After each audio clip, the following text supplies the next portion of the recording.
If the restaurant had food, then they would eat first there. If the restaurant had nothing, they would go home and eat their own.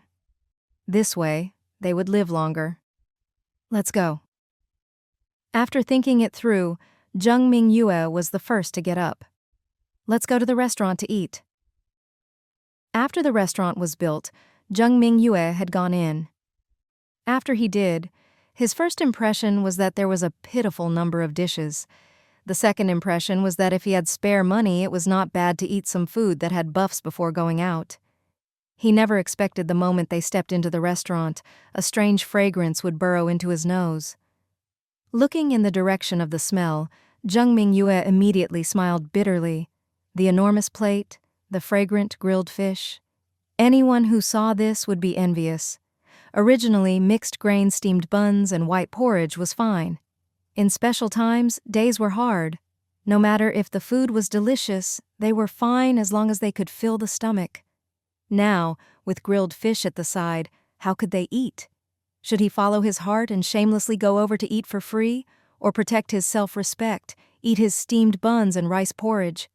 Yu Qingwen had a conflicted expression and could not decide. But her hands and feet did not seem to listen to her. The fish is big. I cannot eat it alone. How about coming and eating together?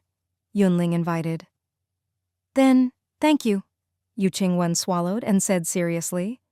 Then the two quickly sat down opposite Yun Ling. Taking up chopsticks and putting a piece of fish in her mouth, Yu Qingwen could not stop her eyes from going wide. The fish was tender, fresh, spicy, and delicious. At a bite, her mind was filled with the words, delicious. So great, Yu Qingwen's chopsticks flew. She could not control herself. Jung Ming-yue had no time to talk, picking up the fish, the wide noodles, and the tofu skin to shove into his mouth. Yun Ling stopped eating and took a drink of water slowly. She looked up and saw Lu Chuan entering the restaurant, so she greeted, "Spicy grilled fish just made. Do you want some?" "Okay." Lu Chuan sat down next to Yun Ling. "The territory is mad, saying that someone is getting revenge on society by eating grilled fish like no one is around. I was curious who it was and came to look. I did not expect it to be you." Yun Ling. What had she done wrong? She was just eating grilled fish. Do not think that she did not know that the residents of the territory had abundant food. Curry rice, self-heating hot pot, spicy hot pot. There was everything. So what if the real world had turned into a game? This could not stop the foodies from their determination to change their lives. Lu Chuan examined the grilled fish and saw the system notification. Name, spicy grilled fish. Quality, premium use effect, base recovery speed, 2 HP/min, 1 MP/min, lasts 3 hours. You bear to eat something this good at night. Lu Chuan sighed with emotion. I just had a yearning and wanted to eat fish. So what? Yun Ling did not feel there was a problem at all. 1,000 gold cannot buy happiness. Eat, Lu Chuan said as he picked up a potato. When one had many debts, they did not worry. He owed so much already he did not mind these 2 bites. After half an hour, the 4 people had cleaned the grilled fish.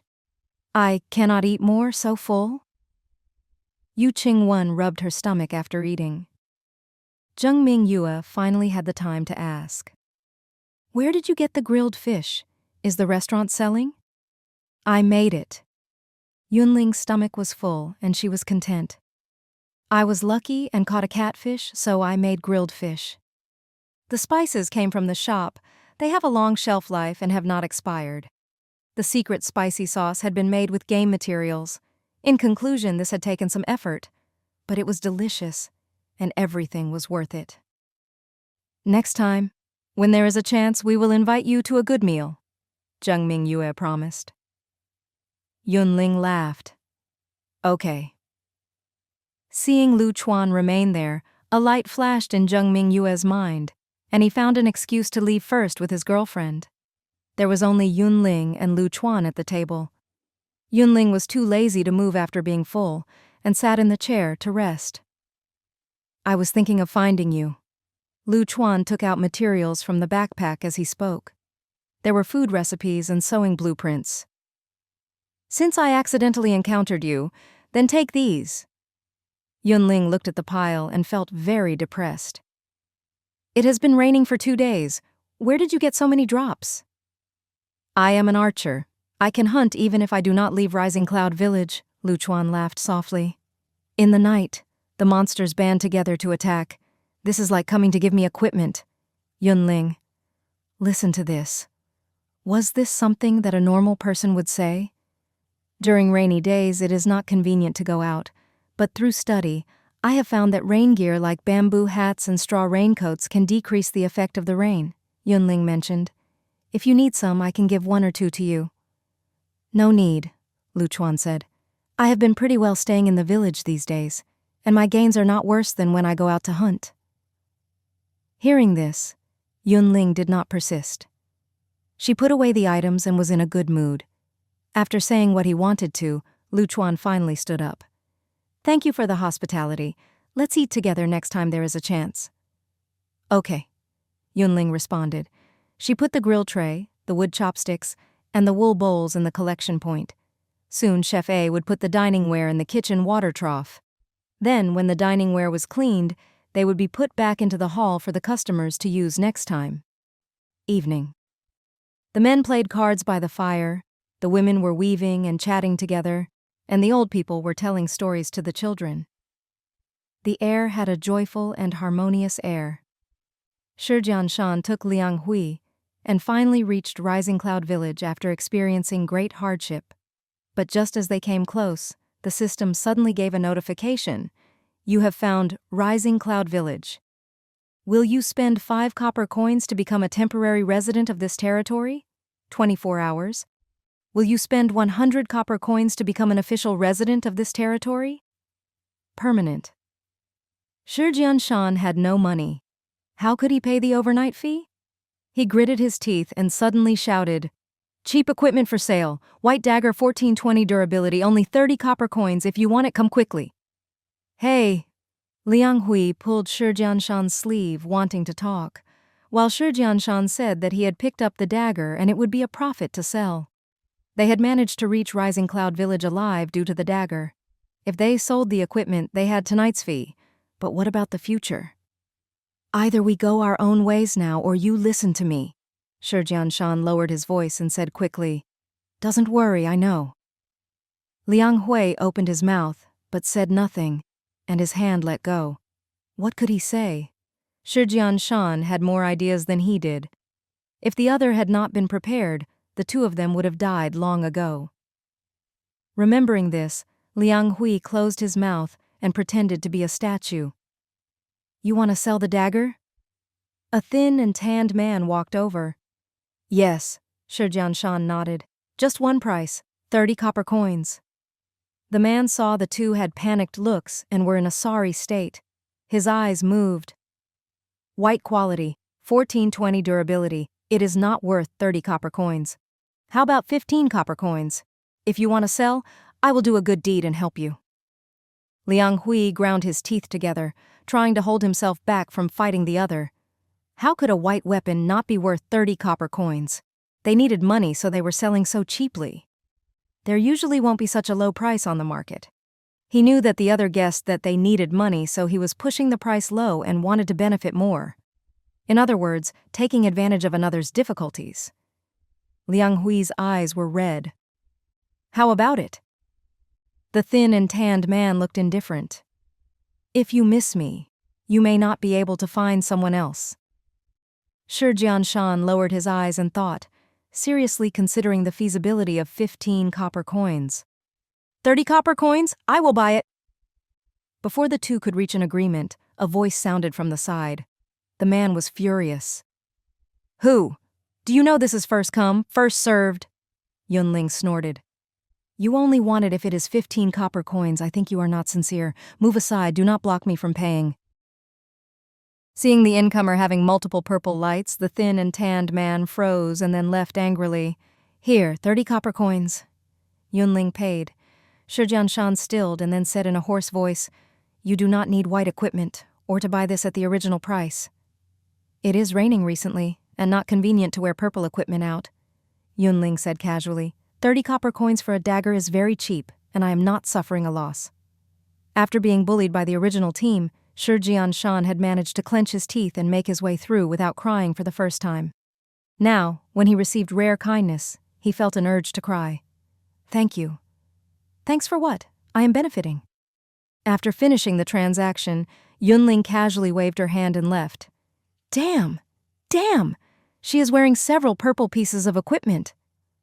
After she left, Liang Hui repeated. Our former trash leader was so proud of having 2 purple equipment. Compared to her, he is just trash. Close your mouth and prepare to enter the territory, Shi Jianshan warned. Copper coins, 10. They finally entered the village. What do you plan to do? Liang Hui asked. Go in and walk around. Shi Jianshan did not give any details. Liang Hui could only follow him. After moving around Rising Cloud Village, Liang Hui's mouth could not close. Damn! Why are there so many people in the territory? Let me count. There must be 300 to 400? Damn. Why so many buildings? Mission hall, woodworking workshop, tailor shop, warehouse, restaurant. There are also wood houses? Damn. The players here know how to make their own equipment. A new pair of straw sandals are selling for 20 copper coins. Now, it does seem that white equipment is not worth much. Liang Hui became more shocked as they walked. He did not know how to express the astonishment he felt, and could only keep on swearing to show his surprise. You cannot say that. Shi Jianshan looked around and said in a low voice, Straw sandals are easy to weave, and there are many substitutes. A dagger needs a blacksmith shop. The village does not have one. They are both white equipment, but the supplies are different, and the prices are different.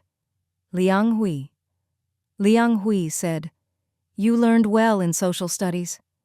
Shi Jianshan glanced at his companion and did not speak. Liang Hui rubbed his nose and knew that he had been slightly embarrassing just now. He was helpless. I do not want to act like I just came out of the mountains. Wasn't I just surprised? They were both villages, but setting sun was much worse than rising cloud. One was like the heavens, the other the earth. They could not be compared.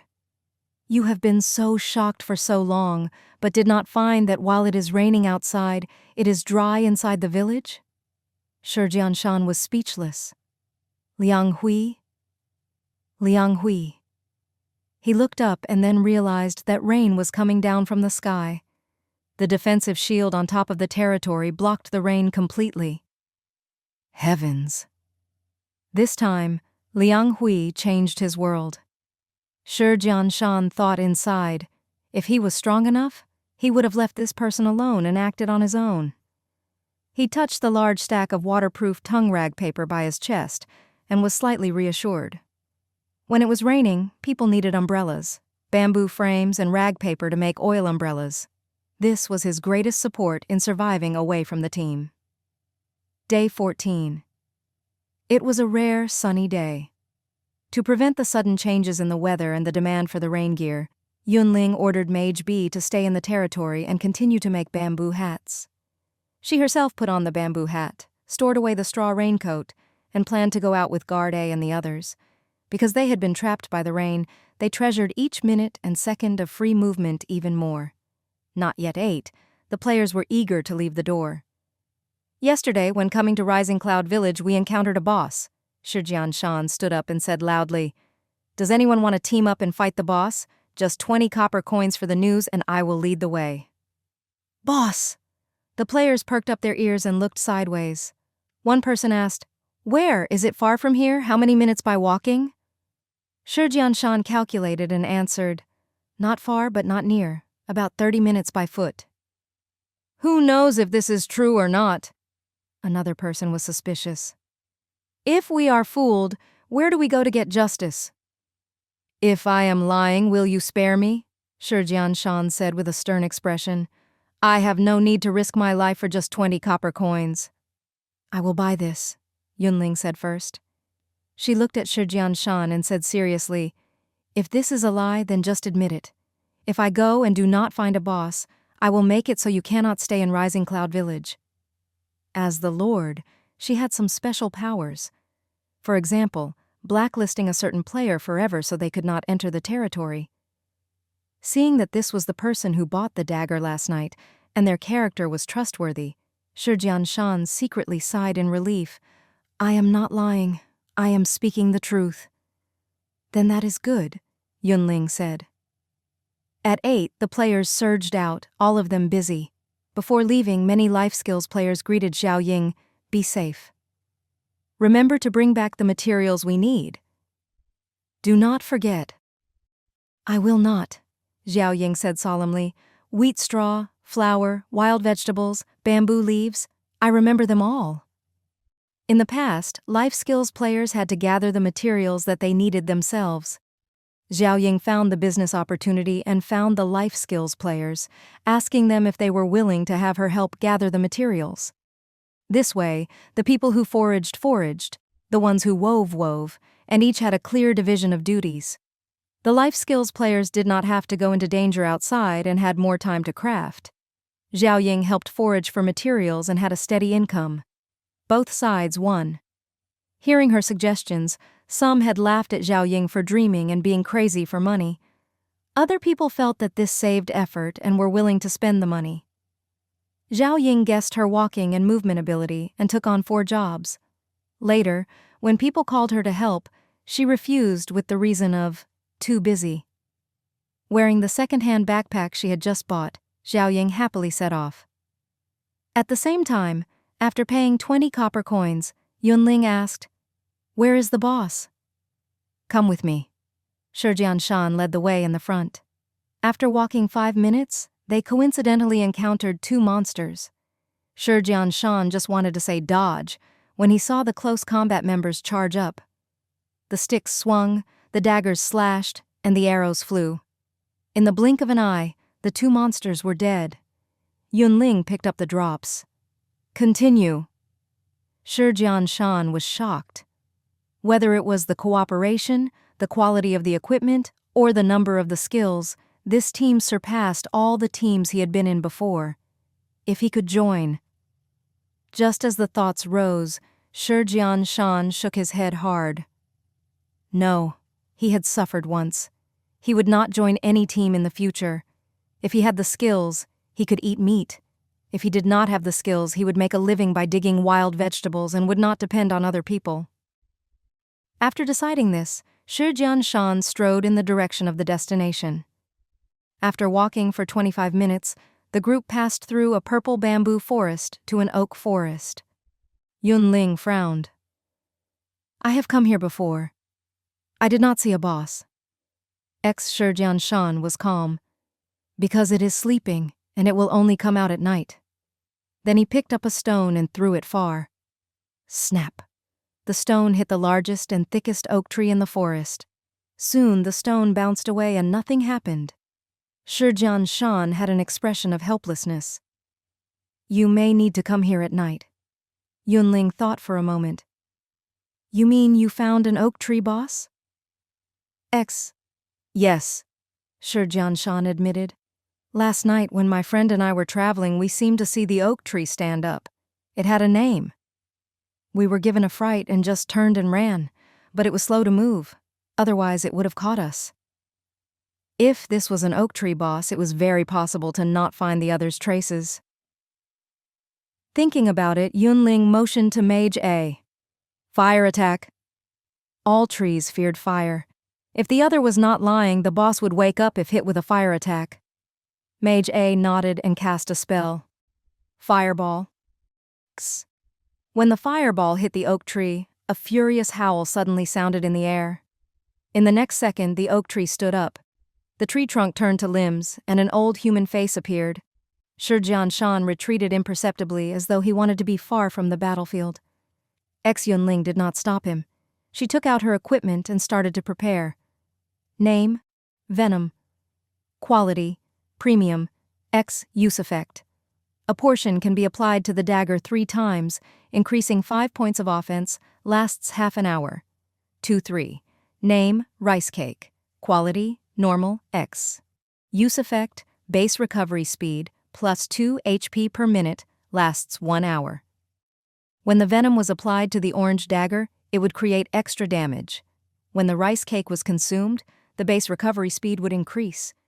After preparing, the oak tree boss was rushing over with a howl. "The oak tree boss has 4 skills," Yun Ling said loudly. "A single target skill crash that can make the target freeze. X. A crowd attack whipping. The tree branches will suddenly attack. A passive skill self-healing. Recover 10% of HP. Cooldown 2 minutes. A passive skill camouflage. They will look like normal oak trees when they are dormant." In conclusion, this was a hardy boss with a great ability to heal itself. Lucky that it was not raining today. Just as the thought rose, Yun Ling swept a look at the 6 pieces of equipment that she wore. X, name soft armor, enchanted. Quality, rare durability, 6970X, equip effect, stamina, +10. Special effect, 20% damage received. Enchantment, effect, stamina +5. X, name, fish scale shield. Quality, rare durability, 6970X, equip effect, stamina, +10. Special effect, 20% damage received. Name, venomous dragonfang dagger. X quality, legendary durability, 97-100, equip effect, strength, +20. Special effect, the attack has a 30% chance of creating extra toxin damage. Name, power ring. Quality, rare, durability, 6870, equip effect, +10 strength. Special effect, +20% attack power. Name, bull ring. Quality, rare durability, 6770, equip effect, +12 strength. Special effect, +3 stamina. Name, cloth shoes. Quality, premium. Durability, 3440. Equip effect, +4 agility. 1 orange, 4 purple, and 1 blue. She looked very dazzling. In reality, Yun Ling was super strong and could rival a boss. With the help of the NPCs, winning was just a problem of time. Thinking like this, she focused on defense, only attacking occasionally, and left the job of creating damage to the NPCs. Hiss! At the side, Shijian Shan sucked in a sharp breath, amazed inside. He had seen players fight bosses in the past. The battle was always fierce and the process dangerous. Would it be like this team right now, beating down on the boss from start to end? The boss had a self-healing skill and should be very difficult. When ordinary teams met this boss, they would have a headache due to this skill. But the self-healing of the oak tree boss just made Shijian Shan think of a term: the last gasp before death. This was clearly a difference in strength. One side was far stronger than the other, and this created a beatdown. As he thought, the boss was covered in wounds and almost done for. Yun Ling shoved the dagger into the trunk and cleanly ended the battle. The boss was dead, and the items dropped to the ground. 145 Tex, copper coins, 17x wood, 13x dead branches, purple staff, purple quiver, blue longbow, blue rattan armor, white boots, white ring, 1x purple skill card, 1x blue skill card. There were not many items, but they were of good quality. Yun Ling gave the purple staff to Mage A. She would take the purple quiver back for Archer B. She would put the white equipment in her storage, and the blue equipment was for the NPCs with her to put on immediately. The only pity was that there were no enchantment crystals in the drop. Otherwise, her equipment could have an enchantment effect. She got 3 purple items. She should be satisfied. Yun Ling sighed as she inspected the skill card. Name, self-healing. Quality, A rank. Use effect, restores 20 HP each time. 2-minute cooldown. Name, camouflage, passive skill. Quality, B rank skill effect. Conceal your track so the enemies cannot sense you. Yun Ling gave the self-healing skill card to guard B, the camouflage skill card to assassin A. The splitting of the spoils was finished. On the way back, Shijian Shan requested, "I want to get some materials from the purple bamboo forest. Could you wait for me for a while?" After killing the boss and getting rich drops, Yun Ling was in a good mood. "I also need to harvest in the bamboo forest. Let's go together." Hearing this, Shijian Shan felt settled and sighed in relief. Returning to Rising Cloud Village, Yun Ling discovered to her shock there were many unfamiliar faces in the village. She looked again. Population capacity 1,000. Existing residents 423. Official residents 96. Temporary residents 327. The number of territory residents had quickly increased, and there were even more official residents than before. If there is nothing else, I am going first. Shijian Shan had cut down many bamboo stalks from the forest, and they were on his back, tied up with rattan. He was having a hard time walking. Next time you find a boss, you can come tell me, Yun Ling said. Okay, Shi Jianshan responded. The two added each other as friends and then left. Shi Jianshan walked a step at a time. Liang Hui saw him and ran over to help. You are back? Were you successful? Shi Jianshan put down the materials and was relieved. More simple than expected. Probably because he encountered a good person. He rubbed his shoulders and asked Liang Hui, Have you finished what I told you? How could I not care about what you told me? Liang Hui took out stick knives, small saws, and chisels from his pocket. Okay. Shi Jianshan nodded. You watch over the luggage here. I will be back soon. Hey, what do you want to do? Liang Hui shouted, but Shi Jianshan walked hurriedly and did not even look back. Liang Hui covered his face, feeling a headache. What does he want to do? Why does he not speak clearly? Shi Jianshan walked to a small stall. I can pick any 3 items for 10 copper coins, right? The stall owner nodded. Right, this is the rule. Shi Jianshan immediately took out 10 copper coins and bought 3 large rolls of rag paper. In reality, the other things are not bad. You won't take a look? Seeing that he did not hesitate to take out money, the stall owner greeted him with unusual enthusiasm. No need. Then Shi Jianshan moved to another stall. The rag paper he had just bought had not been brushed with tung oil and was just average at repelling water. He needed to use the rest of the money to buy tung oil. Speaking of this, Rising Cloud Village was a strange place. It had all sorts of items, everything. He did not know where the players got these things. After buying a small bucket of tung oil, Shi Jianshan came back with the rolls of rag paper. What are these? Liang Hui was shocked when he saw Shi Jianshan with the bags. Do not waste words. Come and help me, Shi Jianshan urged. The two of them, one pulling the rag paper and the other brushing the oil, took a lot of effort to apply oil to all the rag paper. Hey! Liang Hui collapsed on the ground, his face black and intimidating. Speak clearly, otherwise I will go on strike. Shi Jianshan sat down to rest and glanced at Liang Hui. He was finally willing to speak. Right now, it is spring, and it rains a lot. I am planning to make bamboo umbrellas. During the rainy season, rain gear always sold the best. Liang Hui was shocked. These things? All materials to make umbrellas, Shi Jianshan answered. Originally, he had already gotten some paper, but when walking in Rising Cloud Village, he had accidentally seen the tung oil and the rag paper being sold separately. He thought, when the bamboo umbrellas were made and sold, the prices of the materials would rise as well. Since he had spare money now, it was better to buy the materials beforehand.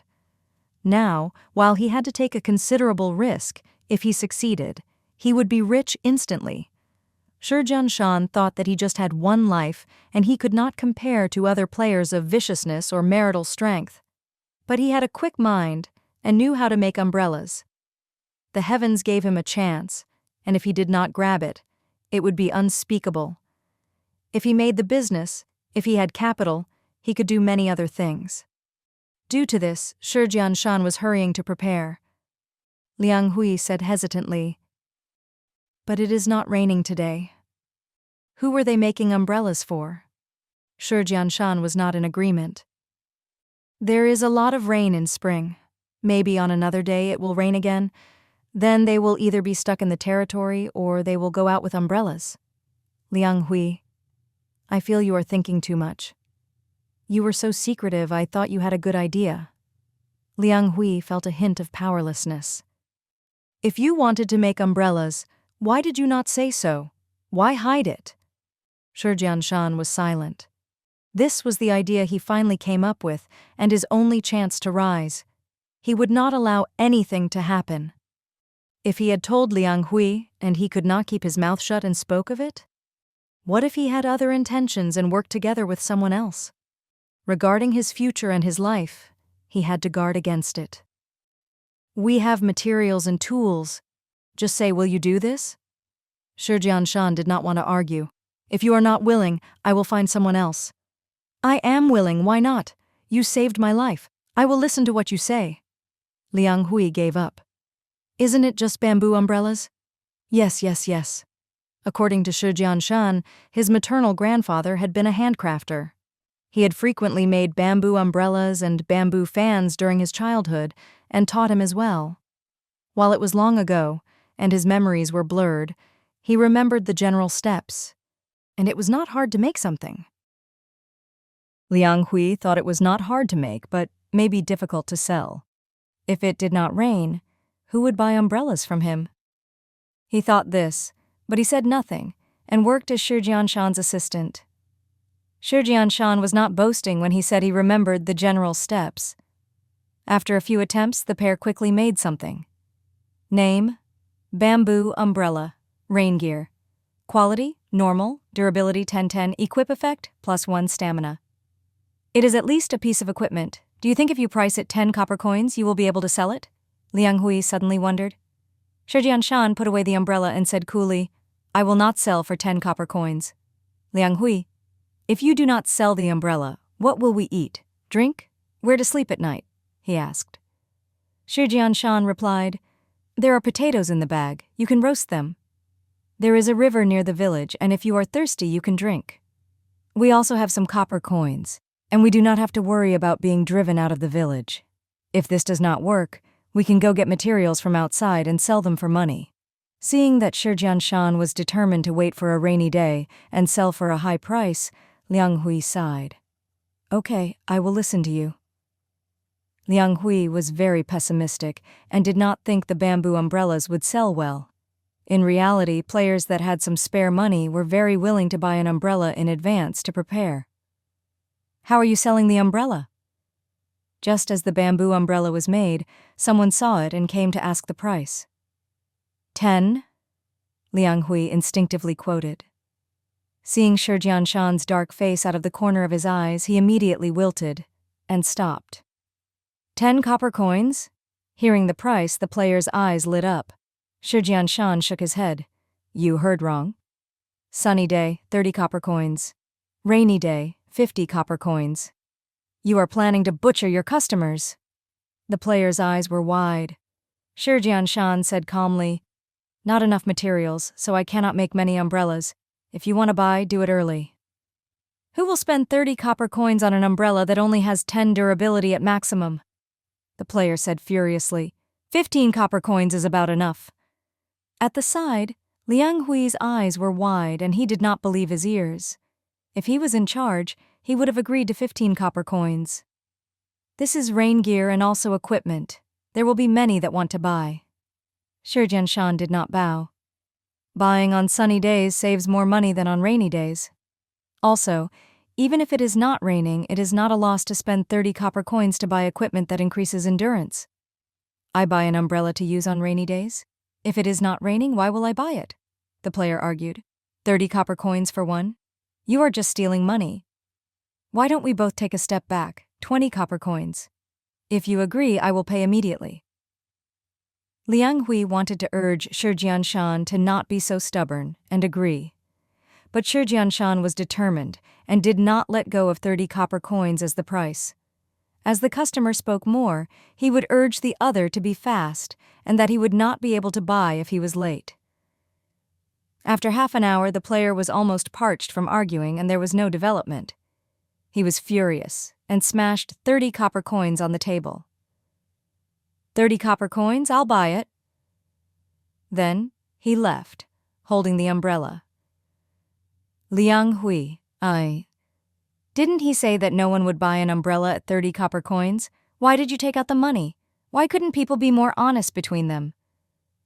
Day 15, sunny day. No umbrella was sold. Day 16, cloudy. There was one sale. Day 17, sunny day. No one asked about the umbrella. Seeing that over 20 umbrellas were eating dust, Liang Hui could not keep his composure and was not calm when he worked. Shi Jianshan said, What are you afraid of? Isn't it still spring, calamity day? Also, even if the rain season had ended, the umbrellas could be sold as equipment. At 20 copper coins, people would want it. They did not have to fear that they could not be sold. Liang Hui did not say a word, and absent-mindedly worked. 4 in the afternoon, a heavy rain came down outside the village. The sound was clear and pleasing to the ears. Liang Hui, it is raining. He suddenly stood up and shouted in excitement, "Yes, it is raining." Shi Jianshan exhaled. He thought he finally managed to wait for the time to come. At the same time, outside Rising Cloud Village, "Not good. It is raining." Unlike Liang Hui's excitement, a hunting team of 4 people panicked and found a place to avoid rain. But who knew? One person took out a bamboo hat and muttered, "I just guessed that this game would not be so good-hearted.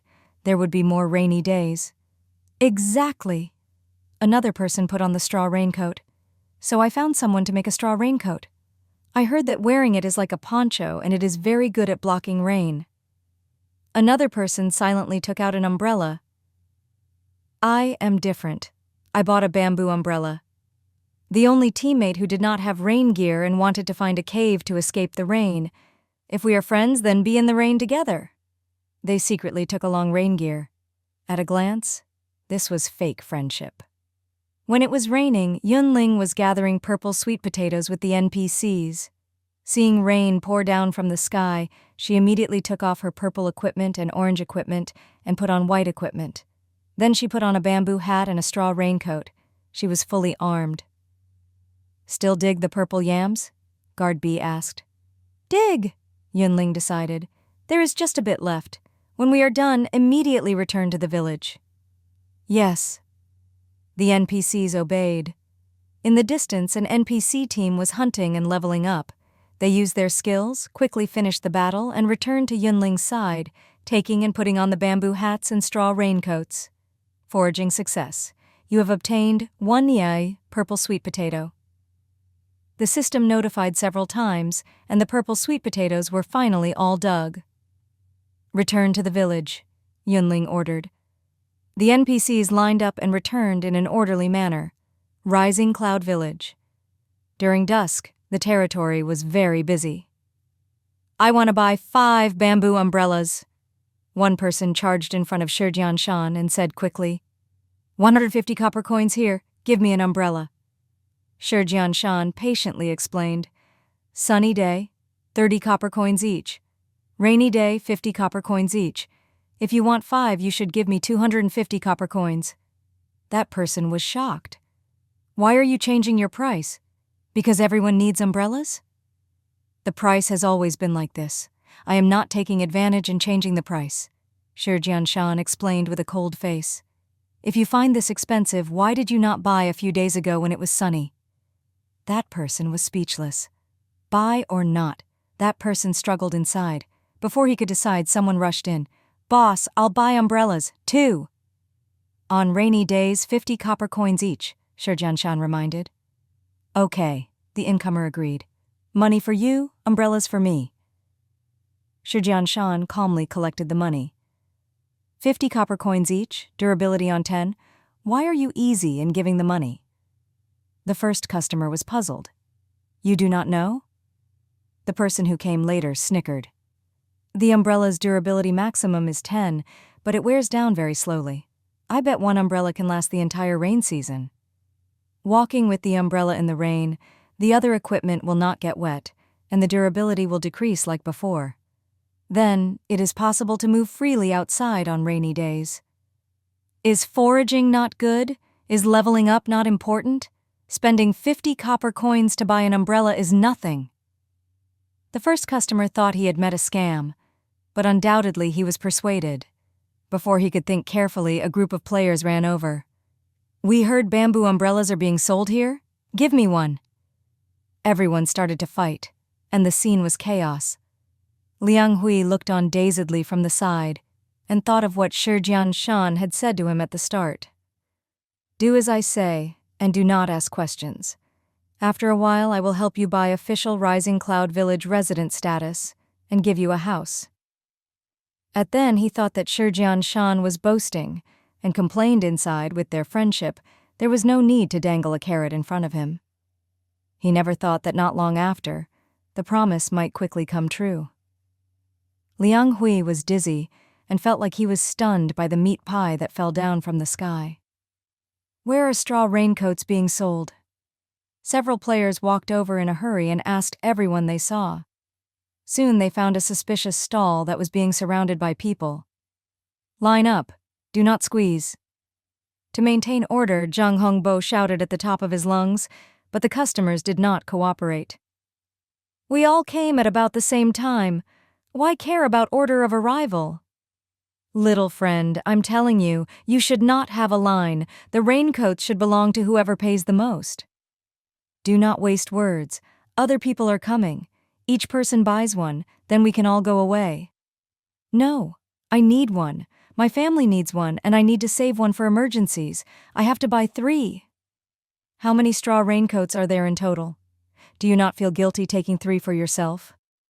Seeing the customers about to fight, Zhang Hongbo changed the topic. "You came first? You pay first." "Okay." This person was overjoyed and paid for the straw raincoat. He looked.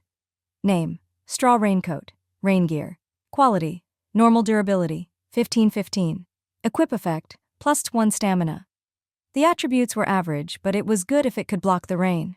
That person left happily with the raincoat. "I clearly came first," someone else muttered. "You are second," Zhang Hongbo said. First or second did not matter as long as they could buy the equipment. Hearing this, the customer became happy, took out the money, took the goods, and left. Zhang Hongbo wiped the sweat off his head. "Next one." In a flash, all 5 straw raincoats were sold. The players who did not get any were displeased. "Why just these few?" Zhang Hongbo grimaced. "This takes a lot of effort to weave, at most 2 per day." Also, it had not rained the last few days, and if more raincoats were made, no one bought them. Grandfather made a few to keep in stock and then went back to making straw sandals. But then the weather suddenly changed, the rainy season came again, and the straw raincoats were selling madly. Once the goods were sold, what could players do? They could only leave angrily and walk around the village, seeing if there were any bamboo umbrella or bamboo hats left. Counting the income, Zhang Hongbo's eyes showed a hint of joy. There was enough money. He and grandfather could become official residents of Rising Cloud Village and buy a wood house. "Here, the bamboo hat you wanted," Yang said as he handed over the new bamboo hat. The customer was overjoyed and praised. "Old Yang, your skill is so good. You are also kind." How many people were in need of equipment like straw raincoats, bamboo hats, and bamboo umbrellas? While he had paid a deposit, if the other did not agree to give, and secretly sold the products away, he could do nothing. Luckily, what he worried about did not happen. Old Yang delivered the bamboo hat on time, the workmanship fine as usual. Yang smiled casually. "I said I would make a bamboo hat for you, and I will not lie." A crafter had to keep their promises. The customer was eager. "Old Yang, are you busy? Do you know how to make bamboo umbrellas? How about I pay deposit, and you help me make a bamboo umbrella?" "Sorry, I cannot do so," Yang unexpectedly refused. "Why?" The customer did not understand. "Do you not know how to do it?" "Yes," Yang smiled helplessly. "But I do not have any materials." The customer was speechless. A long time later he said, "So the bamboo umbrella is a monopoly? If we need one, we have to go to the stall outside to buy?" "Only he has the materials. Only he can do the bamboo umbrellas. No way about it," Yang shrugged. The tailor shop," Tailor B respectfully reported. "Lord, other than the straw raincoats for our own use, there are only 5 left in the warehouse." Yun Ling thought for a while. "Put them on the shelves and sell them, do not keep one." "Yes," Tailor B said respectfully. "Lord, Tailor A hesitated to speak. Yun Ling understood that not all people had the money to buy 6 pieces of equipment. The players had limited spending power, and so it was understandable they chose the more cost-effective self-made equipment. In the views of some people, as long as things were cheap. In the end, the shop business was affected. She understood and said calmly, "Do not make cloth shoes, cloth armor, and belts for now. There is enough in stock. When they are sold, then prepare new ones. Then what do I make in the future? Tailor A asked. Hunting quiver, simple bandage, high-quality bandage. These all work, Yun Ling said with a smile. Did you not learn the linen backpack blueprint and the cotton backpack blueprint previously? If you have time, you can make a few to sell. Yes, Tailor A solemnly responded. Right. Yun Ling's gaze turned to Tailor B. If there is time, make a few assassin masks. I have a use. Okay, Tailor B said. Yun Ling thought, when the masks were made, she would have the NPCs put them on. This way, no one else would find it strange that the NPCs were strange for wearing a mask. Because this was equipment, it had to be worn, and covering the face was a last resort. Woodworking workshop. Bamboo spears, wood spears, bamboo shields were all cheap and easy to use. The woodworking workshop's business was affected. Yun Ling ordered, "Stop making basic equipment like the wood sticks, wood shields, and wood staffs. In the future, sell willow sticks, willow shields, willow staffs, and other blue equipment." Yes. Woodworker B had a calm expression. Woodworker A sweated. Lord, I only know to make basic equipment and torches? You can just learn them. Yun Ling took out 4 blueprints. The paper recorded the method to make the willow sticks, willow shields, willow staffs, and willow bows. Woodworker A was happy and said in a trembling voice, "Thank you, Lord." While the bamboo hats, straw raincoats, and bamboo umbrellas could block the rain, Rising Cloud Village had over 400 people, and at least 300 would go out each day.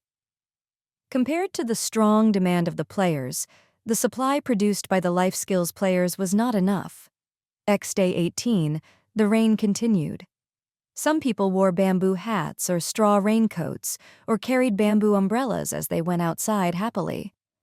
Some could only sit on the ground and gaze at the rain, sighing repeatedly, "When will the rain stop?" No one knew. The only thing they could do was wait.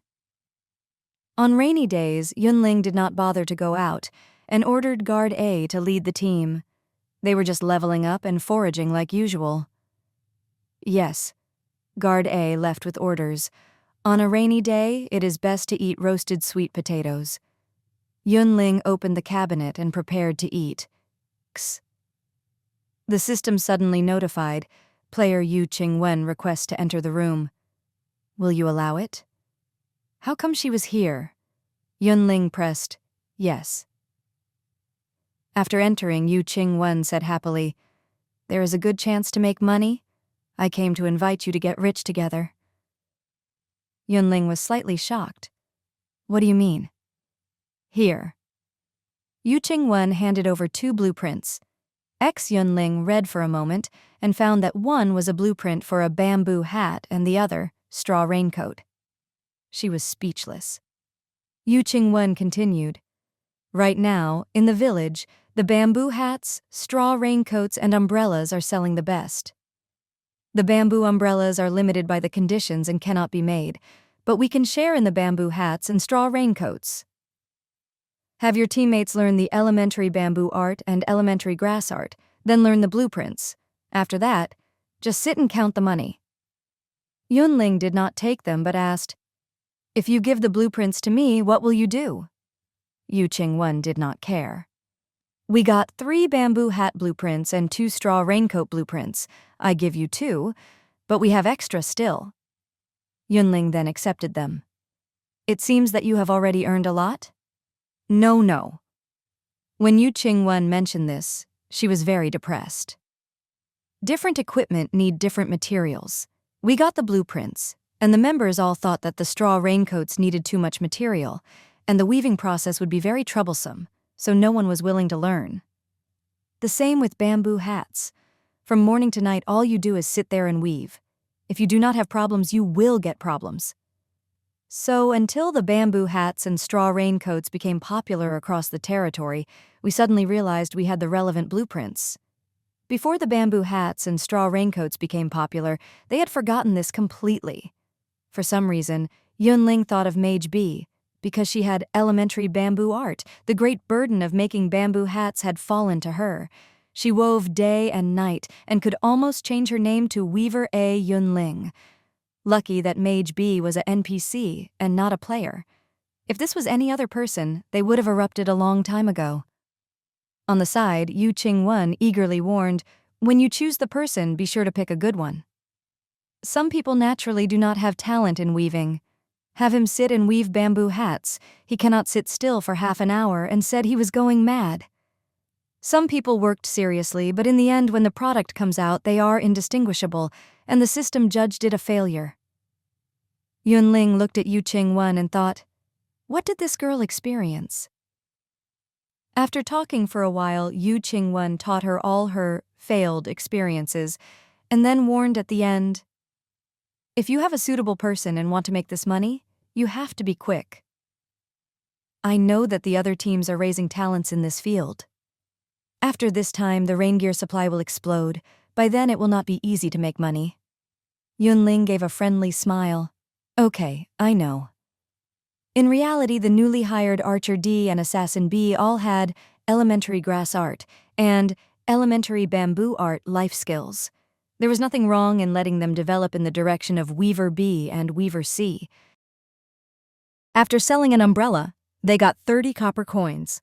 After selling an umbrella, they got 30 copper coins.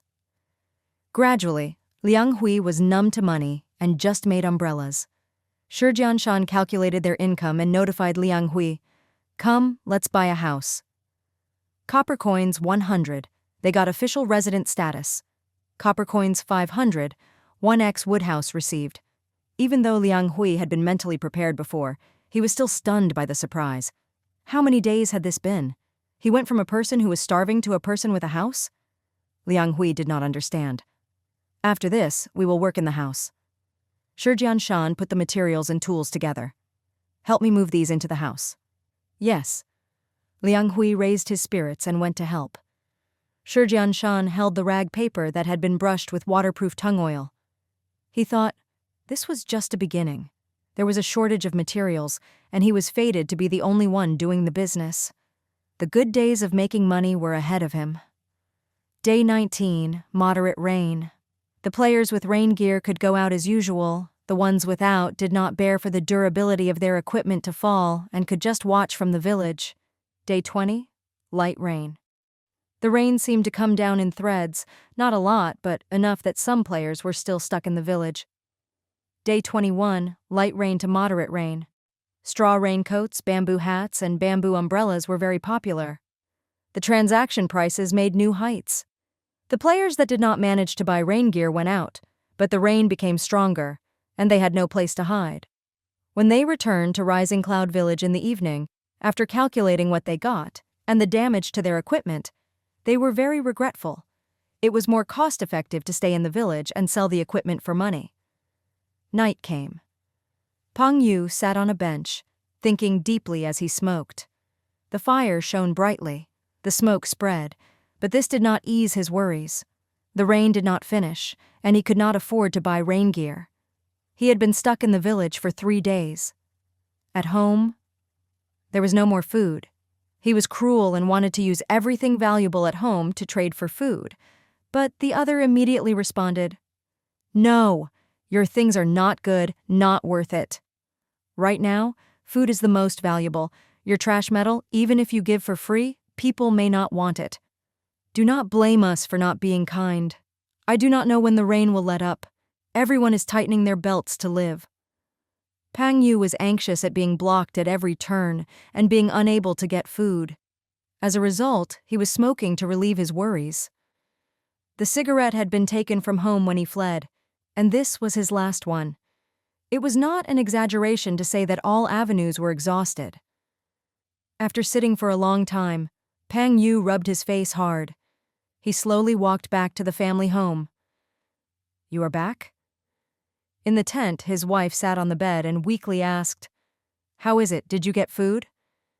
Pang Yu moved his lips and did not know what to say. He took out a black piece of cornbread from his pocket, half the size of a palm, and said in a low voice, "I got a piece of cornbread. Eat it when it's hot. Tomorrow, no matter if it is raining or not, I have to go out." In reality, he had not traded for the cornbread. One of the friends he knew saw that he was not living well and squeezed out a bit of food to loan to him. His wife stopped moving. In the next second, her eyes filled with tears. "It is all because of me. If I am not ill and cannot work, you will not have so much pressure." One person earning two people's food. Of course, there was not enough to eat. "Do not speak nonsense," Pang Yu sighed. "It is hard, but at least we are well. Tomorrow nothing may happen, and I will return after finding food." "People have cleaned out everything near the village. Where is their food?" His wife choked out. "If you are going far, that is going to your death. You have no rain gear, no team to protect you. How will you go? How will you return?" "At least it is better than staying in the village and waiting for death," Pang Yu said helplessly. Hearing this, his wife cried even more sadly. Pang Yu comforted her for a long time before she calmed down. The rainy days did not intensify just the sale of the rain gear. Even the business of the restaurant was better than before. To avoid the players hoarding, starting from day 18, the restaurant ruled. Name: mixed grain steamed bun. Quality: none use effect, fills the stomach. Price: 2 copper coins. Note: each person is limited to buying 1 per day. Name: rice porridge. Quality: none use effect, fills the stomach. Price: 1 copper coin. Note: each person is limited to buying 1 bowl per day. This way, the food in the warehouse could last longer. But even so, the situation of the lower-level players was not good. In the restaurant, 2 girls stood by the shelves and ordered. The slightly older one ordered a steamed bun and then turned, wanting to leave. "Older sister." The younger sister's eyes were filled with puzzlement. "Why are you just buying 1 steamed bun?" "Good girl, you can eat. I am not hungry," the older sister said warmly with a smile. The younger sister thought, "No, we can each have a half." "You won't be full with a half," the older sister warned. The younger sister was very stubborn. "Half for each of us, otherwise I will not eat." "Okay, half for each of us." The voices gradually faded. Yun Ling knew that these residents were not the only ones. "If I do nothing, by the time the rainy season ends, many people will have died." Thinking this, she sank into deep thought. The next morning, when light rain was falling through the air, the mission hall had a strange mission. Temporarily hiring elementary foraging players. 10 copper coins day, provides lunch and dinner. Provides bamboo hat when going out and the protection of combat members. Need to hand in all that is foraged. 10 positions in total. Those interested can contact Yun Ling. Pang Yu had originally wanted to go to the mission hall to see if there was any easy materials to collect and hand in for money.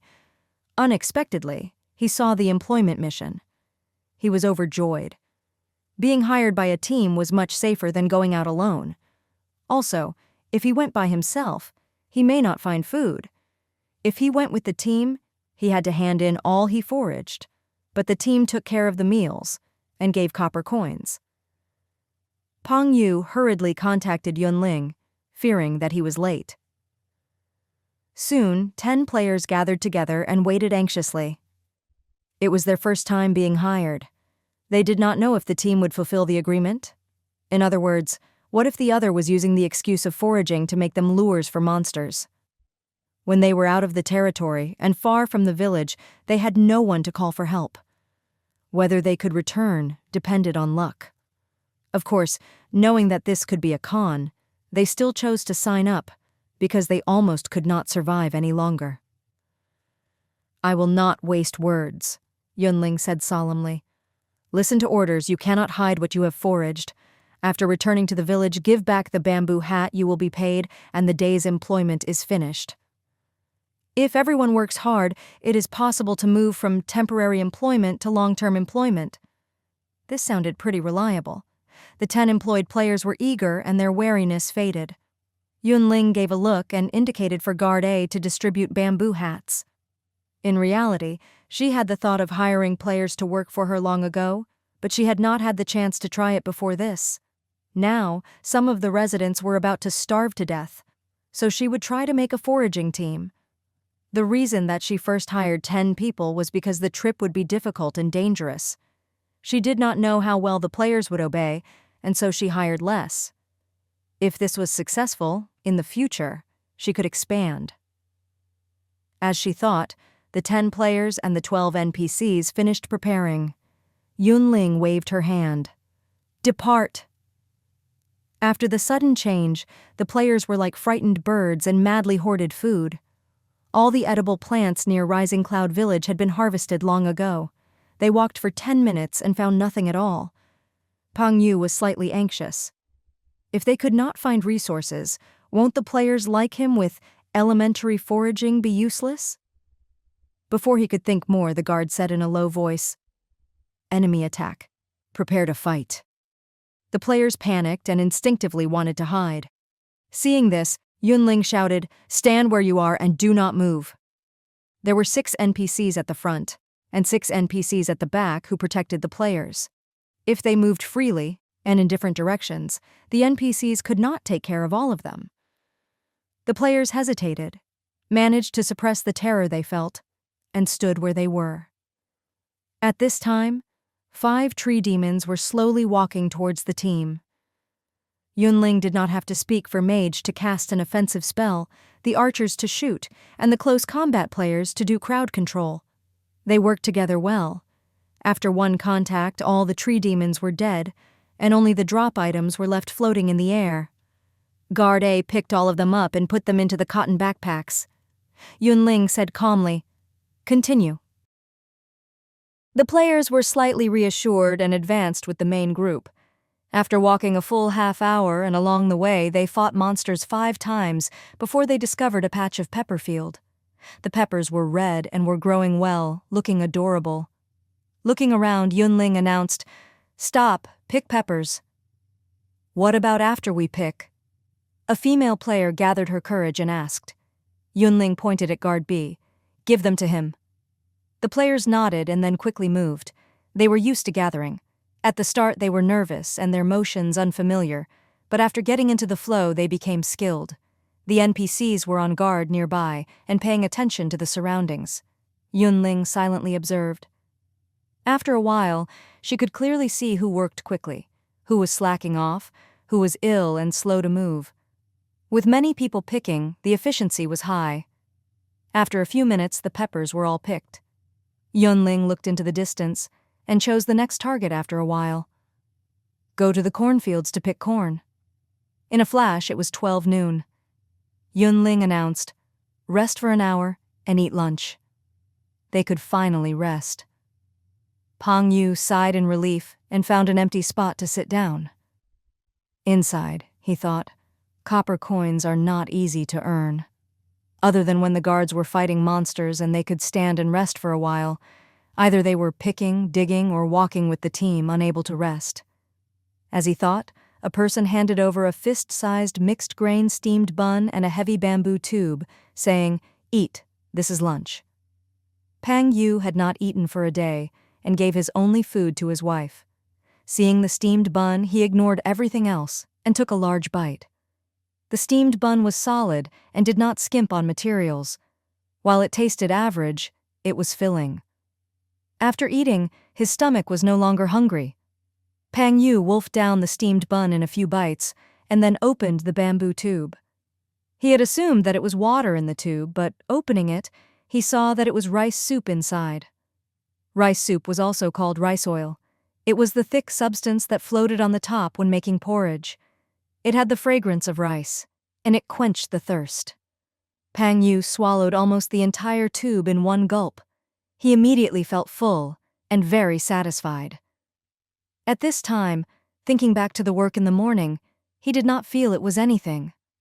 What was scary about being tired? He feared starving even more. After the noon break, thunder roared and the rain came down. Yun Ling did not have the players work in the rain. They found a nearby cave to avoid the rain and only came back out when the rain stopped.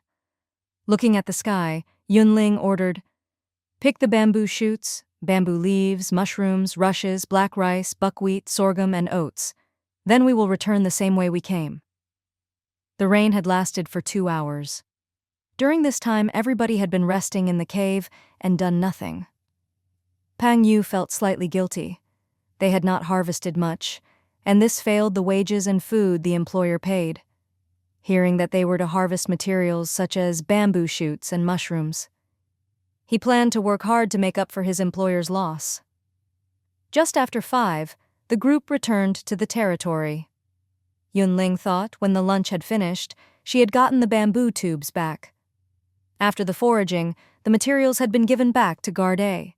Now, if they handed back the bamboo hat and she gave them their wages, the day's employment would be finished. "Hand over the bamboo hats," she said. Hearing this, Pang Yu did not hesitate to hand over the bamboo hat, and then took the 10 copper coins and the 2 blackbreads for dinner.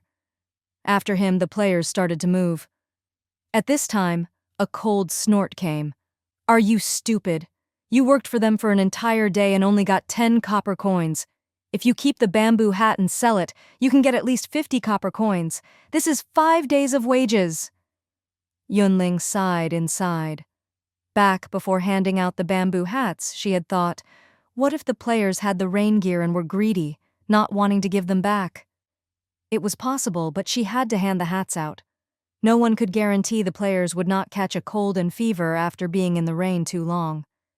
These people were working for her, and she must provide a safe working environment for them. If someone was black-hearted, a person should be kind. Yun Ling's gaze turned icy, and her voice deep. "Before I get angry, hand over the bamboo hat. Otherwise, you will regret it." That person laughed. "Naive!" Yun Ling knew this person. This was a female player called Huang Ai-shin. Back when signing up, she said she had seniors and young children in her family. Her family was about to starve, and pleased to keep a position for her. When it came time to work, she kept on swearing as though she thought the work was too hard. During lunch, she ate quickly, shoving the steamed buns into her mouth, as though she was afraid that someone would steal from her. She did not think of leaving a bite for her family. Also, based on Yun Ling's observations, Huang Ai-shin was likely the most ineffective of the 10 players. She had all her limbs, but she was not quick at her work. She did not gather as much as a young, thin girl of 15 who was malnourished. "Let me repeat, my patience is limited," Yun Ling said word by word. "It is best you do not challenge my bottom line. We are back in the territory. Who are you trying to frighten?" Huang Ai-shin had a scornful look. "I said that I had dependents, and you believed it? So stupid. Let me tell you, I am alone. I only have to care about myself. I have no relatives to drag me down." So, then, she smugly left in triumph. Yun Ling did not speak, the air surrounding her heavy. "You don't be angry," the girl of 15 tried to comfort her. "Most of us are very grateful to you. You gave us money and lunch and dinner. The treatment is very good." "I am not angry," Yun Ling smiled. "This person will not appear in Rising Cloud Village from now. No need to worry." She seemed to say that there was no need to hold a grudge against a dead person. The players unconsciously shuddered. Other than Huang Ai-shin, other people handed back the bamboo hats, whether out of principle or fear. Then, they took their day wages and dinner, preparing to leave. Yun Ling pointed. You, and you. If you want to come tomorrow, you can come." "Why?" Before the chosen people could cheer, one of the 2 people who was not picked could not help but ask, "You don't know why you were not chosen?" Yun Ling was cold. "Are you not tired walking all this time with the bamboo shoots and the mushrooms?" They thought that handing in everything they foraged and not keeping it for themselves was nothing. That person turned black and then white, speechless. He thought that he had kept it secret, but the other saw it all and just did not want to argue with you. "What about me?" the other person asked. Yun Ling said, "During foraging, you were almost as slow as Huang Ai-shin. You were very happy to slack along. Hiring a little girl is better than hiring you." At her words, the person who asked turned ashen. "Okay, let's go." Yun Ling waved her hand. "Those willing to come, be here at the same place and time tomorrow, same treatment." Then, not waiting for the players to respond, she left with the NPCs. Huang Aishin had slipped away so quickly. There was a debt that had to be cleared up. Look at this. This is a new bamboo hat. Just 80 copper coins. After leaving the team, Huang Aishin turned and found a customer, preparing to sell the rain gear. The other was moved, but slightly distressed. 80 copper coins is too expensive. Cheaper. Do not think it expensive. Recently, rain gear has been hard to come by. If this is someone else, they will pay instantly, Huang Aishin said earnestly. Seeing the other show a hesitant expression, she showed the item attributes and said temptingly, "Look for yourself. Isn't it all new? X, name, hat, rain gear, quality, normal durability, 2020, equip effect, +1 stamina." The quality was very good. Okay? He was just going to pay when a white light flashed and Huang Aishin disappeared. Where did she go? The customer gaped. At the same time, Huang Aishin received a system notification. You have been put into the Rising Cloud Village blacklist. You have lost the temporary resident status of Rising Cloud Village. You are forever forbidden from entering this territory. What was this? Huang Aishin was stunned. Did I not remind you? Yun Ling walked out of the territory and said slowly, My patience is limited? What did you do? Huang Aishin had appeared fierce but was afraid inside. She had never thought that while staying in the safe area, she would get thrown out. She had offended the other previously, and outside the territory it was not forbidden for players to fight. She was finished. As to the threat, in her view, the other's words had been as weak as, Careful that you don't get struck by lightning if you do bad things. How was she to know that the other was not joking and serious? Thinking back to it now, Huang Aishin was full of regret. Why was she so blind to offend someone she should not have? The means of high-level players are many more than you can imagine, Yun Ling said coldly. Hand over the bamboo hat and I will spare your life. Otherwise, if I kill you, the items will drop and it is the same. You dare! Killing people is against the law. Huang Aishin tried to awaken the other's conscience, but Yun Ling ignored her words. With a wave of her hand, an NPC charged out and swung a stick hard on her calf. Huang Aishin screamed and immediately fell to the ground. If you hand it over, you can suffer less, Yun Ling warned. Before she finished speaking, another blow hit Huang Aishin's back. Huang Aishin howled. I will give the bamboo hat back to you, okay? If she did not return the equipment, she feared that she would not live through the night. Then, Huang Aishin eagerly threw the bamboo hat to the ground. Assassin A picked up the bamboo hat, eyes still flashing with cold light. Huang Aishin felt a hint of cold. She hurriedly shouted, I returned the equipment already. I know I did wrong. Heroes were able to adapt to the circumstances, and they would bow if needed. Huang Aishin sobbed as she explained, wanting to get through this. I was just too hungry, so I lied to you. I am not interested in the reason, Yun Ling said coldly when she saw the bamboo hat return. Those who do bad things will get retribution, carelessly using up other people's kindness. Careful that you do not get struck by lightning. As she spoke, thunder roared and lightning flashed like lightning was going to come down. Huang Aishin feared that the other really knew how to summon lightning and expressed, trembling, I do not dare, I will not ever dare. Yun Ling looked deeply at Huang Aishin and then turned to leave, her movements brisk. Wait a moment. Huang Aishin was anxious. I am banned forever from Rising Cloud Village. You did that? You vented your anger and took the equipment back. Now you should cancel the effect? She thought that Yun Ling had relied on equipment to add a player to the territory blacklist. I said that you would regret it. Yun Ling stepped into Rising Cloud Village and ignored Huang Aishin's cries. Outside the village. Huang Aishin gritted her teeth and stood up, trying to get into the village. You are part of the blacklist, and are forever forbidden from entering this territory. No matter how many times she tried, the system would ruthlessly give her the same notification. Huang Aishin stood outside the territory, looking dazedly at the players cooking. They were just a few feet away, but there seemed to be a galaxy between them. If she could not enter Rising Cloud Village, where could she go?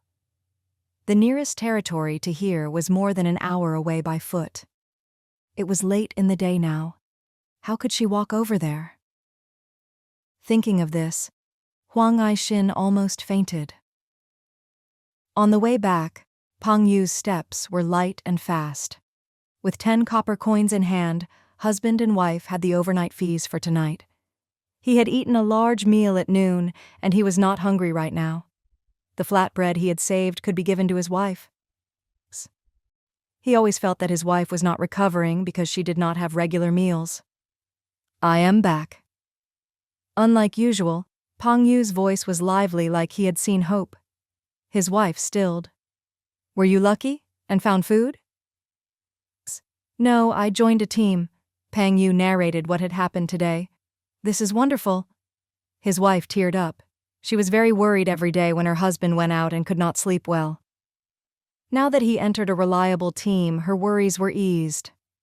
"This is the black flatbread the team gave. Quick, eat it." Pang Yu soaked the bread in warm water and then helped his wife sit up and eat. His wife thought the black bread would not taste very good, but at a bite her eyes lit up. Delicious. When the black rice, the wheat, and the sweet potatoes were mixed together, it was sweet. Pang Yu said solemnly, "When you recover, we will join the foraging team together. At that time, with the team taking care of meals, it will be much easier to save money." Yes, his wife thought. She had to get better quickly and not be a burden. After traveling and foraging for a morning and finally having a time to rest, Wu Hei ate the mixed-grain steamed buns and thought hatefully, these people treated players like animals. So what if they were stronger? So what if they were better at fighting? Could they not be treated humanely and not work from day to night? Wu Hei got more angry as he thought. He could not help hide a few of the mushrooms as he dug for them. It was unreasonable to have to give up all you foraged to start with. This was not very good to keep the workers motivated. Now if they gave up 80% and kept 20%, then it was about right. So when harvesting the bamboo shoots, he handed over the materials based on this ratio. When doing this, Wu Hei completely forgot. If the shares were like this, the team could not provide 2 meals and extra copper coins. But he did not care. He wanted to benefit and also take advantage, not willing to let even one go. You, and you. If you want to come tomorrow, you can come." After returning to Rising Cloud Village, the only unmasked woman in the team said. Wu Hei was struck by lightning and could not help but ask, "Why? Are you not tired from walking all this time with the bamboo shoots and the mushrooms?" The other's light words hit him at the fatal spot. So the other had seen his movements but did not expose him at the time.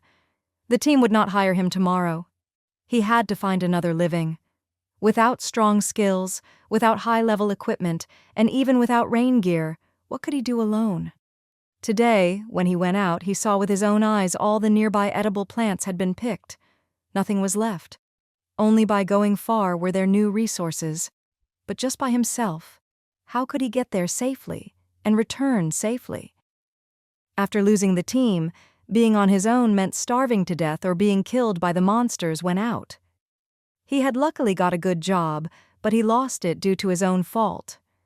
Only now did Wu Hei seem to wake up and realized what a stupid thing he had done. After the rain season started, Yun Ling tried to spend money, purchase materials, and help the poor. Due to this, her copper coins would be quickly spent after they reached her hands. She could not save any. Later, after selling the bamboo hats and the straw raincoats, the business was booming, and she managed to save copper coins. Seeing the 20,000 copper coins in her account, Yun Ling opened the territory window and prepared to upgrade buildings. Warehouse, Level 1, Woodworking Workshop, Level 1, Tailor Shop, Level 1, Residences, Level 1, Defensive Shield, Level 1, Restaurant, Level 1. Choose 2 from 6. Yun Ling thought for a moment. Functional buildings like the Woodworking Workshop, the Tailor Shop, and the restaurant can hold 2 NPCs at Level 1. At Level 2, they can hold 5, at Level 3, 10. The products sold depend on the abilities of the NPCs.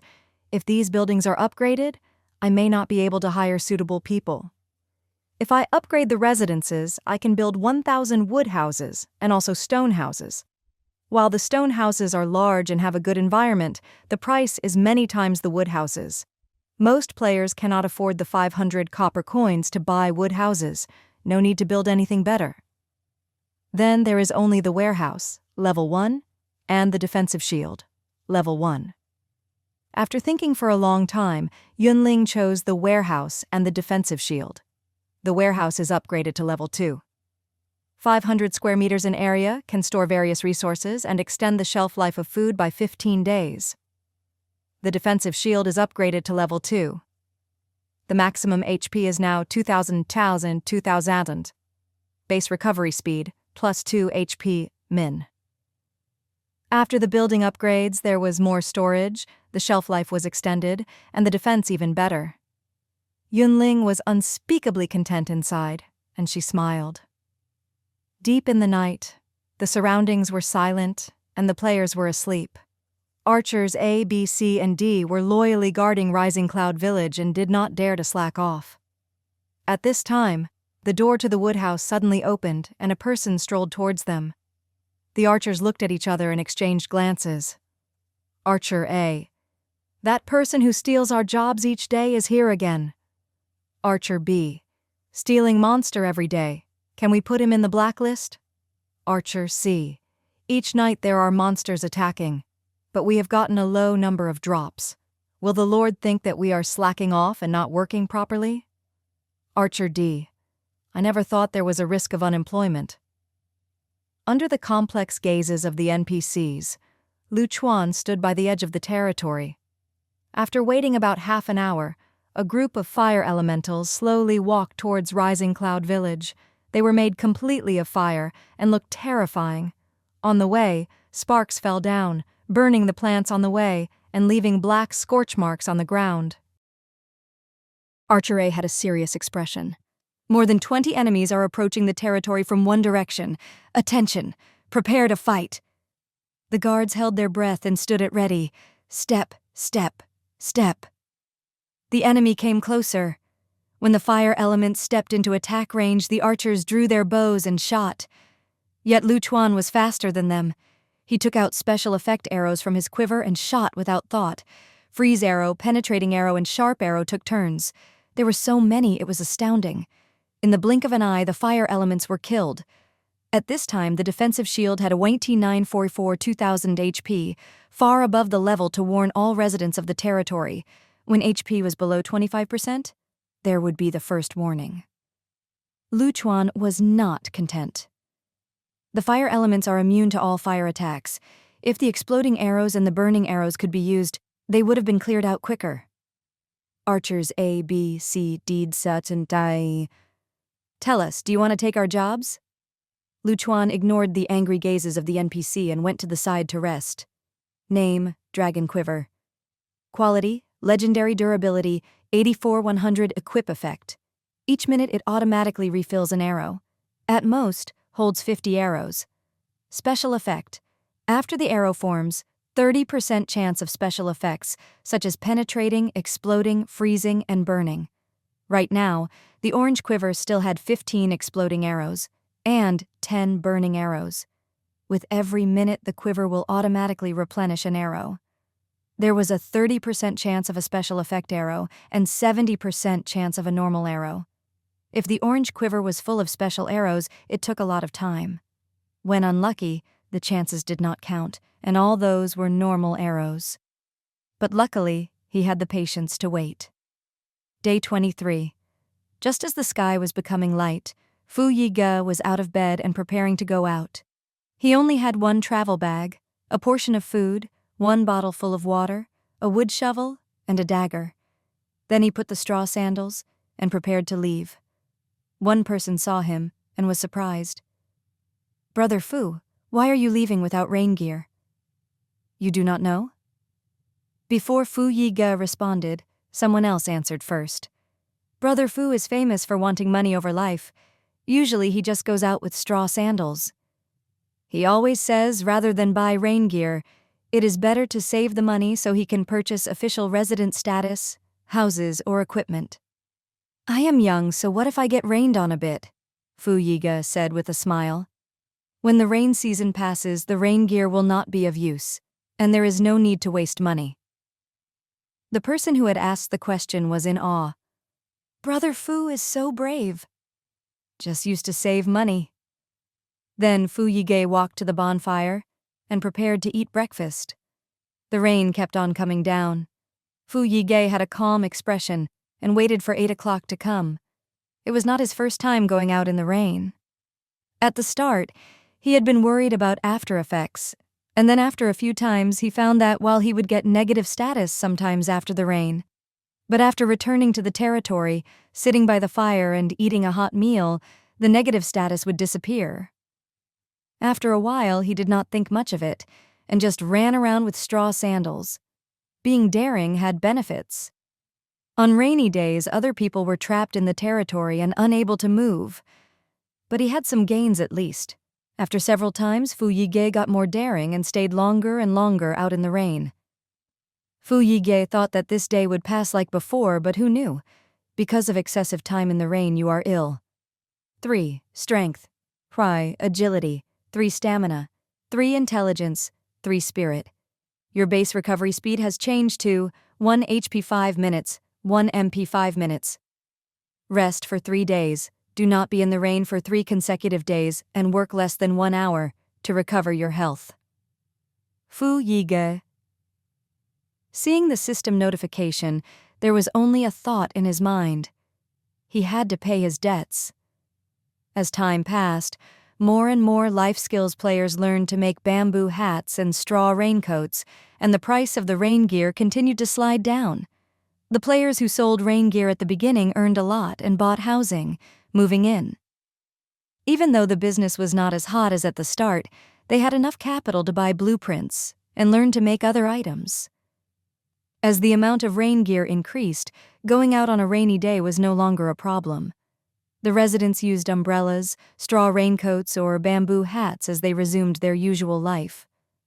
At the same time, Yun Ling's foraging team had 20 people, each of them hard-working and well-behaved.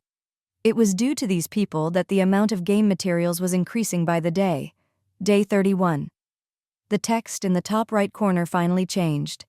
Day 31, Spring, Peace Day, 7:30:30. Peace Day. Yun Ling pondered the new term and guessed the days of drizzling rain was about to end. Soon after, the foraging team of 20 people all arrived. Yun Ling said solemnly, "The game settings have changed. If someone wants to leave the team and work on your own, I will not stop you." The air grew very quiet. After a long time, no member said they were going to leave. Everyone stood where they were, waiting for Yun Ling to lead them to depart. Yun Ling was slightly surprised. She had thought that there would be ambitious people who would leave, but in reality, the players were thinking, it would be easy to leave now, and very difficult to return if they wanted to come back. On peace days, they could move freely, but if in a few days it changed to Summer Calamity Day, what should they do? In the end, one person was not able to defend against the calamities. If they were with teams, it was not the same. If they encountered monsters, there were guards to protect them. The materials that they foraged were not considerable, but the team leader still paid them in full and provided food. The shade under a large tree was enjoyable. They finally found a steady job. Which player was willing to easily abandon this? Also, if something happened to the team and had no more money to hire them, they could move on their own then.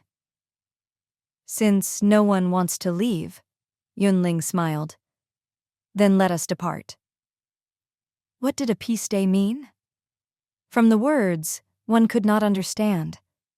But not long after leaving the territory, Yun Ling sensed something was different. Previously, the edible plants near Rising Cloud Village had all been dug out, with nothing left. Now, there were potatoes, sweet potatoes, wild vegetables scattered in the surrounding. This was like new supplies had been refreshed. In the past, when they encountered monsters, the monsters would always chase persistently and could not get shaken off. Today, after a light jog and distancing yourself, the monsters were too lazy to give chase. On calamity days, the rain would come down randomly, stopping and starting with no pattern. On peace days, the weather was fine, and there were no signs of rain. No matter which way you looked at it, peace days were much easier to survive than calamity days. Yun Ling led people to gather honey, berries, and potatoes. They were very busy, but when she calculated the stored supplies, she was very happy and felt that there was no trouble in being a bit more busy.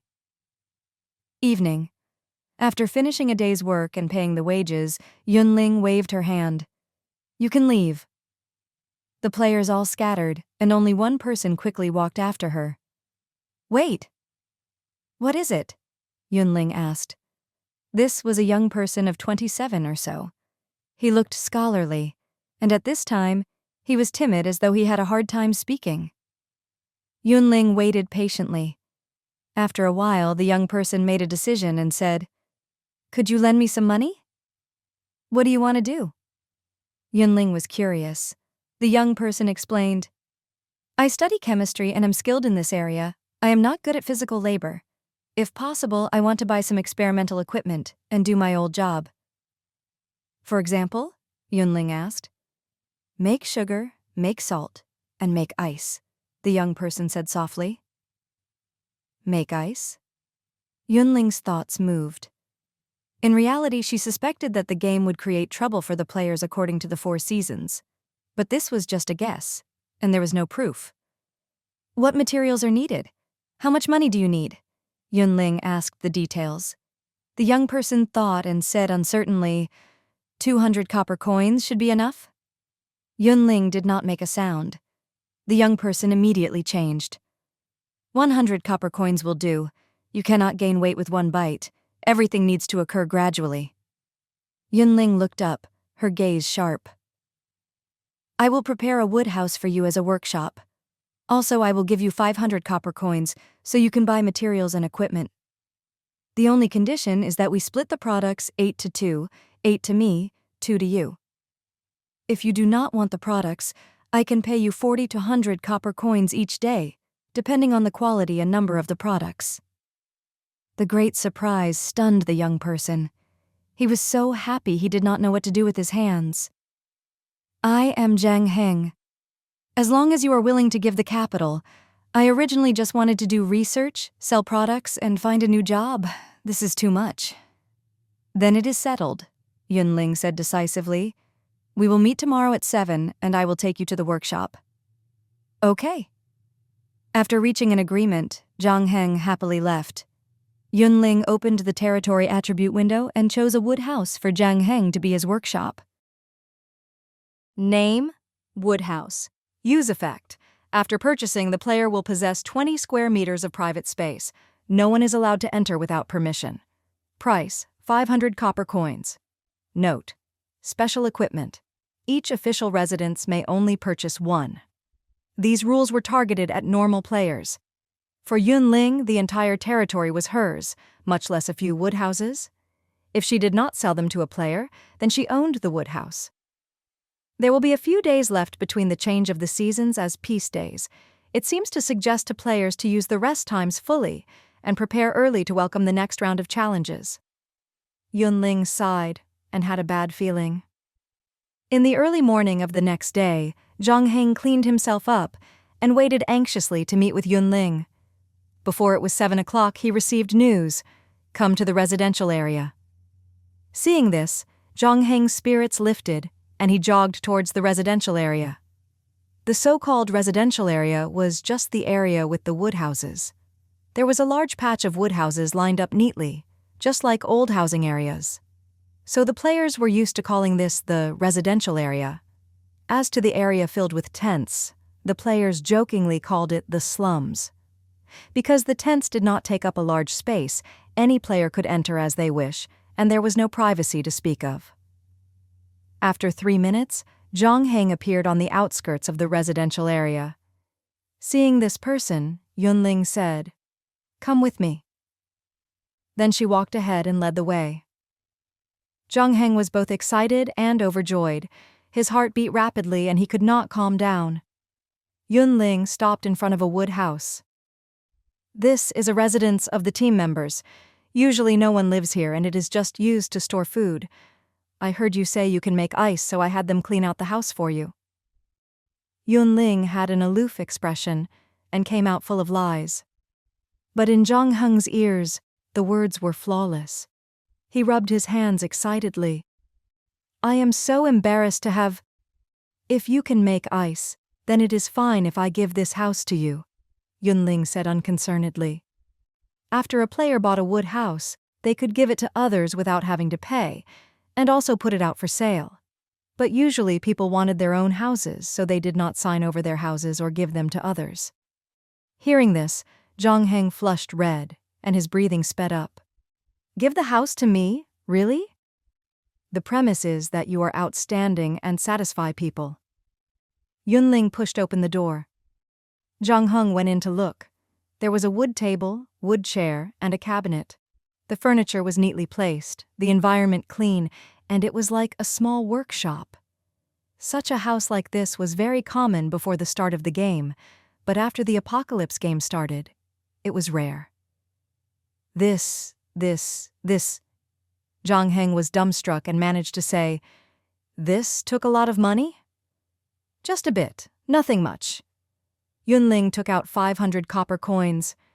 Use these to add equipment. You look and see what you should do. Zhang Heng looked dazedly at Yun Ling and instinctively pinched his arm. Ugh, he cried in pain. Seeing Yun Ling look over, he smiled guiltily. So this is not a dream.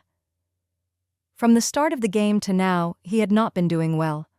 All the copper coins he had gotten added together did not reach 500 copper coins. This was a huge sum, enough to make someone lose their minds. Work well. The future is boundless. Yun Ling paused, and then said in an icy voice, But if you want to cheat me, and you do not actually know to make sugar and ice, I promise you will regret it. Zhang Heng's heart tightened. He said seriously, I am not lying. I really worked with this to make a living. Asking to borrow money from you was to plan to work in my best field and avoid the things I am not good at. While he could do everything to live, he was really not suited to hard and tiring labor. If there was a chance, he wanted to change jobs. Yun Ling said, Then I will wait and see. 2 days later, Zhang Heng called Yun to the workshop. He first took out the fine and white salt he made and said proudly, I refined this from the lake water. The texture is not bad and it is edible. Then he took out a plastic bag filled with white sugar. I got this from the sugar cane and beets. First, squeeze out juice, then concentrate through boiling, separate, and form crystals. At the start, it was brown sugar, and after more refinement, it is white sugar for normal use. When Zhang Heng spoke of his professional field, he was very excited and could not stop talking. Yun Ling. We are both humans, but why can't I understand what you are saying? In conclusion, Yun Ling interrupted Zhang Heng's professional explanation. As long as you made it. She glanced at the table and asked, Where is the ice? Zhang Heng presented cold sugarcane juice. Here. Yun Ling took a sip and found it clean and sweet with hints of coldness. When the drink entered her stomach, the heat faded, and she felt refreshed all over. Zhang Heng explained, While I can make the ice cubes, they are not easy to store, so I did not make much. When needed, I will make them to avoid the ice melting. Okay.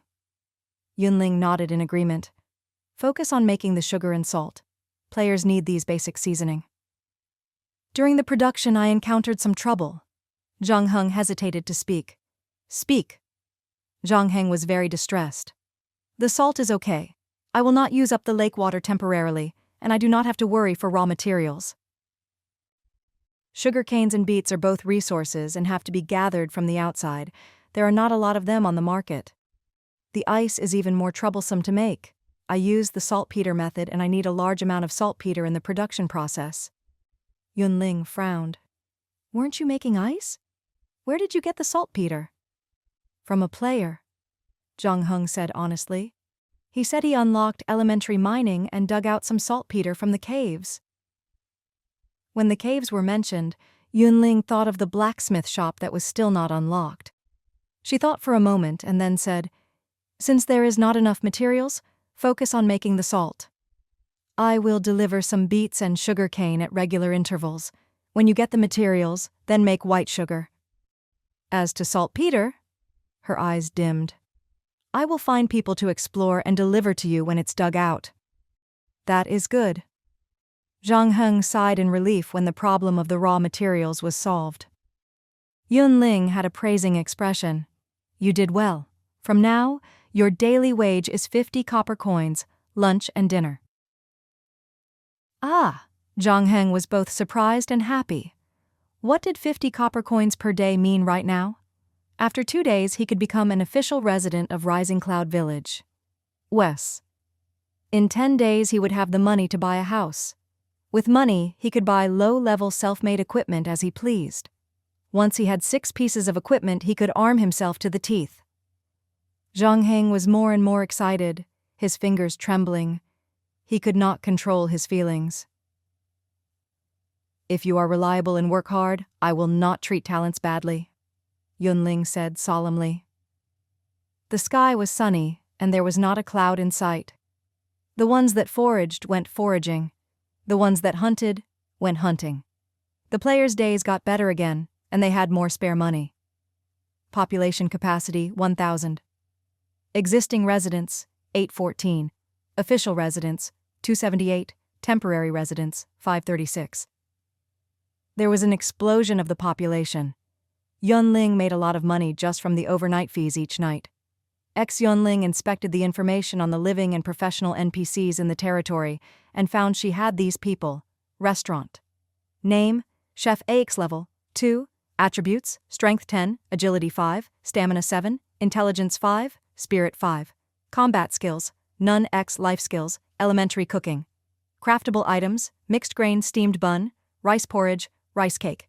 Name, Chef B, X level 2. Attributes, Strength 7, Agility 7, Stamina 7, Intelligence 5, Spirit 5. Combat skills, None X life skills, elementary cooking.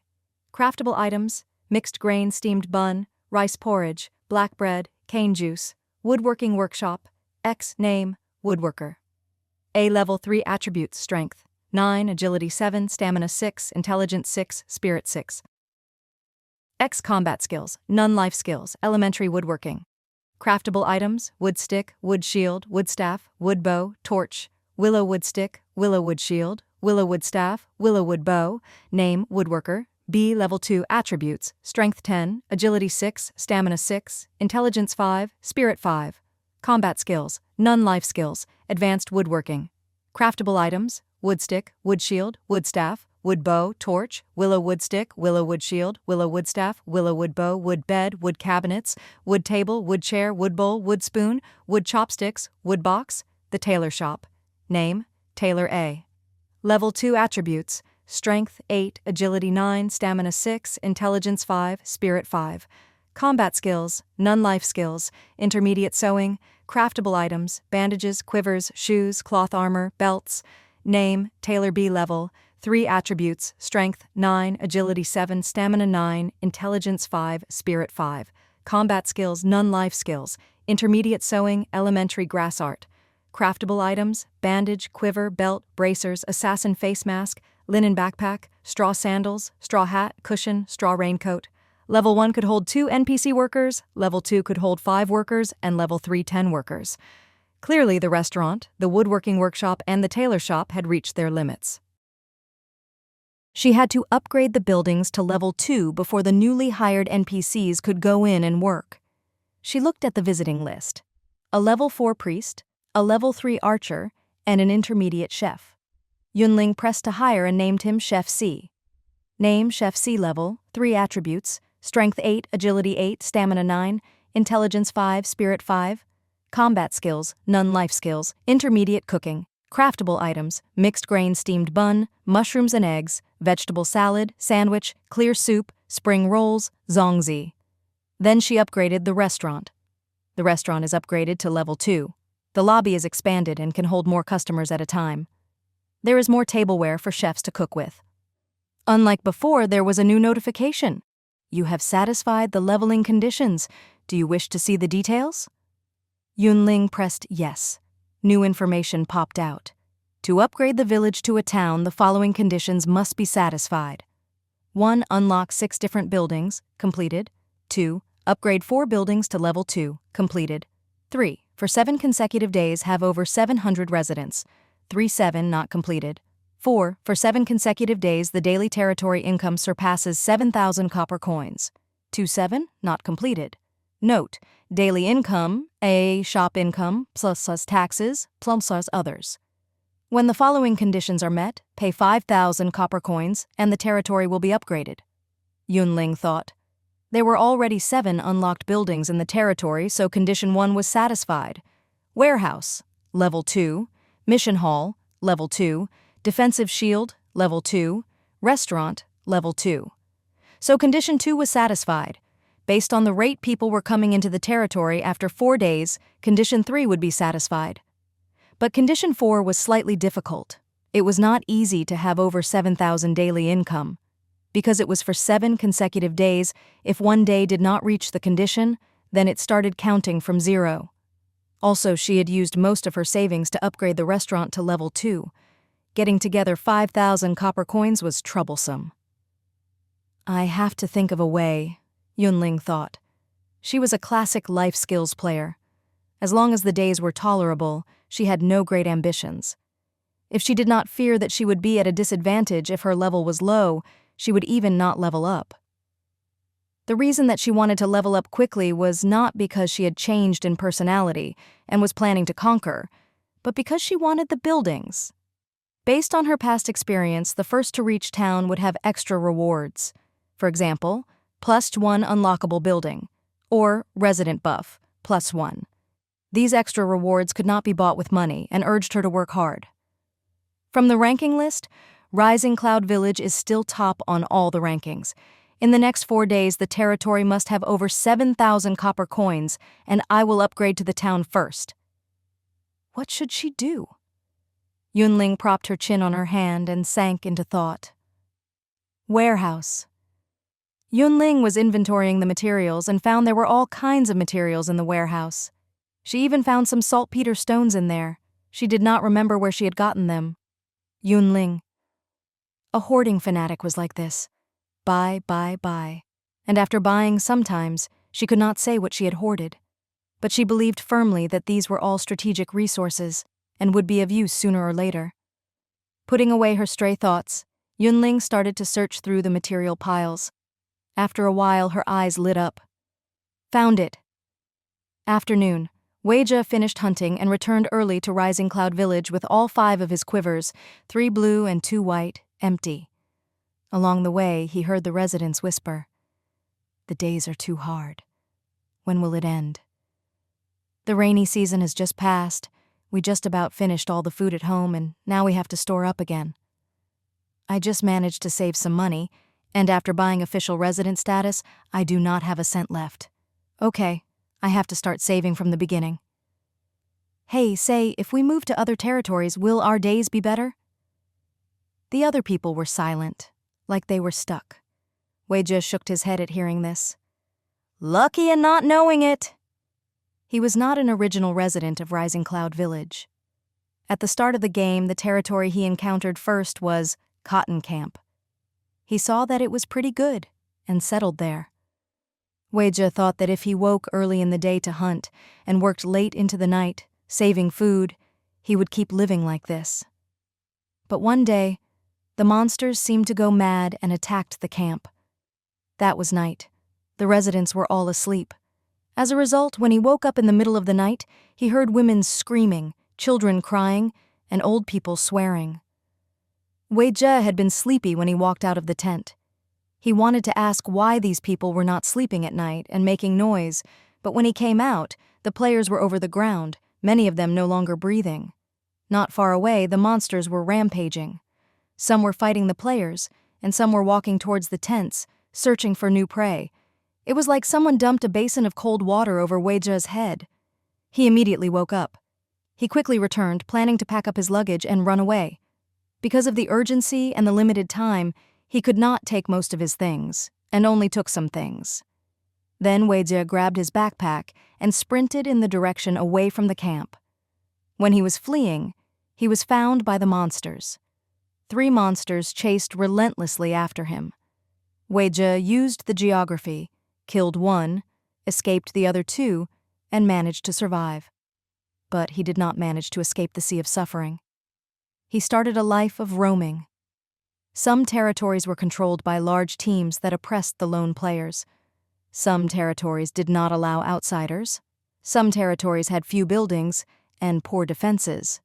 Some territories, when you entered for the night, you would be attacked by monsters during the night. Before the next day, the territory was overrun. After a lot of trouble, Weijie grew numb. When he was dispirited and felt that life was not as good as death, he came to Rising Cloud Village. After becoming an official resident, you could enjoy 2 buffs that greatly increased the ability to survive outside. There were guards in the territory, and a defensive building like the defensive shield. During the night, you could sleep without worry. You did not have to be constantly on your guard, worried that the monsters would attack during the night. There were many functional buildings and a wide variety of products that could satisfy the needs of all players. There was no oppression from the teams. There were lone players and life skills players everywhere who were playing the game. Bamboo hats, straw raincoats, bamboo umbrellas. There was plenty of rain gear and at reasonable prices. Without the market being cornered by the large teams, the prices were not sky high. Even in the hardest of times, he had not heard of any players hunting other players to get equipment to sell in order to live. Weijie sincerely felt that there was no territory better than Rising Cloud Village in S City.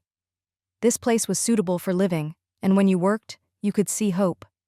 He came into the tailor shop with copper coins. Weijie planned to buy another hunting quiver, but when he looked, there were new products on the shelves. Name, Crimson Flame. Quiver, quality, rare equip effect. Each minute it automatically refills an arrow. At most, holds 35 arrows. Special effect. After the arrow forms, 20% chance of special effect burning. Once successful, plus 12 fire damage. Creates extra fire spell attack. Price, 1,200 copper coins. Name, Fire Feather Cloak. Quality, rare equip effect. Stamina, plus 10. Special effect. Each second will create 3 fire spell damage to surrounding enemies. Price, 3,000 copper coins. After reading the attributes, Weijie inhaled sharply. What kind of magical territory was this? Why were there even purple equipment for sale? He had once heard people mention, in the early stages of the game, high-level equipment was very rare. Other than being lucky to pick a purple or orange card during the card rain on the first day, hunting bosses was the only chance to get purple and orange equipment. While the authenticity was not proven, there was more than one person who said this. Adding on that Weijie had gone to other territories, and the system shops never sold purple and orange equipment, over time he started to believe it. But Rising Cloud Village's system shop was selling purple equipment. Not just 1, but 2. Weijie was shocked at his spot and unable to recover for a long time. After a while, he touched his pocket and sighed with regret. Not enough money, cannot afford it. Such a pity. Translator ramblings. I don't know why there are so many wood items, and don't ask why some items are just wood and others willow wood. A team of 10 people were chatting as they walked. Have the monsters gotten stronger recently? The archer mentioned. When I use my skill, I used to kill 1 with 2 arrows. Now I need 3. Maybe, the assassin spoke. After killing the monsters, there are more items in the drop and more copper coins. Before, a monster dropped 2 4 copper coins. Now it is 3 6. The mage was worried. What if the monsters are like the players and can level up? At these words, the air froze. No one knew how to answer. The tall and large man at the front had a cold expression. Then level up faster than them, be stronger than them, and always oppress them. The members were slightly reassured. The archer said with a smile, "Boss is so mighty." The assassin nodded seriously. This suggestion is good. I like it. The mage thought it was right. Back when we did not have skills or equipment, we were not killed by the monsters. Now, we are high level and have many skills, so what can happen? Also, if they could not win, they could make a strategic retreat with no problem. The tall and large man glanced at the members and said in a deep voice, "Rather than ponder this nonsense, think more about how to surpass the other teams and become the top one of Rising Cloud Village." When this matter was mentioned, the archer was helpless. Some people were born lucky and found a good territory at the start. There were buffs when fighting monsters, and if equipment was needed, you could buy it from the system shops. If you really did not have money, you could buy player-made equipment. What about us? We are not weak, but we lose each time. Sometimes, just when we buy official resident status, the territory is breached, and we are forced to leave and flee for our lives. In this way, all their money was lost. They had worked so hard but still did not live well, just barely above starving. Being worse off than people right now does not always mean being worse off than others, the tall and large man said calmly. Fight more monsters, save more money, and then buy high-level equipment. We will not be worse off than them. At the start of the game, to increase their survival rate, many people had learned 2-3 C-rank skills, and in their team, the worst off had learned 2 B-rank skills, and some even had S, A, and B-rank skills together. The higher your level, the more experience was needed, and the more difficult it was to level up. To increase your strength, you could only rely on changing equipment or getting high-level skills. By then, it would be their time to shine. The tall and large man had a firm gaze, and his steps were firm, like nothing could shake his determination. Stepping into the tailor shop, they had wanted to get a blue hunting quiver for the archer, but when they saw the items on the shelves, everyone exclaimed together, "Purple quiver? 20% chance of special effect? Damn, damn, damn." Why does the system shop have purple equipment? Tanks focus on defense. The fire feather cloak will create damage automatically to the surrounding enemies. What kind of godly equipment was this?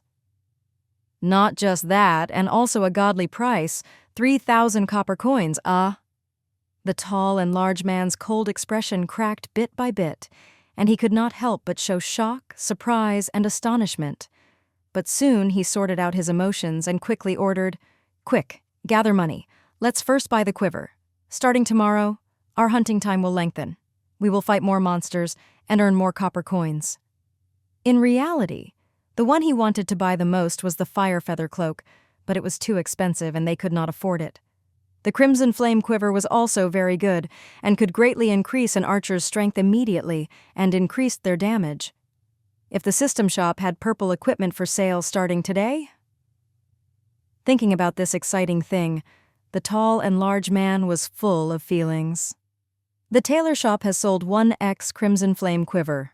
Congratulations, you have received 1,200 copper coins. The tailor shop has sold 1x ice quiver. Congratulations, you have received 1,200 copper coins.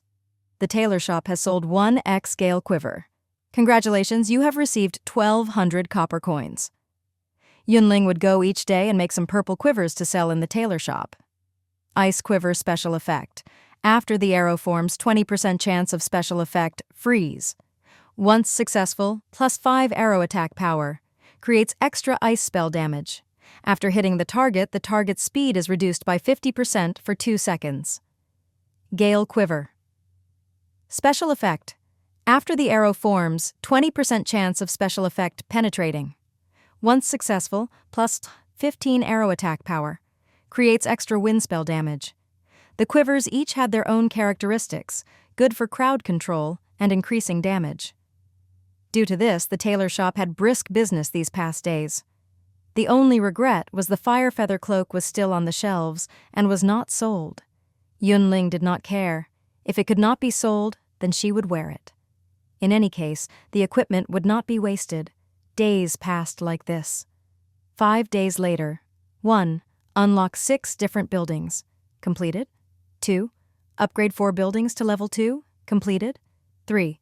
For 7 consecutive days, have over 700 residents. Completed. 4. For 7 consecutive days, the daily territory income surpasses 7,000 copper coins. Completed. Note: daily income, shop income, plus taxes, plus others? All conditions are met. Will you pay 5,000 copper coins to upgrade the territory to a town? Yun Ling pressed yes. Then, many system notifications appeared. Upgrade successful. Territory area has expanded. Congratulations, Rising Cloud Town, for being the first territory to become a town. The Lord is rewarded 2,000 experience. The Lord is rewarded 1,000 copper coins. Congratulations, player, for leveling up. You have received 3 free attribute points to be allocated at will. Congratulations, Rising Cloud Town, for being the first territory to become a town. Unlockable buildings, +1. Congratulations, Rising Cloud Town, for being the first territory to become a town. Resident buff, +1. Please select 2 of the following 4 options as the reward.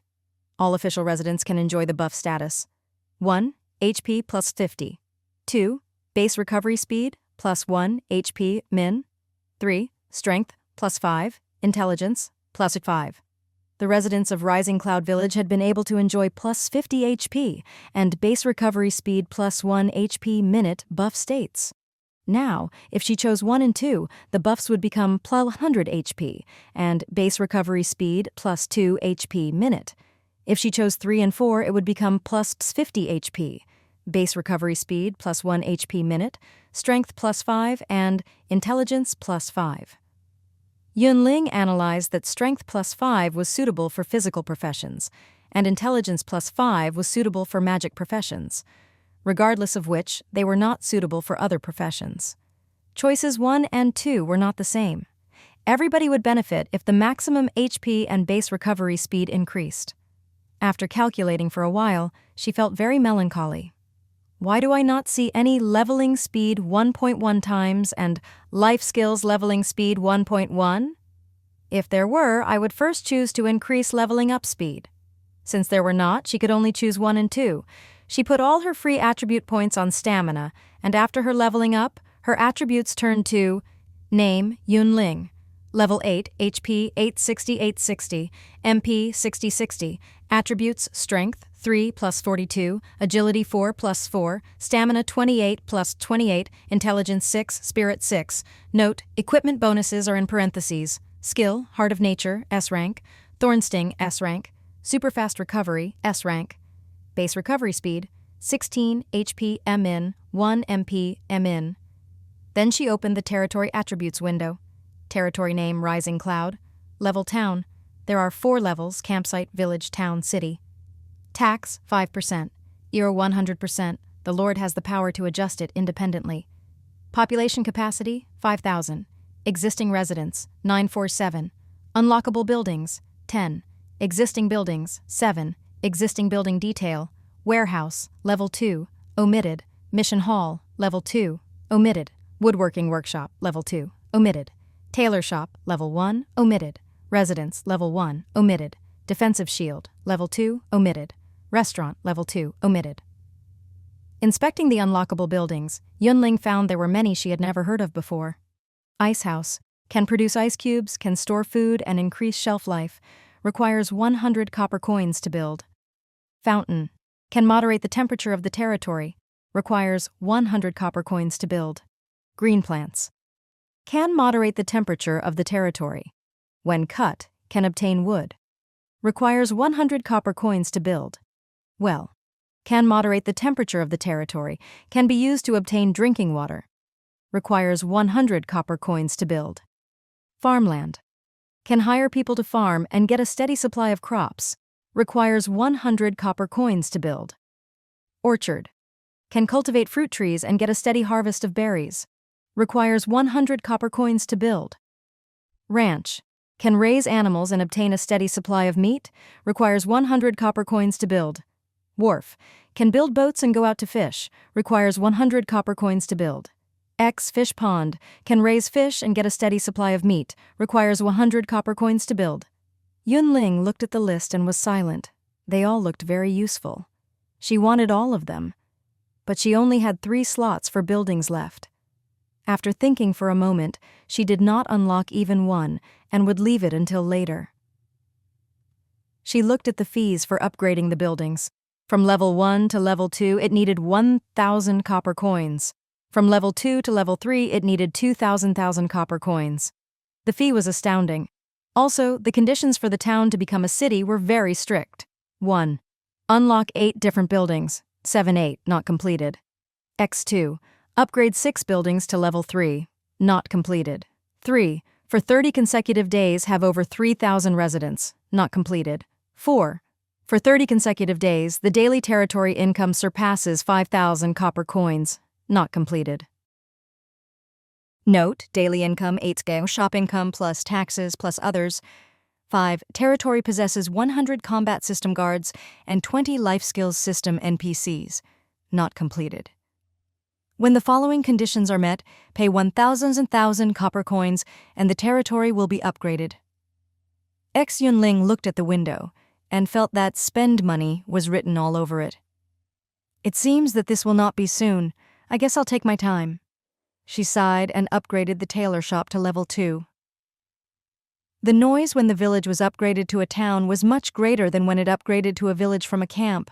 Almost instantly, the residents realized that there were changes occurring in the territory. Look, the territory is expanding outwards.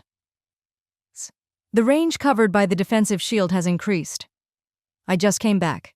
The system notification has become, "Welcome back to Rising Cloud Town." Also the rankings. Rising Cloud Town is first on all of them. The residents excitedly spoke of their new discoveries. The more they talked, the more reassured they felt and the more satisfied they were. Their territory was ranked first in the world. They were much better than the other territories. Day 41, Summer Calamity Day. Yesterday, it had still been a peace day, and today, it was a calamity day. Yun Ling knew that the system was going to make trouble, but she would deal with things as they came, and there was no use in panicking. Right at 8, the foraging team members all arrived. There were 24 guards, NPCs, all of them strong. "Today we are going south," Yun Ling said. She had explored in this direction before. After walking for nearly an hour, they would reach a pond. At the center of the pond, there were lotuses and water chestnuts. In the surroundings, there were blueberries, shepherd's purse, plantago, fish mint, flat mushrooms.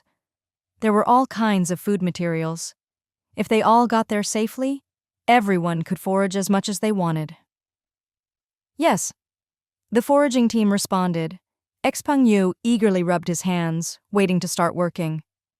As the population of the territory increased by the day, there were numerous players that went to collect from the resource points whenever they were refreshed. Due to this, there were not any edible plants near Rising Cloud Town. If you wanted to get something, you had to be daring and walk out.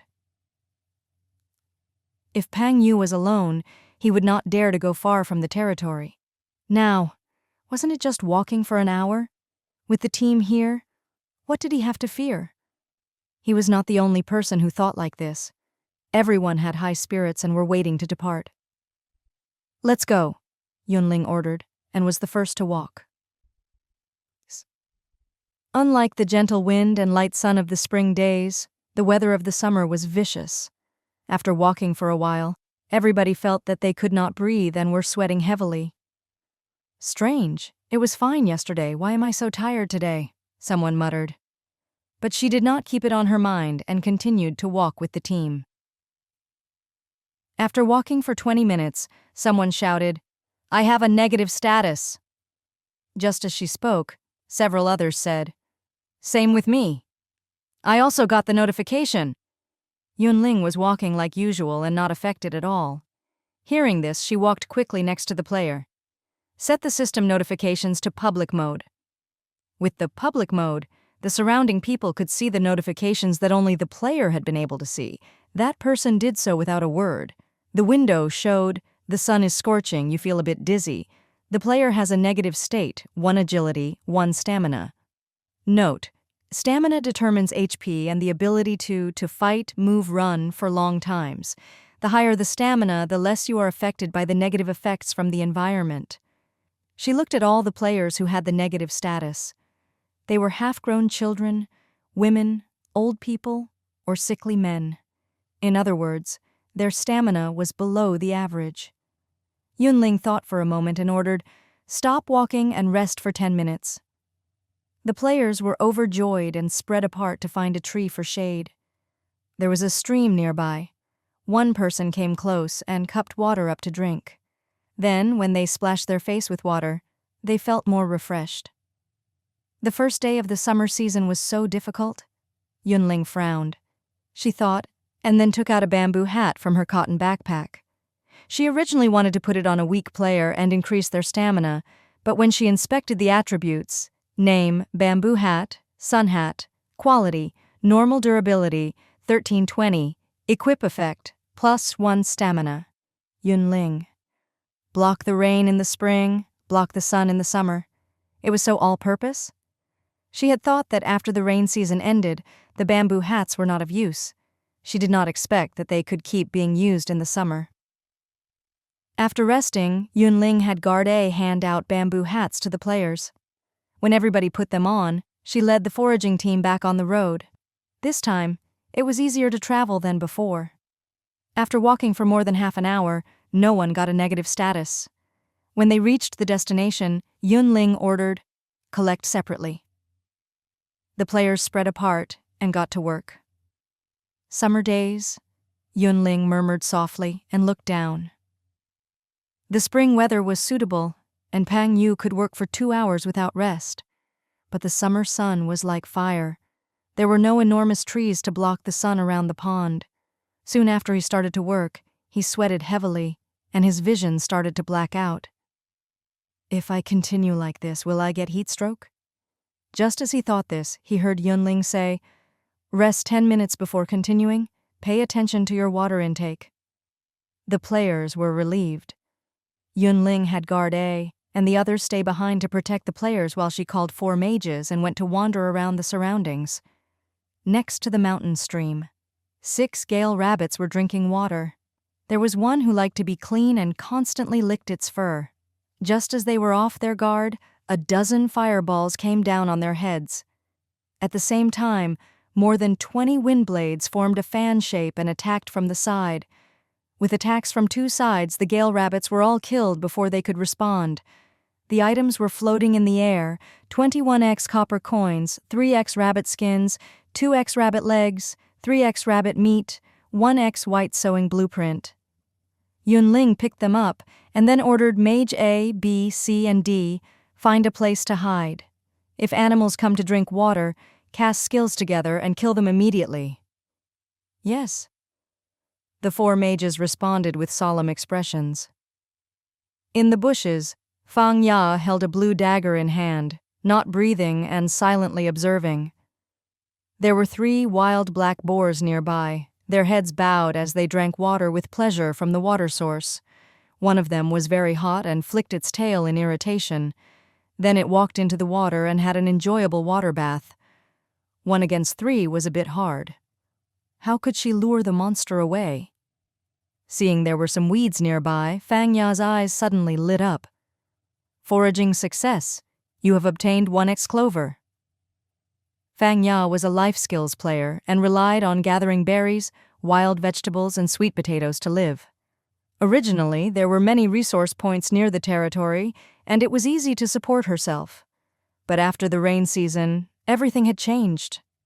The players were very stingy with their copper coins and did not rashly spend, afraid of encountering more changes and being trapped in the territory, unable to go out. Foraging for food could fill her stomach, but not earn her the overnight fee. Out of helplessness, Fang Ya could only start hunting. For a lone player, killing monsters was not an easy thing. The monsters in groups had to be avoided. The ones that were alone or in 2s or 3s were their targets. Fang Ya had spent half a day to find these 3 wild black boars. If she did not act now, the sky would be dark soon. If she could not get together 5 copper coins before 6 o'clock, she could not stay in the territory overnight. At that time, it would be a disaster. Thinking of this, Fang Ya became more determined and started to move. She threw the clover on the ground and then threw a small pebble at the wild black boars, trying to get their attention. A black boar was hit by the pebble and got very angry, looking up and around. When it saw food on the ground, it ran over in interest. Fang Ya smiled and moved the clover further away. The black boar was very greedy and was lured away from its fellows like this. Right now. Fang Ya held the dagger and silently recited her skill, wanting to hit the black boar's neck. But the other was unusually wary and took 2 steps back when she came forward. Her attack missed, and the situation turned. The black boar howled angrily and summoned its fellows to help. Fang Ya wanted to retreat, but thinking that she did not have enough for her overnight fee, she gritted her teeth and decided to face it head-on. She was thinking this, and there was still a distance to the other 2 black boars. If she could kill the target before the reinforcements arrived, she may be able to leave unharmed. Yet unexpectedly, the wild black boar was very difficult. During the fight, it kept on protecting its vitals, stopping her from hitting them. Fang Ya was not a player skilled in fighting to start with. Seeing the situation turn bad, her fighting grew even more disordered. When the 2 black boars charged in front of her, her heart felt cold. She only had one thought left. It was over. "Attack!" she heard a female voice. In the next moment, skills landed on the wild black boars. In a flash, the 2 black boars died. Seeing its fellows dead, the one black boar was stunned and momentarily stopped moving. Fang Ya took the chance and used all her strength to stab the dagger into the weak spot of the target. "Ah!" the black boar screamed in pain. Fang Ya did not care and continued to attack. After a few breaths, the black boar fell to the ground. Fang Ya was covered in wounds. She collapsed to the ground and panted heavily. Yun Ling appeared with her mage team and picked up the items. "Thank you for saving me." Fang Ya's gaze was wary. "I am willing to give you the drops as thanks. Just leave the 4 copper coins in the drop to me. The other things, whether it is pork belly or tenderloin, can be yours." Based on the game rules, the drops belonged to whoever killed the monster, but the premise was that in 20 minutes the killer had to collect the items. Once 20 minutes passed, if the killer did not pick them up, the system assumed the items were abandoned. By then, anyone could take the items. If this was a usual time for her own safety, Fang Ya would leave. But today, there was no way. Yun Ling glanced and said unconcernedly, "The drops belong to whoever killed the monster. Do not worry, no one will steal from you." Fang Ya exhaled in relief. She hesitantly picked up the dropped items. During the process, she saw the other showed no intention of attacking at all and was completely reassured. "Thank you." Her words were sincere and straight from the heart. No need to be so polite. After speaking, Yun Ling planned to leave with the mage team. "Wait," Fang Ya called. "Which territory are you from?" When she was saying this, she was thinking, if there was a chance, she would pay back the other greatly. "Rising Cloud Town," Yun Ling told her. Fang Ya stilled. While this place was where several nearby territories met, Rising Cloud Town was the one most far away. She wanted to say, "You are too far from the territory. You are not afraid of encountering danger." Then she thought more. With the other's team's power, there was nothing to worry about. "How is the environment of the town?" Fang Ya could not help but ask. "Pretty good," Yun Ling thought. "The crafters do not fear starving, and the life skills players can also buy houses. Some of the roamers that come and stay in Rising Cloud Town for a few days do not want to leave." "After becoming an official resident, are there buffs?" Fang Ya asked. "Plus 100 HP base recovery speed plus 2 HP minute," Yun Ling answered. Hearing this, Fang Ya was stunned. "If there is nothing else, I am going." Yun Ling waved her hand and left with the NPCs. Fang Ya was stunned at her spot, not recovering for a long time. The village where she was at now, once you became an official resident, there was a buff of plus 5 agility. She always thought that this buff was very good, increasing movement speed, and was good for hunting and foraging. But what did that person just say? Plus 100 HP? Base recovery speed plus 2 HP minute? Compared to Rising Cloud Town's buffs, her residence's plus 5 agility was trash. In Apocalypse Calamity, there was only one life. What was more important than living? If she said the truth, should I change territories? As the thought rose, it rooted in her mind. Fang Ya was very moved. and wanted to immediately move. The water chestnuts were shaped like cow horns and usually floated in the lakes. Near evening, after returning to Rising Cloud Town, Yun Ling boiled some of the water chestnuts and then cut them in half with a knife. The water chestnuts were crisp and sweet, perfect to be snacks. Yun Ling ate one each bite and ate very happily. When it was close to evening, the residents were either cooking or setting up a stall and selling. The smoke curled up. The sounds of chatting and bargaining were mixed together. It was so lively. Yun Ling ate the water chestnuts as she strolled through the streets, content and at leisure.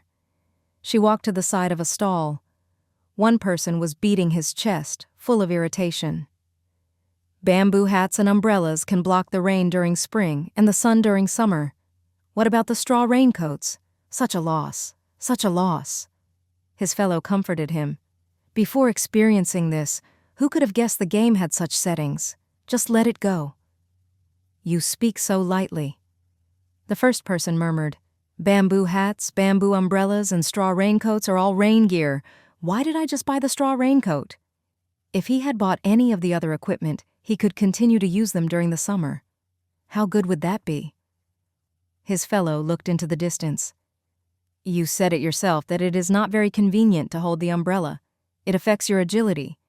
The bamboo hats can block the wind and rain, but the effect is average. Only the straw raincoats could completely block the rain. The first person to speak. The stabs were right in his heart. Never mind, you bought it already. What else can you do? His fellow said. The entire rainy season passed, and the durability of the equipment is only 1/3. Do you want to return it? Pretend the straw raincoat is only rain gear and just buy sunshade gear? I still feel I made a loss and did something stupid. The first person to speak had a depressed expression and was very unhappy. His fellow rolled his eyes and looked down, picking up wares, ignoring him. Yun Ling saw there was nothing that she wanted at the stall and walked away. Apocalypse. Lord. This day, when Shijianshan just sat down, players came charging over and said, Shopkeeper, are there bamboo umbrellas? I want to buy. Shijianshan placed the umbrellas and said coolly, Yes, 50 copper coins each. Hearing this, the player was almost crying. Didn't you say it was 30 copper coins on sunny days and 50 copper coins on rainy days? Shijianshan said without thinking, This is a sunshade umbrella on very sunny days, 50 copper coins each. The player was speechless. If you want them, buy as soon as possible, Shijianshan suddenly warned. These are the last 10. After they are sold, there are no more. What? The player was shocked. The business is so good, why do you not continue? Shijianshan spread his hands in helplessness. There are no more raw materials. Without the tung oil and the rag cloth, he could not make the umbrellas. The player... He was stunned where he stood, and silent for a while. Oh, someone else is coming. Shijianshan saw someone running hurriedly in this direction and immediately smiled. If you want, be quick. Today is the last day I'm selling bamboo umbrellas. The player? I want 2. He did not hesitate in taking out the money, and bought 2, fearful that someone would snatch them from him. The bamboo umbrellas were quickly sold. Shijianshan stood up and slowly walked back. When he was in front of a woodhouse, he stopped and knocked on the door. Player Shijianshan requests to enter the room. Will you allow it? Liang Hui received the system notification and stilled. He pressed yes. Shijianshan found a place to sit down after entering and headed to the main topic. The bamboo umbrella business is done. Let's split the money. He was the one with the idea, and he had hoarded the rag cloth, and it was due to him that the business had succeeded. But it could not be refuted that without Liang Hui's help, he could not have done it. No need, Liang Hui waved his hand. You helped me buy official resident status and gave me a house. You have given enough. He only helped. Any other person could have also done this. Shijianshan reminded, You have to have some money left to defend yourself. Liang Hui stopped moving. Then, 100 copper coins? He tried.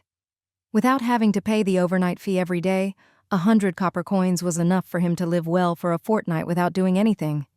In the end, Shurjian Shan gave him 200 copper coins.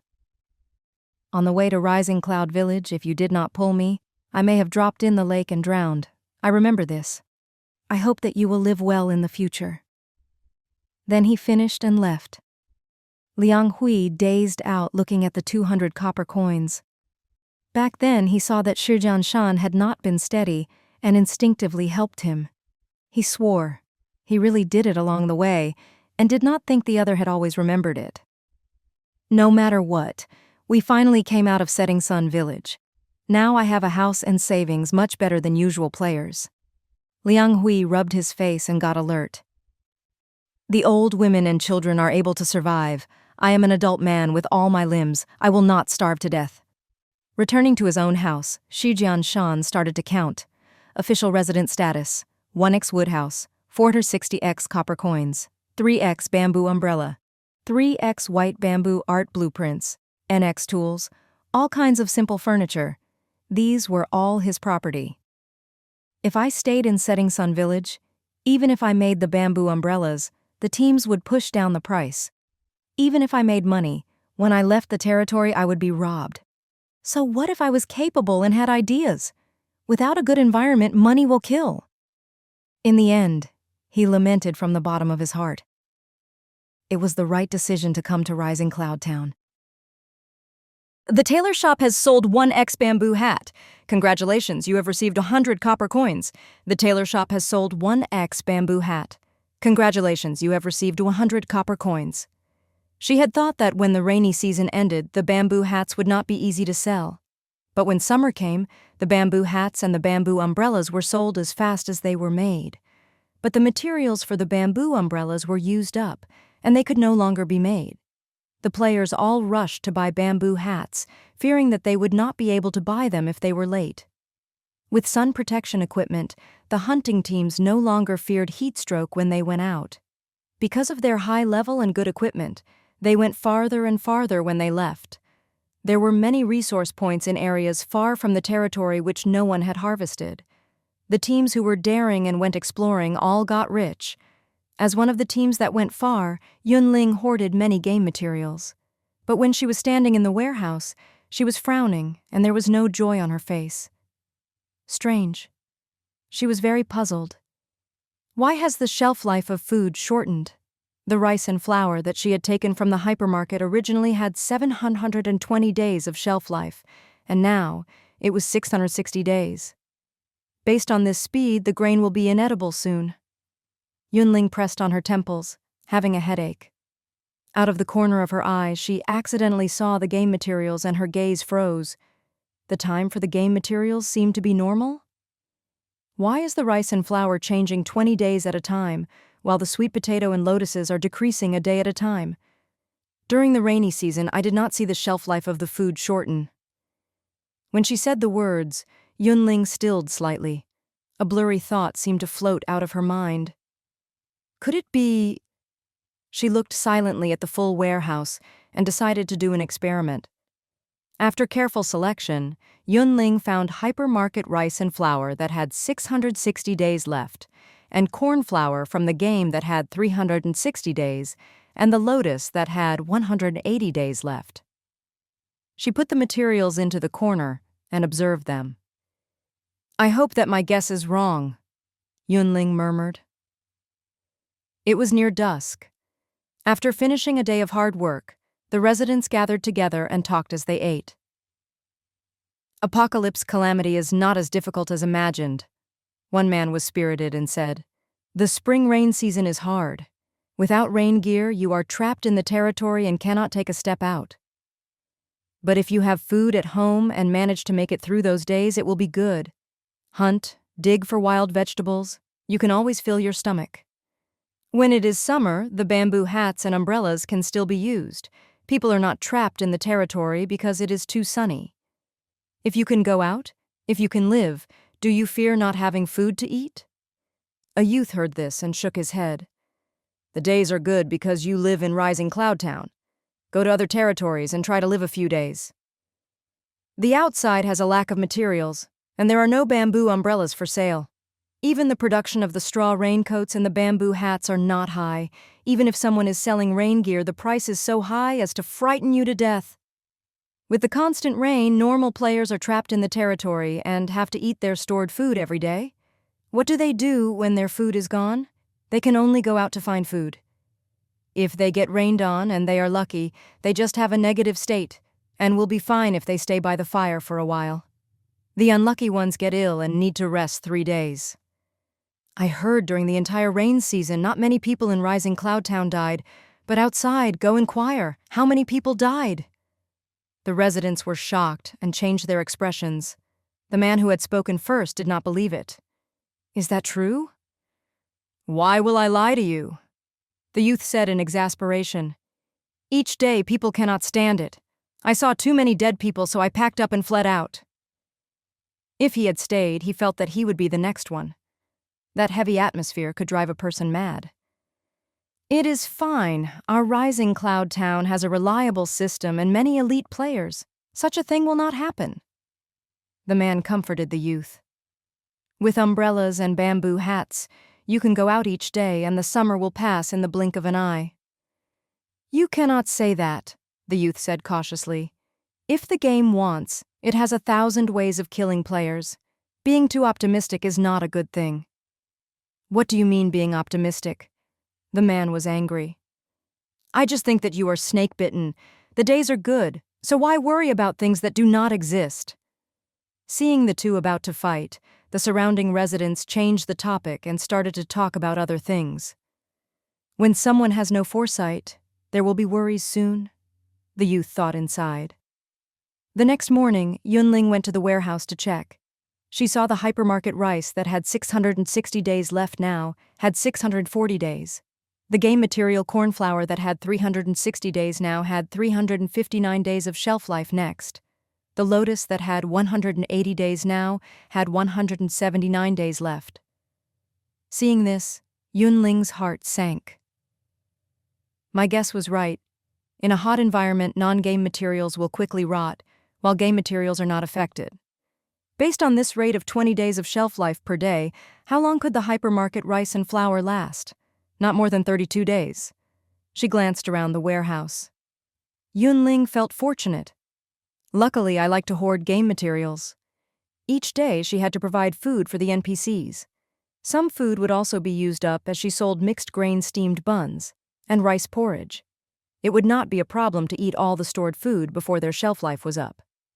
On the way home, Lu Chuan suddenly appeared and said abruptly, "The situation is not right." Yun Ling did not immediately react. "What is it?" "The food is changing quality too quickly." Lu Chuan had a grave expression. "The biscuits had 2 months shelf life. When I opened it yesterday, I found there were mold spots already. After the soy sauce is opened, it should have a shelf life of 3 months. Yesterday, when I opened and smelled it, the scent had changed." At the end, he concluded, "The game materials are not affected, and the non-game materials are quickly rotting." "I found this too," Yun Ling sighed. "The hypermarket rice and flour are dropping quickly in shelf life. After a while, they will be inedible." Lu Chuan was shocked. "You can see the shelf life of the non-game materials?" "Right." Yun Ling nodded. "Game is 1 day, food is 20 days of shelf life." "I cannot see the shelf life of the biscuits and the soy sauce and just judged from the smell and mold spots," Lu Chuan said. "Maybe because they were in the warehouse?" Yun Ling guessed. "When I was transporting them from the hypermarket, I could not see them." Lu Chuan was speechless. After a long time, he said, "I did not think that being the Lord gives so many special rights." Yun Ling laughed. "But this is a legendary equipment that rivals orange equipment." "My salted meat!" In the woodhouse, Yu Ching-wen gave a pained cry. At the end of the spring, she had thought that the summer season would be hot, and some food could not be kept for long. She could put salt on them and preserve them. At the time, they had been sweeping past a market and got a lot of salt from there. Yu Ching-wen had put salt on the meat, marinated for 2-3 days, and then hung them in a cool place to be air-dried. Normally, her way should be right. But when she woke up today and checked, she found there was mold growing on the meat. Seeing that the meat could not be eaten, Yu Qingwen was both angry and annoyed. If I had known this before, I would not have made salted meat. Zheng Mingyue carefully inspected the salted meat and then opened a bag of salt to taste. He frowned. It is not the problem of the meat. The salt seemed to have degraded. What? Yu Qingwen was stunned. How can salt degrade? It is a mineral. It is true. Zheng Mingyue handed over the salt. Taste it. It is somewhat bitter, and there is a strange taste I cannot describe. It is not normal salt. Yu Qingwen touched it with her index finger for a taste. When the salt entered her mouth, she immediately had a bad expression. So bad. I see that there are 2 pieces of salted meat that are fine. The rest have gone bad. Zheng Mingyue carefully analyzed. They are all salted meat, so why have some succeeded and some failed? Yu Qingwen was speechless. It cannot be because this is a game, so there is a success rate for preserving? Zheng Mingyue did not refute the possibility. Maybe. Yu Qingwen felt a surge of powerlessness. All the meat we managed to save is ruined. At this time, she did not want to get to the bottom of the reason, just have a cry. Zheng Mingyue was in deep thought, looking at the fine salted meat. After a while, he suddenly said, "This meat does not seem to be preserved with the salt from the market."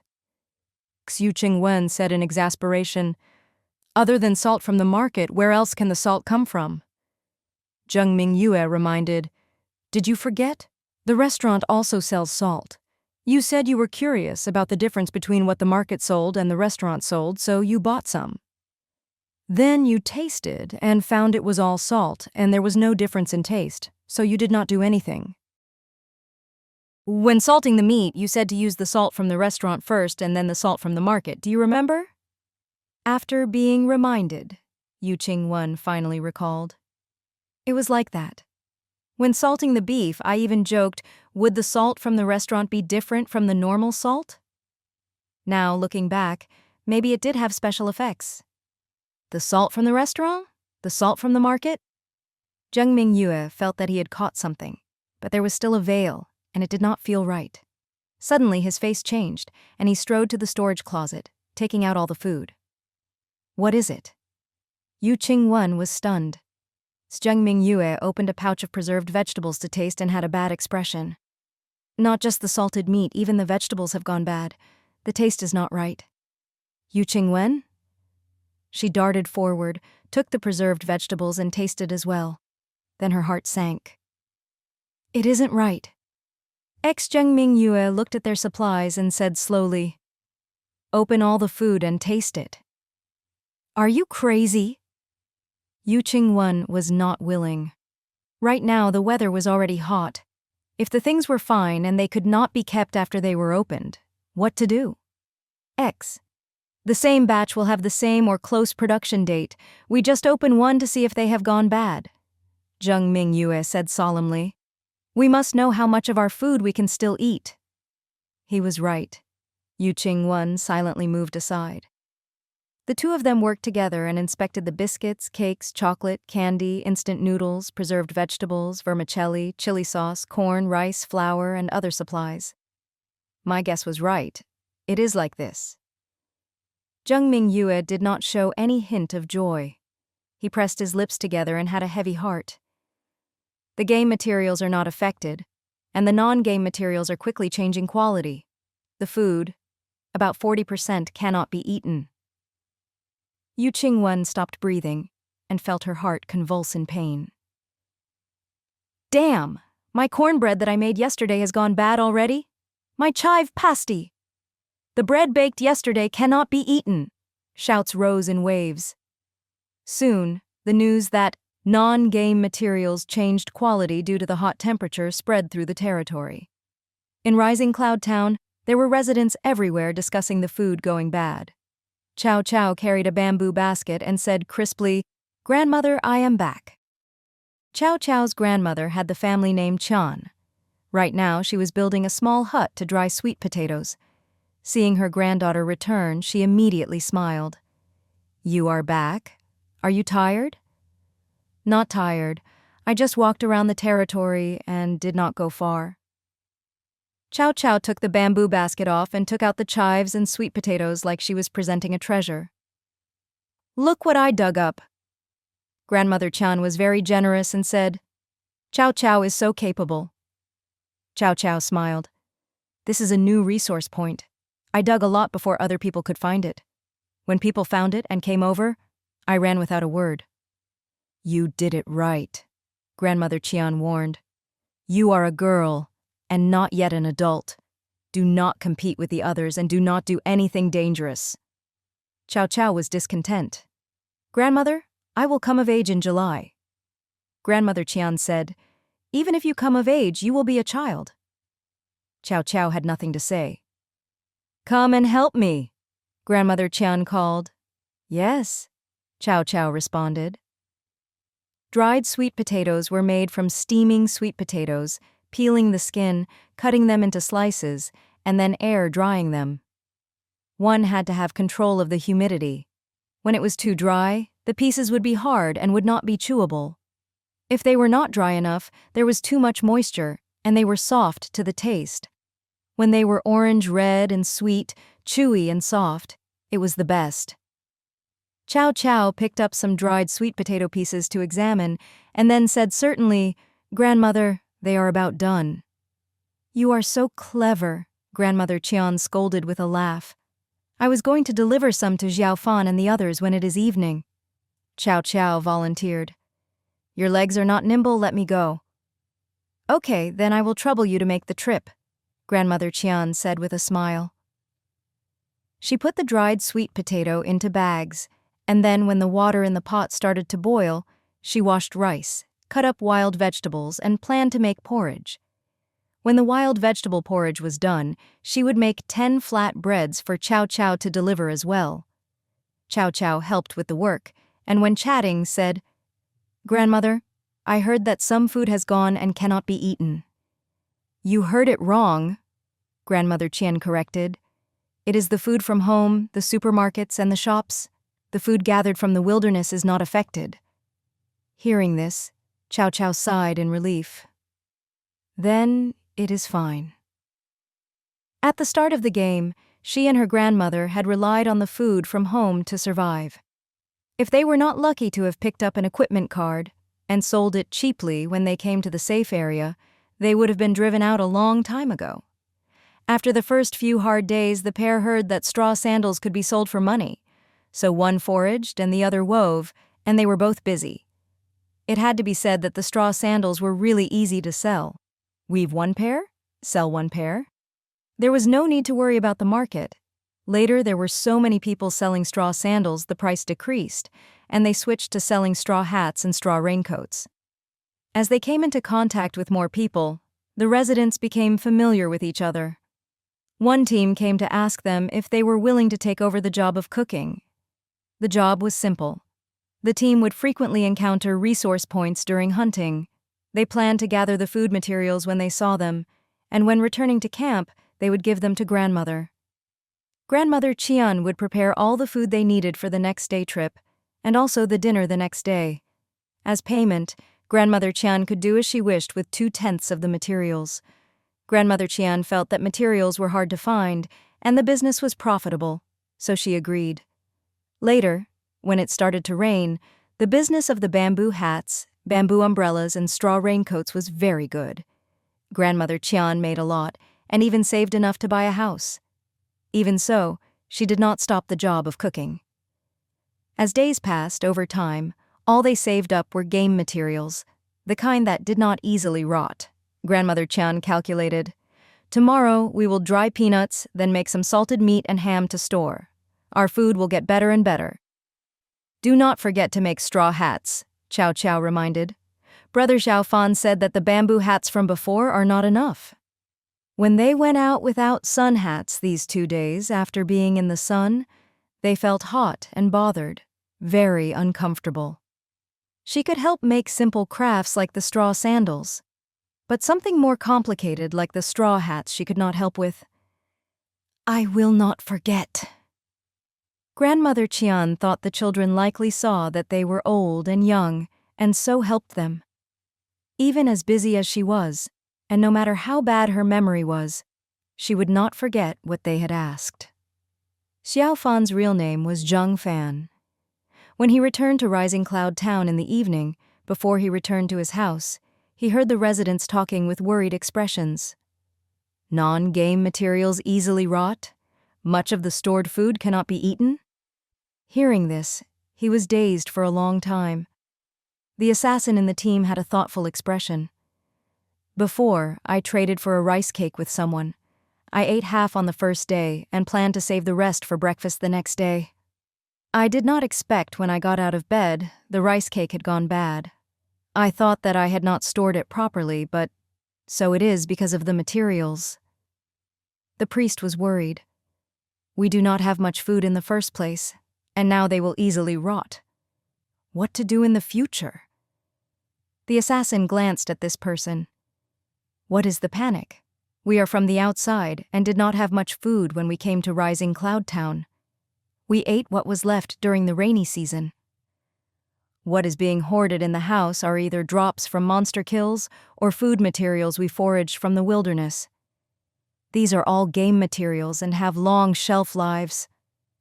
The priest almost forgot they did not have any stored food to worry about.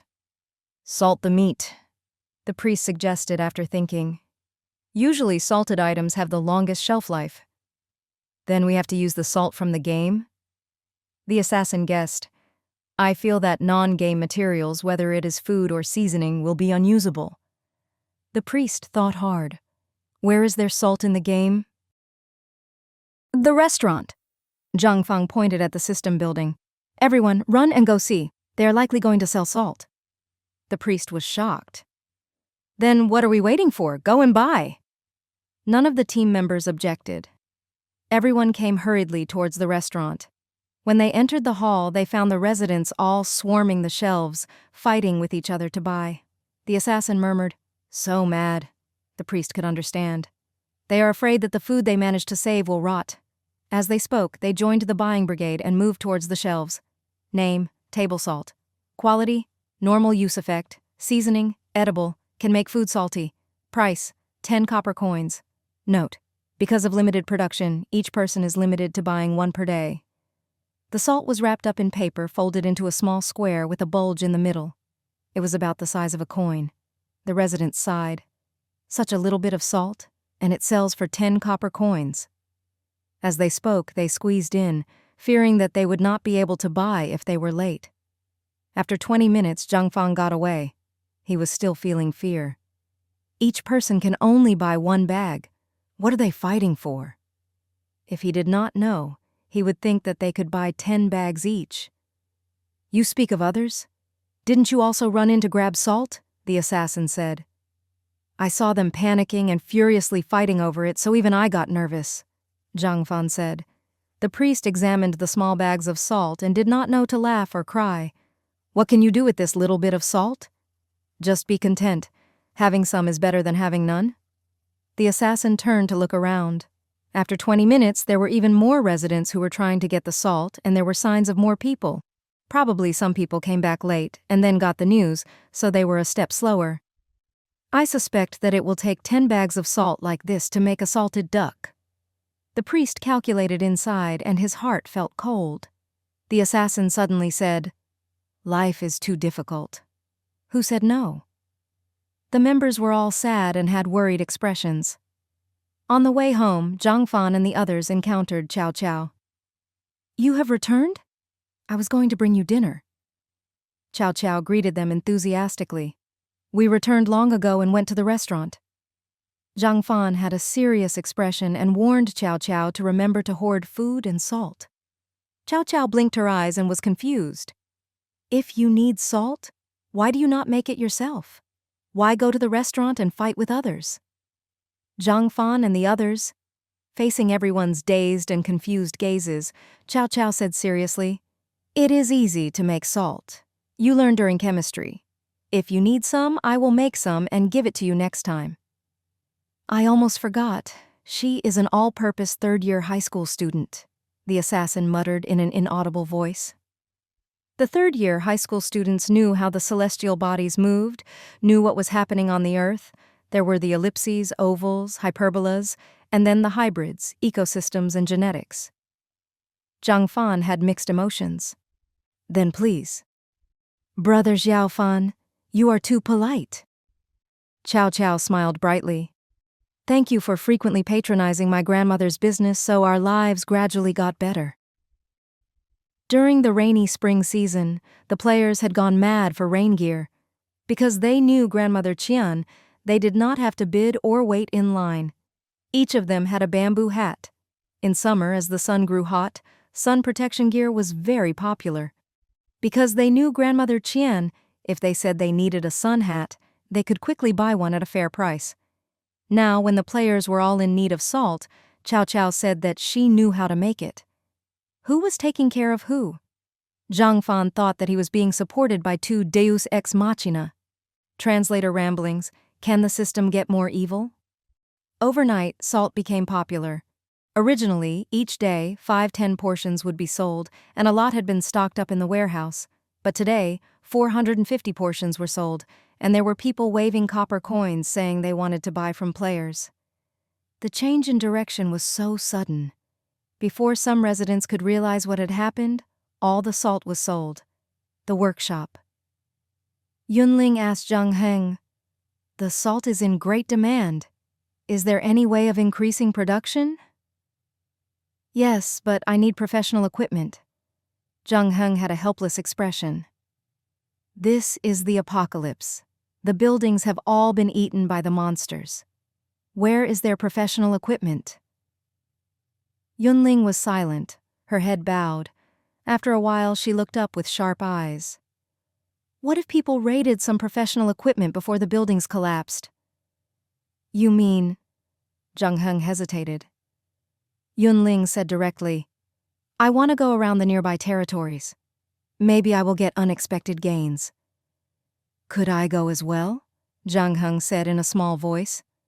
As a research team member, if not necessary, he did not want to leave the safe area. "You do not have to go. Just draw a picture for me, and tell which are the equipment you need. When I see them, I will buy and hand them to you when I return," Yun Ling said. Zhang Heng was overjoyed. "This is not a problem." He had great confidence in his drawing skill. "Okay, you are busy. Give the pictures to me before 8 o'clock in the morning." Yun Ling needed to make preparations before going to other territories. She entered the tailor shop. No one had bought the fire feather cloak worth 3,000 copper coins. Yun Ling had Tailor A take the cloak down. She put it into her backpack. At a necessary time, she could switch on the dagger and the cloak. When she wore the cloak and focused on defense, the surrounding enemies would automatically receive fire spell damage. She took the cloak and also 10 bamboo hats. "Lord," Tailor A warned, "it is hot right now and the sun is poisonous. The bamboo hats can be easily sold in the shop." "I know," Yun Ling said uncaringly. "I have other uses for these." Hearing this, Tailor A did not say more. She entered the restaurant. Yun Ling ordered NPCs to prepare rice soup, rice cakes, and sandwiches before tomorrow morning. Of them, there had to be enough rice soup to avoid dehydration and creating a negative status. "Yes, Lord," Chef A and B said. Chef C asked, "Does Lord need other food?" Yun Ling thought, what she wanted the most was iced plum soup. Never mind, there were not enough raw materials to make it. The more she thought, the more she wanted it. Yun Ling waved a hand and said, "No need." "Yes." Chef C then left. Day 43. In the morning, Zhang Heng handed over the blueprint and pointed at the equipment he needed. The foraging team was gathered together and waiting for departure. Yun Ling ordered Guard A. "Today you lead the team. Pay attention and be safe on the road." "Yes," Guard A solemnly responded. It was not the first time Guard A led a team out. In the past, he would lead them back unharmed and with great gains. Due to this, Yun Ling did not worry at all. After warning them a bit, she walked alone in the direction of Setting Sun Village. After walking 20 minutes, there were only trees and bamboo forests. All things edible had been swept clean. After 35 minutes, she saw some scattered wild vegetables, potatoes, and rice fields. After walking 50 minutes, the resources suddenly grew rich. Yun Ling suppressed the thought of furiously gathering. She knew the main aim of her trip out this time was to go to other territories and buy professional equipment. If she had the time, she could go to more places. She could not waste time on foraging, so she remembered the types and location of the resources and continued forward. The sun was high and strong in the sky, making people sweat and parched. Seeing that she had walked more than halfway, Yun Ling found a tree to rest under as she drank rice soup to replace water. It is so hot. She wiped the sweat from her forehead and thought inside, it seems that it is time to let the NPCs learn to make bamboo and palm leaf fans. So hot. How can we do without fans? While she had super high stamina and would not easily get a negative status, it did not feel good in the humid and hot weather. I am starting to miss mung bean soup, watermelon juice, and rainbow shaved ice. Thinking of the summer beverages, Yun Ling missed the former life very much. Crack. The sound of branches snapping came from around her. Yun Ling was immediately alert. Who? 2 youths and 1 middle-aged man appeared. The oldest one said in a deep voice, "Hand over your bamboo hat and your backpack. We can spare your life." Yun Ling, ha, Yun Ling, no need. You alone cannot kill me, she said lazily. Do not waste your energy. Leave. Arrogant, the middle-aged man snorted. He raised his staff and cast his skill. Mental attack, darkness curse. At the same time, one youth drew a bow and shot, and the other youth held a wood stick and charged at Yun Ling. In order to travel, Yun Ling wore a bamboo hat, white, soft armor, purple, a pair of cloth shoes, blue, and had a bull ring, purple, on her hand. All her other equipment was in the cotton backpack. Seeing the enemy charging recklessly, she pulled the shield out of her backpack and prepared to fight. But she did not take out the fish scale shield, but the round shield. Yun Ling. She suddenly remembered. She was pretending to be an ordinary player to get into Setting Sun Village, so she had prepared normal equipment beforehand. But even before she reached her destination, she started to fight others. The situation was urgent, and Yun Ling did not have the time to think, raising the round shield and fighting at close quarters with the players. The spells hit. In the next moment, the middle-aged man spat blood and shouted in shock, "Careful, she has a damage reflect." Ah? The archer was shaken, but his 3 arrows had already been released. At the same time, the other youth used his skill. Chaos stick. Hey, it hurts when you hit me. Yun Ling was accidentally hit, and then protested in anger. Before she finished speaking, the 3 enemies fell down. Equipment cards, copper coins, and materials dropped all over the ground. Yun Ling? So weak. She looked at the 3 again. Yun Ling just found that while all of them wore 2-3 pieces of blue equipment, they were all offensive equipment, and none of them increased stamina. If the free points were used on strength/intelligence, then their ability to survive was very bad. Average strength and you copy others in robbery? What people are you?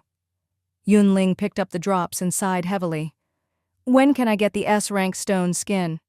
If not, an A rank will also work.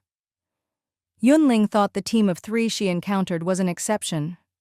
After resting more than 20 minutes, with her HP recovered to the maximum, she stood up and continued towards Setting Sun Village. As a result, someone else was blocking the way. The method was the same: say ruthless things and try to get her to give up her equipment. The only difference was last time, there were 3 people, and this time, there were 5. This was on a bigger scale. Huh? Yun Ling laughed in anger. What are you laughing about? The assassin was furious. Before the leader gave the order, they used the swift dash skill to get close to the target. He planted to attack first. As to the other being a girl, and alone, it was the apocalypse who cared if she was a girl. It was most practical to get the benefits in hand. The assassin suddenly attacked, and thought they could catch the other off guard.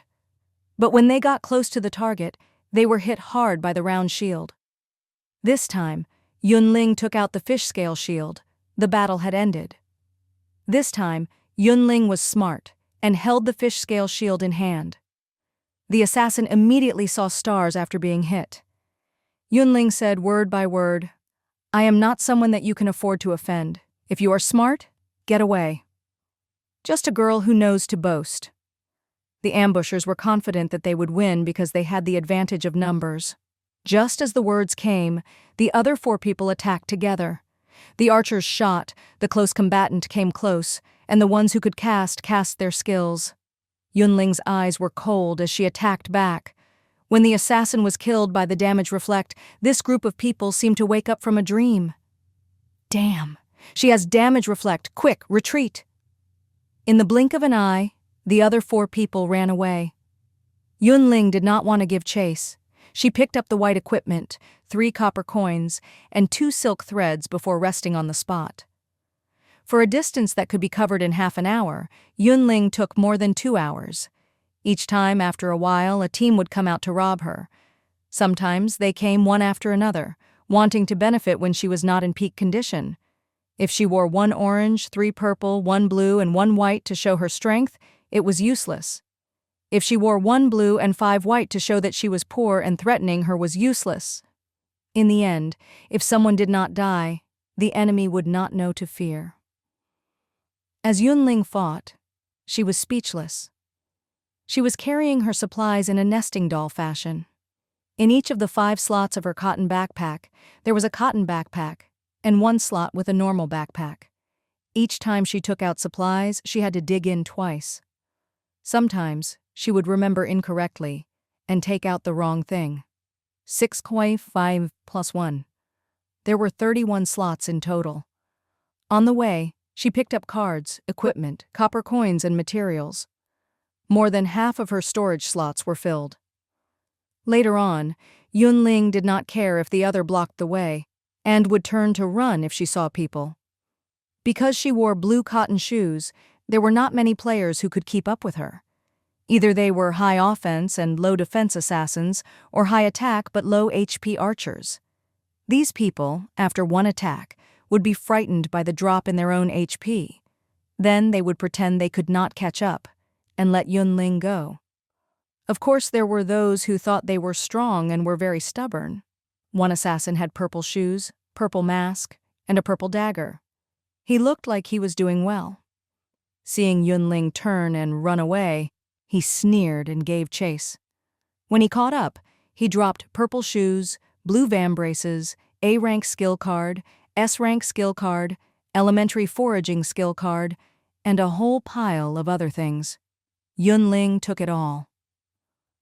The moment she stepped into Setting Sun Village, the system suddenly notified, "You have found Setting Sun Village." Yun Ling felt heartsore and wanted to cry. It had been so hard to get here. Not just her, but also the cotton backpack. Look, it was a size larger. Because she had picked up too many items, and she did not know what attacks she would experience on the way back, Yun Ling chose to set up a stall, planning to sell all the white equipment. Just as she set up the stall, a middle-aged uncle hurriedly walked over and said in a low voice, "How come you took out all these things? Put them away quickly." Yun Ling had a confused expression. "But I have no use for them. It is better to sell them for money." The middle-aged uncle sighed. "You are new to Setting Sun Village?" Yun Ling was shocked. He could see this? "Once you stay long in Setting Sun Village, you will understand the truth of not showing your wealth." The middle-aged uncle spoke quickly. "Listen to me and leave here quickly before it is too late." There is equipment for sale here." Hearing the lazy voice, the middle-aged uncle seemed to see a ghost, his face paling. He kept his head down and quickly left. Yun Ling.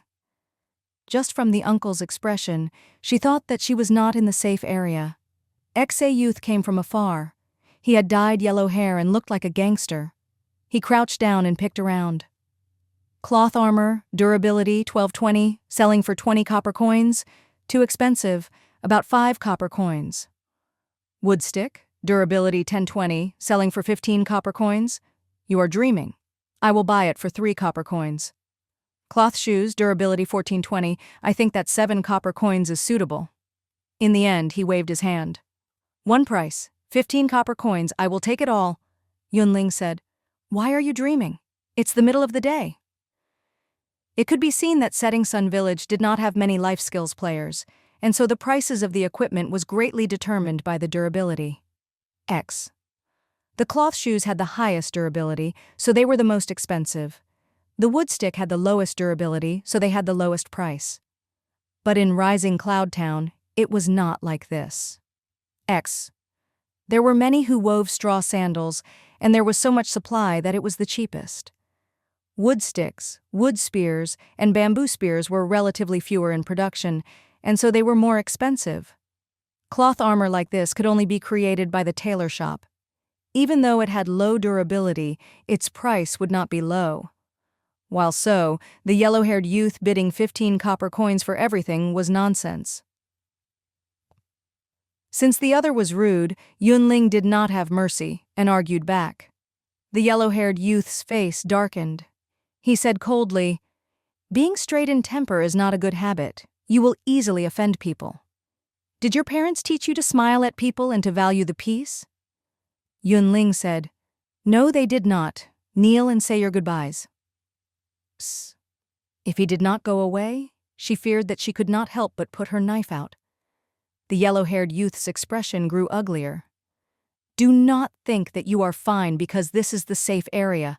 I do not believe that you will never go out for the rest of your life," Yun Ling said coldly. "So what if I go out? You think you can keep up with me with your white cloth shoes? Stupid and evil, you smell like scum." The yellow-haired youth's face changed color, and he was so angry he could die. He was not strong, but his older brother led the strongest team in the area. He had dominated in Setting Sun Village for so long. Who did not give him some face? When had he ever encountered a thorn like Yun Ling? Mockery and scorn, almost cursing him for being a fool. "Just wait," the yellow-haired youth said. Yun Ling said, "No need to wait. Let's not meet in the future. My heart is tired."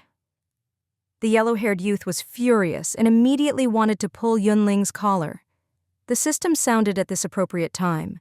Player Zheng Jun, the system has detected that you intend to attack players inside the safe area. Please stop your actions in time. 6. If you have 5 violations, you will be on the blacklist and forever banned from entering this territory. The yellow-haired youth, also known as Zheng Jun, could not stop his temper and for the first time tried to fight someone in the safe area. Seeing the system notification, his anger grew. What trash system? After 5 violations, he was going to be banned from the territory? Seeing this, he did not retreat and took a step forward. But just as his hand was about to grab the collar, he was blocked by an invisible wall. At the same time, the system notified, "Player Zheng Jun has made a second violation. Please stop your actions in time. If you have 5 violations, you will be on the blacklist and forever banned from entering this territory." The second line was bolded and enlarged, the color red like it was some kind of warning. Zheng Jun could not help but feel afraid. Yun Ling said, thrusting the knife deeper, "In the safe area you cannot defeat me. It will be the same outside. Climb away, do not block the way." Zheng Jun had an ugly expression, but he did not dare to go against the system and could only discontentedly leave. "Damn! Amazing!" Seeing Zheng Jun leave defeated, a resident crouched down, pretending to pick equipment but was secretly chatting with Yun Ling. Not a friend or relative, no need to spoil him. Yun Ling had an indifferent expression. "You do not know." The customer lowered his voice and told Yun Ling, "Zheng Jun is stupid and cannot do much. But his brother Zheng Shu is very strong. I hear that he has 2 pieces of orange equipment." "Oh, really?" Yun Ling was unaffected. She had just gotten a pair of purple shoes. If she encountered him and could not win the fight, she could run away. If the other wanted to give her a lesson, she feared they would be disappointed. "Are all you people here like this?" Yun Ling resisted for a while, but finally could not help but say, "On the way here, many groups tried to rob me, each of them wanting money, equipment, over life. There is no way around it." The customer looked to be despairing. "It is the apocalypse. The world has changed. In order to live, what can't these people do? What about you? Yun Ling wondered. Why can't you leave Setting Sun and go live in another territory? The customer grimaced. Not as simple as you say. Setting Sun villages like this, will it be better at other territories? He had never seen, nor could he imagine everyone at peace and working together to live in the apocalypse game. Yun Ling curled her lips. Rising Cloud Town is much better than Setting Sun. Each day, coming in and going out, I have never seen a person robbed. Really? The customer was doubtful. There is such a place? He thought, and then smiled bitterly, saying that is useless. There are many teams around the territory keeping watch. I cannot go even if I want to. There are also people at night. They could not return to the village. One person cannot go. You cannot invite your friends to go? Yun Ling asked. In the end, she concluded, rather than being suppressed every day in Setting Sun Village, you could fight and find a way out. The customer looked dazedly at Yun Ling and did not react. Suddenly he asked, Are you a lobbyist sent by Rising Cloud Town to trick people there to work? Yun Ling was speechless. I came out on a business trip, but I encountered villains on the way more than I ever have in the game added together. So that is how it is. The customer smiled guiltily. He had seen some merchants or business teams before. But as Setting Sun Village's public security got worse, people stopped coming. Those who were able left. They did not want to stay in this ghastly place and live in fear every day. After this, the number of residents in the territory decreased and the development was very slow. In reality, there had been many people in the past who gathered resources and sold them. But suppressed by the teams, they would not have any business even after selling for a long time. If they could not get the overnight fee, they would be thrown out of the territory by the system. The players were forced to give up on life skills professions and turn to become combat players. Without anyone gathering, the NPCs did not have enough raw materials to create equipment, and the system shops were cold.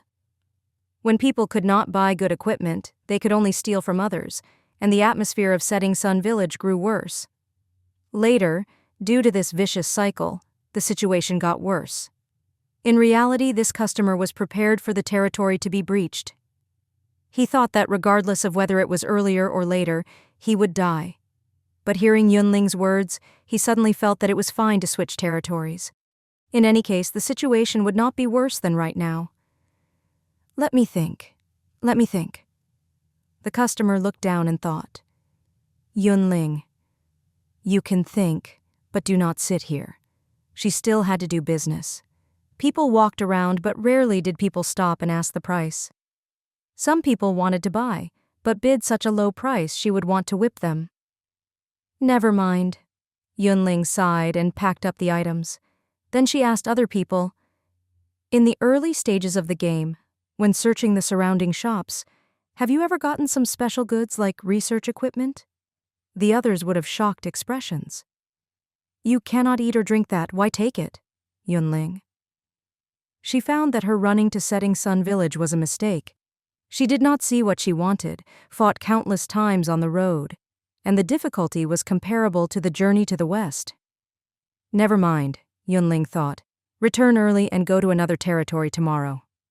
Because she could be ambushed when she left, she ate a mixed-grain steamed bun and put on her strongest defensive equipment.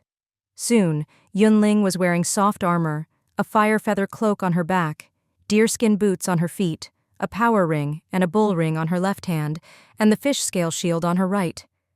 To guarantee her own safety, she did not even wear a bamboo hat. She walked openly out of Setting Sun Village covered in purple armor. Brother, it's her, Zheng Jun said hatefully from the shadows. Zheng Shu wore black mage robes and frowned. Strange. Why does this woman look familiar? Brother, you remember incorrectly, Zheng Jun said in a certain tone. She did not even recognize who I was. She must come from outside. People like her, if you kill her, no teammate will come to get revenge. The assassin in the team frowned. She holds a shield, she should be a tank. 6 purple equipment, not easy to deal with. If we do fight, we may lose people. Zheng Jun was in a panic. Then you will just watch. as she embarrasses me." The assassin did not speak, but the meaning was, "How much was your face worth? Was it worth them going to such lengths to set up a trap in order to fight a high-level player?" Jun was very angry but did not dare to be arrogant and start swearing. Each person in the team was a good fighter. He turned to his brother to ask for help. "Brother, she is slapping me in the face, but in reality she is slapping your face. If we do not get revenge, who in the territory will respect us?" "Okay." Shu glanced at his younger brother and said coolly, "I will take care of this. Go back to the safe area and stay there." Jun obediently listened. Halfway back, an icy voice sounded, "Next time you make trouble for me, I will not have mercy." Jun's body froze and he nodded hurriedly. "Boss, we are really going to attack her?"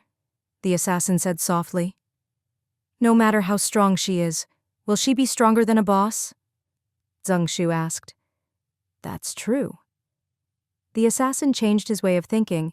His boss was a super invincible lucky star. When he went to hunt in the forest, he encountered two bosses hunting and both were wounded. He killed the bosses separately.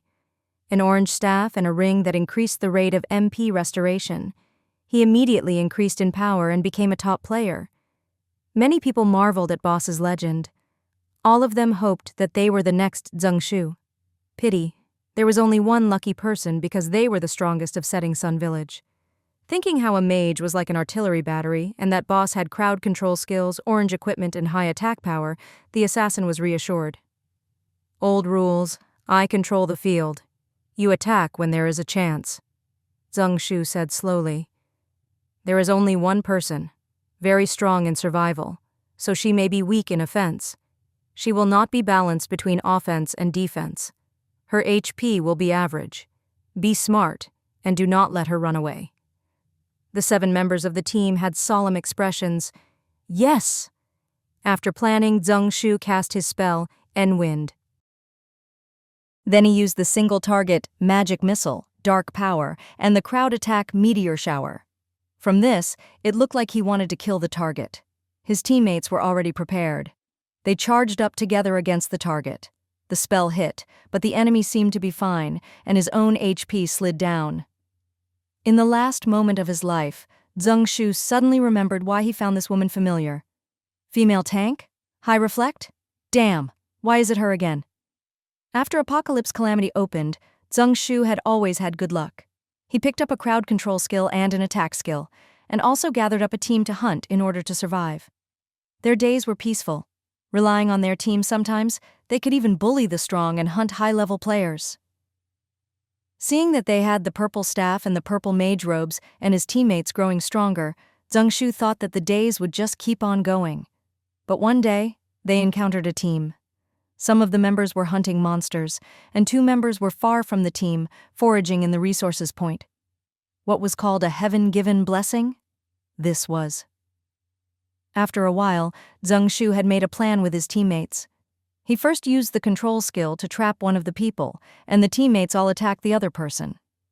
But people did not plan as well as the heavens. Even with a sneak attack, they did not win. They did not kill even one target, and many on his side had died. Other than him, no one managed to escape. After that, Shu was a bit depressed and wanted to give up hunting players. But at this time, he encountered 2 bosses fighting, and got the S-rank skill Dark Power, an orange staff, and an orange ring. Shu came back, gathering another team, and became the top of Setting Sun Village. He never had thought that he would encounter that evil female star he had wanted to avoid, and would get defeated again. Last time, while he had lost, at least he managed to escape. But this time, because of the S-rank skill Dark Power, the orange staff, and the orange ring, he killed himself due to the damage reflect. Before losing consciousness, Shu was full of regret. Why did he do a sneak attack? Why did he use all his skills at once, trying to kill the target before she could react? If he had not wanted to kill the other so urgently, wouldn't he be fine? With endless regret, he slumped down. "Boss?" Shouts sounded. The members looked back and found their leader had died. They were stunned where they stood. Their leader was dead. Should they keep on fighting? Immediately, people's minds changed, and no one dared to move rashly. At this time, Yun Ling was not actually in a good situation. She had never thought there would be a super expert among the ambushers. She had been trapped, and she lost 400 HP instantly. There were still 7 enemies. If they charged over together, how would she fight them? How? Fight! Yun Ling quickly took out a high-quality bandage and added HP for herself. Then she warily looked at the incomers and prepared to run at any moment. The attackers? They looked at each other, wanting each other to charge up and be cannon fodder while they waited at the side to the end to pick up the benefits. But no one was stupid. Everyone thought this, so the end result was everyone was staring at each other. The situation was at a standstill. The assassin shouted, "Kill her! Get revenge for boss!" The team members shook. She had killed their boss. Only she could pick up the dropped items. If they killed her, could they split what boss had left? While it was good to have a strong boss protecting them, if they had a chance to become that powerful being, then it would be even better. Thinking like this, the team members were alert. They held their blades, sticks, and daggers going forward. Whoosh! An arrow suddenly exploded halfway in the air into the faces of the small team. "Not good. She has helpers," the assassin shouted. In the next second, the assassin used the swift dash skill and ran far away. The boss had been killed. What was the use in them fighting? The members of the team panicked. When one person started to flee, everyone else scattered like a group of birds. Yun Ling sighed in relief and turned to a corner.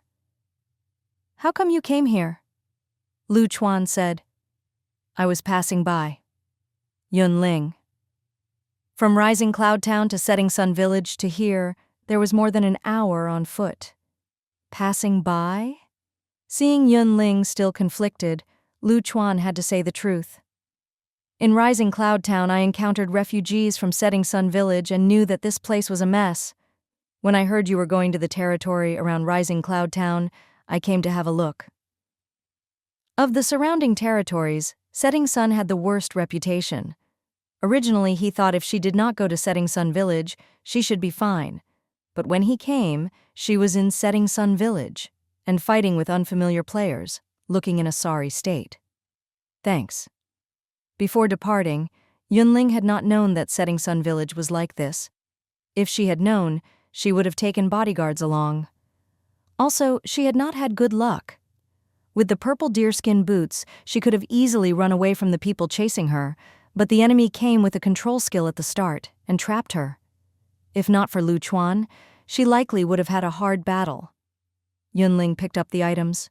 She found there were many materials, many copper coins, 1x orange staff, 1x S-rank skill card, 1x A-rank skill card, 1x purple boots, 1x purple mage robe. "Is there something you want?" Yun Ling asked. If Lu Chuan had not appeared in time, she would have had to make a strategic retreat and not have been able to pick up the drop. Now that she had rich gains, she did not mind sharing half with the other. "No need, you keep it." Lu Chuan's eyes were smiling. He seemed to be in a good mood. Yun Ling was stunned, running over a long way to find her and helping her without any expectation of being paid back. What good person was this? Yun Ling wanted to say something, but when the words reached her mouth, she did not know how to say. "What is it?" Lu Chuan asked. "Nothing." Yun Ling shook her head and changed the topic. "Let's return to Rising Cloud Town." "Okay," Lu Chuan acknowledged. On the way back, there were many resources that people had not gathered. Lu Chuan mentioned casually, "Setting Sun Village was not like this before. The youth and the strong hunted, the old women and children foraged and sold what they wove.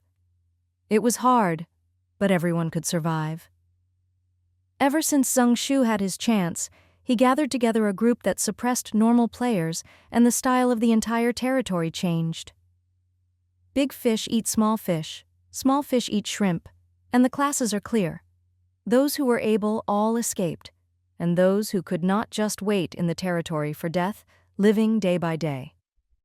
The players who fled from Setting Sun Village said this? Yun Ling asked. Yes. Lu Chuan nodded. Yun Ling murmured to herself, Is this a territory harmed by power? Lu Chuan was silent. In the game, high-level players always had more speaking power. If they were not upright, it was possible for them to pull the entire territory off the right path. Yun Ling did not want to think too much about this bad thing and changed the topic. Long time no see? You changed your quivers? At this time, Lu Chuan had 1 orange and 4 purple quivers. Yes, Lu Chuan said. The tailor shop sold purple quivers, so I got a few. Yun Ling. All the purple quivers in the tailor shop had been made by her hands. She had put them into the system shop to sell in order to reach the upgrade conditions. She had not thought that after all this, she was taking Lu Chuan's money. Thinking of the other coming so far to warn her, Yun Ling decided to be better to him in the future. Rising Cloud Town. The archers ran to yell, Villagers, today the standing post output Demon King is not here. He finally left. Some people cried in happiness. He was inside the territory every day, killing monsters when he saw them and did not let other people live. Someone could not stand this and looked sideways at the other. If you had his strength, would you stand long-term in the territory like a post and just attack? Of course!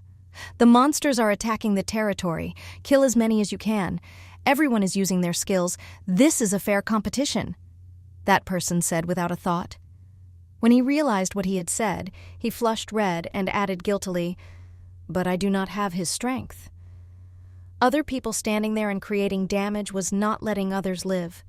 Him standing there was a fair competition where everyone used their skills.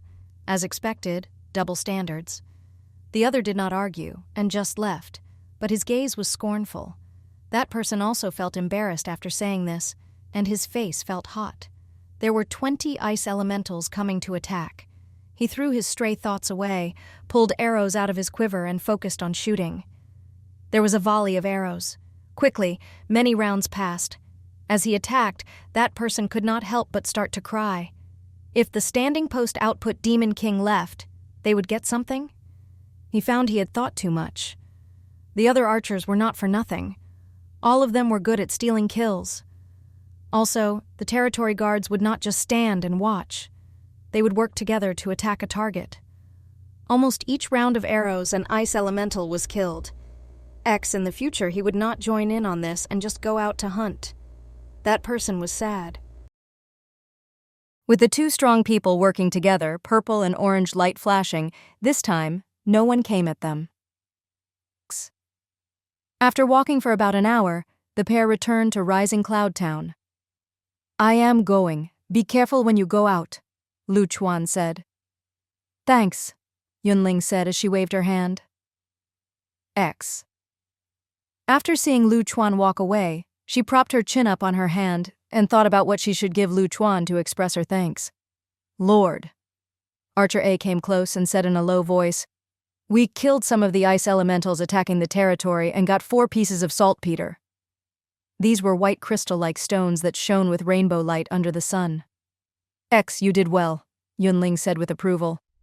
Archer A smiled and did not take the success for himself. Summer, saltpeter, ice. Not enough time to even make salt. How will there be enough time to make ice? The raw materials are also a problem. When I find a solution, the summer may have already passed. Right now, it is more pressing to provide more products to get rid of the heat, so the players can go out. Thinking of this, Yun Ling decided. She opened the window of unlockable buildings and chose to unlock and create the ice house. The moment she pressed yes, she got 100 copper coins. In less than 3 seconds, the ice house appeared in the center of Rising Cloud Town. She examined the building details and saw the window show. Ice house, level 1. 200 square meters in area. Can provide 1 cubic decimeter one of ice each day. Can refrigerate food and extend shelf life. Note, the Lord can set an access list and allow specific people to use it. Move the meat and foods with short shelf lives out of the warehouse into the ice house, Yun Ling ordered. Yes. Archer A obeyed. Unlockable buildings, 10. Existing buildings, 8. Looking at the numbers on the window, Yun Ling was full of helplessness. The buildings are in short supply. I do not seem to have extra space for the blacksmith shop. She closed the window and prepared to just wait and see. In the ice house, archers A, B, C, and D moved and worked hard like ants while Yun Ling toured around the ice house. She found there were many shelves in the ice house and the food could be put on the shelves to be refrigerated. There were many freezers placed in the corner. Most of them were empty and only one was full. Yun Ling looked and thought. A small piece of ice was about 1 cubic centimeter. The ice house produced 1 cubic decimeter of ice each day, or 1,000 small ice cubes. If I save enough money and upgrade the building to level 2, how much will be produced then? X. Thinking of having ice drinks at all times during the summer days, Yun Ling was very happy. Thinking, she used the cotton backpack to pack up 60 ice cubes and left the ice house. She first went to the lab and gave her only researcher aid with the high temperature, 10 ice cubes. She also told him she got nothing from setting Sun Village today. Zhang Heng impatiently made a cup of ice water for himself and felt refreshed all over when he drank it. After the heat faded, he had the time. What should we do? S. You work and I will go to other territories to see, Yun Ling said. Zhang Heng solemnly responded. Yun Ling comforted him and took away a fourth of the salt that had just been made. Then she went to knock on Lu Chuan's door. How come you came? Lu Chuan was surprised. Gifts of thanks, Yun Ling directly answered. Then she took out 50 bags of salt and 50 ice cubes. Lu Chuan. The summer days were hot, and there was nothing more refreshing than a cold drink. The high temperature did not end. The game materials had a long shelf life, but there was still the chance that they would rot and change quality. With salt, one could greatly extend shelf life. The gifts were so clever that people could not refuse them. Lu Chuan sighed softly. Thank you. In life, he would probably be in this cycle of owing favors and repaying favors. He just had to get used to it, not. Yun Ling had planned to wait for combat personnel, but after waiting half a day, the system spawned a life skill talent, level 5 attributes, strength 15, agility 7, stamina 8, intelligence 5, spirit 5. Combat skills, none life skills, intermediate cooking, elementary baking, craftable items, mixed grain, steamed buns, rice porridge, corn porridge, iced watermelon juice, mung bean soup, milk tea, black bread, white bread, honey cake, crisp biscuits. This NPC knew how to make foods for cooling off in the summer and was suitable to be hired. Yun Ling pressed yes and gave the name Chef D. There were materials in the warehouse. That afternoon, new products appeared in the restaurant. X. Name: iced watermelon juice, heat-relieving drink. Quality: premium use effect, base recovery speed, plus 3 HP minute, lasts 3 hours. Price: 200 copper coins. X. Name: mung bean soup, heat-relieving drink. Quality: normal use effect, base recovery speed, plus 1 HP per minute, lasts 1 hour. X price: 50 copper coins. Name: corn porridge. Quality: normal use effect, base recovery speed, plus 1 HP per minute, lasts 1 hour. Price: 50 copper coins. In the afternoon, Yu Qingwen and Zheng Mingyue were in a hurry and ran towards the restaurant. Every once in a while, there would be new salt refreshed in the restaurant, sometimes 30 bags, sometimes 16. They had gone out to hunt and came back early just to buy first. Entering the hall, there were not many customers, just as they expected, and the pair managed to get the salt. Before they left, Yu Qingwen made a sound of surprise. "Look, there are drinks for sale." She looked at the price and was in pain. "The cheapest is 50 copper coins." "If you like it, just buy," Zheng Mingyue said generously. Yu Qingwen could afford it, but felt pain. How many monsters do we have to fight in order to afford a bowl of mung bean soup? Calculating it, she felt her sight turn black. "What are you afraid of?" Jung-ming Yue comforted his girlfriend. We bought a house, we have a lot of food, and we are already official residents. We do not need to pay the overnight fee, and there are not many places where we use money.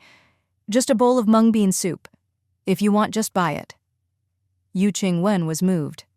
Then, I will buy? At the end, she added, we can drink it together. Okay, Jung-ming Yue said with a smile. So the two bought mung bean soup, mixed grain steamed buns, and rice porridge, finding a place in the hall to sit down. It was painful the moment you spent the money, but after, you did not feel anything. Yu Ching-wen picked up the wood bowl and took a large gulp. Then her eyes lit up. Delicious! The mung bean soup relieved the heat. After drinking, she felt the heat dissipate and felt much better. Let me taste, Jung-ming Yue said. The two of them quickly ate their dinner, bite after bite. Our negative statuses have left. Yu Ching-wen had a new discovery. Not just this, but we have new buffs. Base recovery speed plus 1 HP minute, lasts 1 hour? Jung-ming Yue asked. No. Yu Ching-wen shook her head. Base recovery speed plus 1 HP minute, lasts 45 minutes. Protected from the sun's effects for 45 minutes. My buff is base recovery speed plus 1 HP min, lasts 15 minutes, and protected from the sun's effects for 15 minutes. Jung-ming Yue rubbed his chin. The time seems to be related to how much soup you drank. In terms of time, Yu Ching-wen cared more about protection from the sun. If we prepare many portions of mung bean soup before going out, would we be able to completely be rid of the negative effects and fight monsters like usual? Wake up. Jung-ming Yue had to break his girlfriend's dreams. 1 portion of mung bean soup is 50 copper coins. You cannot buy in large amounts. But Yu Ching-wen said confidently, if we cannot buy, then we can train up people to make it themselves. There were business people who had made straw sandals to take business from the system shops. She could easily think of a way. This is a good idea. Jung-ming Yue sank into deep thought. Near dusk, the NPCs came back with the forage team. Yun Ling heard Guard A report that they had good luck today and found a melon field. They had harvested 80 large watermelons. Yun Ling was overjoyed. Let me see.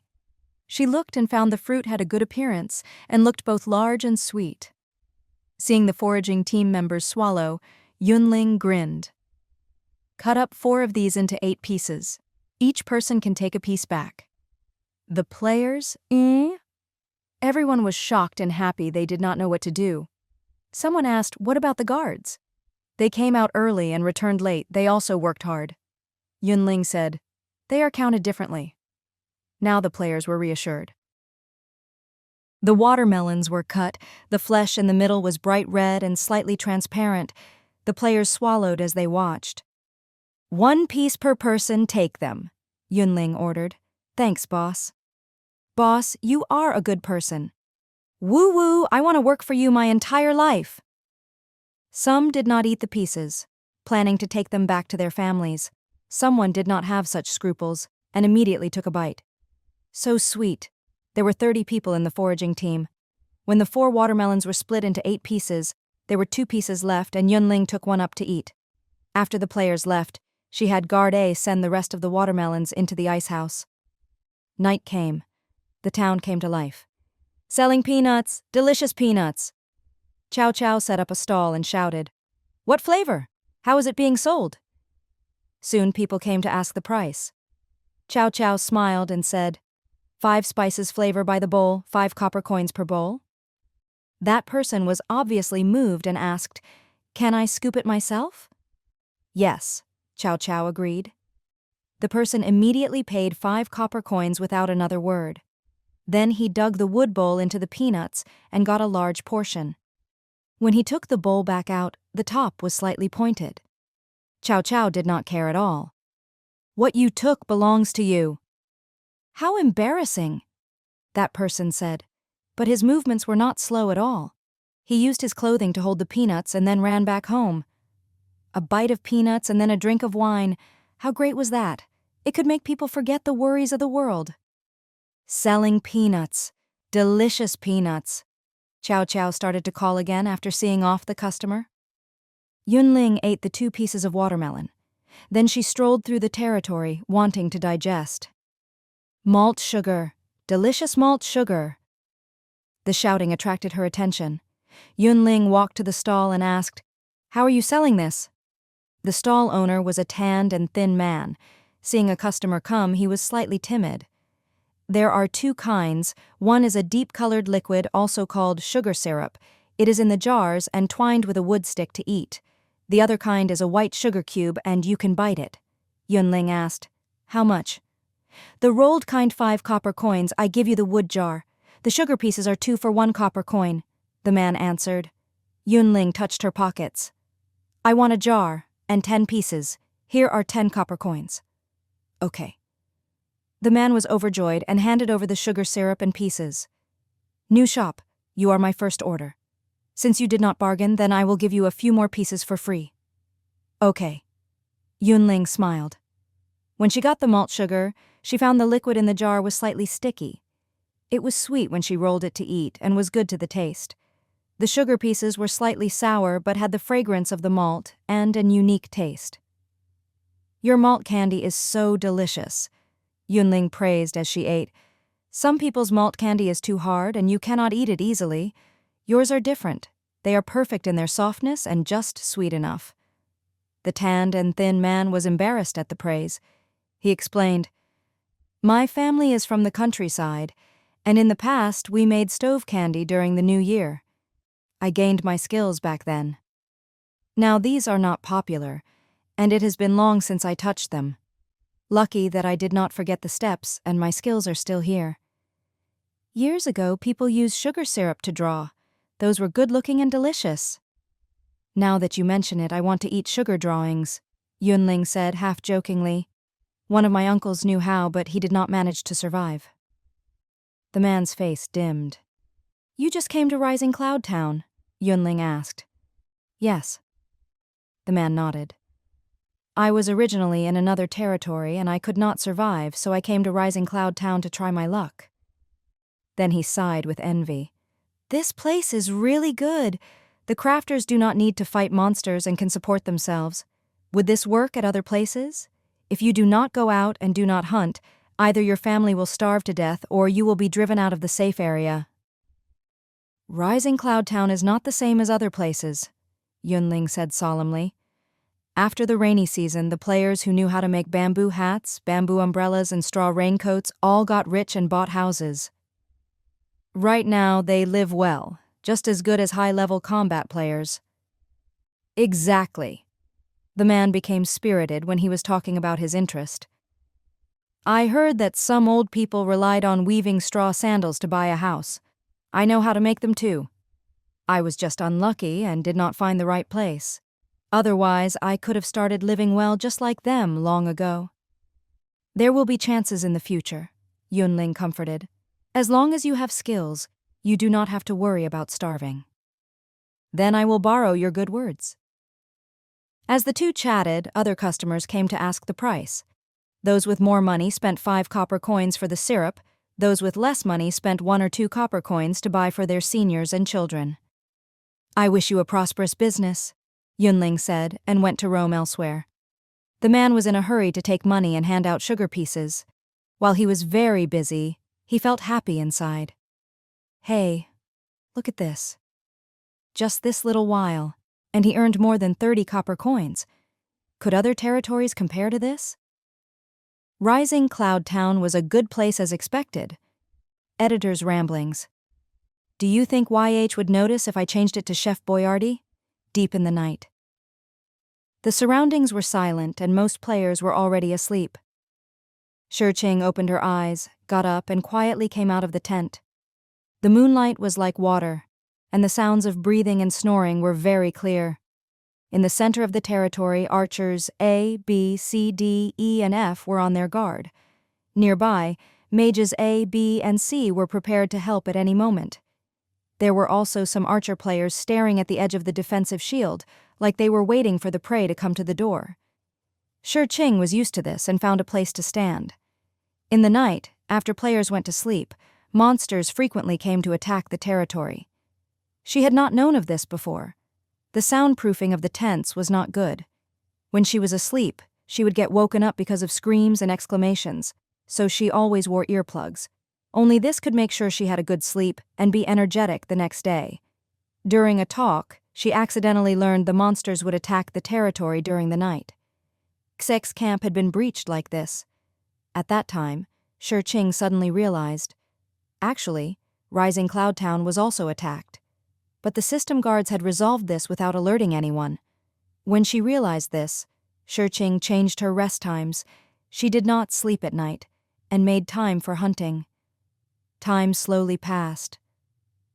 After waiting about half an hour, the sound of fluttering came in the air.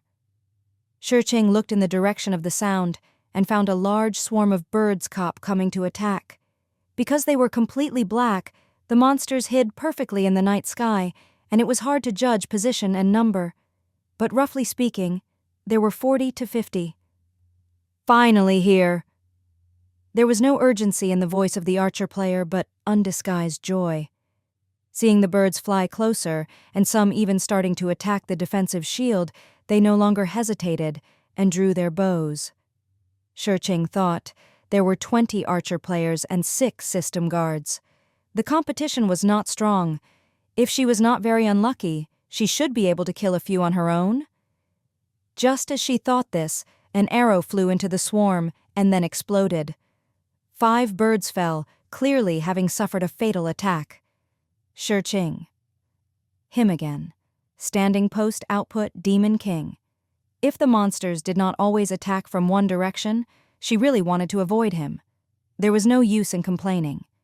Shi held her breath and focused on aiming. After 5 minutes, the birds were all dead. Everyone went out to get the drops. Shi looked at the 21x copper coins, 1x white ring with unspeakable joy. She was very lucky today. She got 4 monsters and picked up white equipment. If she sold this, she could get a lot of money. She had not changed her rest time to sleep during the day and hunt at night for nothing. As she was thinking, a player whispered, "Look, more monsters are coming." Shi put the drops into her backpack and prepared to face the next round. Those in poor economic states wore bamboo hats, and those better off prepared mung bean soup. The residents made their choices cleverly based on their own situation. In the restaurant, Zhang Fan looked at the shelves and was in deep thought. The assassin said, "We have bamboo hats, and we can go out with enough drinking water. There is no need to spend money buying mung bean soup." The priest objected. "It is better to be prepared. Buying and taking it along is better than not having it when needed." "Look at how much a bowl costs," the assassin said in exasperation. "We go out for a day. Do you guarantee that we will earn so much money?" The priest was speechless. There were 7 members in the team. Some were on the assassin's side and others on the priest's. At this time, it was 3 against 3. Only Zhang Fan had not made a statement. After thinking for a moment, Zhang Fang bought a bowl of mung bean soup. He said, "New product. If I do not try, I will not know the effects. Buy one and taste it. If it is useful, then buy more, else no need to waste money." The members had no objections, and the matter was settled. In the afternoon, the sun was poisonous and people sweated all over. Even wearing a bamboo hat and furiously drinking cold water, there was still a restless feeling of heat. Zhang Fan took out the mung bean soup contained in a bamboo bottle. "Let's split this. Just this bit of soup sells for 50 copper coins." The assassin was full of resentment. "This gulp is worth 5 copper coins." "Damn!" a member had just drank and then exclaimed in the next moment. "All my negative status has disappeared. Other than the increase in base recovery speed, I am protected from the sun's effects." If he had to describe it, it was like he was refreshed in an instant and all the heat had left. When the sun shone on his body, it did not burn his skin and was as gentle as the spring sun. "Let me try." Zhang Fang took the bamboo bottle and then tasted. Then the team members took turns. Someone sighed deeply. "After drinking mung bean soup, it is so comfortable. If I can drink this all day." "Do not dream during the day." A teammate laughed. "This is very expensive." "I know, I was just saying." That person had a disapproving expression. So what if he was dreaming? There was everything in the dream. Was a person not allowed to have hope? While the others all changed sides, the assassin was still the same. I still feel it is a waste to buy mung bean soup. While you can wear the bamboo hat, you will still get the negative state after a long time. But if you rest for a while, you will be fine. There is no need to waste money. The mung bean soup is delicious, but with our economic situation, we cannot afford it. You cannot say that. Sometimes it is necessary to buy the mung bean soup. Zhang Fan was going to explain when the priest suddenly stood up and said in a trembling voice, "I see a boss." Boss? Where? Let me see what the boss looks like. I heard of them before, but this is my first time seeing. We just finished the mung bean soup, and our negative statuses are gone. We also have buffs. Could we try to challenge the boss? Everyone looked at each other and was moved. Even the assassin threw the matter of the mung bean soup to the back of the mind and focused on fighting the boss. The summer days were hot. Yun Ling was too lazy to go out and gave all the work of leading the team to Guard A. Seeing the foraging team go away, she turned and went back to her house, opening the window of buildings waiting to be unlocked, and carefully studying them. The ice house was unlocked. It could store food and create ice. It was a divine weapon for summer. The fountain and green plants could moderate the temperature of the territory and increase the comfort of the residents. But she could not make much money with these. They were fated to be public buildings. The wells could also moderate temperature and used to get drinking water. This was also a good choice. But the problem was that there was a small stream near Rising Cloud Town, about 3 to 5 minutes by foot. With the stream there to get water at will, the use of the wells were weakened. The farmland was necessary, and she could plant whatever materials she needed. The orchards were similar in ability to the farmland and did not need to be considered. She would wait with the ranch. The wharf was usually built near the sea. Rising Cloud Town did not have an area by the sea, and there was no use in unlocking it. Fish ponds could be used to raise fish, but there were many streams and lakes around. She could fish in the wilderness. Why would she bother to raise her own? After organizing her thoughts, Yun Ling was sure she had to unlock the farmland and choose between the ranch and the blacksmith shop. After confirming, her eyes flashed. Before unlocking the buildings, I need to confirm some things. Near dusk, Yun Ling sat on a small bench with red bean-shaved ice, eating as she waited for the foraging team to return. The red bean-shaved ice was made from red beans, ice cubes, milk, and honey. First beat the ice cubes into ice sand, then add red beans, pour on honey and milk. Each bite was sweet, fragrant, and soft, with a wave of coolness. Yun Ling moved each bite to her mouth with a wood spoon. After she finished the dessert, Guard A's figure coincidentally appeared in her sight. Yun Ling put away the wood bowl and wood spoon. She walked in front of the players and asked, "Is anyone willing to work overtime at night? Manual work, 10 copper coins per hour. You also get a night snack." Hearing this, Pang Yu's eyes lit up, and he said loudly, "I am willing." "I think I will not," a young girl gathered her courage and said. Yun Ling had no opinion. "I will not force you. No matter if you go or stay tomorrow morning, we will gather at the usual time at the usual place." At these words, 7 or so people left. There were many in the foraging team to start with who were old, young, or weak, and had low attributes. After working an entire day, they were tired. They could not work overtime or manual work. After waiting for a while, 22 people left, and the remaining 8 were all men. Yun Ling waved her hand. "Come with me." The group moved to the forest near Rising Cloud Town. She took out wood shovels and handed them to the NPCs and players. "Start digging." "Players?" Pang Yu was stunned and said carefully, "May I ask why?" Yun Ling said confidently, "It is too hot. Even in the territory it feels hot and stuffy. I want to try and see if we can transplant the tree near the residences and moderate the temperature." Another person hesitated. "What if it does not?" Yun Ling said, "I will pay the wage and think of another way." The players were speechless. Other than being rich and strong-willed, there seemed to be nothing more accurate to describe this person. Since the boss said so, what was there to hesitate about? Dig. Pang Yu dug as he thought. The guards listened to the orders and acted without a question. Look at how aware they were. No wonder they managed to be so close with the boss. They were different in their initiative. Pang Yu made a well-founded explanation and convinced himself. Seeing other people start to move, everybody else was not willing to show weakness and started to dig hard as well. 10 minutes later, name, cedar, quality, normal use effect. Can green the environment, moderate temperature, and when cut down, obtain wood. Note: it will survive if transplanted within 2 hours of leaving the ground. After 2 hours, it will die. As expected, it could be transplanted.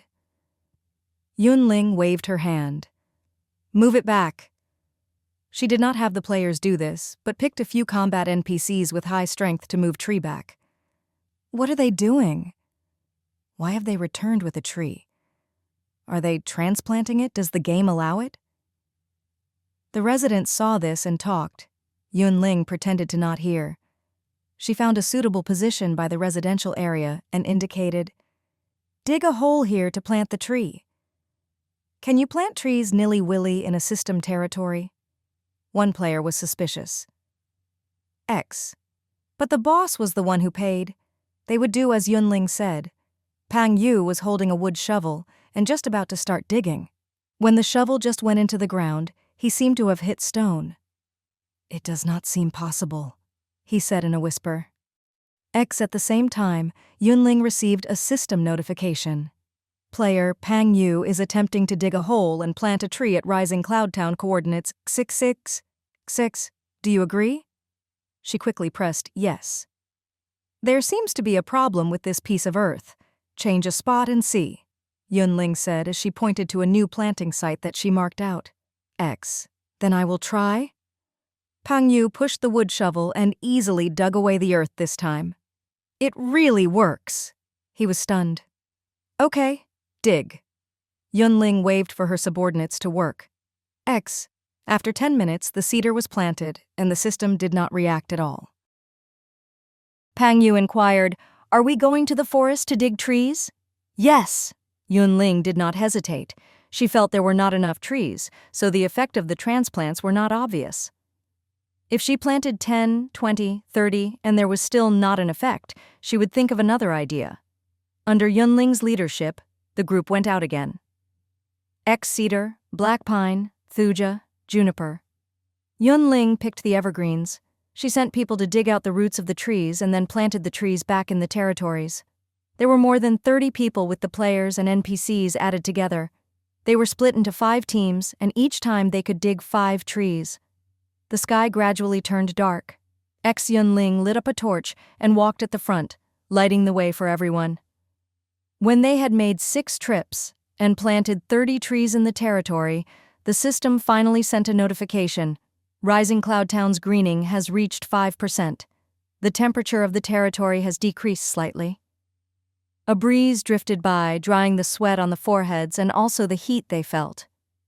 Yun Ling clenched her fists, her heart filled with excitement. Planting trees was effective. While there were not enough building slots, and she could not unlock green plants, she could send people to transplant and achieve the aim of moderating the temperature. Then she thought, if she could plant trees on her own, could she drill wells on her own? Could she build fountains on her own?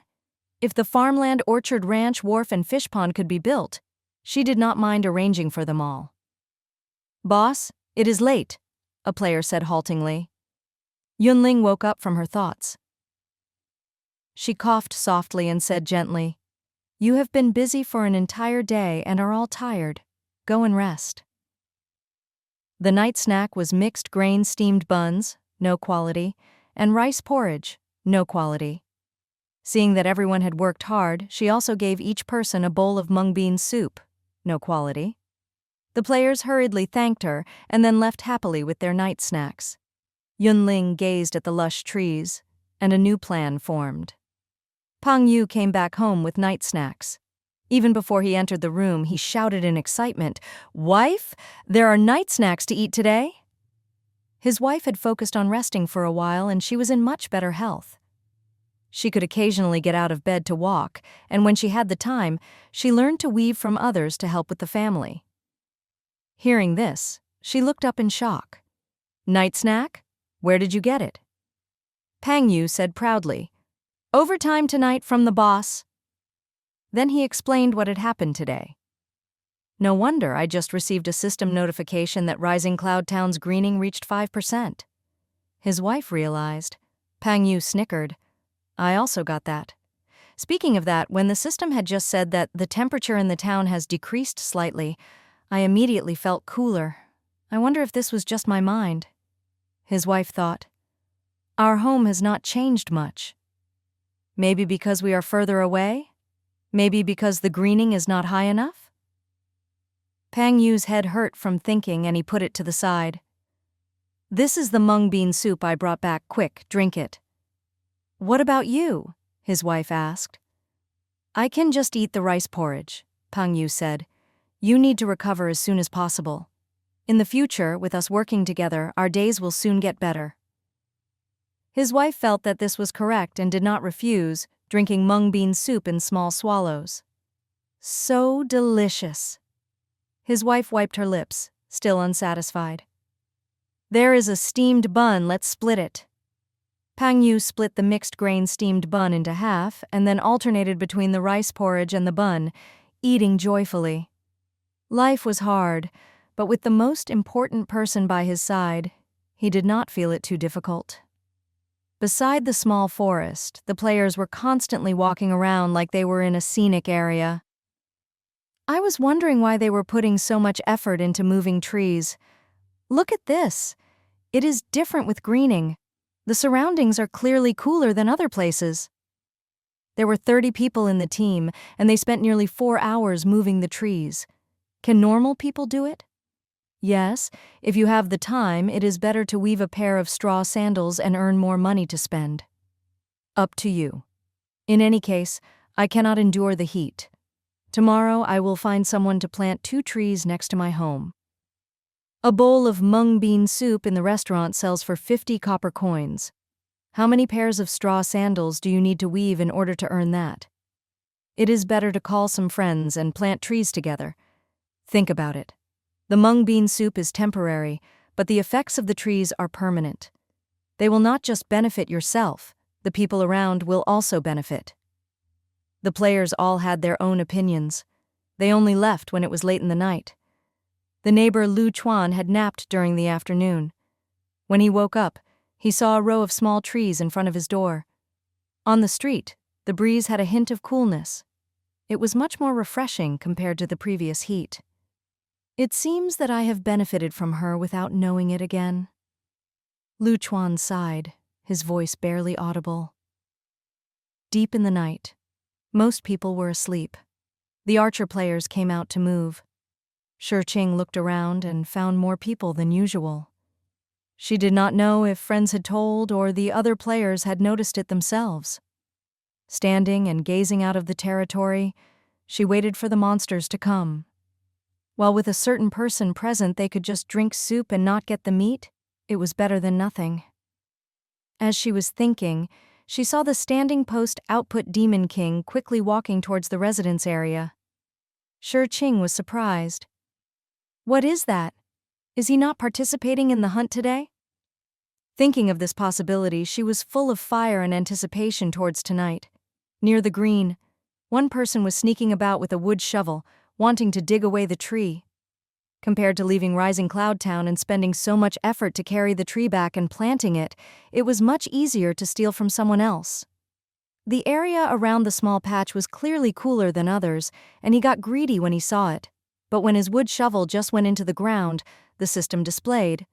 Name: the cedar planted by player Yun Ling. Quality: normal use effect.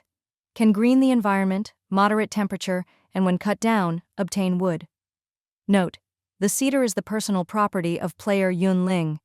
Other players can move and cut down only with her permission. The tree thief. The trash game was too vicious, cutting off his retreat. He stopped reluctantly, and when he was about to return, he found an evil star blocking his way. "You are not sleeping at night and come here to steal trees. You are very idle." "Who is stealing trees? Who is?"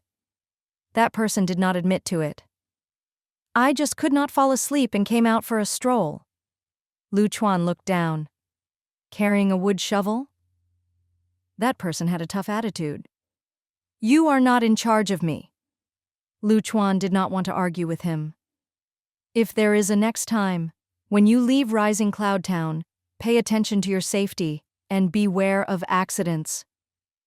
What did this mean? If he left the safety area, this person would attack him. Thinking of this, the tree thief's tone became panicked. "I cannot understand what you are saying. I am sleepy. I am going to sleep now." Then he ran away. Lu Chuan walked around the trees, made sure there were no other tree thieves, and then went back. In the morning, several recruitment posts appeared in the mission hall. Hiring players who can dig wells. 50 copper coins day. Provides 3 meals a day and heat relief drinks. If interested, contact Yun Ling. Hiring players who can build fountains. 50 copper coins day. Provides 3 meals a day and heat relief drinks. If interested, contact Yun Ling. Hiring players who can dig fish ponds. 50 copper coins day. Provides 3 meals a day and heat relief drinks. If interested, contact Yun Ling. The recruitments were sent in her name, and not in the name of the system, like she was hiring people for a normal team. But the targets were special people with special skills. After setting this up, Yun Ling started to eat breakfast. Not long later, a player called Hu Da Cheng added her as a friend and said that he knew how to dig wells and fish ponds. Through the request, Yun Ling set up a meeting time and place. When they met, both were surprised. "Yun Ling?" Hu Da-chung asked uncertainly. "That's me." Yun Ling nodded and admitted. Standing in front of her was the tanned and thin man who sold malt sugar. Yun Ling was a bit surprised. "Other than knowing how to make sugar syrup and candy, you also know how to dig wells and fish ponds?" They were all people, but why did this one have so many skills? Hu Da-chung laughed openly. "My family is from the countryside. I used to do this all the time, so I learned." Yun Ling looked curiously at him. She looked like she was examining a multi-purpose NPC. "Tell me, how do you dig a well?" Yun Ling wanted to test him. Hu Da-chung was spirited when it came to a matter he was skilled in and started to talk. "First, you have to judge if there is water underground based on experience. Some wells are okay in the first 2 years, but later do not produce water. Others will be fine if used for decades. In the villages, the wells are usually drilled with a diameter of 1 to 2 meters and 20-30 meters deep. This is a shallow well. Deep wells need special equipment and will be hundreds of meters deep. Old people in the village, they can point at a place to drill, and after going down 5 or 6 meters, you can touch water. Sometimes when the rain is heavy, you have to put a top on the well, and it will overflow with water." Yun Ling. A different profession was like another mountain. The saying was not false. She heard Hu Da-chung say so much but did not understand. Simply said it was. If you do not have experience, do not be in charge. Even if you dig deep, water may not come out, and if it does, it may not last for long. Those with experience will choose a good spot, and one well will last a lifetime. Yun Ling felt her head swell and could not help but interrupt. "How about this? First go around Rising Cloud Town and see what places are suitable for drilling wells. When you are sure, we can sit down and talk." "Okay." Hu Da-chung agreed. At 8 o'clock in the morning, the foraging team left on time. Yun Ling did not go and went around the territory with Hu Da-chung. At this time, the system kept on notifying, "Player Zhang Fan is trying to dig a hole and plant a tree at Rising Cloud Town coordinates K6 Kex. Do you agree?" Player Yu Ching Wen is trying to dig a hole and plant a tree at Rising Cloud Town coordinates 66 Kex. Do you agree? Player Zheng Ming Yue is trying to dig a hole and plant a tree at Rising Cloud Town Kex. Do you agree? Yun Ling saw the characters planting trees and agreed to them all. After 2 hours, the system gave a new notification. Rising Cloud Town's greening has reached 10%. The temperature of the territory has decreased slightly. This means that planting trees will greatly have an effect on the nearby environment and slightly affect the entire territory, Yun Ling thought. Before she could think through, Hu Da-chung had gotten results. I have looked. There are 5 places suitable. They are in all 4 directions and at the center. No other places? Yun Ling confirmed. Hu Da-chung answered honestly. If you want, we can drill, but the effects will not be good. Either there will not be much water or it has to be deep in order to get to the water. So that's how it is. Yun Ling thought for a moment and offered her conditions. You are in charge of drilling the wells. 5 in total, each one you do, I will give you 500 copper coins. I will take care of your 3 meals a day and also heat relief drinks. 500 copper coins? This was enough for a set of new blue equipment in the system shops. It was equal to a house in the territory. Hu Da-chung's eyes were wide. He rubbed his hands excitedly. How embarrassing. I cannot. No need to be polite. If you can get the wells, you will help me greatly. In the next moment, Yun Ling's face turned cold. If you work hard and honestly, I will not treat you badly. But if you choose bad places, waste time and money, I guarantee you and your family will not be able to stay in Rising Cloud Town. Do not worry, Hu Da-chung said seriously.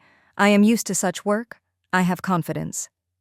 Yun Ling said meaningfully, I also hope the matter goes smoothly. At that time, you take money, I get the wells, everyone is happy. In the morning, Yu Ching-won and Jung Ming-yue called their teammates to go out and dig up trees. With everyone working together, a dozen cypress trees appeared near the residences. Yu Ching-won returned to the woodhouse and found it was much cooler. Before, it was stuffy and hot, so much so that I could not breathe. Now that the temperature has decreased and there is a bit of wind, it feels much better. She sighed. The game really tortures people. Jung Ming-yue dismissed the team members for them to rest. He heard his girlfriend's murmurs as he came in and laughed. Apocalypse calamity is like this, just get used to it. Yu Ching-won said quietly, I may never be used to this. The trash game had no bottom line, and all kinds of traps that surpassed her imagination. Jung Ming-yue sat down to rest and asked, How is the new salted meat? When the business was mentioned, Yu Ching-won's expression turned serious. It is good now. Salt was put on, and it was brined like before. The meat has not gone bad. Jung Ming-yue was slightly reassured. It appears to be the problem of the salt. Non-game materials have a short shelf life. Yu Ching-won showed a hint of worry. The salt bought from the restaurant is good, but not enough. We have to fight with others and can only buy 1 bag each day. Even if we buy daily, we cannot save much. Jung Ming-yue looked down and thought. A moment later, he asked, If we cannot do salted meat, how about dried meat and smoked meat? Dried meat and smoked meat? Yu Ching-won looked confused. This clearly was a blank spot in her knowledge. Jung Ming-yue explained, Dried meat is to hang the meat in cold and dark places in the house and let it air dry. Smoked meat is to cook with a wood fire. The taste is related to the kind of wood used. After removing the moisture, the meat can be kept for a long time. I heard that if meat is smoked for 7-10 days, it can still be eaten even after 5 years. Yu Ching-won. 5 years? Was he joking or serious? In fridges and freezers, they could not keep so long. The shelf life of some foods is just on the premise of the taste not changing. If needed, they are still edible, Jung Ming-yue said. Yu Ching-won was too shocked and was unable to speak. At this, Jung Ming-yue sighed and had a regretful expression. We were in too much of a hurry. We feared that the weather was too hot, and the meat would spoil, so we used the market salt to preserve. I asked the other members. Some just put their chicken wings in the cupboards without smoking or preserving. They did not make salted meat. But after a few days, the food was still good and had not changed at all. This is a game. If there are game settings, even in summer with hot weather, the game materials will not rot and change quality. Yu Qingwen took a long time to recall. In other words, the salted meat spoiled because we used the market salt. If we did not put on the salt and did nothing, the meat would have been fine. Zheng Mingyue nodded. Correct. Yu Qingwen. She gave up. Then why are we still making salted meat, dried meat, and smoked meat?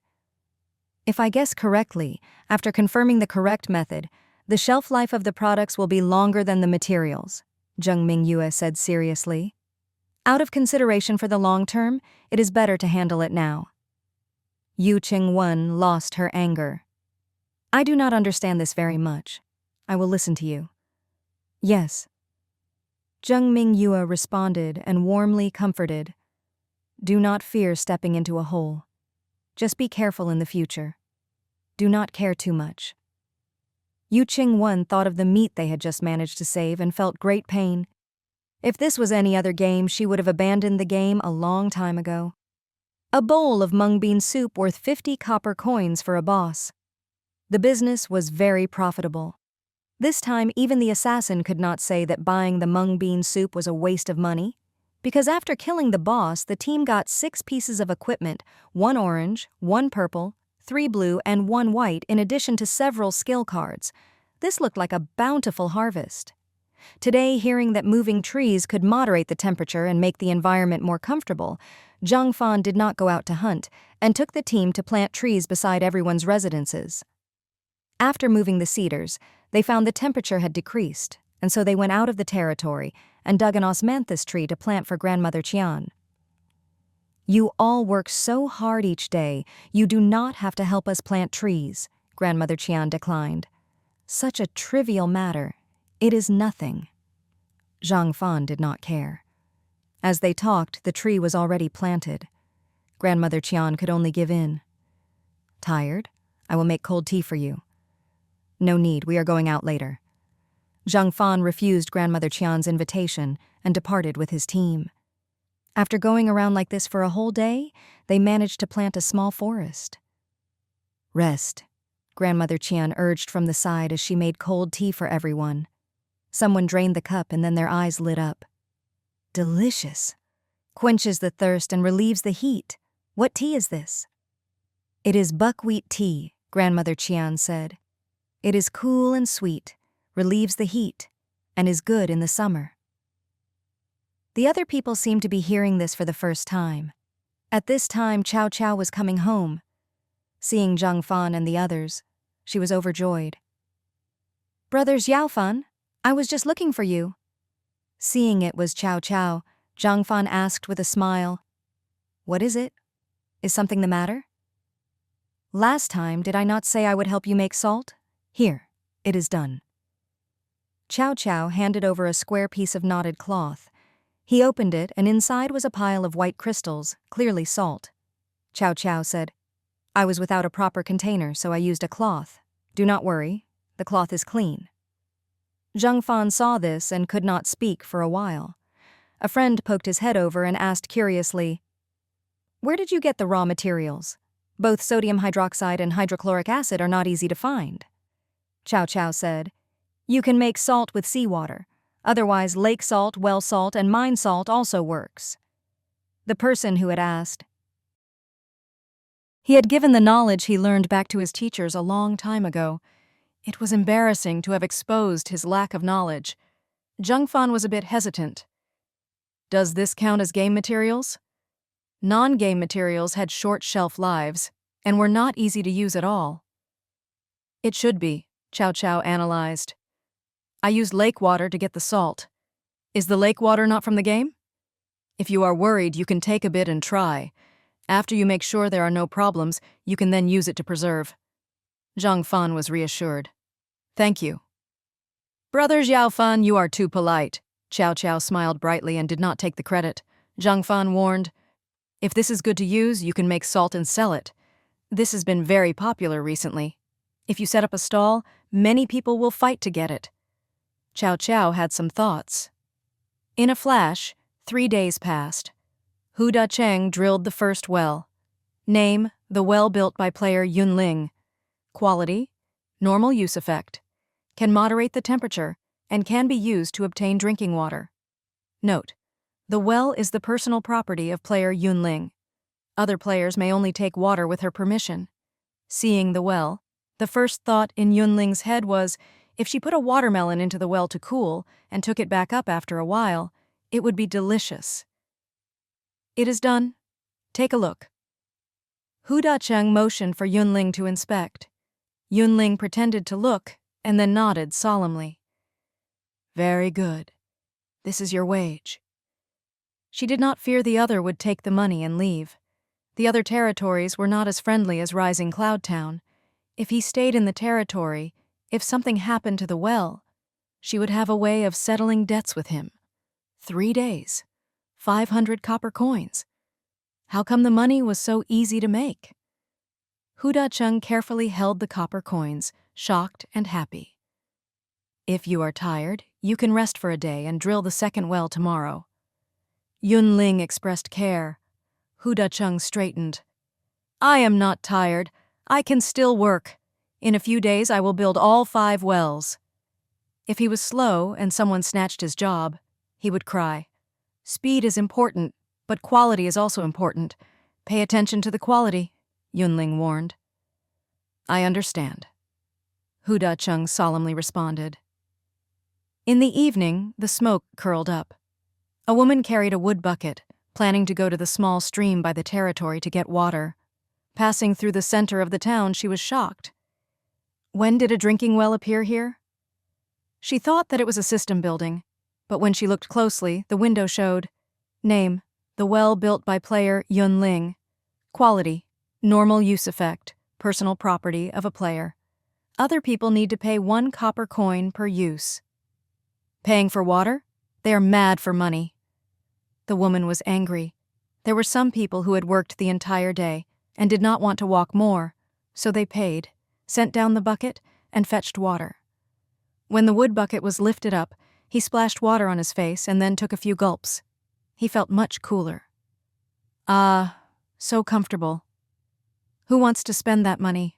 I do not want to buy her water. The woman snorted. The man who had gotten water said, While you have to pay, the water is good. The well water in the summer is cool and sweet, not like the stream water. The woman looked suspiciously at the man like she was seeing a con man. The man laughed and did not say more. At this time, a youth found the well and quickly walked close. When he saw the name of the well, he frowned. Strange, the territory is called Rising Cloud Town, and the player who built the well is Yun Ling? Why are the names so similar? He looked like he had found such a great secret. The town has many people called Yun Ling and Ling Yun. I know 4 or 5. Why is it strange?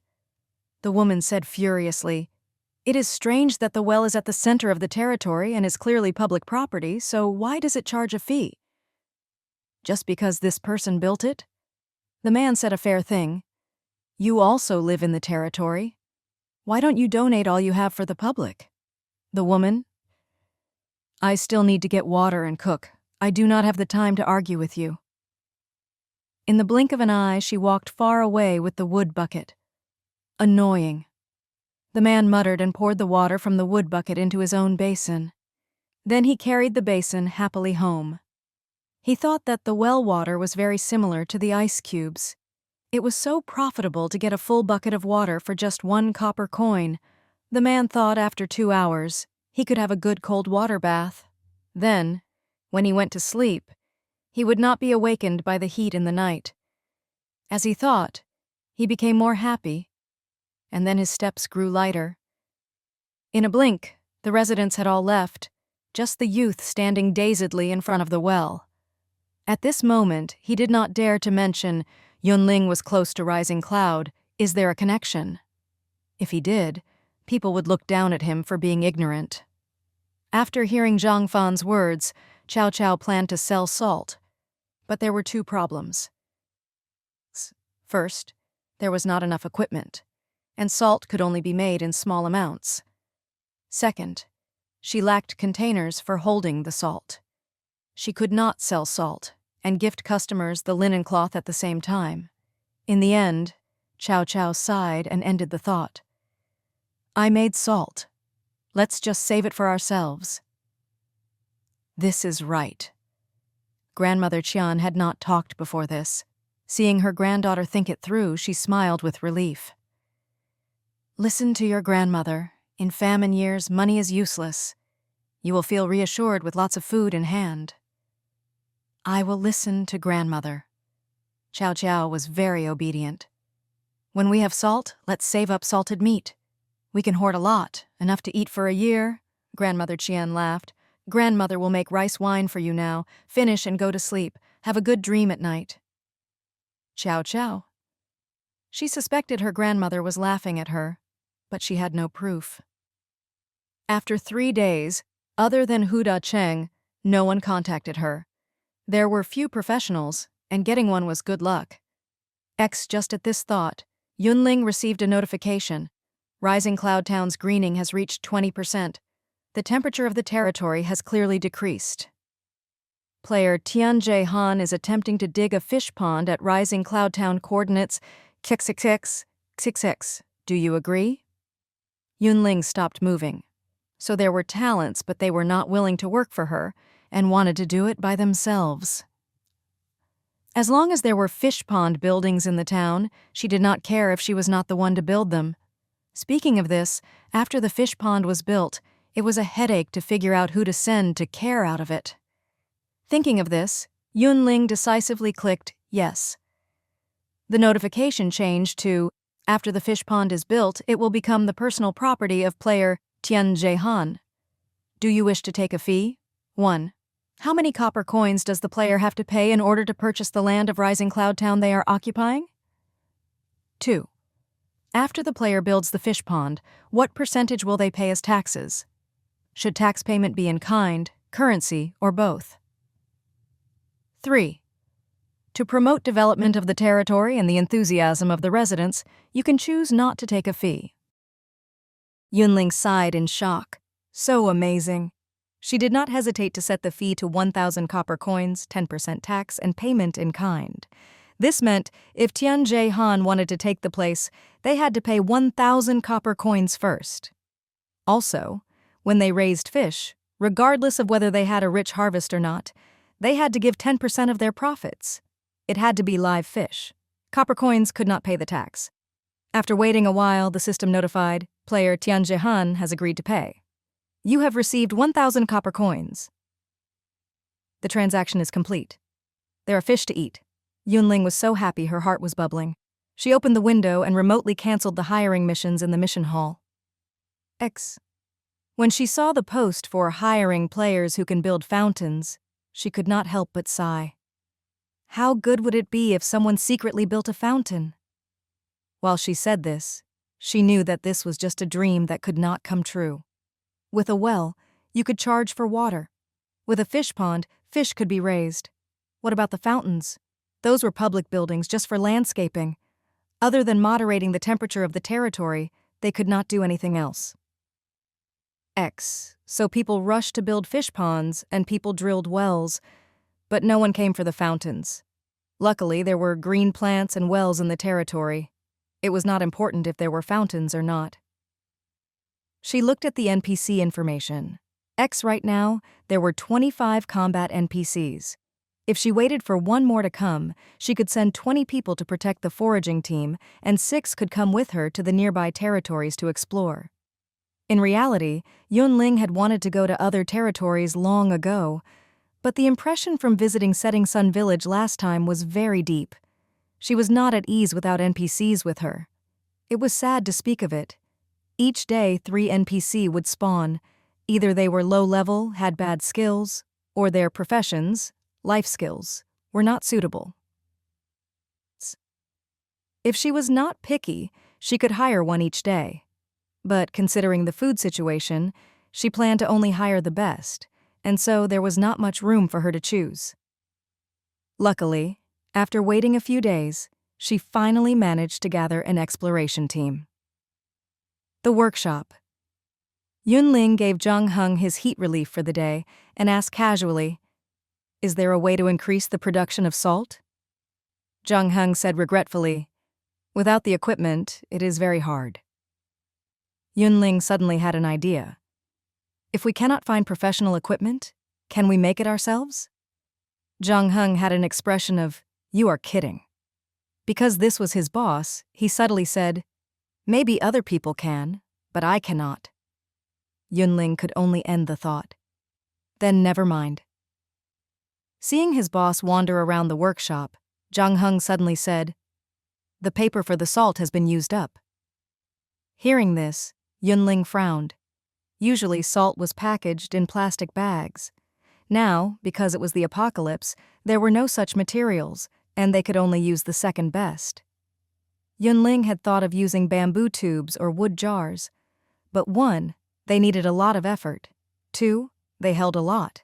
And 3, there was not enough being produced. In the end, using folded squares of paper was the most convenient and effective. She had once considered what to do after using all the paper.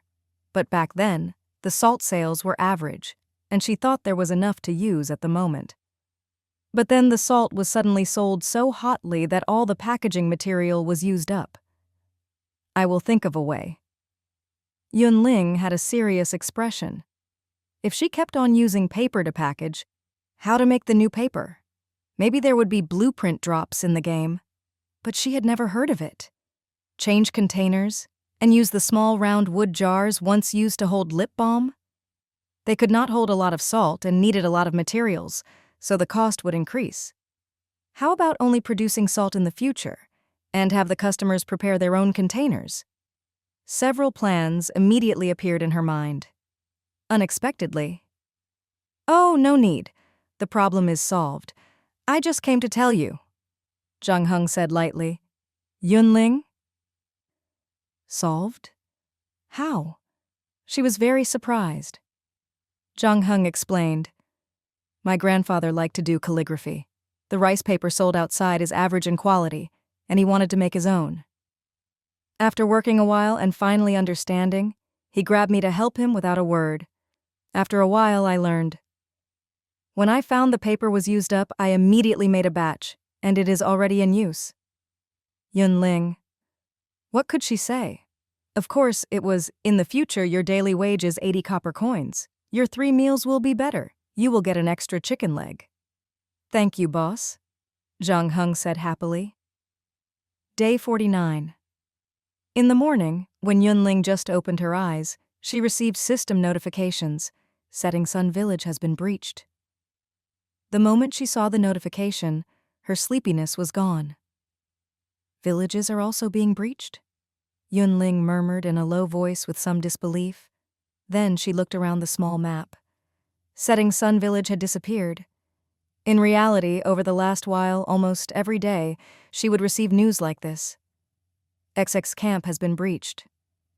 But Yun Ling thought this was due to the demonic configuration of the system, and the players were unable to live there. She had not expected that Setting Sun Village would fall today. She opened the window and looked at the rankings. She saw as city territory, prosperity ranking. 1. Rising Cloud Town, 6588, 2. Basswood Town, 4644, 3. Locust Tree Town, 4504. Which buildings were unlocked in each territory, and the surrounding atmosphere did not seem to have great effects. But in reality, these small details would affect the long-term development of the territory. There were so many territories in the entire city, so why were the powerful players moving? Because they were not living in comfort. They changed countless times before they found the one they liked the most, and settled down. Yun Ling flipped to the end, and her heart went tight. Originally, S-City had exactly 200 territories, but now there were only 136. In other words, a third of the territories had been breached. Yun Ling sighed heavily. Life is so hard. She was just melancholic for an instant. Soon, Yun Ling sorted out her emotions. Setting Sun Village has been breached. The players all scattered. People should not be harvesting the surrounding resources. Rising Cloud Town has many life players and not enough resources to use. In the future, I can expand the range of activity. There is not much time to fight monsters, and leveling up is hard. There are not many who are capable of going far. I can have the NPCs lead the foraging teams over. That is a treasure hoard. She immediately had new thoughts of filling the warehouse. Just after 7:40, the system notification appeared. Woodworker A has enough familiarity, and the elementary woodworking life skill has reached intermediate woodworking.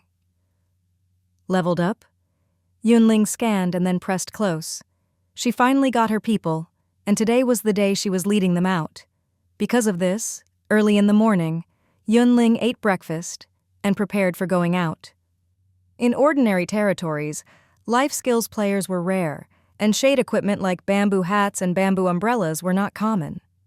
She had gone with 10 bamboo hats last time with the idea of bartering for rare materials. But Setting Sun Village's players did not want to trade fairly. They did not want to show their sincerity and try to make a transaction when they wanted something. They thought of how to steal and make the equipment drop. She did not know what kind of people she would encounter this time going to Sunglow Village. In the end, she would bring the bamboo hats and see if she could do business. At 8 o'clock. Guard A led the team to forage, while Yun Ling led 6 NPCs toward Sunglow Village. The team strolled along, killing monsters when they were encountered, and moved quickly. There were no clouds in the sky and no wind on the path. Occasionally, when passing by dense forests, the tree crowns could act as shade, but as the exploration team went deeper, the trees became rare. The enormous sun hung high up in the sky and almost burnt the plants. At this time, Yun Ling could only rejoice that she was a tank, putting all her points on stamina, and was not very affected by the environment. If she was a mage, she would have collapsed out of tiredness already. There was no use in wearing a bamboo hat.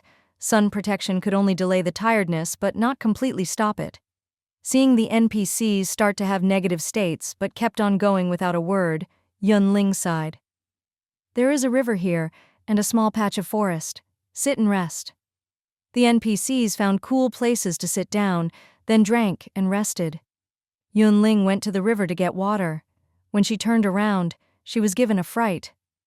Why is there a person lying there? The NPCs suddenly got up and surrounded Yun Ling, protecting her, their faces wary. Yun Ling did not care. You all wait here. I will go and see. When she got closer, she found this was a middle-aged person. About 40 or so, his face was pale and he sweated heavily. Is it heat stroke? Yun Ling muttered. She waved a hand for the NPCs to come help.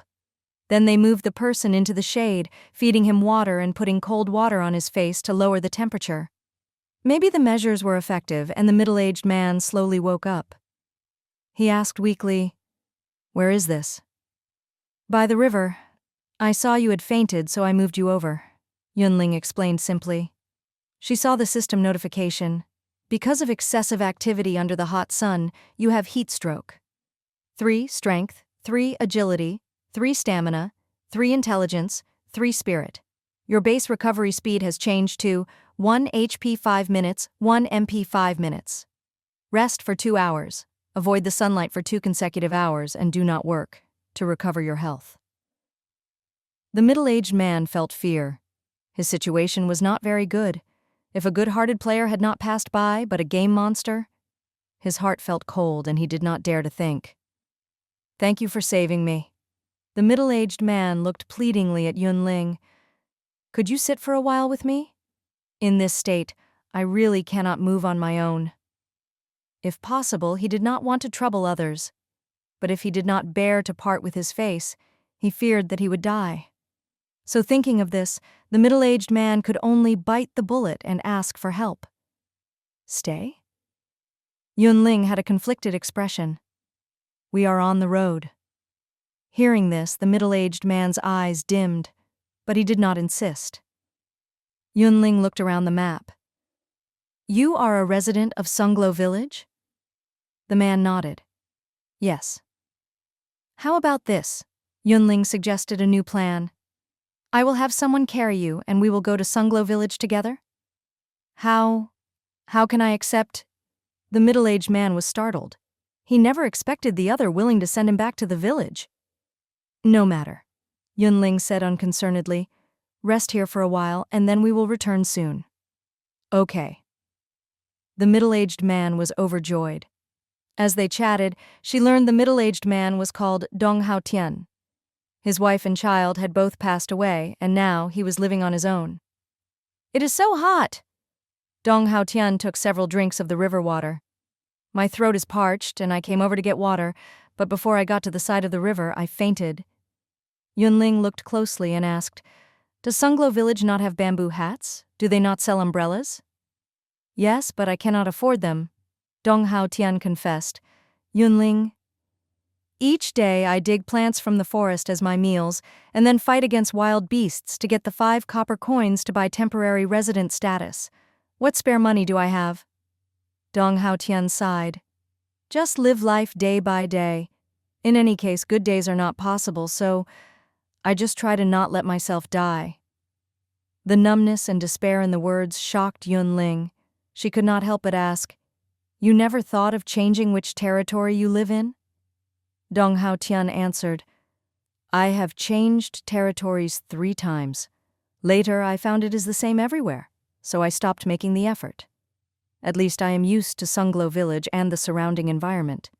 It is convenient to hunt." Yun Ling was silent. Dong Haotian feared her regretting it and said anxiously, "I am done resting. Let's return to the village." Yun Ling waved her hand and indicated for Guard D to carry him. The more they walked closer to Sunglow Village, the more sparse the vegetation was. Yun Ling looked in the distance and found iron mines, copper mines, and even magic mines. This was a territory with rich mineral resources. The moment she stepped into the village, the system suddenly notified, "You have found Sunglow Village." "Finally back," Dong Haotian said, rejoicing. "You are familiar with this place? Could you lead me around?" Yun Ling asked. "Okay." Dong Haotian agreed without a word. "You saved me. Leading you around to get familiar is nothing." Then he walked ahead and introduced the area to Yun Ling. "This is the mission hall. Missions can be posted here. This is called the grass hall. It sells straw sandals, straw ropes, straw clothes, straw shields, straw hats, and other equipment. This is the tailor shop. It sells cloth shoes, cloth armor, white quivers, and simple bandages. There is a defensive shield above the territory that can stop enemies, but when the HP drops below 25%, 50%, or 75%, it will send a warning to all the players in the territory. Sometimes, when you are sleeping, the system will call you up to help. There is a bakery there. If you get enough flour, eggs, milk, and butter, you can go there and trade for bread, cakes, and biscuits. This is the BBQ shop. The fresh meat that you get from hunting you can bring to an NPC to cook for a fee. Sometimes it will give a buff, sometimes the meat becomes inedible." After introducing the 6 buildings in the territory, Dong Haotian led Yun Ling around the market. "You came from another territory to Sunglow Village because you want to do business? You can buy some specialties at low prices here, and when you return, you may be able to sell at high prices." "Specialties?" Yun Ling was puzzled. "There." Dong Haotian pointed. There was a white-haired old man weaving with rattan. His fingers were nimble and he was experienced. Soon he wove a rattan shield. Then he took more rattan and started to weave armor.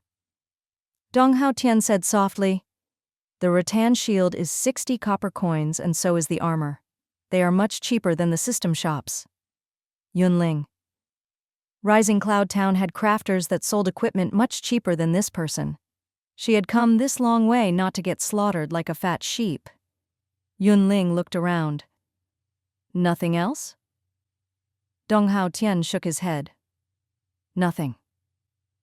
"Where are the women and children? They do not dig for game materials? Don't they have a lot stored up and cannot sell?" Yun Ling asked. Hearing this, Dong Haotian's expression turned strange. A long time later, he said in a low voice, "How could women and children survive to today? They died long ago." During the rains in spring, many people could not afford the 5 copper coins for residents and were driven out of the territory. Ever since then I have not seen them. They likely had bad luck. Yun Ling was speechless. Thinking, she asked, "During the early parts of the game, did any teams go through research labs? Or maybe hoarded some experimental equipment?" Dong Haotian said, People only cared about food, equipment, skills, and copper coins. They threw away everything else. Yun Ling sighed silently and thought that she had wasted all this effort. Rising Cloud Town did not have the equipment, and it was even more unlikely for other territories to have some. The players from other territories were using all their power just to survive. As she thought, she heard a person say, "A-rank stone skin, I will trade for A-rank mage skill or purple equipment, trade only. Yun Ling?" What did she hear? A-rank stone skin. Yun Ling dashed in front of the stall owner and said excitedly, "Give me the skill, I will trade." The owner was taken back. This was the 4th day since he set up a stall, and the first time someone came to say that they were going to trade with him. He narrowed his eyes and said warily, "You are unfamiliar. I do not seem to have seen you before." Yun Ling said, "This is due to fate, leading me to appear here in Sunglow Village at this time." The stall owner, Dong Hao Tian. He had an embarrassed expression and pulled Yun Ling's sleeve, reminding her not to be impatient. But how could Yun Ling be calm?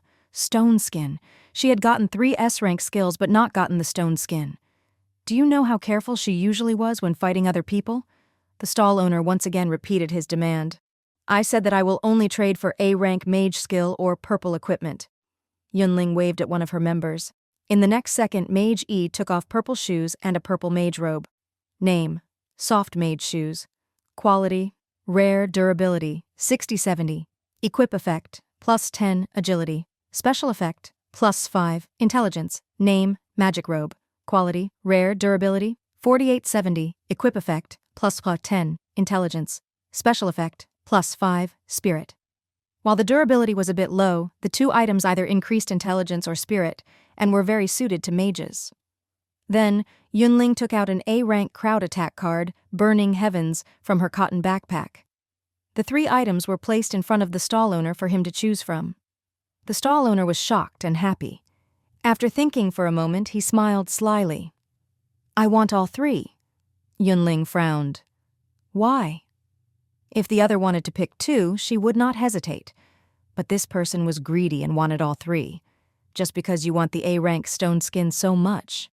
The stall owner had an ambitious smile but said, "I feel that the A-rank stone skin is worth this price. How about you think more about it? But be quick. If you are late, someone else will take the card." At the side, Dong Hao Tian rubbed his hands, anxious. "They all say that one should not be impatient when doing business. Look, you got caught now?" Yun Ling looked at the stall owner for a while and then smiled. "Worth so much? Then keep the card. I will not buy it." She left without any hesitation. The stall owner's smile froze on his face. Wait a moment," he panicked. "You don't want the A-rank stone skin?" "In reality, what I want the most is S-rank stone skin. Yours is barely enough." Yun Ling shrugged. "Since you feel the A-rank skill card is precious, then keep it for yourself." Then she quickly walked away. The stall owner was dumbstruck. He managed to ruin a good business. Thinking back to the attributes of the purple equipment, he wanted to cry. Such good equipment. If he had asked, maybe both would belong to him. At worst, he could have gotten one of them and some more money. But now, it was all over. That is, Dong Hao Tian ran up to follow and asked carefully, "You are not going to buy it?" "No." Yun Ling was cold. A-rank stone skin was just a bit short and not necessary. Since the other used the chance to raise the price, he could keep it. A mage had no use for a tank skill. If he traded it for skills and equipment that was suitable for his profession, he could greatly increase his own strength and ability to survive. Now, the other may regret the skill being stuck in his possession. Pity. Dong Hao Tian sighed. If only you were not so impatient. Yun Ling said, he was the one to raise the price and not follow the rules of the world. I am not the one in the greatest pain at the business failing.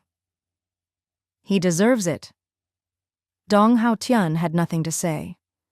At this time, an assassin came close, his face covered. I heard you want to buy S-rank stone skin? Yun Ling. I do, but I do not want to be cheated. She was expressionless. The assassin took out a card and said quickly, "Give a price. If you are sincere, I will give this to you." Name, Stone Skin, passive skill. Quality, S rank skill effect. When attacked, only a slight pain will be felt, 50% damage received. Yun Ling. What divine place was Sunglow Village? It had A rank Stone Skin and also S rank? Say, what do you want? Yun Ling stared at the S rank card and did not bear to look away. Assassin and archer equipment. If there is nothing I want, you can give me copper coins. The assassin was very cautious. Time is limited. I will not wait long. Understood, Yun Ling answered. Then she called over Archer H and indicated for him to give over 1x Crimson Flame Quiver, 3x Ice Quiver, and 1x Gale Quiver. 5 purple quivers. Name, Power Ring. Quality, Rare Durability, 6370, Equip Effect, plus 10 Strength. Special Effect, plus 20% Attack Power. Name, Bull Ring. Quality, Rare Durability, 6070, Equip Effect, plus 12 Strength. Special Effect, plus 3 Stamina. 2 purple rings that increase power and are suitable for assassins. 1 for 7, each of them is practical, good enough?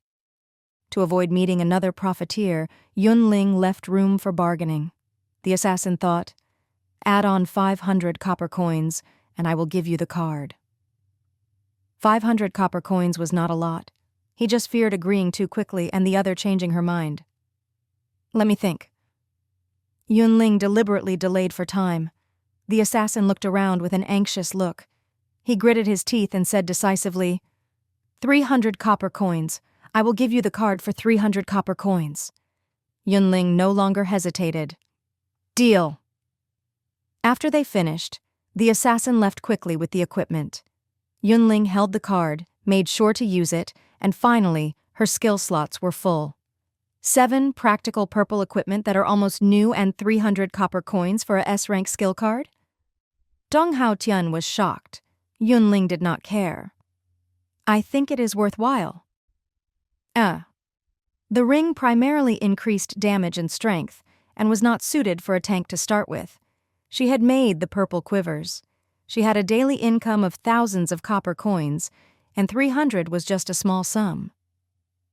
If she wanted these things in the future, she could get them. The S-rank Stone Skin skill was a rare thing that she had wanted from the start of the game and just got now. Were the two comparable? She felt they were not. She threw 20 copper coins to Dong Hao Tian and said in a light tone, "Guide fee, take me somewhere else." While she had not bought the experimental equipment, having got the S-rank skill, this trip was worth it. 20 copper coins? About his income for a day given so easily to him? Dong Hao Tian dazed out looking at the copper coins and could not calm down for a long time. After a round, Yun Ling did not find anything she wanted and set up a stall to sell the bamboo hats.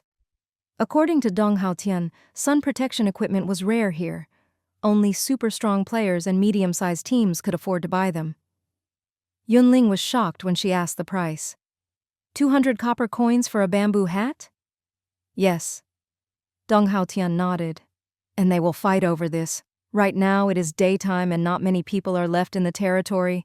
When it is night, everyone will fight to buy when they see you selling bamboo hats. Yun Ling did not want to wait until night in Sunglow Village.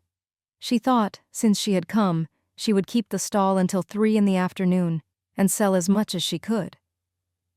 Seeing bamboo hats at the stall, residents came to ask the price from time to time.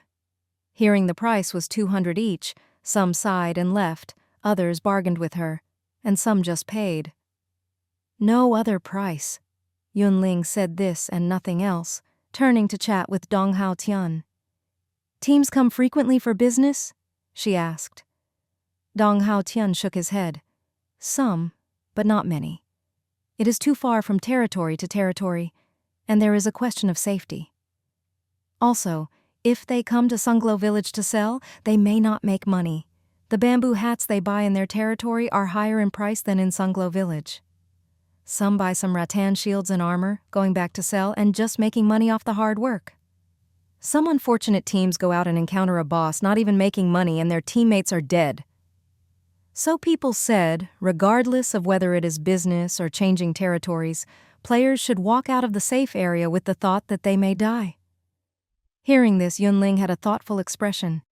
At this time, a ruckus sounded. Where are the two brats? They dare to steal a boss but not to fight in a team? That assassin is too fast. Blink of an eye and I do not know where he ran off to. Trash! Find them! They cannot be allowed to escape.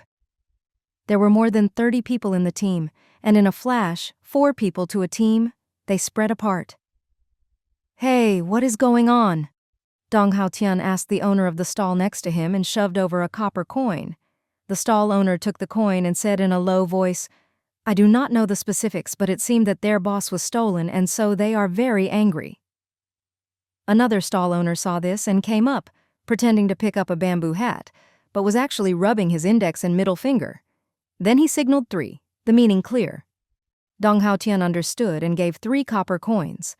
That person took the money and said, do not listen to their nonsense. In reality, they were the ones to steal someone else's boss first.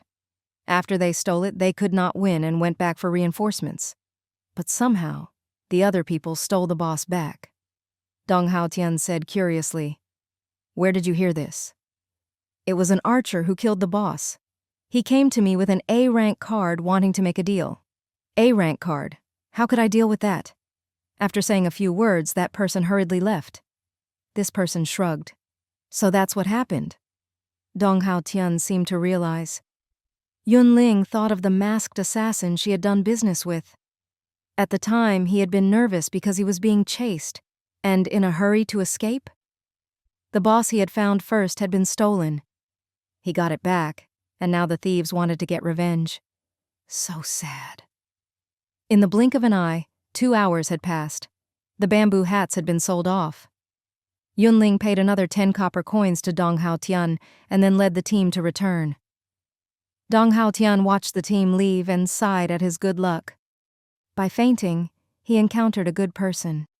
No one had better luck. After leaving Sunglow Village, Yun Ling found a group of monsters to try her hand. Now, with the S-rank skill and the purple equipment, she had high defense, high HP, and high recovery. She was like a moving iron fortress that could not be destroyed. Also, she wore the fire feather cloak, and each second, it would create 3 points of fire spell damage to surrounding enemies. In other words, if she focused on defense, over time, the monsters would naturally die. She challenged 5 stone people in one breath, not letting the NPCs help. Yun Ling used movement and good dodging to reduce the number of times she was hit. After 3 minutes, the stone people were all dead. Yun Ling rubbed her shoulder that she had purposefully left unguarded and was hit. She had a contented smile. This feels like being lightly patted by a friend. Doesn't hurt, but you will know you have been attacked. This is perfect. She picked up the drops, and the group headed back. The weather was hot, and it was usual to not get a good sleep at night. Seeing that their friends and relatives had a good sleep after planting trees nearby, many residents had thoughts and transplanted some trees as well. When their doors were surrounded by trees, the surrounding temperature decreased obviously, and even the territory grew much cooler. During the day, when out hunting, people endured the burn of the sun. At night, back in town, it was breezy, and there were gusts of coolness that removed the heat. Then get a bucket of well water and have a cold shower. It was so enjoyable. If one had the spare money, they could go to the restaurant to drink a bowl of mung bean soup. More than one person sighed. In other territories, it is just called being alive. In Rising Cloud Town, it is called living. Beside the woodshed, Grandmother Qian had a stern expression as she lectured. What time is it now? How come you are only back now? I saw soybeans and could not help but gather some more. I forgot the time. Chow Chow accepted the lecture. Soybeans? She wanted soy milk and bean curd? Grandmother Qian almost laughed. She tried to suppress her laugh. Safety first. You cannot do this next time. I know, Chow Chow responded. Where are the soybeans? Give them to me. I will make soy milk in the morning. Grandmother Qian spoiled her granddaughter. Here. Chow Chow handed over the soybeans. Seeing her grandmother take the beans to be soaked, she secretly sighed in relief. Just now she had not told the truth. The reason she came back late was when she had been foraging. She had been surrounded by 3 wolves at the same time. If she had not been an official resident of Rising Cloud Town and enjoyed the buff of plus 100 HP, she may not have been able to come back. If she came back with wounds, grandmother would be very worried. So after she escaped the danger, she rested a long time outside before daring to come back. Lucky she managed to conceal this. Chow Chow had never felt so lucky she was part of Rising Cloud Town. If this was any other territory, she would have died. There were plants, there were wells, there were fish ponds. The territory was more and more like a farming village. So could the other money-making projects get started? Some came up with the idea of raising livestock. Raising chickens, ducks, geese, pigs, rabbits. Any of those would be an extra source of income. If the business expanded in the future, then there was no need to go explore and hunt. A team could be supported completely by the livestock.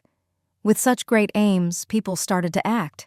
Today, a hunting team of 10 tore apart the nest of the Gale rabbits. They caught 2 adult rabbits and 5 young rabbits. "Brother Wrong, we succeeded!" The members were very excited. The man called Brother Wrong shook his head. "This is not the end. We have to take them back to the territory and see if they can be farmed." Also, even if they could be farmed, the feed was a problem. But Brother Wrong did not mention these things. He just waved his hand. "Go, back to town." The group quickly walked back to Rising Cloud Town. The moment they stepped into the territory, the system suddenly gave a notification. "Welcome back to Rising Cloud Town. You are carrying dangerous items which may pose a danger to residents. Please throw them away before entering the territory." What does this mean? The members were stunned. "We cannot bring the Gale rabbits in?" Brother Wrong thought for a moment and had an idea. "Split the adult and young rabbits and then try." The members did as he said. Soon, the member with the adult rabbit said in annoyance, "I still cannot come in." The member with the young rabbits was shocked and happy. "I am in. I did not get the notification." As expected, only young rabbits can be farmed. Brother Wrong slowly exhaled. Nearly back to Rising Cloud Town, Yun Ling encountered a patch of berries. She suddenly had a thought and had the NPCs dig up the bushes. Name, shrub. Quality. Normal use effect. Every 5-10 days, a batch of berries can be harvested. Note: it will survive if transplanted within 2 hours of leaving the ground. After 2 hours, it will die. Once she moved this back into the territory, she would have her orchard. Good things came in pairs. Yun Ling happily walked back. When she planted the shrub next to the trees, the system notified, "Name, shrub planted by player Yun Ling. Quality, normal use effect. Every 5-10 days, a batch of berries can be harvested. Note: the shrub is the personal property of player Yun Ling. Other players can only pick with her permission. If I have nothing tomorrow, I can lead people to move in more shrubs," Yun Ling calculated. In ancient times, people relied on hunting to live, but hunting was too uncertain and affected by the weather and luck. Gradually, people moved to develop farming and raising livestock. Then, they had a steady food supply. She looked at the list of unlockable buildings. The ice house had been unlocked. She gave up on the fountain and the wharf. The greening, well, and orchard could be created on their own, so Yun Ling did not hesitate to choose to unlock the farmland. Farmland, level 1, can hire people to farm and get a steady supply of crops. Requires 100 copper coins to open 1 field. Currently, at most, you can possess 20 pieces of farmland.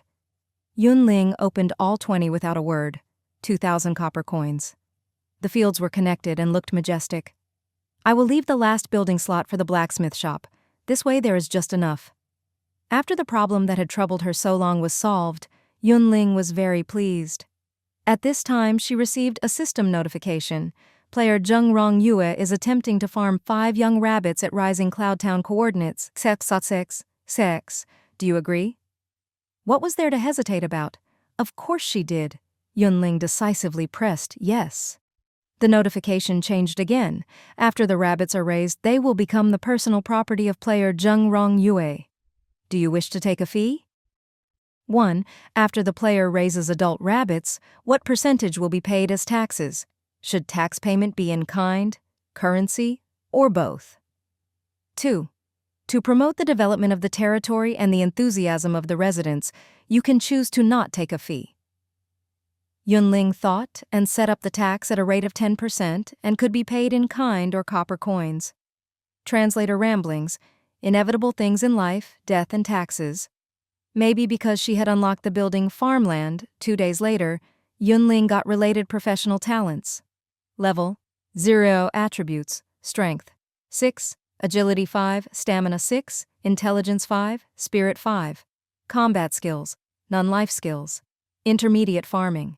Note, elementary farming can take care of 2 pieces of farmland at most. Intermediate farming can take care of 5 pieces of farmland at most. Advanced farming can take care of 10 pieces of farmland at most. After sowing, watering, weeding, and fertilization were required, Yun Ling named the newly hired HPC Farmer A and then sent him to work. She looked at the farmland and saw the attribute window show: name, farmland. Quality, normal use effect. Every 5-10 days you can receive a batch of crops. Note 1. Seeds will drop when hunting monsters. By sowing different seeds, you can harvest different materials. Note 2. If the sower has elementary farming skill, the harvest will be on average 80 to 100%. If the sower possesses intermediate farming, the harvest will be on average 90 to 100%. If the sower possesses advanced farming, the harvest will be on average 100 to 120%. I have to hire farming talents and select high-level ones. That way, the farmland can be used to their limits, Yun Ling thought. Seeing it was still early, she stopped thinking about it. She called some NPCs to go out and use the time to transport shrubs. It was not hard to transplant the shrubs, but finding them in the endless forest was. For 3 days, Yun Ling left early in the morning with the team and only returned at night. They went to many places but only found 4 patches of shrubs. This was because some monsters would eat shrubs. Sometimes, while they saw shrubbery a few days ago, when you went now, there was nothing there. Luckily, there were a dozen or so shrubs in one patch of shrubbery, and at least 8 or so in a small patch. So if they were all transplanted, it was enough to use. Also, right now, she did not find them. In the future, when she did, she could still transplant them and did not have to be in a hurry right now. After working so hard for a few days, there were several rows of shrubs around the residence area, looking very neat and inviting. The residents started to follow in transplanting shrubs. There was a person who wanted to open up a piece of vegetable field near the residence to get some food for themselves. Yun Ling sent the NPCs to set up wood fences around each wood house. The land within the wood fence was the personal territory of the residents, and they could do as they wished. That came out amazing. Players raised chickens, ducks, geese, and even pigs and deer. Some people did not like animals and transplanted shrubs at the back of their houses, planning to rely on harvesting berries during next year's rainy season. Some were good at farming and used to cultivating crops. After buying their house, they immediately planted highly yielding crops like corn, potato, and sweet potatoes. Then they counted the days to the harvest, hoping this would support their families. There were some life skills players who had been tired of going out already. So seeing this, they hired people to help, cutting bamboo and wild grasses to take home and plant. When the bamboo formed a forest and the grasses were growing, they did not have to worry about raw materials anymore. It was still hot, but with hopes in their hearts, they were much faster at working. Rising Cloud Town brimmed with a happy and lively atmosphere. At the same time, the residents of the slum looked with admiration at the people of the residence area. I tried to transplant shrubs next to my tent. The system did not let me. I grabbed 2 chickens, wanting to raise them, but the system did not let me. You can only raise chickens and farm after you become an official resident of Rising Cloud Town, buy a house, and get a fence. We should not think of anything else. No way. Just as they were speaking, a couple were helping each other walk, luggage on their backs. Someone recognized them and asked curiously, "Pang Yu, why did you take down the tent? Where are you sleeping tonight?" Pang Yu had an undisguised expression of joy. "We bought a house. We are moving today. I will invite everyone to a housewarming party another day." Everyone was shocked and turned to stone. One person snorted. "So what if I am living now in the slums? Who has never been at the bottom? Wait, one day I will buy a house belonging to me." His words were firm and expressed his determination. The other people were motivated as well. Suddenly, the wood houses of rising Cloud Town were selling quickly, and the income of the territory increased greatly. The ice house produced 1,000 ice cubes each day, but in reality, there was not much. 1 cup of ice water needed 2 ice cubes to be refreshing. 1 cup of iced milk tea needed 3 to 4 ice cubes to be cool enough. As to iced watermelon juice and red bean shaved ice, there was even more ice needed. Occasionally, when there were some left, she would put a basin in the room and add ice to greatly lower the temperature of the room. After a while, the ice cubes in the ice house were all used up, and none were left over. Yun Ling waited and waited, waited and waited, and finally saved 1,000 copper coins. She eagerly upgraded the ice house to level 2, and so the territory attributes became unlockable buildings, 10. Existing buildings, 9. Existing building detail, warehouse, level 2, omitted. Mission hall, level 2, omitted. Woodworking workshop, level 2, omitted. Tailor shop, level 2, omitted. Residence, level 1, omitted. Defensive shield, level 2, omitted. Restaurant, level 2, omitted. Ice house, level 2, 500 square meters in area, can provide 100 cubic decimeters of ice each day, can refrigerate food and extend shelf life. Note: the Lord can set an access list and allow specific people to use it.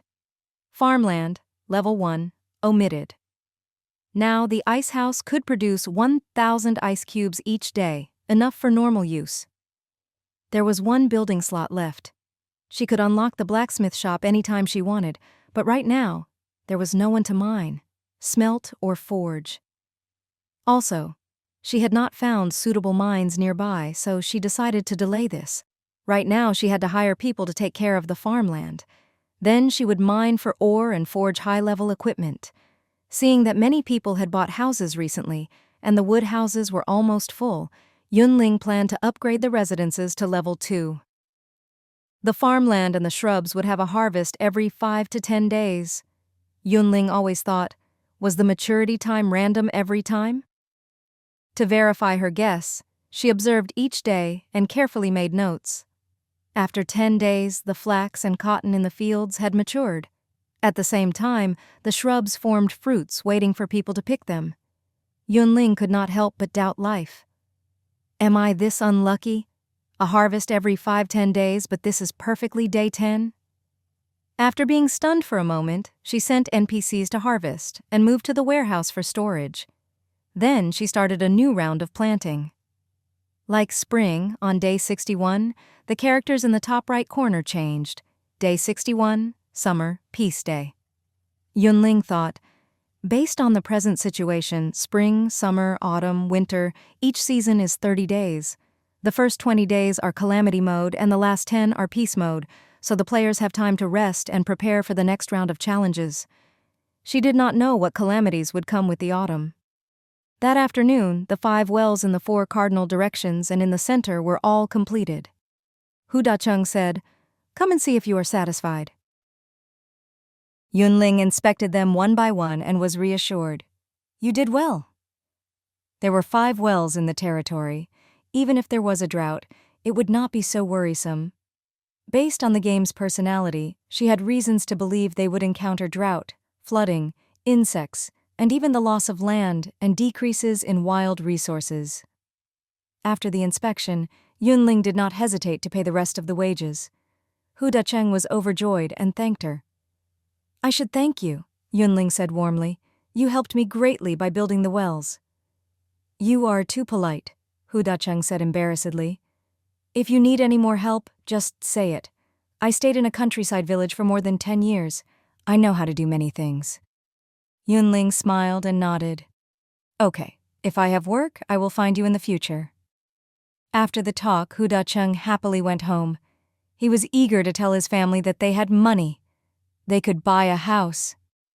Day 63. In the morning, Yun Ling cooked herself a pot of sweet corn for breakfast. The corn was crisp and sweet, and she unconsciously finished one. Yun Ling was inventorying when the system suddenly gave a notification. Player Yu Qing-wen requests to enter. Will you allow it? How come she was here? Yun Ling pressed, yes. Entering, Yu Qing-wen gave a bright smile. I came to give you delicious food. Yun Ling was puzzled. What is it? Lotus root osmanthus cake, mung bean cake, egg rolls. As Yu Qing-wen reported names, she took out the food items from her backpack. Yun Ling inspected the items and found they displayed name, lotus root osmanthus cake, heat-relieving cake, quality, normal use effect, base recovery speed +1, HP minute +1 MP minute, lasts 1 hour, name, mung bean cake, heat-relieving cake, quality, normal use effect, base recovery speed +1 HP minute +1 MP each minute, lasts 1 hour, name, egg roll, quality, normal use effect, base recovery speed +2 HP per minute, lasts 1 hour. These were all recovery items that added buffs after consumption. Yun Ling refused to accept. It is too much. Take them. Yu Qing-wen was determined. Didn't we eat your grilled fish before? I thought next time if there was a chance I would invite you to a good meal. But once summer started, half of our stored food rotted. In order to hoard food again, I was very busy and did not get anything good. Now, I finally have a chance to return the gift. Seeing Yun Ling not take them, Yu Qing-wen tried to promote them. This lotus root osmanthus cake is delicious. It is sweet and soft and has a clear fragrance. The more you eat, the more you want. The mung bean cake is fine and melts in your mouth. When you smell it, there is the clear fragrance of the mung beans. The egg rolls are very crispy. A bite and you will taste the egg and the milk. Seeing that the other still was not moved, Yu Qing-wen thought, if she had to, she would throw away her face and grab onto Yun Ling's leg to force her to accept it. You just got something good. Save it for yourself, Yun Ling urged. Yu Qing-wen said seriously, in the past, I did not have many good things, but it is different now. Do not worry, I have more. Yun Ling stilled. Yu Qing-wen put the cakes on the table and then took out a wood jar about 2 fingers long and half a finger wide from her backpack. I came this time primarily to deliver some salt to you. Salt?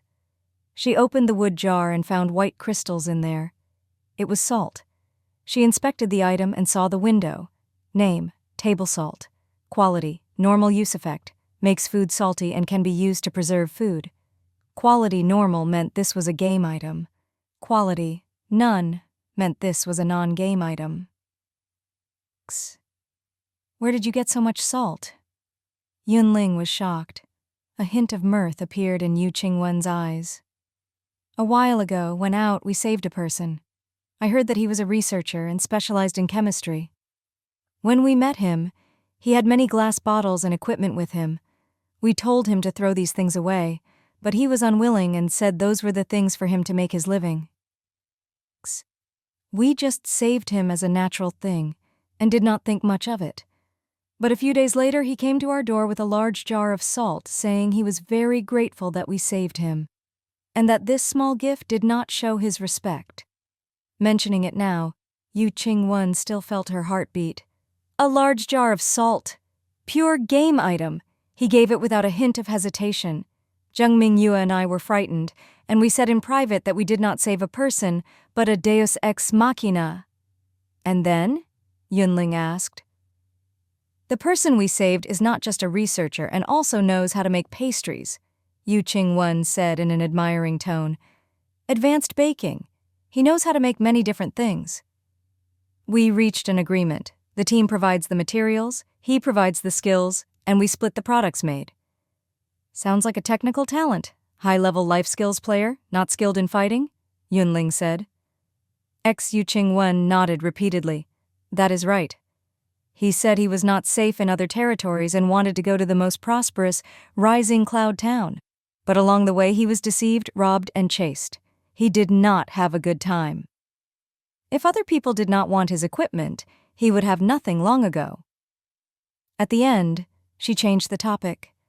Do not worry and accept the cakes and salt. We do not lack for these. I just felt that you also need them, so I came to give you a portion. Yu Qingwen's smile was clean and pure.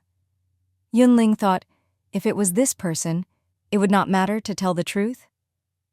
What is it? Seeing Yun Ling silent, Yu Qingwen could not help but ask.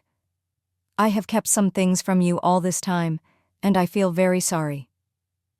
Yun Ling sighed. High-level players, who does not have some secrets? Yu Qingwen did not care. I only speak the truth to you. When with other people, I always fool them and do not say anything. Ask where the salt came from? Bought from the restaurant. Why so much? Buy daily and save up. Even if other people knew there was a problem, if they could not get it out of her, they could not do a thing to her. Who in the world had not lied? Sometimes lying was just an instinct. But you are honest to me, and I should be honest to you. Then it is fair. Yun Ling decided and said honestly, in reality, I am a beta player, and also the Lord of Rising Cloud Town. Yu Qingwen? Lightning came on a clear day and struck her dumb. A long while later, she recovered. What do you mean by beta player? What do you mean by the Lord of Rising Cloud Town? On April 1st, Apocalypse Calamity officially opened. In reality, before this, some people were picked to participate in the beta. Yun Ling narrated what she had seen during the beta and the prize she had gotten. No wonder. On day 1 of the game, Zhengming Yue and I were confused and did not know where to run, but you knew what to do. Yu Qingwen suddenly realized.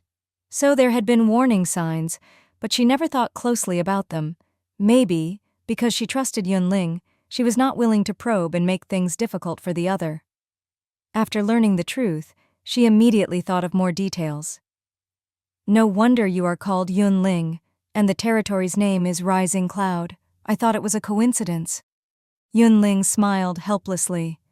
When naming this, I did not pay attention, and just gave it a name casually. Later, when I wanted to change it, I could not. No wonder you were the first to transplant. No wonder you sent people to drill wells. No wonder you searched for people to build fountains. No wonder you liked to collect all kinds of materials. Yu Qingwen recalled. Other people are role-playing in a game of fighting monsters and adventuring. You are playing a resource management game. It was not wrong to say this, Yun Ling thought. Yu Qingwen's emotions had changed greatly, and she could not calm down. After a while, she asked, Why do you not tell everyone you are the Lord of Rising Cloud Town? If I have to say, Yun Ling thought, probably because I am used to playing standalone games. I do not want to interact with too many people, I just want to play my game quietly. In her eyes, Rising Cloud Town was not different from other system territories. She was like the system, unlocking buildings and making a special territory based on her will. If the players were used to this, they would live here, and if not, they could switch places. It was so simple, and she did not want to make it complicated. Yu Qingwen.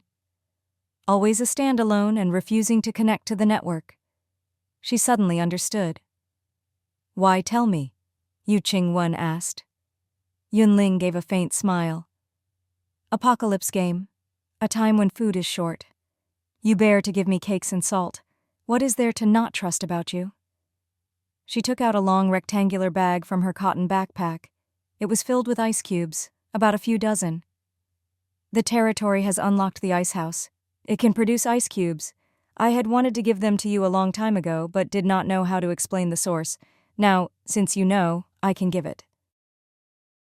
Yu Qingwen murmured, I finally understand why you were not willing to accept the cakes. All of the territory belonged to the other. How could she be greedy for just a few pastries? Maybe she felt that accepting them was exploiting the poor. Yu Qingwen was full of thoughts, her mind a mess. Do not be polite. Take them. Yun Ling put the bag filled with ice cubes into Yu Qingwen's hands. Then, I will accept it. Yu Qingwen needed this, so she was not polite. If you need salt, just tell me, and I will bring you more. The only thing she had right now appeared to only be salt. I also hired people to make salt, and there is enough for my own use, Yun Ling said with a smile. I see that you have a lot of salt. You cannot use it all on your own? Yu Qingwen admitted. We cannot use it all. I discussed with Ming Yue and planned to keep some for our own use and then sell the rest. Then she had an expression of distress. But the containers are not easy to find, and the market is also a problem. The team members are either hunting, foraging, or busy with handiwork in their life professions. Who has the spare time to sell up a stall and sell salt? How about we work together? Yun Ling gave an invitation. Sell the salt in the restaurant, and I will provide the paper packaging. After selling, 20% of the net income is mine and 80% yours. Yu Qingwen looked dazedly at Yun Ling. Yu Qingwen dazedly went home. What is it? Seeing his girlfriend soulless, Zheng Mingyue asked in concern. Nothing. Yu Qingwen moved her lips, her expression stiff. I just did some big business worth several thousand and tens of thousands. Our family will be rich overnight. Zheng Mingyue? She had left fine, but she came back speaking nonsense? After a night, the amount of salt sold in the restaurant skyrocketed. While each person could still only buy a bag each day, at least they did not need to fight. The residents just had to stroll there and buy a portion after they finished their work for the day. At the same time, each day 4,000 copper coins came in. Zheng Mingyue was shocked speechless. He immediately related this to the increase in the salt supply. The restaurant is selling our salt? Yes. Yu Qingwen originally planned to speak of Yun Ling but felt there was no need. She only said, I finished a special mission and was allowed to sell salt in the restaurant. That day I was so surprised I needed a while to recover. Zheng Mingyue understood very well. He was very excited right now, not knowing what to do, his mind dizzy. He took a deep breath several times and tried to calm down. Go, let's find the researcher. He made the salt, we have to split the income with him. Yu Qingwen could not help but sigh. No wonder he persisted and said what he carried was to make his living and could not be thrown away. Now that she thought about it, it made sense. Peaceful days always passed quickly. Soon, Yun Ling saved up enough copper coins and upgraded the residences to level 2. Residence, level 2. Simple wood houses and stone houses for the players to live in. Requires 500 copper coins to build one. At the current level, at most, 1,000 can be built. Yun Ling thought that the wood houses and stone houses both took up spots in the residences. Most players hoped to have a house to stay in. A few players hoped to live in larger ones with more space to store their food. Thinking, she created 20 stone houses and 80 wood houses to provide more choice for the players. Yu Qingwen and Zheng Mingyue just came back from splitting the money with the researcher and saw a patch of grand residences appear in the area next to the residence area. Name, Stone House, Use Effect. After purchasing, the player will possess 100 square meters of private space. No one is allowed to enter without permission. Price, 5,000 copper coins. Note, special equipment. Each official resident may only purchase one. 5,000 copper coins. For them in the past, this was an astronomical number, but now, with a daily income of 2,000 copper coins after splitting, saving up the money was just a matter of a few days. How about we move after we save up the money? Zheng Mingyue suggested softly. Yu Qingwen nodded. Okay. With a large house to live in, there was no need to mistreat yourself by staying in a small one. Yun Ling was the first to move into the stone house, and called the NPCs to help her move and transplant the shrubs and other trees into the backyard. Compared to the wood house, the stone house took up a larger area. There was a backyard behind the house, half the size of a soccer field. The NPCs were working hard on moving the plants when Yun Ling discovered noise coming from the neighboring backyard. Such a coincidence! Her neighbors saw her and greeted her with friendliness. Yun Ling. How come it was him? I had not expected to become neighbors again. Yun Ling was very surprised. That person was Lu Chuan, and like her, he had immediately moved. Lu Chuan stated, "There was so much the house almost could not hold it all. I saw the stone house for sale, so I changed places." "Such a coincidence. I thought the same," Yun Ling said. Lu Chuan said, "The stone houses are expensive, and if you buy early, maybe all your neighbors are familiar people." After chatting a few words, he returned to his house to pack up. So, after he said this, Yun Ling had an inexplicable thought. In the future, the tent area was the slum, the wood house area was the residence area, and the stone house area was the luxury residence area. Thinking of this, she could not help but be silent. She had not thought of dividing the residents into classes, but based on individual ability, economic situation without knowing it, the gap opened. Farmer A, intermediate farming, took care of 5 pieces of farmland. Farmer B, advanced farming, took care of 10 pieces of farmland. Farmer C, intermediate farming, took care of 5 pieces of farmland. Now all the farmland was taken care of by the NPCs, and not a piece was left. In order to get the professionals, Yun Ling had waited a while. Sometimes, when NPC with elementary farming appeared, she gave up on them and did not hire them. Fortunately, she was lucky, and this had not been delayed long. In the blink of an eye, another 10 days passed. The shrubs bore fruit at the right time. The farmland harvest came at the right time. After this second time, Yun Ling guessed that she was not unlucky, and from seeding to maturation, 10 days were needed. She was speechless. 10 days are 10 days, why write 10 days? This had caused her to be filled with anticipation starting from the 6th day. Time flew, and in a blink, it was day 71. The characters in the top right corner changed again. Autumn, harvest day. Harvest day. Yun Ling held the mung bean cake and ate it in small bites. She did not know how the mung bean cake was made, but it was soft and delicate with a great taste. Yun Ling liked it from the first time. Just when she had started to worry that she would not have them again, Yu Qingwen coincidentally gave her a few more boxes. "It does not sound like bad news," she thought as she ate cake. "Did the game find its conscience and are finally letting the players rest?" After thinking for a while, Yun Ling decided to lead the team out and see what it was like outside. At 8 o'clock, the team departed on time. The team now was different than before. There were more than 40 NPCs, and the foraging team was also 40 people, so there were more than 80 people. Yun Ling looked around and split the people into 2 groups. Then Guard A led a group out, and she led a group in another direction. The autumn was a harvest day, and there were more new resources than usual. Yun Ling did not walk for long before she saw berries, cornfields, and potatoes.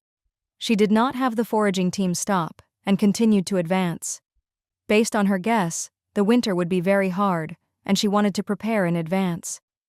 After walking more than 10 minutes, they passed by a cotton field. Yun Ling then stopped and arranged for the player to harvest. Without needing more orders, the players worked consciously and in order. At this time, the bushes swayed gently. 8 gray rabbits were jumping around and gathered together eating grass. Yun Ling shouted, "Mage!"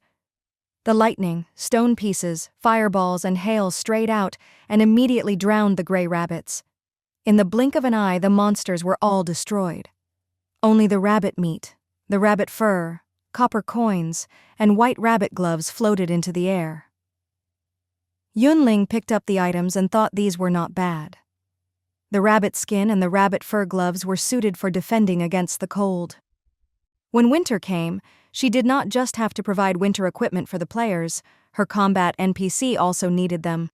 Like this, she needed to prepare at least 50 portions. Soon, the cotton field was picked clean. "Let's go." Yun Ling's thoughts were going up and down, but it did not show on her face as she walked away. In the evening, Yun Ling returned to her room to rest. She first made a cup of pu'er tea for herself, and then drank tea as she took care of the matters of the territory. Level 3 attributes: Strength 8, Agility 8, Stamina 6, Intelligence 6, Spirit 6, Combat skills, none life skills, Advanced sewing. Craftable items: bandages, quivers, shoes, linen shirt, cotton shirts, cotton pants, knee pads, quilts, blankets, leather gloves, leather clothing. The moment she saw the craftable items, she sensed winter blowing at her. Yun Ling did not hesitate to hire. She named the NPC Tailor C and sent them off to the tailor shop to make cotton shirts, cotton pants, knee pads, quilts, and blankets. She viewed the territory attribute window. Unlockable buildings, 10. Existing buildings, 9. Existing building detail, warehouse, level 2, omitted. Mission hall, level 2, omitted. Woodworking workshop, level 2, omitted. Tailor shop, level 2, omitted. Residence, level 2, omitted. Defensive shield, level 2, omitted. Restaurant, level 2, omitted.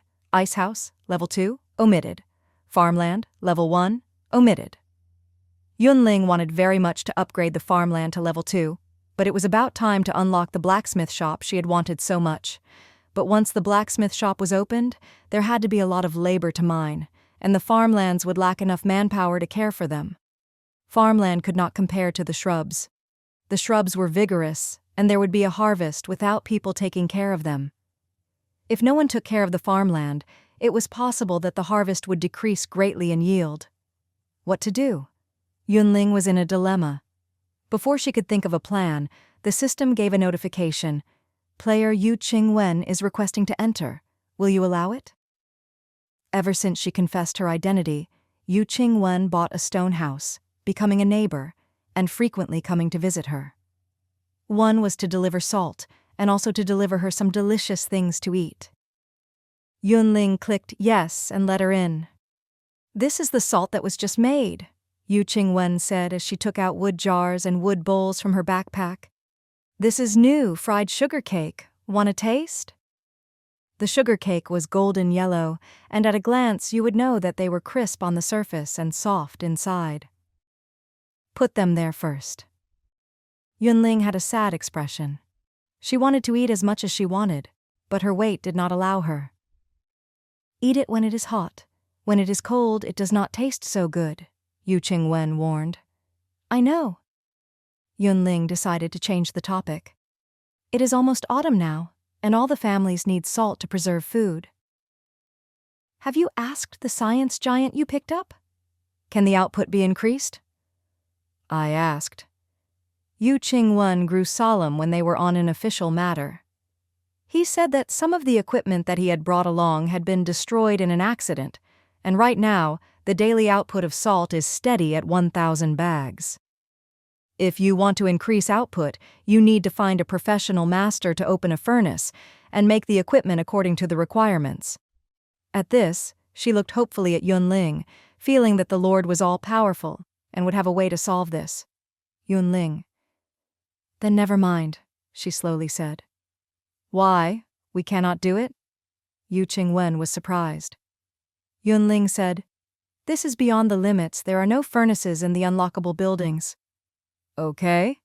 Yu Qingwen shrugged. "In reality, the residents do not have to make salted meat. Dried meat and smoked meat can also be kept for long. I know a household that has started to search for jars to make cornbread.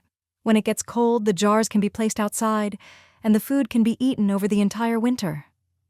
Also, dried sweet potatoes, potato pancakes, homemade salted vegetables, chili, and meat sauce, they are all long-lasting.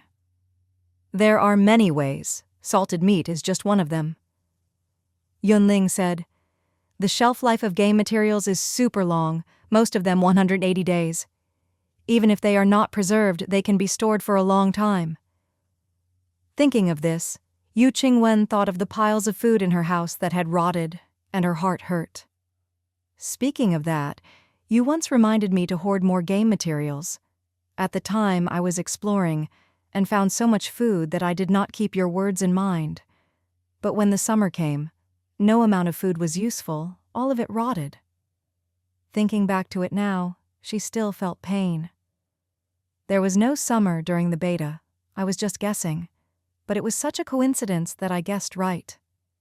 Yun Ling gave a helpless smile. "So after that, I did not mind speculating on the game with the worst of intentions." Yu Qingwen stood up as she talked. "I have other matters, and have to go." "Okay." Yun Ling saw her guest out of the door, and then was immersed in her own thoughts. The next day, a newly built blacksmith shop appeared in Rising Cloud Town. At the same time, there were 7 new collection missions sent by the territory in the mission hall. Acquisition of saltpeter, 1 copper coin per piece. Acquisition of coal, 3 copper coins per piece. Acquisition of copper ore, 3 copper coins per piece. Acquisition of iron ore, 5 copper coins per piece. Acquisition of cold iron ore, 8 copper coins per piece. Acquisition of black iron ore, 15 copper coins per piece. Acquisition of black gold ore, 30 copper coins per piece. One person was handing in the linen cloth and saw the new mission. Immediately, joy appeared in his eyes. Before, when I went into a cave to hide from the rain, I had picked up a black gold ore. So simple to get 30 copper coins? He did not believe it and quickly handed in the ore.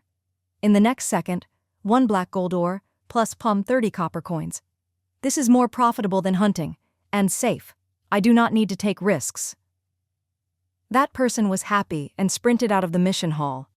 He planned to take equipment and then invite his relatives and friends to go to the cave and mine. You can trade copper ore and iron ore for money? They were in the monster drops. I learned blueprints. To create purple equipment, I went to mine black iron ore, and I have 2 pieces left. While I have never mined before and do not know where the mines are, to complete the collection mission, I can do it. The crowd was excited. The players prepared and decided to go to this job of mining that had potential and money. At the same time, the system notifications kept on coming. You have received 1x black gold ore. You have received 1x iron ore. You have received 2x copper ore. In the stone house, Yun Ling had a bright smile. Did she fear not having enough people? If she increased the price of collecting the ore, there would be players that came to participate on their own. Yun Ling opened the window and upgraded the farmland to level 2. Farmland, level 2. Can hire people to farm and get a steady supply of crops. Requires 100 copper coins to open 1 field. Currently, at most, you can possess 50 pieces of farmland. Now, the problem is solved, Yun Ling said relaxedly. In the blacksmith shop, Chow Chow came in and asked, "Are there kitchen knives? Are there machetes? Are there small daggers?" There was only blacksmith A in the shop. He was smelting ore at this time. He pulled on the bellows and the flames shot up, followed by the sound of hammering. Blacksmith A said in a rumble, "I just got a batch of ores and am smelting them right now. It will take a bit of time before finished products can be made." "What will the shop sell in the future?" Chow Chow asked. She could not be blamed for being so urgent.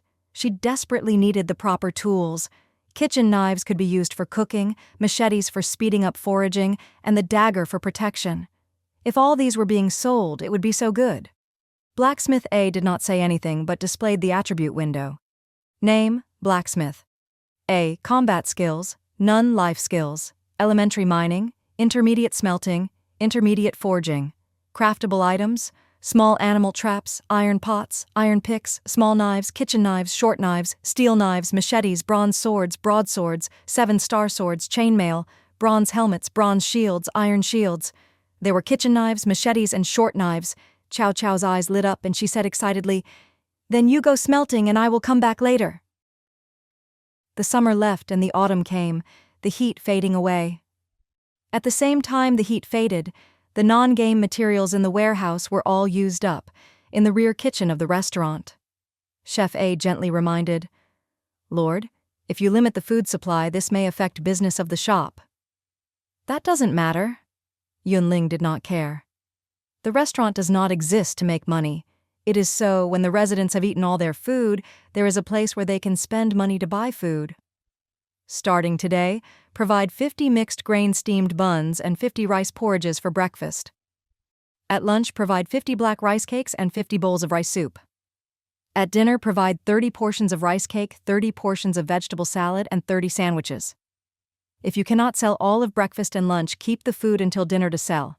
If the food is not sold out, leave it for the NPCs to eat. She had thought deeply about the menu before deciding. She had analyzed the population of the territory, their ability to spend, their food situation, and how much the foraging team got each day to set this number. In normal situations, there was too much stock. Right now, the restaurant sold foods that gave buffs and at high prices. Not many could afford to buy. Also, it was autumn and harvest day. There were wild resources all over the land. If the residents wanted to save money, they could dig for their materials and cook on their own. After deciding this, Yun Ling sent the orders for the chefs to do this. In reality, if the players did not finish eating their stored food, they found that after the summer the non-game foods were spoiled and were inedible. Some sighed sadly, "I am very unlucky. I managed to save food, but they were wasted like this. If I had known that they would go bad, I would have let go and had a good meal." In the village I was part of, we stored enough food to eat for 3 to 5 years. We ate so much but were not able to finish before they spoiled. Okay, now, we will change to hoarding game food. I hope they can be stored for longer. I just wanted to hope. If I had sold some of the food at low prices back then, I would at least have some copper coins and not watch them grow mold.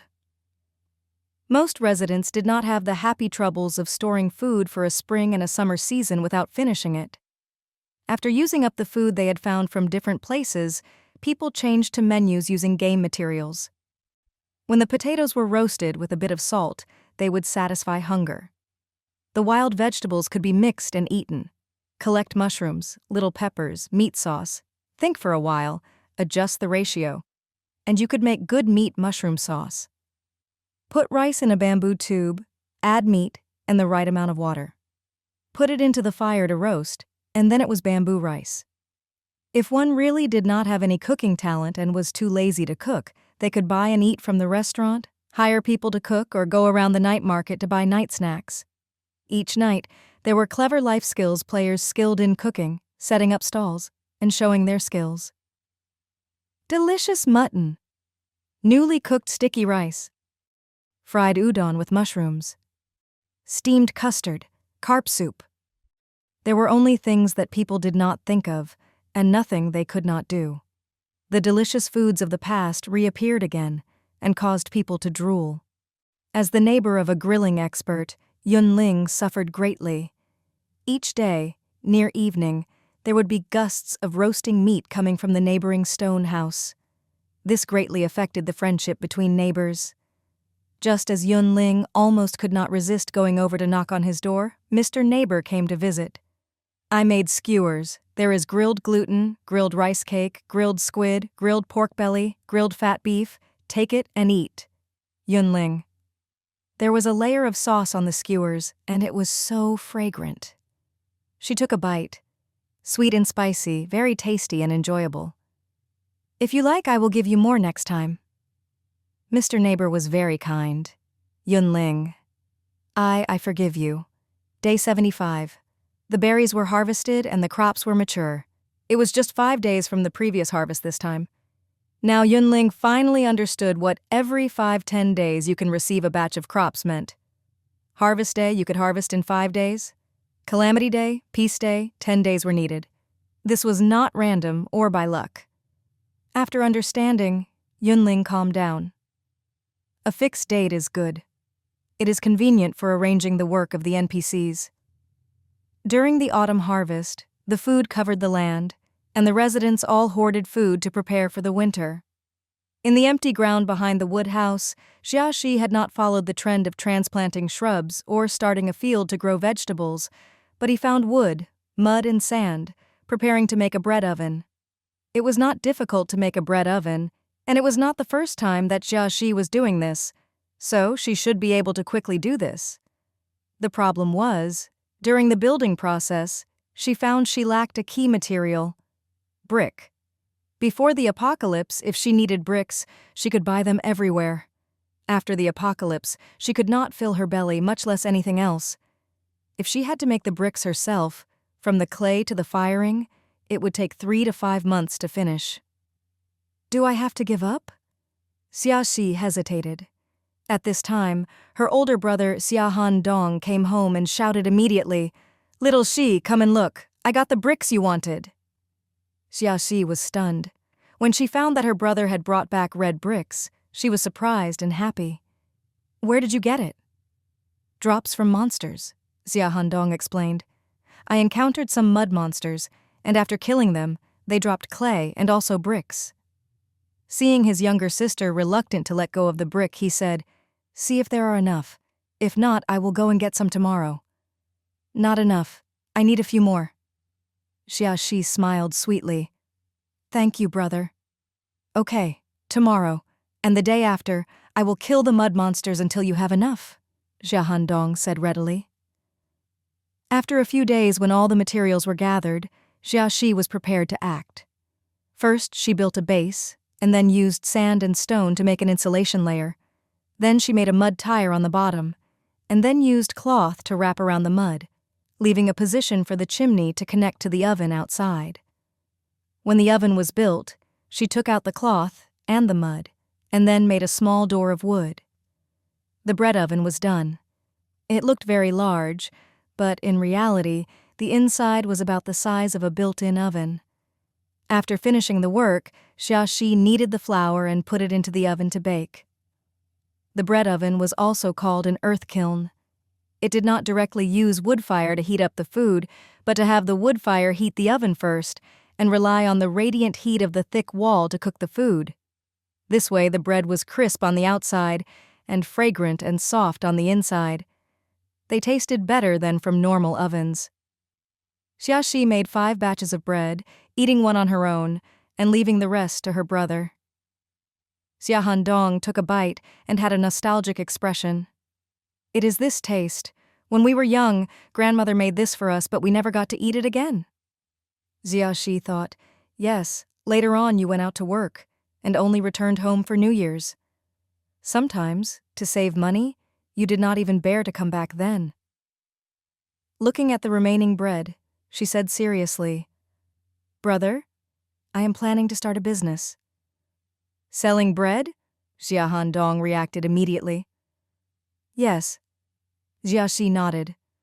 I am not good at fighting, and in the past relied on you going hunting to support this family. Now I want to do something on my own. Yes. In Xiahandong's view, trying to do business was nothing wrong. If the goods could not be sold, the family members could help eat them. But unlike her brother's lack of concern, Xiaoxi decided that she had to achieve something. To speak of nothing else, at least she had to support herself. Beside the wood hut, Chow Chow and Grandmother Qian were making smoked meat together. There were different ways of making smoked meat. Grandmother Qian cut the pork into pieces like usual, and then marinated in salt before the smoking started.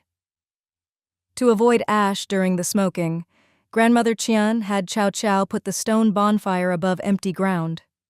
Different kinds of firewood would affect the taste. In order to eat tasty smoked meat, Chow Chow had picked up cypress leaves and branches. The fire burned for 3 days. During the time, the fragrance spread around the wood hut and caused the passers-by to look back repeatedly. More players came to ask, Are you selling the smoked meat? Chow Chow would answer, No, it is just for my family to eat. The smoked meat was bright and shiny, the smell unique. The players stood there and took a deep breath, almost unable to move their legs. Some who really wanted it would stand there and secretly learn, planning to go back home and make it themselves. Chow Chow and Grandmother Qian were busy and let them watch, not driving them away. In a certain part of the town, Lu Fei held a small knife and quickly cut up the wood. Soon a door-like wood structure took form. In order to make sure it stood steady, the base was set up in a triangle to make it more stable.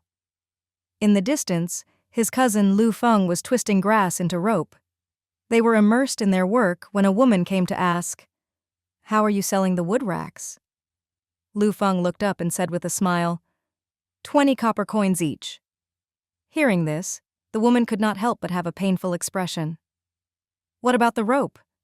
Lu Feng said, 3 copper coins each. Too expensive. The woman thought, this was not doing business, just stealing money. You cannot say that. Lu Feng explained seriously. Look, it is almost winter and everyone is busy hoarding food. Do you have enough salt for salting meat? Do you know how to make smoked meat? It seemed that only dried meat is suitable for people like us who do not know anything. Buy the wood rack, use the straw rope to tie the meat to the rack, how convenient. After a few days, the meat will be dry. The woman was clearly moved. For normal families, the restaurant salt was not cheap. Also, even if she could bear to spend the money to buy, at most, she could only buy 1 bag per day. If she wanted to preserve things, that was not even enough. As to that smoked meat, she had heard of it and even stood there a while to steal from the teacher.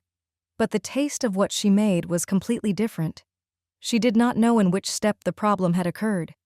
After thinking about it, dried meat was the easiest to make. The woman put away her thoughts and said, "Too expensive? 10 copper coins for a rack is about enough?" Lu Feng grimaced. "This is pure manual work. I cannot make many each day. Your price will ruin our livelihood." The woman was speechless. Then she said, "How about 20 copper coins and you give me some straw ropes?" After a verbal battle, the woman paid 24 copper coins and left in satisfaction with a wood rack and 3 straw ropes. Lu Feng was also very happy. For residents like them not skilled in fighting, staying in the territory and doing manual labor was better than going out to fight the monsters. Also, recently, the wood racks and straw ropes were popular. They could sell as many as they could make. Thinking about this happy thing, Lu Feng could not help but grin. Yun Ling could feel the enthusiasm the territory residents felt towards hoarding food, and out of curiosity, she also tried to make salted meat. Name: salted meat. Quality: normal use effect, fills the stomach. Shelf life: 237 days. 3 days ago the food had clearly shown. Name: pork belly. Quality: normal use effect, fills the stomach. Shelf life: 180 days. Taking away the 3 days of the marinating, the shelf life had increased by 60 days, and it could be seen that salting was helping. Yun Ling also tried smoking and air drying, and found they all increased the shelf life by 60 days. 240 days. In game time, it is 8 seasons. The residents will finish eating before the shelf life ends. After making sure of the result, she finally was reassured.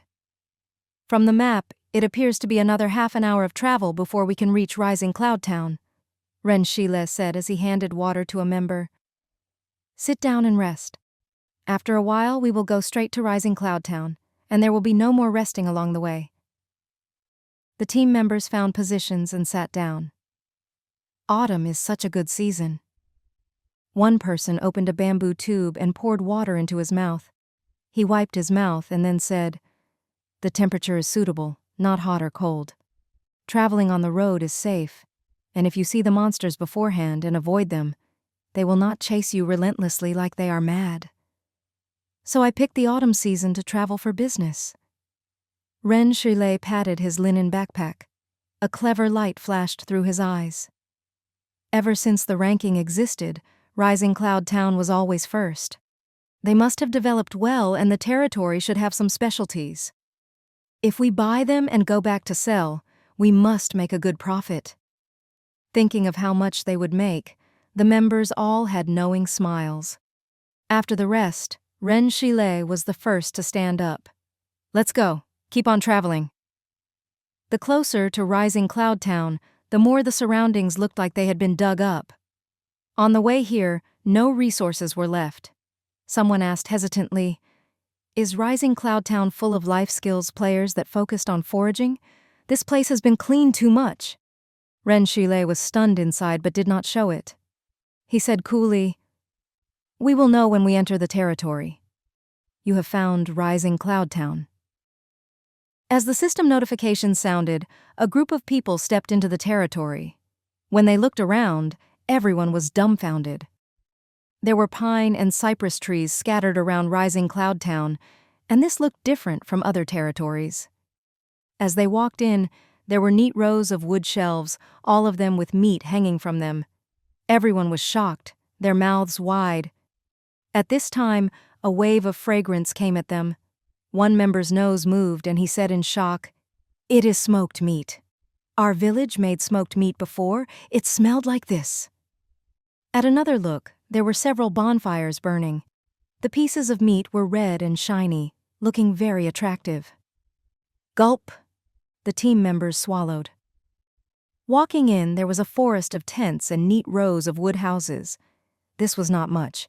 Even more importantly, there were fences around the wood houses which circled around a piece of land. At this time, there were residents taking care of the shrubs and picking berries. Also, people were picking sweet potatoes out of the ground, planning to roast it and use it as lunch. At the very front, there was a row of stone houses, very magnificent, and took up the largest area. Everybody looked around and fell silent. Selling kiln-baked bread, delicious kiln-baked bread. You can add pork floss and fruit jam. If you want, come and buy, just out of the kiln, still hot. The shouting reached everyone's ears. Boss! The members pressed on their shriveled bellies and looked pleadingly at their leader. Go. Renshile pressed his lips together. You can buy whatever is lunch. Once you have energy, continue to walk around. Long live the boss! The members cheered and eagerly charged to the girl who was selling bread. How are you selling the bread?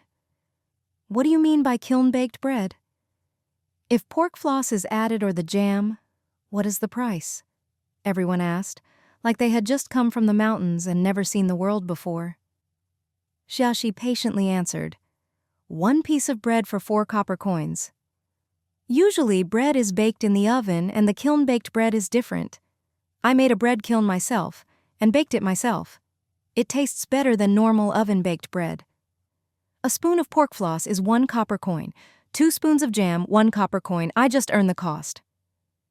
Renshile saw the kiln-baked bread was long and wide and very thick. Probably each person would be filled with 1 loaf, so he bought 15. Add pork floss to mine. I want 2 spoons of jam. The members excitedly stated their orders. Okay, Xiaxi answered and added the ingredients before handing them to the customers. The members had traveled for a long time and were very hungry. When they got the bread, they were not polite and took a hard bite. After they took a taste, they were stunned. How can it be so delicious? Is this jam made from the berries? I had not expected berries could be made into jam. Usually I just pick and eat them. Where did the pork floss come from? It is so delicious. I want another spoon of pork floss. There were so many questions, Xiaxi could not answer them all, and picked some questions. The bread coming out of the bread kiln is very delicious. I have a very good business, and the next step is to develop new flavors. The jam is made from berries. After they are processed a little, it is very good with the bread. The pork floss is also called pork velvet. It is powder after the meat is dried. Renshile silently chewed on the bread and felt that the members were embarrassing and did not want to look. He interrupted the members from their questions and changed the topic. We are from outside. We just came to the town. What specialties does Rising Cloud Town have? Could you tell us more about it? Xiaxi stilled and did not react for a moment. Speciality? I never heard, she murmured. Had they come for nothing? Renshile's heart sank. Thinking, he changed how he asked the question. What is Rising Cloud Town like usually? Can you talk to us? She knew this question. Xiaxi became alert and said, At 8 in the morning, the hunting teams will go out hunting, and the life skills players stay in the territory to work. See that old grandfather over there? He knows how to use straw to weave straw sandals, and also straw clothing. He is very good. Now, he managed to buy a house and still comes out every day to set up a stall. The person next to him is a bamboo worker. He usually cuts up bamboo to make bamboo shields and bamboo spears. He sells equipment and sometimes sells bamboo hats. If needed, you could find him to make custom furniture. There are 2 brothers over there. One makes wood racks, the other straw rope. Recently, the families are all making dried meat, and the wood racks and straw ropes are selling well. There is a pair of grandmother and granddaughter who are very good at cooking. They usually make dried sweet potatoes, fried peanuts, and also soy milk and rice wine. Recently, they picked up firewood to make smoked meat. Her family has the most delicious food. There is also a woodworker over there who was a craftsman before the apocalypse. First, he did not know what to do, but then he went to see the woodworking workshop. Later, he came back and started to make wood spears, wood shields, and wood bows. I heard that he got married a few days ago. Beside him is Aunt Lee. She is the best at working with her hands. She usually buys cloth to make cloth armor and belts. Her quality is as good as the system shops, but her goods are much cheaper. Weave straw sandals, weave straw clothes, cut bamboo to make bamboo shields and spears, occasionally selling bamboo hats. 2 brothers, one making wood racks, the other straw ropes. What else was there? Dried sweet potatoes, fried peanuts, soy milk, rice wine. Listen, was this human language? The team members were stunned and frozen like statues. Ren Shile suspected that he had not woken up this morning and he was dreaming. One team member was expressionless and complained, "I finally know why she says that Rising Cloud Town has no specialties." The above items in any territory counted as a specialty, but Rising Cloud Town was like a deus ex machina. It had what other territories did, and it also had what other territories did not. So the residents felt that these things were everywhere and did not count as specialties. After understanding this, the members burst into tears. What kind of life did the residents of Rising Cloud Town live that they thought such rare treasures were ordinary items? There really isn't anything special about these things, Xia Shi said seriously. There are so many straw sandals in the territory, it is a flood. Many people know how to weave them. The team members. In their territory, only the system shop sold them, very expensive and in low quantities. I understand, Ren Shile said with difficulty. Thank you for telling me. You are welcome. You have bought all of my bread. I am done. I should pack up and go home. Xia Shi cleaned up, waved at the group, and then walked briskly in the direction of home. Boss? One member had a sad tone and a pained expression. I do not want to travel for business. I want to live here. Traveling for business, but then the person was gone was a situation like this. You think you are the only one with such a plan? Ren Shile glanced at the other and then looked into the distance. He said quietly, I also want to. In the mine, 5 strong youths were swinging shovels and working to mine. I have dug iron ore, 5 copper coins. Ha! Cold iron ore, 8 copper coins. Hey, 2 copper ore, 6 copper coins. They were all familiar with the prices of the ore. Almost the instant they mined the ore, the players could calculate their income. After working for this long, I have earned about 30 copper coins. One person became more excited, wanting to spend all his time mining except for the time to eat and sleep. If you are unlucky, you will get 20 copper coins, and if you are lucky, more than 40, someone said next to him. It is tiring to mine, and you have to prepare your own metal shovel, but money comes so quickly. If you work hard for half a month, you will have the money for a house. Then, buy official resident status, buy a house. What else do you have to worry about? His friend heard this and felt it was right. So he worked even harder, and sometimes did not even stop to rest. In the blacksmith shop, Blacksmith A was very busy as the bellows whooshed.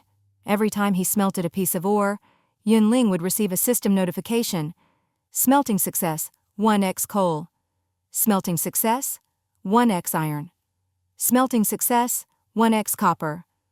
Smelting success, 1x cold iron. Iron, copper, and cold iron were all materials for creating equipment, but the coal was different. This was fuel. This could be used to make high-level torches and also for heating in the winter. There had to be many preparations to be made for winter, not just hoarding food. Yun Ling had people start to create winter clothing, hoard large amounts of wood and fur materials. With coal, there was enough fuel, and she was more confident of passing the winter. Yun Ling inspected the attributes of the NPCs and could not help but mutter, Need to smelt and need to forge, just Blacksmith A is not able to do all this. When will Blacksmith B, Blacksmith C, and Blacksmith D come? Come quickly, there are things for you to do. The autumn was clear and refreshing. The residents added equipment and planned to hunt more, hoard more, and earn more while the weather was good.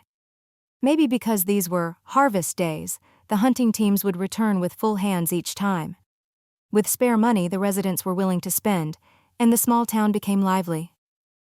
As the lord of the territory, the owner of the system shops, Yun Ling had a lot of money coming in each day. When she had the spare money, she would immediately upgrade the buildings. The woodworking workshop is upgraded to level 2. The blacksmith shop is upgraded to level 2. She looked at the territory attributes and saw the new figures. Territory name, Rising Cloud. Level town. Population capacity, 5,000. Existing residents, 1736. Unlockable buildings, 10.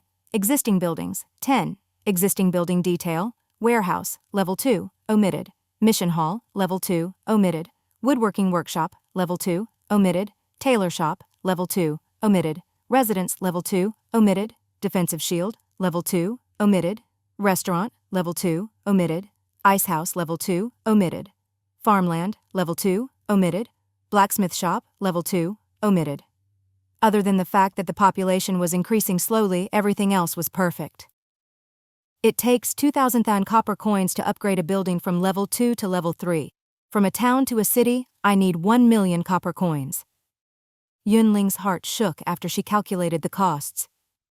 Just do it slowly. She gave a quiet sigh. Inside Rising Cloud Town. The wood racks were all standing and the dried meat swayed in the wind, forming a unique scene. After the rainy season and the burning sun, many families did not have any food left and were preparing food. When they saved up a bit of food and had a little money left, they started to hoard other resources. Firewood for sale, useful firewood, 2 copper coins per bundle. Cotton, freshly gathered cotton, limited quantities, first come, first served. Cashmere vest, a new cashmere vest. Blue quality, increases defense and HP, very warm. Just one price, 500 copper coins. The firewood referred to tree branches, straw, and other items. These could be used as fuel, but the effects were average. The stall owner knew this, so he sold them cheaply and just earned the cost of labor. People had to prepare winter clothing. Cotton was an essential material. The seller thought he processed something rare, so he did not even report a price. One person sat quietly on the ground, waiting for the customers to come. When players sold equipment, they were usually cheaper than the system shops. New blue equipment, the system shop would sell for 500 copper coins, while the players would sell from 300-400 copper coins. It was almost winter. The cashmere vest could increase attributes and also be used to keep warm. So the owner set a high price, the same as the system shops. Items were expensive when they were rare. The owner of the cashmere vest was surrounded after he shouted. Many high-level players were interested. Yun Ling walked around, in a good and relaxed mood. She did not go to fight for the cashmere vest with the others, but went to the small stall asking, "How are you selling the firewood?" The ones who picked firewood were mostly half-grown children. The eldest among them 12 or 13, and the youngest 7 or 8. If they sold the firewood, they could help support their families. Also, if they could not sell this, as it was near winter, they could keep it for their own family use. When the times were not good, even children had to work. Seeing a customer come to ask, the eldest boy said seriously, 2 copper coins per bundle. Yun Ling looked down and found the firewood were all tied securely with rattan. "This counts as a bundle?" The boy nodded hard. "Yes." Yun Ling glanced at the firewood on the ground. "I want it all." The boy.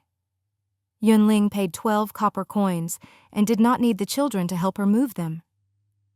She put the firewood into her cotton backpack and then started to wander again. "Brother, we earned 12 copper coins," a child said excitedly. "Should we give the money to our parents?" One girl looked at the copper coins with reluctance, like a little miser. "We won't," another boy argued. "Dad and Mom did not tell us to pick firewood. Do not make trouble. We earned this money." The oldest boy thought. "Go, let's buy malt sugar to eat. We can buy some sweet potatoes to take home with the remaining money." If his parents knew they came home with food, they would be excited. Thinking of the sweet malt sugar, the children were greedy. Someone immediately said, "Tomorrow I will pick firewood again. I want more malt sugar." "Okay, let's go together." The children ran to the stall selling malt sugar as they spoke and paid for the sugar. "It is you all." Hu Da-chung recognized these children. During times like these, those who were able to support the old and young were capable. But there were many people in the family, and money was tight. "Uncle, we want 8 pieces of malt candy," the oldest boy said seriously. 1 copper coin could buy 2 pieces, so 8 pieces was 4 copper coins. You buy a lot, so I will give you one extra, Hu Da-cheng said cheerfully. Thank you, uncle. The children lined up to get their candy and shoved the candy eagerly into their mouths. So delicious. The children could not help but show happy smiles. The tailor shop. Tailor A made cotton shirts, Tailor B made cotton pants, and Tailor C made cotton quilts. Yun Ling was free and stayed in the workshop making a wool hat. Name? Wool hat, winter hat. Quality, normal required materials. 5x flannel, 1x silk thread. Equip effect, +2 stamina. The workshop had all the tools. Yun Ling threaded the needle, and soon finished the wool hat. She tried to put the hat on her head. It was warm and protected her ears, as well as looked pretty good. Lu Chuan and Yu Qing Wen frequently gift me delicious food. When preparing for the winter, should I prepare their portions as well? Thinking, Yun Ling took the flannel and silk thread, getting busy again. Day 78, the residents started to make winter clothing. Grandmother Qian took a thick needle ground from animal bone, threaded in silk thread, and started to make clothing. The cotton shirt had 2 layers, both cotton, and inside was filled with cotton, duck down or geese down. Now the cotton shirts would be very warm. Chow Chow did not know how to make this, so she took 20 wool threads and 2 wood sticks and focused on knitting a scarf. The two worked as they chatted and occasionally observed the status of the meat hanging in the woodshed. Some residents were moved and could not help but ask, "Grandmother Qian, what is the cotton shirt made out of? Could you teach me?" When one person spoke up, many agreed. "Yes, teach us. It is almost winter, we cannot be without winter clothing. Chow Chow's knitted scarf is very good looking. If you go out in the winter with this, it will be very eye-catching." "I promise I will listen and not make trouble more you." Grandmother Qian had a distressed expression. In her view, making clothing was not a very hard craft, and she was happy to teach if people wanted to learn. But right now, she was the only one making winter clothing. She did not just have to make for herself and Chow Chow, but also Zhao Fan and others. She did not have enough time. Grandmother Qian wanted to refuse when someone said first, "How about this? It is like you open a hobby class and teach everyone to make clothing. If you have the time, say a few things, and if not, let us figure it out. In the end, it is up to us how much we learn, and you do not have to be responsible. Is this okay?" If she did not agree to such conditions behind her back, people would talk about her. "Okay," Grandmother Qian agreed. "But I do not have extra tools here or extra materials. You have to prepare these yourself." "Okay." Everyone was overjoyed and fought to sign up. In the end, everyone paid 10 copper coins, and the clothing hobby class officially started. First, you have to make a pattern and understand what the final clothing will look like. With a sample, you can change size and just follow along. When sewing, pay attention, the stitches have to be tight. Otherwise, the duck or geese down will easily come out. People started to feel that 10 copper coins for a hobby class was really cheap. Later, they discovered that it depended on the person whether or not they could make clothing. Some residents had clever hands and got started with a little help. Others were not skilled and could not do it no matter how they practiced. Not just winter clothing, they could not make small articles like gloves and scarves. A few days later, someone gave up and asked, "Grandmother Qian, I think I cannot make clothing. Could I pay you for the work and you help me make it?" Before waiting for Grandmother Qian to answer, she said, "Don't worry, we will prepare the materials, and you do not have to worry. I have to make winter clothing for several people and may not have the spare time," Grandmother Qian said. Hearing this, that person had a disappointed look. Grandmother Qian then said, "But you do not have to worry. I see that there are several students with good skills. In a while, just find them and have them make for you. If you are willing to wait, I can accept the order after finishing what I have now." That person was happy. "Grandmother Qian's skills are the best. I will wait." Hearing that this could be ordered, the ones who were in better states gave up on struggling. "I want to order." "So do I. Wool hats, scarves, winter clothing, cloth shoes, gloves, it is best to have one of each. And also cotton quilts. The winter is coming. I'm afraid of the cold. My old quilts cannot keep out the cold. They surrounded Grandmother Qian, chatting, their gazes full of expectation. They looked like they were wishing to Santa Claus. "One by one, speak slowly, and I will write it down," Grandmother Qian said, good-tempered. The students lined up and placed their orders. Some who were not in good situations did not have the money to spend, so they did not dare to come close to Grandmother Qian. They bowed their heads, continuing to fight with the bone needle, silk threads, and cotton cloth. So what if what they made was a bit ugly, as long as these could be used? At least, it saved money. "Surround it, quick, do not let it run away. Use crowd attacks, kill them. Attack faster, kill as many as you can." Surrounded by the hunting team's attacks, over a dozen sheep fell to the ground and the items appeared all over. Only 3 made their way out of the encirclement and ran away in a panic. The hunting team members did not give chase, happily picking up their harvest. "Ha! So many mutton pieces, we are rich. Look at this wool, enough to make a scarf. Here is a pair of wool knee pads, blue equipment, who wants it?" "Me." 3 people spoke up at the same time. The leader looked around and gave the knee pads to the person who had made the most contribution. The other 2 were envious but not hateful.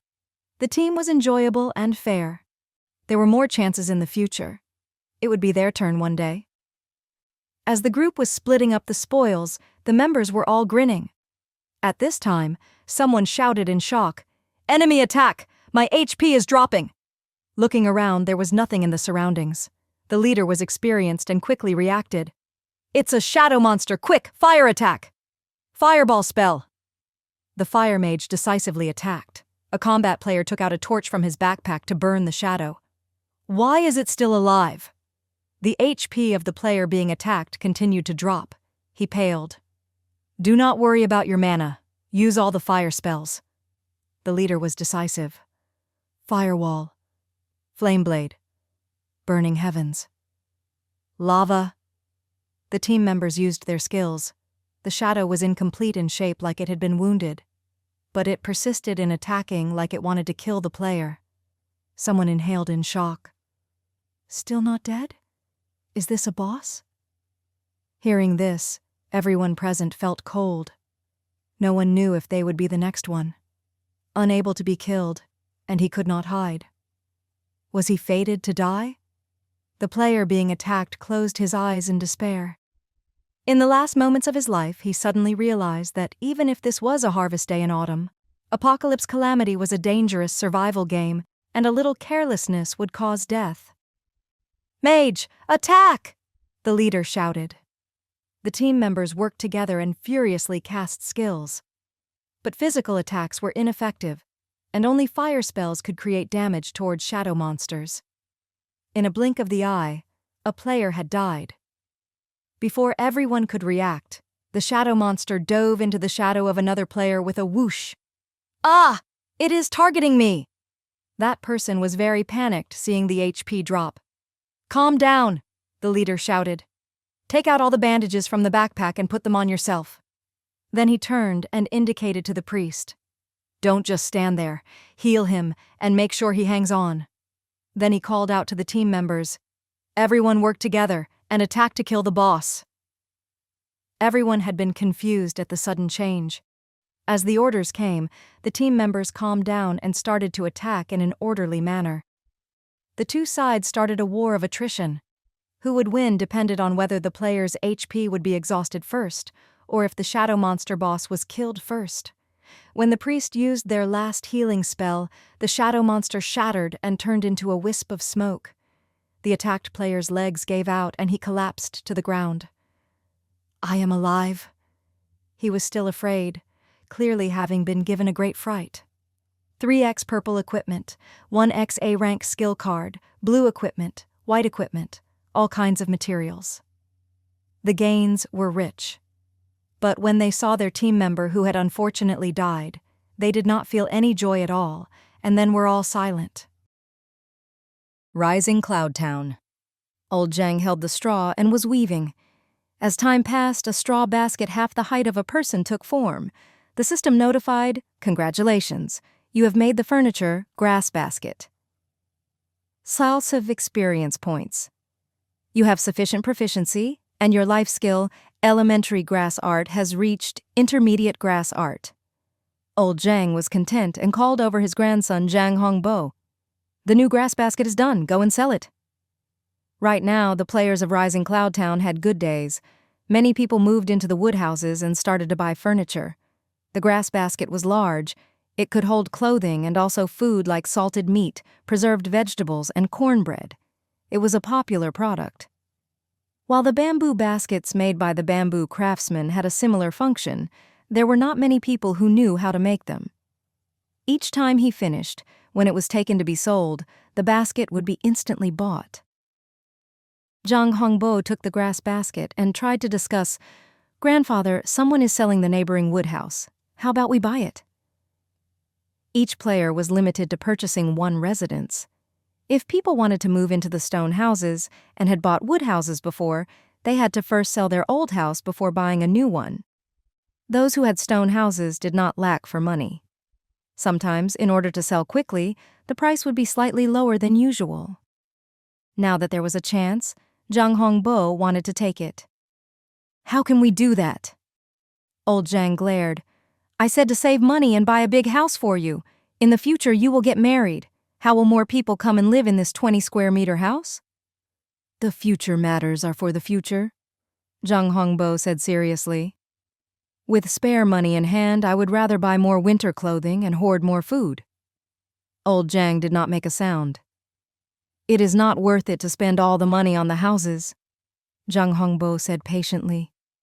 "Grandfather, I know you love me, but I hope that you will live better. You do not bear to eat or wear things. There is no need to weave day and night." Old Zhang struggled for a long time before sighing. "Okay, I will listen to you." Every once in a while, Yun Ling would receive news that territories were breached. After entering autumn, such appearances were rarer. When she looked at the little map now, she found that there were fewer dots representing the territories, and the surroundings of Rising Cloud Town had become empty. Should I lead the foraging team to places farther away to see? Yun Ling thought. At this time, the system notification appeared. Player Hu Yaoyu is attempting to dig a fish pond at Rising Cloud Town coordinates XX. Do you agree? Player Zheng Jiayi is attempting to drill a well at Rising Cloud Town coordinates XX. Do you agree? There were already 5 wells, no need to build more. Yun Ling did not hesitate to choose no. As to the fish pond, Yun Ling scanned the map and found the fish pond was set at the center of the territory, next to the residence area. Dig a fish pond by the residence area? That area was going to be expanded in the future. Thinking of this, Yun Ling refused the player's request. Mist Village. Recently the heavens were good, and everyone was living well, each of them spirited. At noon, a caravan came to the village. The team leader quickly set up a stall. "Selling straw sandals, 30 copper coins per pair." 30 copper coins per pair? So cheap? The residents did not dare to believe it. The other continued to shout, "Selling raincoats, 30 copper coins each." Selling wood shields, 40 copper coins each. Selling cloth armor, 40 copper coins each. The caravan had brought a lot of items, and the prices were unimaginably low. People immediately charged up with red eyes. "Where is the wood shield? I want to buy one." Why were there such low prices? Wouldn't they suffer a loss? Where did so much equipment come from? There were many riddles, but the players of Mist Village did not care about it. At this moment, there was only one thought in their mind. If they bought, they would have a profit. So, in the next second, the residents all went forward. "I want to buy. Give me 2 pairs of straw sandals. I want a wood shield and cloth armor." The members of the caravan were very busy, and sometimes did not even have the time to collect the money. The leader, Ren Shi-Leng, took a break and estimated the profit. After getting the result, his heart sped up, and then he stopped breathing. Sunglo Village. Dong Hao Tian chewed on a stalk of sweet sorghum as he laid in the tent to rest. The sweet sorghum was crisp and delicious, even sweeter than sugar. But they were rare and hard to find. Dong Haotian coincidentally encountered it today and took it as a snack. Winter is about to come. Can I make it through the next season? He was not confident. How about changing a territory to live in? At the thought, it could not rest. In the past, Dong Haotian thought that the system territories were about the same, and living was the same everywhere. But recently he changed his mind.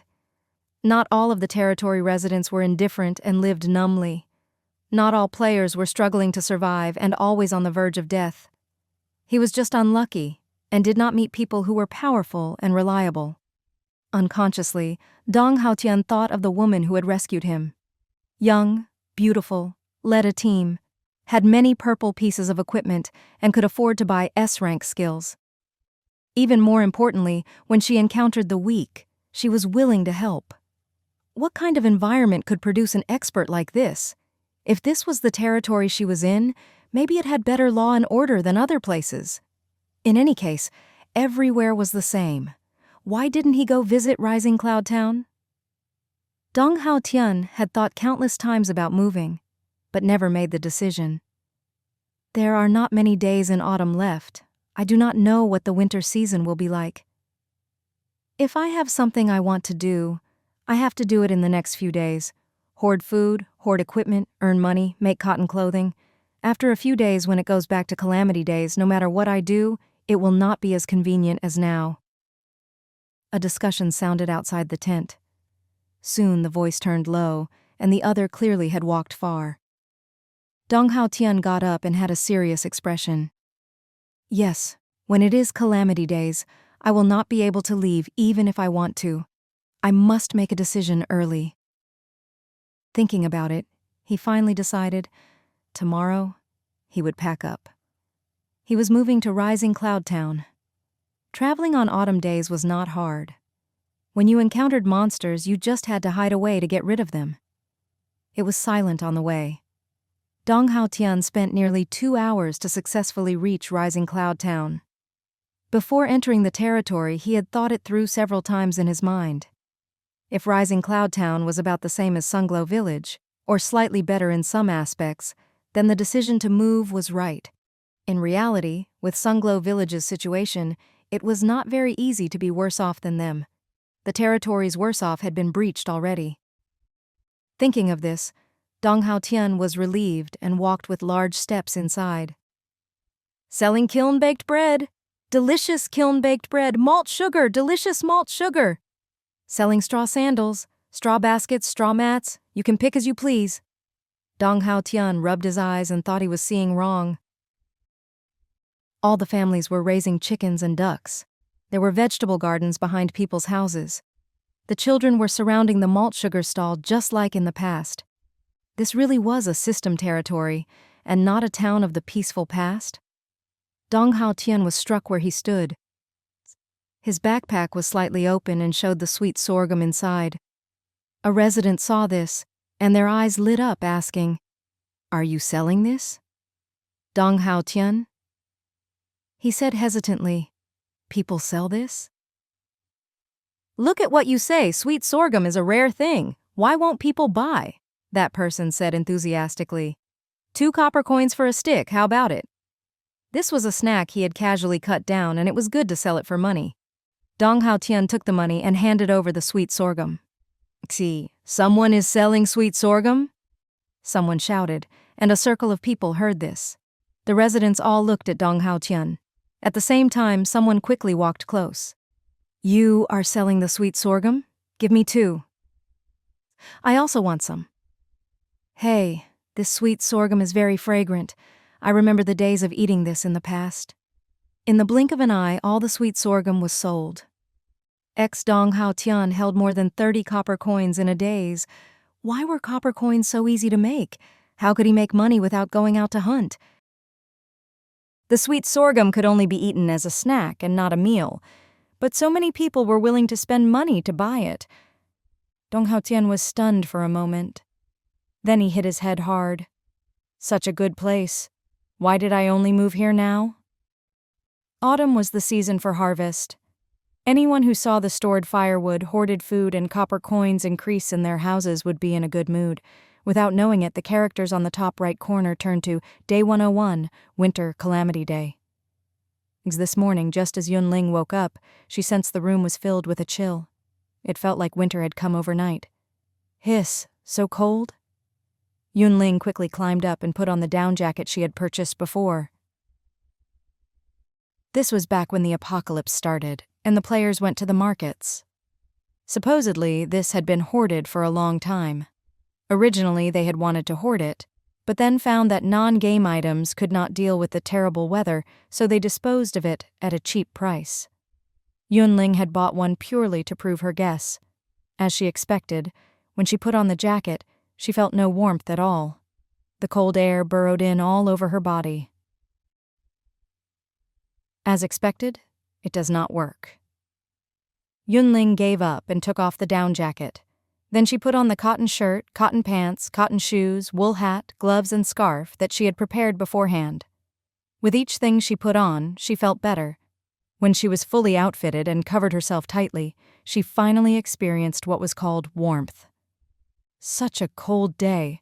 Without winter clothing, you would freeze to death. Yun Ling felt sad. Walking out of the stone house, she knocked on the door of her neighbor to send warmth. Luchuan was not courteous and calmly accepted it. But Yu Qingwen was slightly conflicted.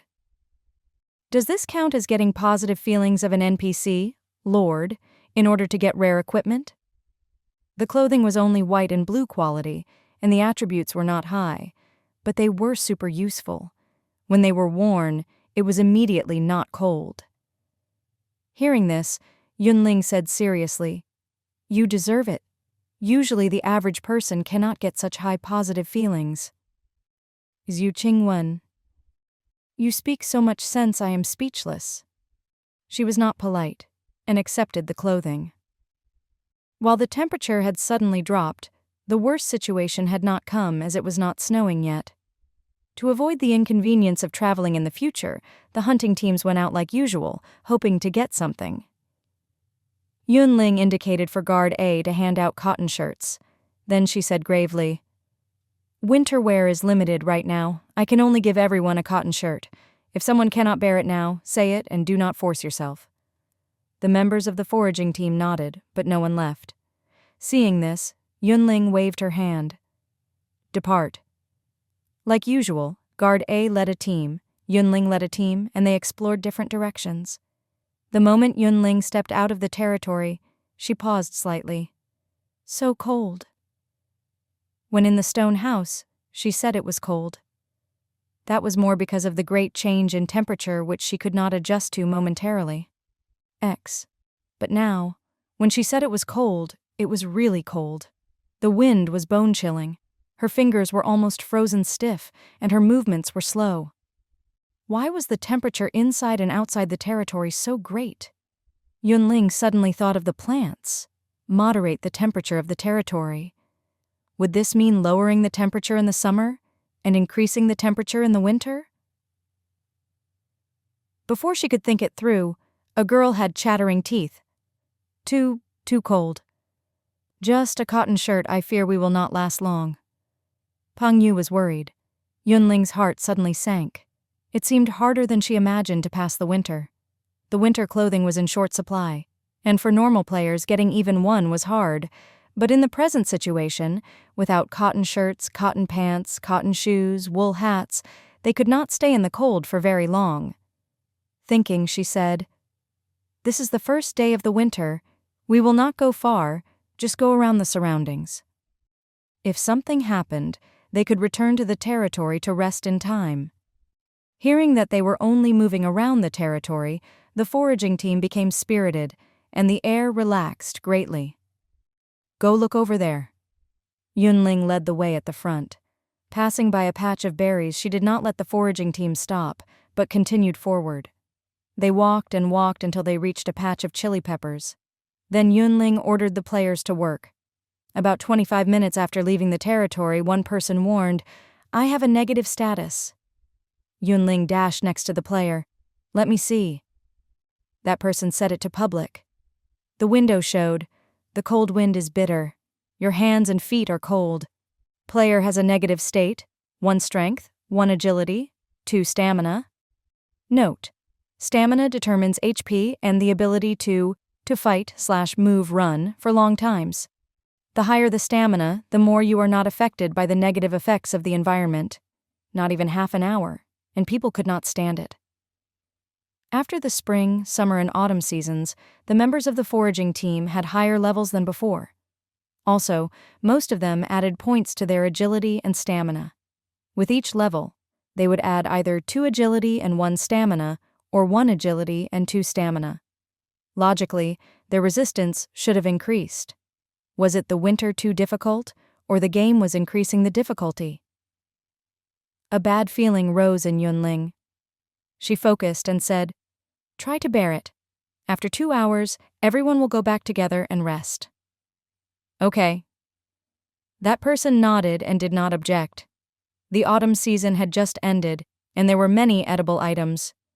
Yun Ling had people pick the heaven chili, Tabasco pepper, cotton cloth, and sweet potato. When they were about to harvest the sisal, the player who had gotten the negative status first hurriedly reported, "My situation has become serious." The window showed, "You feel very cold, your limbs are frozen stiff.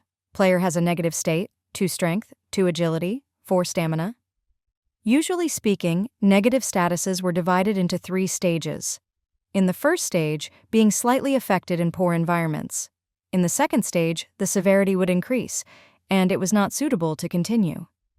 In the third stage, people would get sick, weak, and powerless, and be unable to move for several days. Yun Ling, as a player who put all points on stamina, had high resistance. While she felt it was a bit cold, she had not gotten any negative status. Seeing her subordinate enter the second stage, she was speechless. They were too weak. "We are stopping. Returning now," she said. Walking on the way, Yun Ling suddenly thought of a question. The other team did not have her leading. Would they have gone out the entire day like usual? Thinking of this, she felt that something would happen. But when they returned to the territory, Guard A had already returned with the team. Yun Ling was slightly shocked. "How come you came back?" He knew it was not good to roam around in the winter. So smart. Guard A looked down.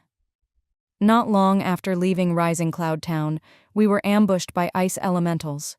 There were more than 30 enemies, and they had many crowd control skills. Because of this, I was not able to bring everyone back safely." Yun Ling's pupils contracted. "How many people?" Guard A reported, 2 members of the foraging team, 2 guards. Yun Ling was silent, and after a long time she asked, "What about the equipment and skills?" Guard A answered, "After killing all of the ice elementals, we brought back all of the drops." Yun Ling was silent. A long time later she slowly said, "Return the skills and equipment dropped by the members of the foraging team back to their families. Also, give them 300 copper coins as death benefits. Give the equipment and cards of the guards to the other people, NPCs. Have them learn until they have all their skill slots full." "Yes," Guard A solemnly responded.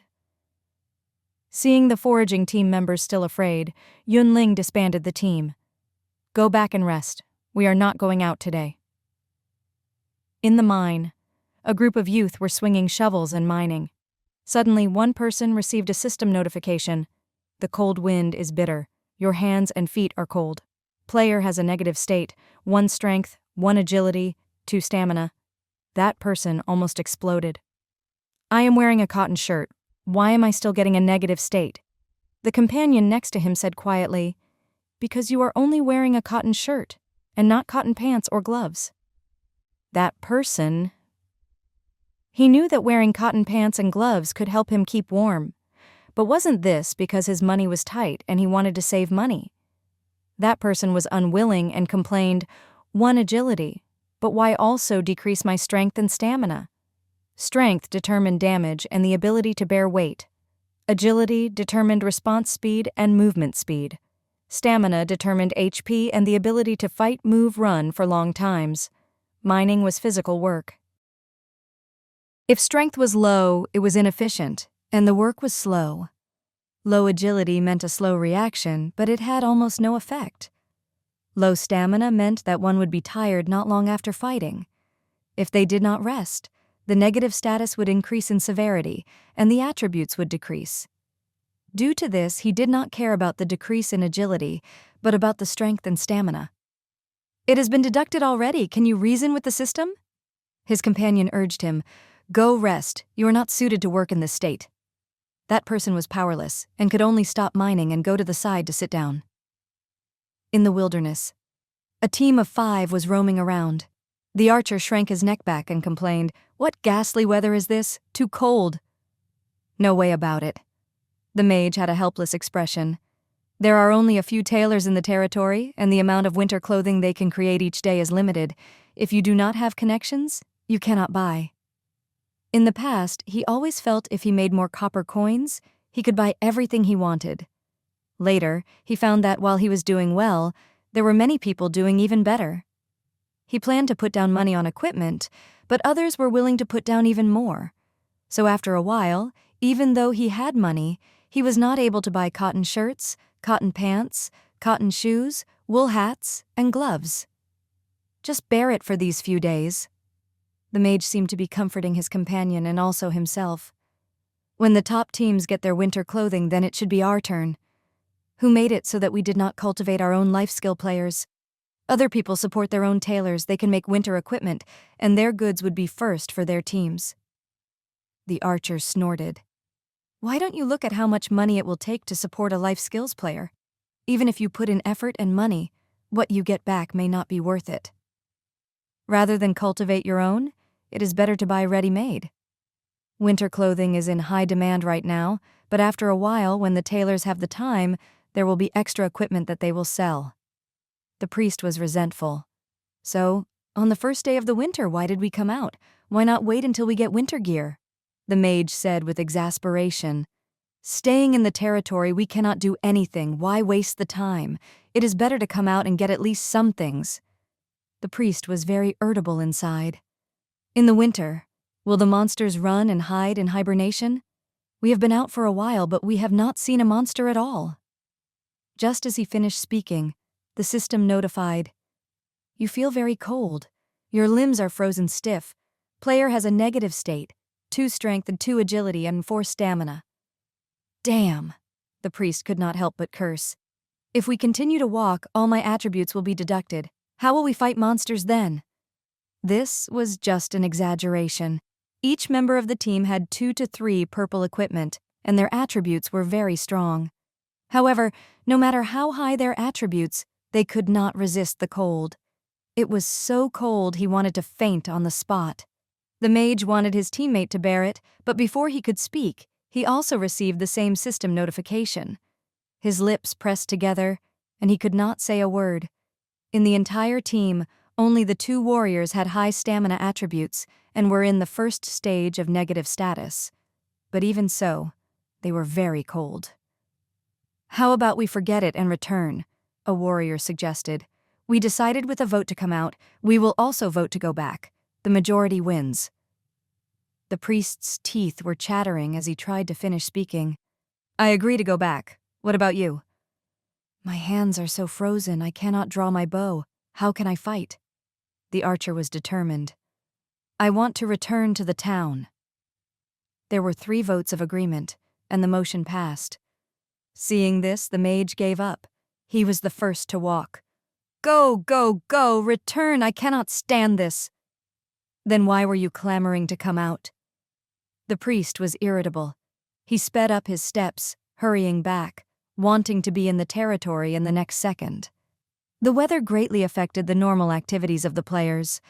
Other than a few teams who had prepared winter gear and could go out to hunt as normal, other people either stayed in the territory to pass the winter or tried to go out, and were so frozen they came back. "We should not do anything in the winter and just stay in the territory." "I stored a lot of food in the autumn, enough to eat for 20 days. It is fine if I do not go out." The territory temperature leans cold, but much less than outside. If you do not want to die, do not go out. Soon, the news of, "You cannot go out in the winter," spread through to every corner of Rising Cloud Town. In any case, there is nothing to do in the territory. How about making something delicious? The residents did not talk to each other, but they acted together. Some took purple sweet potatoes and made mashed potatoes. Then they ground up rice into powder and made rice cakes. There were 2 layers of rice cake with a layer of purple potatoes in the middle. The purple potato rice cake was made. Others cut the potatoes into strips, fried them, added spicy sauce, salt, and other seasonings. Then the simple fried potatoes were done. Some who knew how to cook used flour, salt, and oil to make dough. When the dough was made, it was cut into strips, and then chili oil and vinegar were added. The taste was indescribable. Some people who had learned before the apocalypse gathered the materials and made Indian flying bread. The dough flew through the air in a spectacular scene. The flying bread was delicious, fragrant, and crisp to eat. Without knowing it, Rising Cloud Town became a gourmet town. The smell of food spread through the air. The tailor shop. Yun Ling asked, "How much stock of the winter gear is there?" Tailor A thought and answered, 85 cotton shirts, 40 cotton pants, 40 pairs of cotton shoes, 20 wool hats, 5 pairs of gloves, 2 scarves. There were many cotton shirts, because Yun Ling had sent an order to prepare for the foraging team when going out. She originally thought about a shirt per person so that all members of the team could go out and be active, but she had underestimated the difficulty of the game. Just a cotton shirt was not enough to stay out for a long time. It seems that most residents are not suited to going out in the winter season, Yun Ling thought. Make an entire set of winter gear and create an elite team, sending them out to hunt. That is the right way. After thinking for a moment, she had an idea. Stop what you are doing now. Tailor A makes cotton pants, Tailor B makes cotton shoes, Tailor C makes wool hats, Tailor D makes gloves, Tailor E makes scarves. Make as much as possible. Yes. The tailors all responded. Yun Ling looked at the 5 and felt that she did not have enough manpower. Pity that level 2 could only hold 5 members and level 3 only 10. Right now she still needed some copper coins before she could upgrade. It is fine. You go ahead. Yun Ling had a heavy mood as she left. Before she entered the door, the fragrance of the grilled meat burrowed into her nose. Yun Ling. One day she would move houses because a grill master was her neighbor. "I just made lamb skewers. How about coming over to eat together?" Lu Chuan invited. Yun Ling. Okay. She went into the neighbor's backyard, picking up the lamb skewers and biting without any politeness. Name: spicy lamb skewers. Cold expelling food. Quality: normal use effect. Restore 10 HP per 5 seconds, plus 1 stamina. Lasts 1 hour. Cold expelling food. Yun Ling stilled slightly. After eating the lamb meat, she had a buff, protected from the effects of the cold wind for 60 minutes. Lu Chuan took a skewer of gluten and ate it as he chatted. The products with the heaven chile also can drive out the cold. Even if you do not wear winter clothing, you can move as you wish in the wilderness. If you do not have cold-resisting food, you must wear a cotton shirt, cotton pants, and cotton shoes to barely keep warm. With 1 item less, within half an hour, you will get a negative status, unless your stamina is very high. The more winter equipment you wear, the better the effects. But if you wear a cotton shirt, cotton pants, and cotton shoes, you probably can only move freely for an hour. After an hour, you will still get a negative status. Unless you wear the 3 pieces and also the wool hat, gloves, and scarf, then the time will increase. Yun Ling was eating her second skewer and heard this. She paused. You tried? I took your winter clothing? I should do my best, Lu Chuan said. Yun, Lord. Ling looked with admiring eyes at him. Rising Cloud Town needs players like you. Such enlightenment. According to my guess, the wine will have cold expelling effects, Lu Chuan said casually. When there is a chance, we can try. Okay. Yun Ling had a skewer in each hand. After a while, she was full and prepared to work. Lu Chuan watched her leave with mirth in his eyes. Add oil, my lord. Yun Ling entered the warehouse to choose materials and then got busy in the restaurant kitchen. Spicy rabbit meat, spicy chicken, pickled peppers and duck blood, mapo tofu. All of these could expel the cold. She made 10 portions and picked the 10 NPCs with the highest stamina to eat them. "Oh, so spicy," Guard A was shocked. "If you close your eyes and stuff it in, it will finish soon," Yun Ling urged like she was lying to a child. The NPCs grimaced and ate the food like it was poison. Lunchtime ended. Yun Ling was satisfied and waved her hand. "Depart. Go outside with me." The NPCs looked depressed like eggplants after frost. The spiciness was such that their throats were on fire. Using this heat, the group put on cotton shirts and left. To avoid any accidents, Yun Ling led them around the territory and did not go far. 20 minutes later, Yun Ling frowned. Strange? Why have no monsters been seen yet? This was unreasonable. If this was a normal time, after walking 5 or 6 minutes, they could encounter monsters. While sometimes, when there were many, and they had to avoid, there were never cases they did not encounter any. Could it be? Yun Ling had a bad feeling. She continued to roam aimlessly with the NPCs. After a full 30 minutes, other than one wild black boar, they saw nothing. At this, Yun Ling had to admit, "Winter, the monsters are hibernating, so the hunting targets have decreased greatly." "The weather is too cold and even our breaths are white," Mo Yan complained, and rubbed her hands. She was wearing a thick cotton shirt, cotton pants, and cotton shoes on her feet, and a scarf around her neck, covering her ears as well. Only her hands were exposed. Ahead, her 7 fellows were moving silently and did not speak. Mo Yan was very irritated. "Who said that other people could not come out, and because we have winter equipment, we can use the chance to level up and increase the disparity in levels?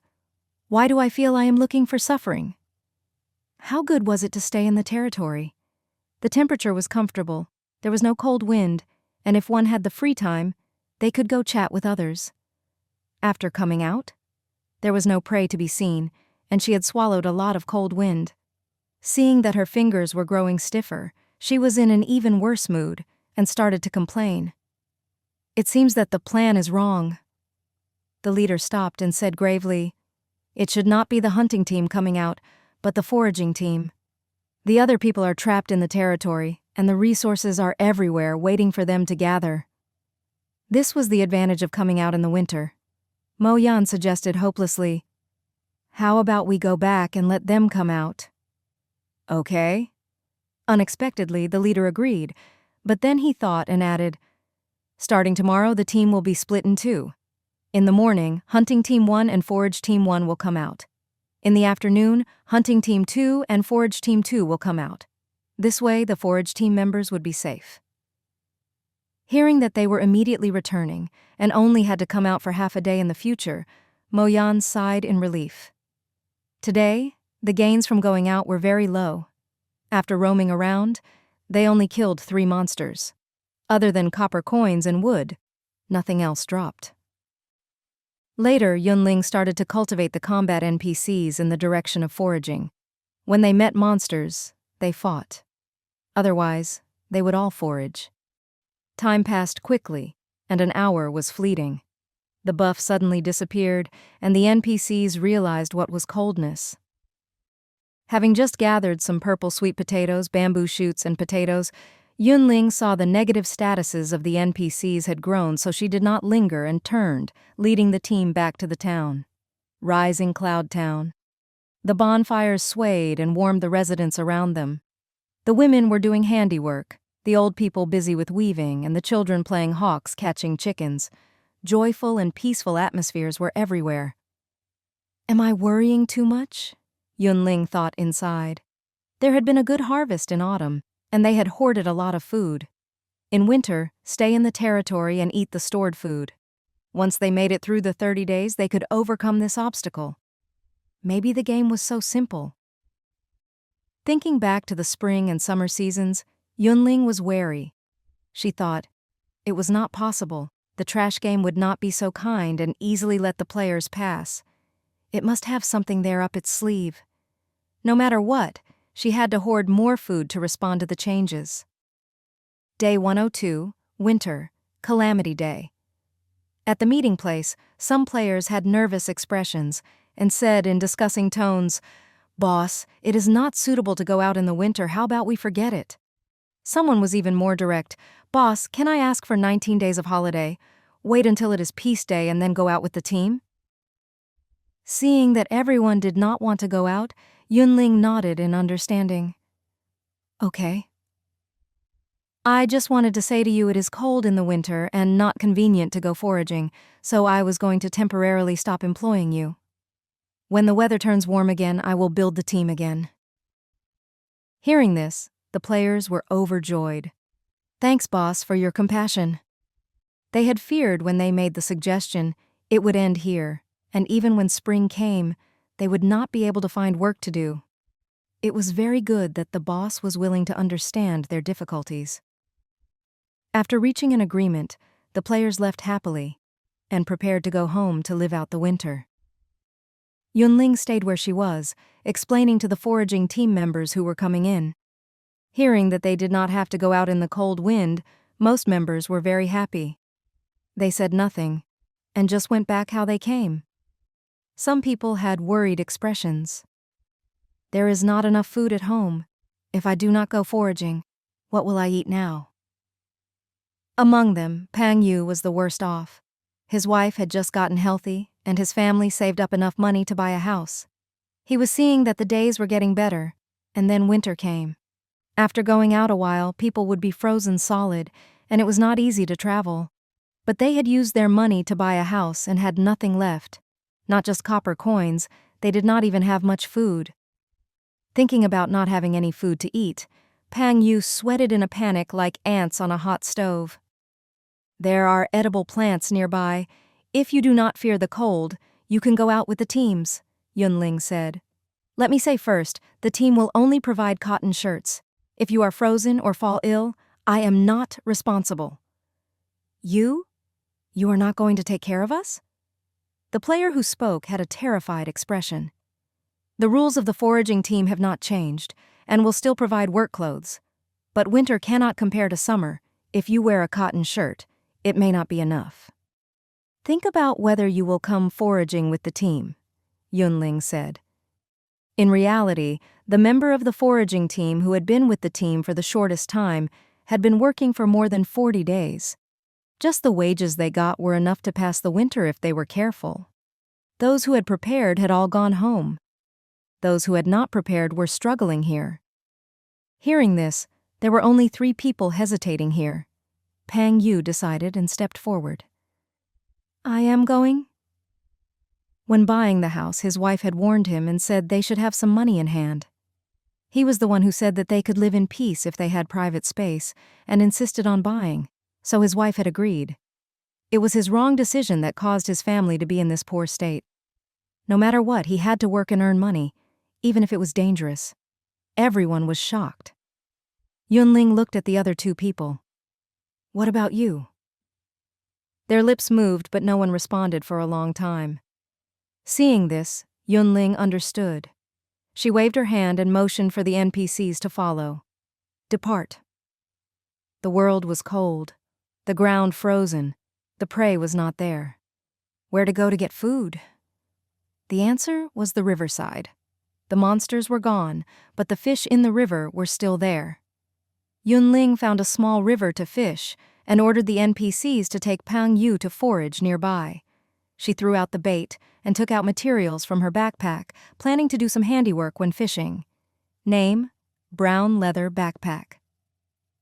Quality: normal required materials, 5x brown leather, 1x metal thread. Her needle and thread moved quickly, and the backpack was soon finished. She looked at the item attributes. Name: brown leather backpack. Quality: premium durability, 60/60. Equip effect: 8 storage slots. Each slot can hold 99 of the same item and is weightless when carried. Does not take up an equipment slot. The old cotton backpack is badly worn and I can use this new one, Yun Ling said as she organized her items. Soon her HP started to fall. Her shadow had horns and looked strange. It was a shadow monster. Yun Ling wore the fire feather cloak. Each second it would create 3 points of fire spell damage towards the surrounding enemies. Because of this, she ignored it and worked with her hands. The shadow monster started an attack, and 50% of the damage reflected. Each second, it received fire spell damage and 3 HP. Within a few breaths, the shadow monster died, and copper coins and silk thread fell. Thank you for giving me experience. Yun Ling was busy for a long time, and finally moved all the items into the new backpack. At this time, the fish line was pulled. The fish is hooked. Yun Ling pulled the thread and then flicked. As expected, she obtained a large black fish. She fished, made backpacks, and then made some bandages to hoard. In the blink of an eye, her grass basket was filled with fish. Yun Ling stood up and shouted into the distance, "Work is done, let's return!" After a while, the NPCs appeared. Behind them, Pang Yu was trembling and shivering due to the cold. "Are you okay?" Yun Ling asked in concern. "Fine." Pang Yu gritted his teeth, but his teeth kept on chattering. Yun Ling. He did not look like he was fine. She did not stay more, and just walked ahead, leading the team back to the town. When they returned to Rising Cloud Town, Yun Ling handed over mixed grains, steamed buns, and rice porridge. "This is lunch. Go out once in the morning, go out once in the afternoon, rest at noon. Come earlier in the afternoon, remember not to be late." She then handed a piece of the ginger that had just been foraged to Pang Yu. "Make a cup of ginger tea to drink, it will help expel the cold." "Thank you." Pang Yu was very grateful. After bidding farewell, Yun Ling took grass basket and walked to the restaurant. She decided to change the menu. Recently, they could sell grilled fish and fishball soup and save on the other food materials. On the other side, Pang Yu carried the lunch back home. He only said that it was not convenient to forage in the winter, and from now, he would not be gone the whole day. He did not mention anything else. His wife glared at him with anger. "Old Who next door came back a long time ago. You think that I do not know everyone else is staying in the territory for the winter, and only you are going out in the cold to forage?" Pan Yu. He was speechless for a moment. "Here, cotton shoes I just made, stitch by stitch." His wife shoved over the shoes and said, "In the afternoon I will find someone to buy some cotton from. Maybe I will get enough to make a pair of cotton pants. Then you will be warm and not have to fear being frozen when you go out." Pang Yu felt warm inside that he was not being scolded. He promised, "I will work hard. One day I will let you live a good life." "What are you saying? The days now are not bad?"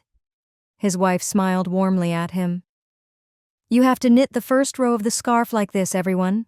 Look closely." Chow Chow demonstrated as she said, slowing down her movements. There was a circle of people around her, women and also children. Chow Chow did not drive them away and demonstrated in front of them. One girl could not bear it, wanting to go run out and play. But her mother hit her lightly. "What are you doing? Focus, study." The girl was powerless and could only look pleadingly at Chow Chow. Pity, Chow Chow had nimble fingers and finished a row of stitches. As to how the other did it, she could not understand. After knitting the first row, the next rows will be easy, as long as you are knitting a simple pattern. Chow Chow continued to demonstrate. The surrounding people?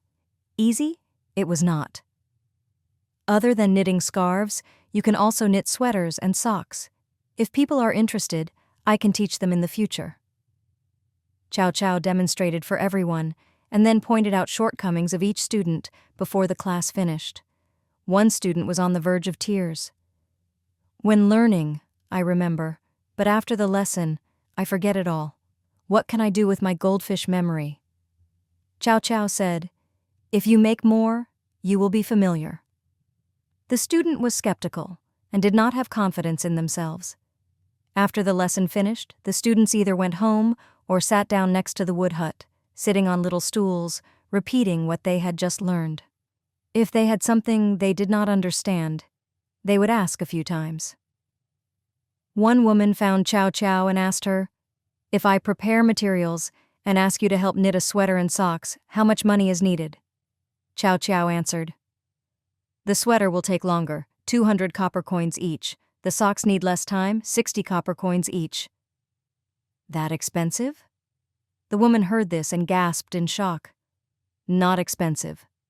Chow Chow smiled. This is winter equipment and very warm to wear. They are worth this price, whether in skill or ability. I will go back and ask and talk to you if I want to order, the woman said before quickly leaving. Chow Chow was not angry, just focused on the work in her hands and occasionally guiding her students. On the way back home, An Hong reprimanded, "Did I not tell you before coming out to learn how to knit? Did you forget what Mama said? Why did you not learn well?" Her daughter Anan had a frown. "I could not. So dull." "You did not focus. How do you know that you cannot learn?" An Hong urged. "Mama will not harm you.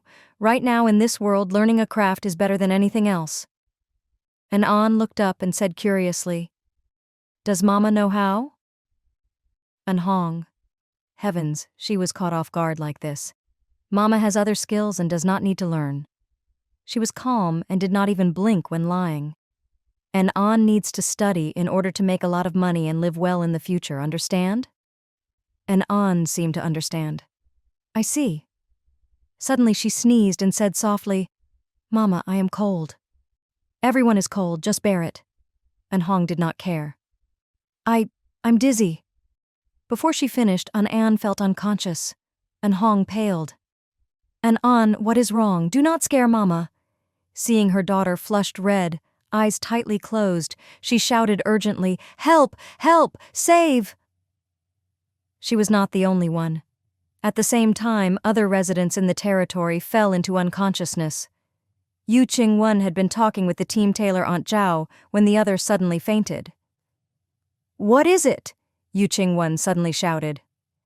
"I don't know. Put her on the bed, let her lie down," Jung Ming-yue said decisively. The two of them worked together to move Aunt Zhao. Yu Ching-won thought hard. Aunt Zhao has always been in the territory and never went out. How come she fainted instantly? She thought back and even suspected the words she had said. This has never happened before. Is it because of the season? Jung Ming-yue guessed. Then why did she faint, and we are fine? Yu Ching-won asked. Jung Ming-yue was stuck. The more he thought, the more doubts there were. The two stopped speculating casually and waited for Aunt Zhao to wake up. In a flash, an hour passed. Aunt Zhao slowly woke up. What is wrong with me?" "Aunt Zhao, you just suddenly fainted, being you gave me such a fright." Yu Ching-won helped her sit up. "Fainted? Me?" Aunt Zhao was stunned. Out of the corner of her eye, she saw her attribute window and almost jumped up in fright. "How come it is like this?" "What is if?" Jung Ming-yue pressed. "I do not know how to say it, you look." Aunt Zhao set the status to public. The window showed, "Because of the cold, you are ill. 5 strength, 5 agility, a 5 stamina, 5 intelligence, to 5 spirit. Your base recovery speed has changed to 1 HP 5 minutes, 1 MP 5 minutes. Rest for 3 days. Do not get cold for 3 consecutive days. Work less than 1 hour each day to recover your health." "Cold?" Yu Ching-won stilled. Aunt Zhao was puzzled as well. "I did not leave the territory, how come I got cold?" Jung Ming-yue looked down and thought deeply, having a bit of an idea. "Aunt Zhao, you are busy helping others make winter gear recently, and you were wearing the clothes from before, right?" "Yes," Aunt Zhao admitted. "There are many team members. I am the only tailor. I was too busy. I thought since I am a life skills player and only work in the territory all day, there is no need to make any for myself." "You mean," Yu Ching-won realized, "even if you stay in the territory, players will need to wear winter gear to keep warm?" "There is this possibility." Jung Ming-yue did not refute this. Based on experiences with the spring and summer, non-game items are basically useless. Even if you are wearing a down jacket, it cannot fend off the cold. This is very reasonable. Yu Ching-won was expressionless. In other words, even if players do not go out, they have to create and wear winter gear? Jung Ming-yue sighed. "I think so." They worried if they had enough materials hoarded, while Aunt Zhao worried about rest for 3 days. Do not get cold for 3 consecutive days, work less than 1 hour each day to recover health. What about the work I have on my hands? Yu Ching-wen and Zheng Mingyue first stilled and then frowned, becoming worried. When there was a hole in the roof, it would rain overnight. This was likely the situation being described. Yun Ling was familiar with either high-level players or NPCs. Adding on that she was not idle in the winter, going out in the morning and afternoon to fish, she heard of the residents getting ill of late. People in the territory have gotten ill? They must wear winter clothing or stay by the fire for a long time to be fine? She saw that Pang Yu had white lips and had him rest, but accidentally heard this news. Yes. Pang Yu was sad. So these days people have been transplanting pines or going to pick tree branches. I had hoarded some firewood and thought it was enough. Now it looks like there is not enough. Speaking of this, luckily the greening in the wells can moderate temperature. Otherwise more people would die. No wonder she recently received requests to plant trees. She had been wondering, on winter days, why the residents did not stay in the territory and kept on running around. So, they had been forced. Yun Ling finally realized. In the evening, returning to the territory, the system notified, Rising Cloud Town's greening has reached 30%. The temperature of the territory has increased significantly. The greening of the territory has reached its maximum limit, and no more trees can be transplanted. So there was a limit to how many could be planted. Yun Ling thought that the plants could only moderate the temperature, but not resolve the problem from the root. As she thought, she saw several residents around a fire in a corner of the territory. One old person said, "In my view, it wastes too much fire to cook at home. Only 1 or 2 people benefit. Why do that? It is better to come out to have a fire. Everyone who has firewood can contribute. Now, everyone can relax." At these words, there were many who agreed. A tall man complained, "Before the winter, I had my son go pick tree branches to store at home as firewood. He picked so much back then, the back of the room was filled. I thought the family did not need to use so much, and had him sell some. But winter came, and you have to be by the fire or wearing winter clothes. Otherwise, you will get ill. If I have known the winter would be this hard, I would not have sold firewood back then." Right now, people were worried they did not have enough firewood to use. Who would be bothered by too much? When this was mentioned, the tall man was very annoyed, and his expression regretful. "They all say that Rising Cloud Town has many life skills players and many tailors. But I have not seen any of the winter clothing they made." Another plump man sighed sadly. "I went to talk to a tailor I was familiar with, and they said that there are too many orders, not enough time. Now cannot compare to before. It is pure manual work. They are very slow. Adding on for the shirts, pants, shoes, hats, scarves, and gloves, the people with money order by set, and the tailor does not have time to even make them. I think that there are too many people living in Rising Cloud Town. When it is our turn, maybe the winter will be over." A thin youth said hesitantly, "Honestly, there is something I do not understand. We are all staying in the territory to go through the winter. If we get ill, there is no effect. Players like us who have no skills can rest, chat, and play cards in Rising Cloud Town, or be ill and speak in our homes. Is it not the same?" The plump uncle said quietly, "If you are ill and have a fever, you may die. You dare to try." Before the youth answered, he added, "I do not." The thin youth? Never mind, poor people like us should just stay by the fire. After someone warned him, he immediately gave up on his fatal idea. Yun Ling passed by, heard this, and silently added, "Firewood," into the ranks of important strategic materials. The next day, Yun Ling led the team out as usual. She was fishing alone by the river, but had the NPCs and Pang Yu go pick firewood. Recently, people are making fires to get warm, and the firewood has a higher price than the food. Boss, you are clever to follow the trend and change the foraging target. No wonder you were able to expand the team." Pang Yu sighed, his eyes admiring. Yun Ling sat by the riverside and did not take out materials to work on. She looked dazedly at the shrubs and felt something strange. but she could not say what was strange. As she was wondering, 2 iron cows appeared in her sight. Their heads were lowered like they were foraging for food. When the iron cows found there was clover and wild vegetables on the side, they ate fiercely and then left. Looking at the messy shrubbery, a light flashed. Yun Ling finally understood what was strange. It was day 106 now, and the wild resources no longer refreshed. The plants stopped growing. Apocalypse. Calamity had been going on for more than 100 days. She had figured out the basic rules and the new rules of the game. For example, in spring and summer, every once in a while, the system would refresh and spawn resource points.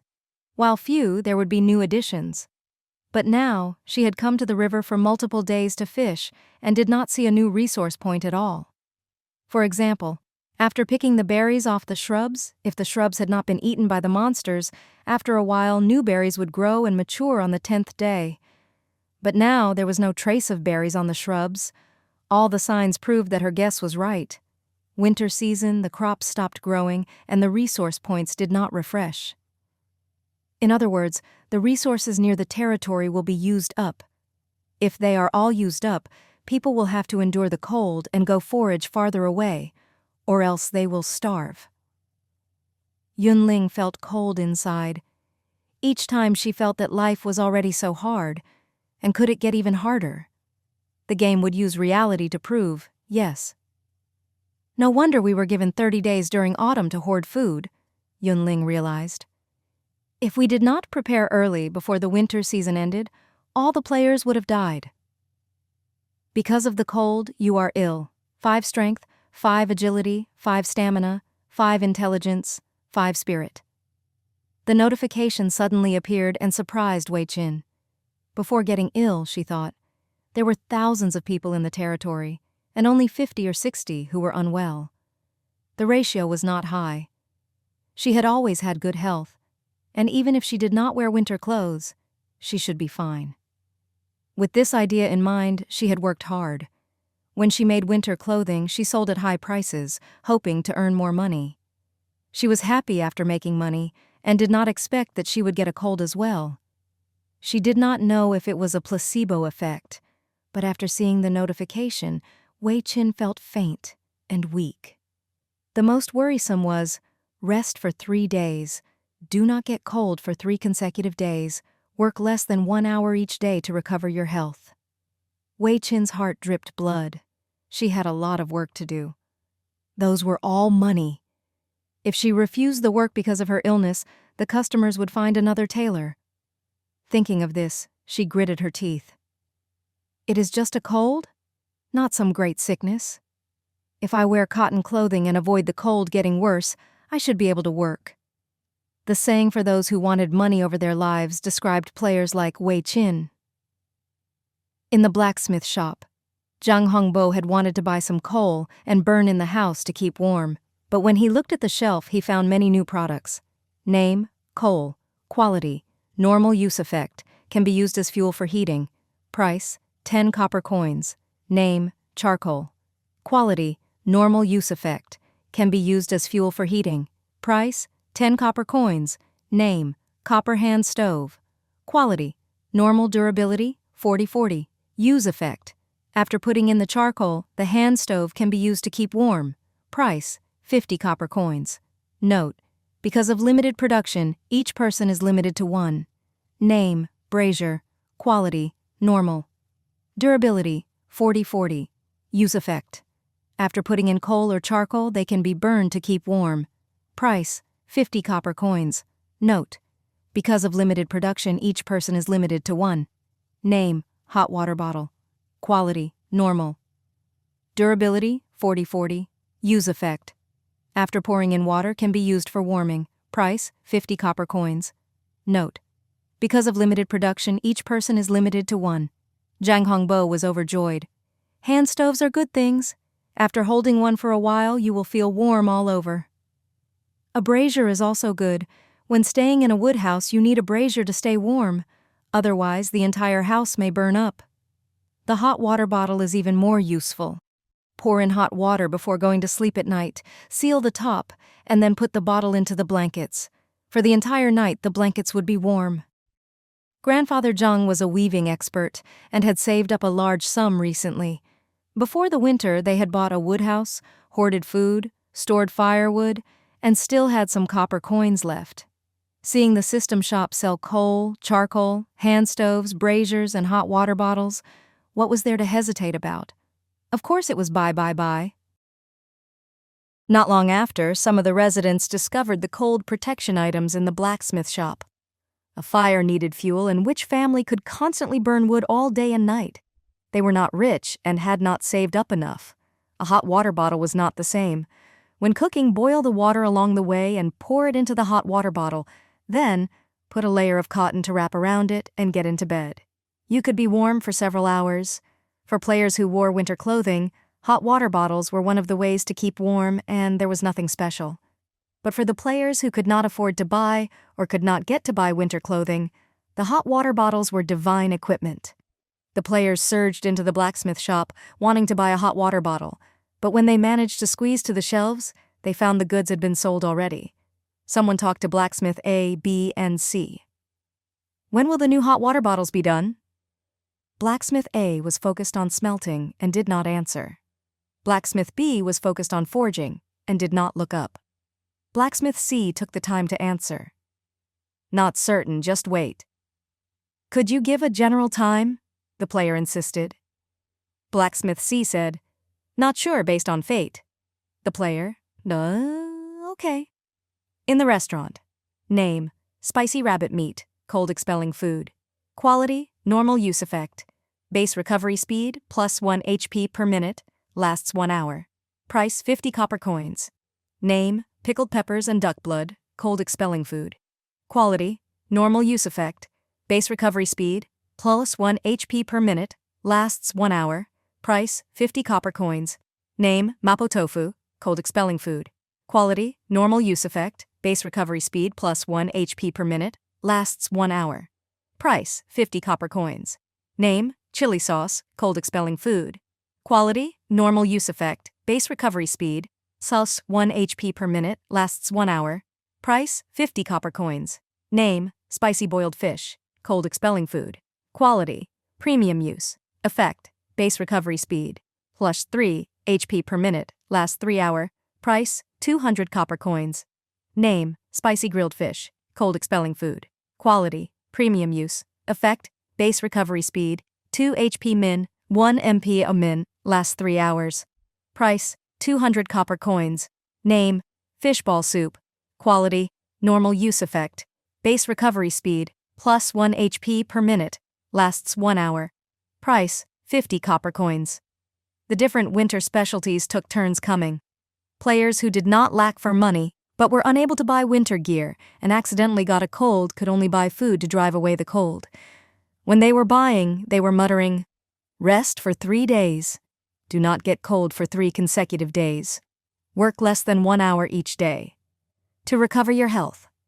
How much food do I have to buy to get rid of this? Would I go bankrupt by the time my illness goes away?"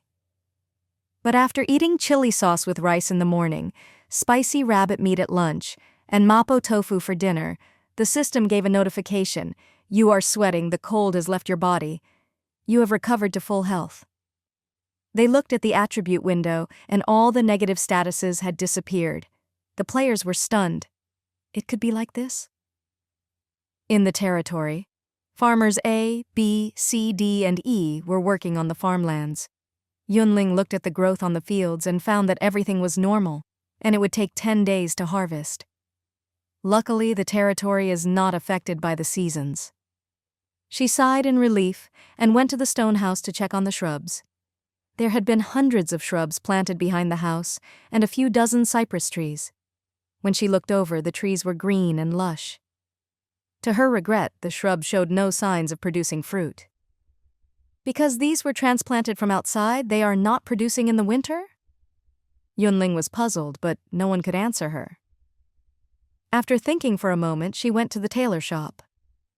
Tailor A reported, "Lord, adding on what everyone, NPCs, is wearing, there are 85 cotton shirts, 60 pairs of cotton pants, 65 pairs of cotton shoes, 40 wool hats, 25 pairs of gloves, and 17 scarves. Yun Ling calculated. The NPCs in the territory wore cotton shirts, cotton pants, and cotton shoes. The NPCs who went out wore cotton shirts, cotton pants, cotton shoes, wool hats, gloves or scarves. There was about enough to use. Thinking of this, she ordered, "In the future, you 5 focus on making cotton shirts, cotton pants, and cotton shoes. After making them, put them on the shop shelves to sell. You must ensure output, make more so the residents can all buy them." "Yes." Tailor A, B, C, D, and E all responded. After arranging the tailors, Yun Ling went to go chat with Priest A. "Lord," Priest A had a low voice and softly greeted her. "How has it been recently? Is the territory safe? Are there many monsters attacking?" Yun Ling asked. "Not many." Priest A shook his head. "Some run over and are immediately killed. Everyone fights to attack them, trying to work hard to protect the territory." Why did they make stealing monsters sound so moving? Yun Ling was speechless for a while. On one hand, with the decrease in monsters, the territory was safer and it was a good thing. But on the other hand, the drops decreased, and people felt disappointed. "I know. Go ahead." Yun Ling turned and left, as natural as a normal player. For many days, Yun Ling led the team outside to mine, forage, pick tree branches, and fish. While the gains each day could not compare to before, at least there were some gains, and she was not just eating into her stores. As time passed, more and more winter clothing moved on the market. Adding on, the blacksmith shop was selling braziers, hand stoves, and hot water bottles, and the restaurant sold the spicy rabbit meat, pickled peppers and duck blood, mapo tofu, chili sauce, spicy boiled fish, and spicy grilled fish. The residents finally came out of the endless cold. There were even those who were inspired by the menu of the restaurant and started to sell the food as well. Pepper soup, delicious pepper soup, fragrant and spicy, moves the blood and drives out the cold. Just 20 copper coins for a bowl. Secret recipe ginger soup, only from me. Can drive out the cold, can prevent colds, just 10 copper coins each. Stir-fried lamb with green pepper, delicious and cheap. If you have a chance, you must taste it. With the power of the group, the players with colds quickly recovered, and there were fewer and fewer getting sick. The situation was finally under control. In the woodhouse, Wei Qin was sitting on the bed, leaning back against pillows and sewing gloves. After finishing, she bit through the thread and handed over the gloves. "This is what I promised to make for you: gloves, wool hats, and cotton shoes." Working while ill? What kind of spirit was this? The customer could not bear to look at this and urged her, "I have enough winter clothing to wear, and it is not urgent. You should rest more." Wei Qin said, "After helping you, there are other customers." The customer, "You are not planning to rest?" she asked directly. Wei Qin laughed softly. "It is not a serious illness. Also, am I not on the bed? I have a cotton quilt under me and one over me. I do not fear being cold." "But the ill need to rest for 3 days to get healthy," the customer warned. "During this time, other than not getting cold, you cannot work more than an hour each day." Wei Qin did not keep it in mind. "It is just a minor cold. It will heal after a few days. Thank you for your worry, but I do not feel it is very important." The customer was still worried. "There are cold-expelling foods at the stalls outside to buy. Pepper soup, secret ginger soup, stir-fried lamb with green pepper. They are not expensive. Just 10-20 copper coins. If you eat 3 meals a day, you will immediately heal. How about you buy a few portions and recover first?" "Thank you for your suggestion. I will consider it," Wei Qin said with a smile. As she spoke, she thought inside, what cold-expelling food? She would not waste the money. "Ah." The customer did not say more upon seeing that she would not be persuaded. She just said, "Then you can figure it out. It is just 1 more cotton shirt, 2 cotton pants. I will pay you after you finish." "Okay, come here in 2 days and I should be finished." Before she finished speaking, a notification appeared. "You have been ill for a long time without healing. You have died from overwork." Wei Qin's eyes went wide. Before she could say a word, she slowly fell down. In the next moment, white equipment and white skill cards appeared. The customer? The customer. The customer. Help! There is a problem! She screamed as she ran to ask for help. After getting the cold, there were people who did not keep it in their mind and treated it casually. They thought that the negative state would just affect their movement, and nothing major would happen. Just as they were slacking off, bad news came. A player had died at home due to a long illness. Rising Cloud Town was a safe area, and there was no possibility of being killed in an ambush, so this could only be a death due to illness. At the news, everyone was shocked, and did not underestimate this any longer. Then, the cold-expelling foods were very popular, and even the winter gear sold well. The residents were shocked. People who are ill for a long time will die? The trash game does not make sense. Thank the heavens and earth my stamina is high and I did not get a cold. Otherwise, I fear something would have happened. Others said, what is most shocking should be that person did not buy cold-expelling food and froze to death in her home. She did not sound like a poor person and earned a lot of money by making winter clothing. Why did she not even bear to buy 3 bowls of ginger soup? Who knows? This matter became a warning bell for all the residents. Regardless of their previous attitude, when they heard the news, all were wary and careful when they acted. In the mine, several youths were sweating heavily as they mined. After a long time, the window showed, the code wind is bitter. Your hands and feet are cold. Player has a negative state. 1 strength, 1 agility, 2 stamina. If this was in the past, the person concerned would have dismissed it and continued to mine. They usually did this, and nothing had happened. But today, the news that a player had died of illness echoed in his mind. He pressed his lips together and decided, I'm going back to the territory to rest, and will come back when I recover. His fellows understood. You should, yes, go. You can never finish making money. Your life is more important. Other people are fine staying in the territory. We have winter clothing. We are mine. We earn money and level up. We are much better off than them. Do not give yourself too much pressure. I am going, the youth said, and then carried his shovel, walking back to Rising Cloud Town without even looking back. Put on cotton shirts, cotton pants, hug a hot water bottle, and stay near the fire so you do not feel cold. When you had warming measures, the territory once again became lively and joyful. In the morning, Chow Chow dressed up, put on the scarf, and went out into the wild to pick wild vegetables and grains such as wheat. Her family was not lacking for food, but they had ducks and chickens who needed feed. During the autumn season, every day, she would take the little chickens and ducks outside to stroll and let them find food themselves. Now it was cold and not convenient to take them out. Chow Chow would go out to find their own materials and come back to make feed for them. Maybe because she fed them so well, the ducks, chickens, and geese grew so well and were now able to lay eggs. Sometimes, when she got up in the morning, she would be able to pick up 5 chicken eggs, 3 duck eggs, 2 geese eggs at most, and at least 3 chicken eggs, and 1 to 2 duck and geese eggs. It would be best if she could go along the lake to get some water and make more salt. Then, she could make salted duck egg, salted geese egg, and then pair them with rice porridge. That taste. Thinking of this, Chow Chow's steps sped up. Just as she left the territory, a gust of cold wind came at her and burrowed down her neck. Chow Chow felt lucky that she wore a scarf. While she had winter clothing, she could not stay outside long. She looked around, confirmed a direction, and then walked. The surroundings were empty, and even after a long time she did not see anyone. Chow Chow did not care. After walking for 6 or 7 minutes, she saw a patch of wild vegetables. Her eyes lit up and she took out a machete from her linen backpack and started to work. Foraging success. You have obtained 1x mustard. Pledge 1 experience point.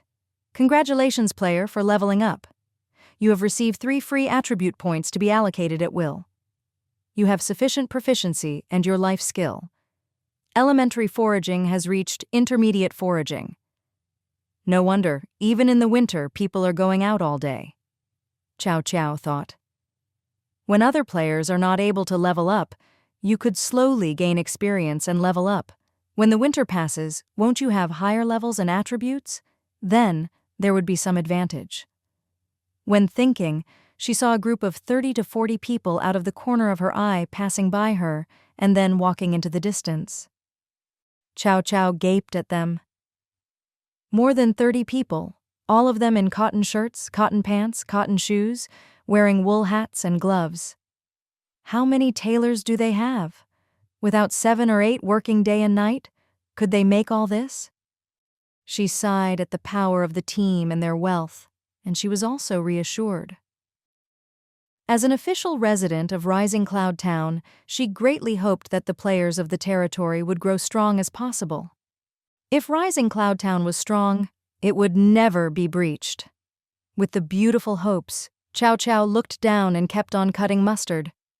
Ever since realizing that in the winter nothing grew and the resources would not refresh, Yun Ling would try to go further away when leading the team out. For them, it would not take long to go far. For ordinary players, if they were too far from the territory, they may get ill and die. So she left the resources near the territory for the normal residents who were not as protected from the winter with their gear. Walking along the way, Yun Ling would occasionally see foraging teams made from players. Some of the members were guards, and some were responsible for foraging. They had a clear division of duties. Some were carrying metal shovels and went into caves, seeming to go mining. Yun Ling glanced at them and did not say anything. She walked for more than half an hour, and then they found a pond. Seeing that there were many live fish in the water, fat and large, she stopped, put down the grass basket, took out the fishing rod, and prepared to fish. Seeing this, the NPCs and Pang Yu spread apart and got to work around them. After buying official resident status, hoarding food, preparing wood, and making winter clothes ahead of time, the residents only had to stay in the territory in comfort. But there were some people who had not prepared fully before winter came. For example, Dong Hao Tian. He had moved to Rising Cloud Town late. Other people had hoarded food, prepared firewood, and made winter clothing when he had just bought official resident status and used up all his savings. Even though it was winter and the weather was cold and not suited for going out, he had to work for a living. Other residents were gathered together to play cards and chat. He went around with a machete to dig wild vegetables, cut tree branches, and pick up straw. If he was lucky and encountered wild rabbits or pheasants, he would get some meat to eat. The wind howled, and the residents did not want to go out. Sometimes they did not want to go to the stream to get water, and would just spend 1 copper coin to go to the well to get water. Dong Hao Tian sensed the business opportunity and offered to go to the stream to get water, only charging 1 copper coin per 2 buckets. Some residents felt that it was affordable and agreed.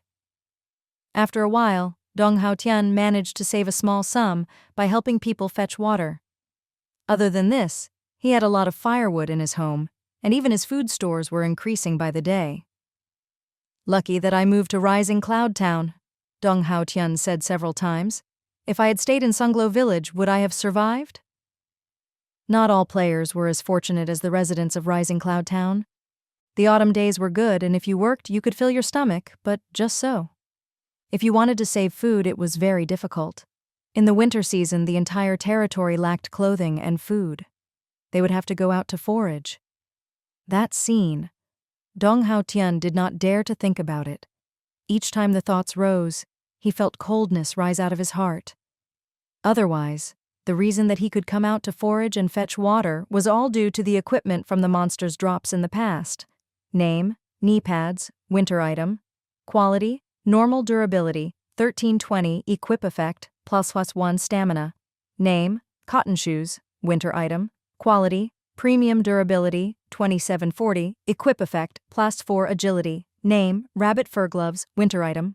Quality, normal durability, 1520, equip effect, +1 stamina. They were white and blue equipment, and the attributes were average. But in the winter, they were of great use. They were warm, and he was more resistant to the cold than other people. Dong Hao Tian calculated. When I save enough money, I can buy a linen backpack and it will be convenient to forage. Then I will buy a hot water bottle and fill it with hot water before going to bed. Then my days will be good. Thinking of the beautiful future, he could not help but grin. Rising Cloud Town. Tianjahan was worrying by the fish pond. Raising fish was not an easy job. First, he had to pay to dig a fish pond. Then he had gone to the wild to get fish fry to bring back. Later, he had to feed the fish at regular times. Usually, he would dig some floating plants and add some soy dregs, bran, and rice bran. Ever since winter started, feed became a big problem. Not just the fish fry. He could almost not feed the ducks, chickens, and pigs behind the house. Tianjahan's expression changed. In the end, he decided he would not keep them. He would sell the fresh fish and kill all the chickens, ducks, and pigs. He did what he thought. Tianjahan called over his team members so they could help him. The system asked, "Do you wish to stop feeding and start to harvest?" Tianjahan pressed, "Yes." The system notified, "You will have to give 10% of the fresh fish as tax. Do you wish to pay now?" 10%. He had not had many fish fry in total. Tianjahan's heart hurt, but he did not hesitate to press yes. The system notification changed again. "You have paid the tax. You may catch as you want." "Come and help," Tianjahan called to his teammate. They came with fish nets, throwing them into the fish pond, and then quickly pulling out with the fish. Because the fry had been raised for a while, they had fed well. The silver carp, perch, and common carp were all large, about 2 to 3 kilograms. Tianjahan caught some, and had his teammates go to sell them at the market. He took the other people back to the house to kill the chickens, ducks, and pigs. Selling fish! Fresh bass! The one responsible for the stall was a tanned man who was shouting loudly. The residents were idle and could not help but walk over when they heard him. "The base looks pretty good. What is the price?" The man answered, "Silver carp 3 copper coins per pound, perch 5 copper coins per pound, common carp 10 copper coins per pound." Fresh fish was rare, and people rarely managed to catch them. The price was usually high, and so the price the stall owner gave was not expensive. "Give me a common carp." Someone was moved and took out money to buy. "I want a silver carp," a person said as they licked their lips. "I have not drank fish soup for a long time. I really miss it." "Give me 3 pounds a perch," a person who did not lack for money said. "Okay." The man excitedly took the money and threaded grass ropes between the gills of the fish before handing them over. The customers were very satisfied when they held their fresh fish, going back home happily to make soup. "Selling fish, delicious fresh fish, steam, braise, grill, all you want." The man was loud and his voice carried far. Soon the stall was surrounded by the residents. The man collected money and handed over fish, very busy. On the other side, Tianjahan led his teammates back to the house and planned to kill the pigs he was raising, like how they had killed monsters.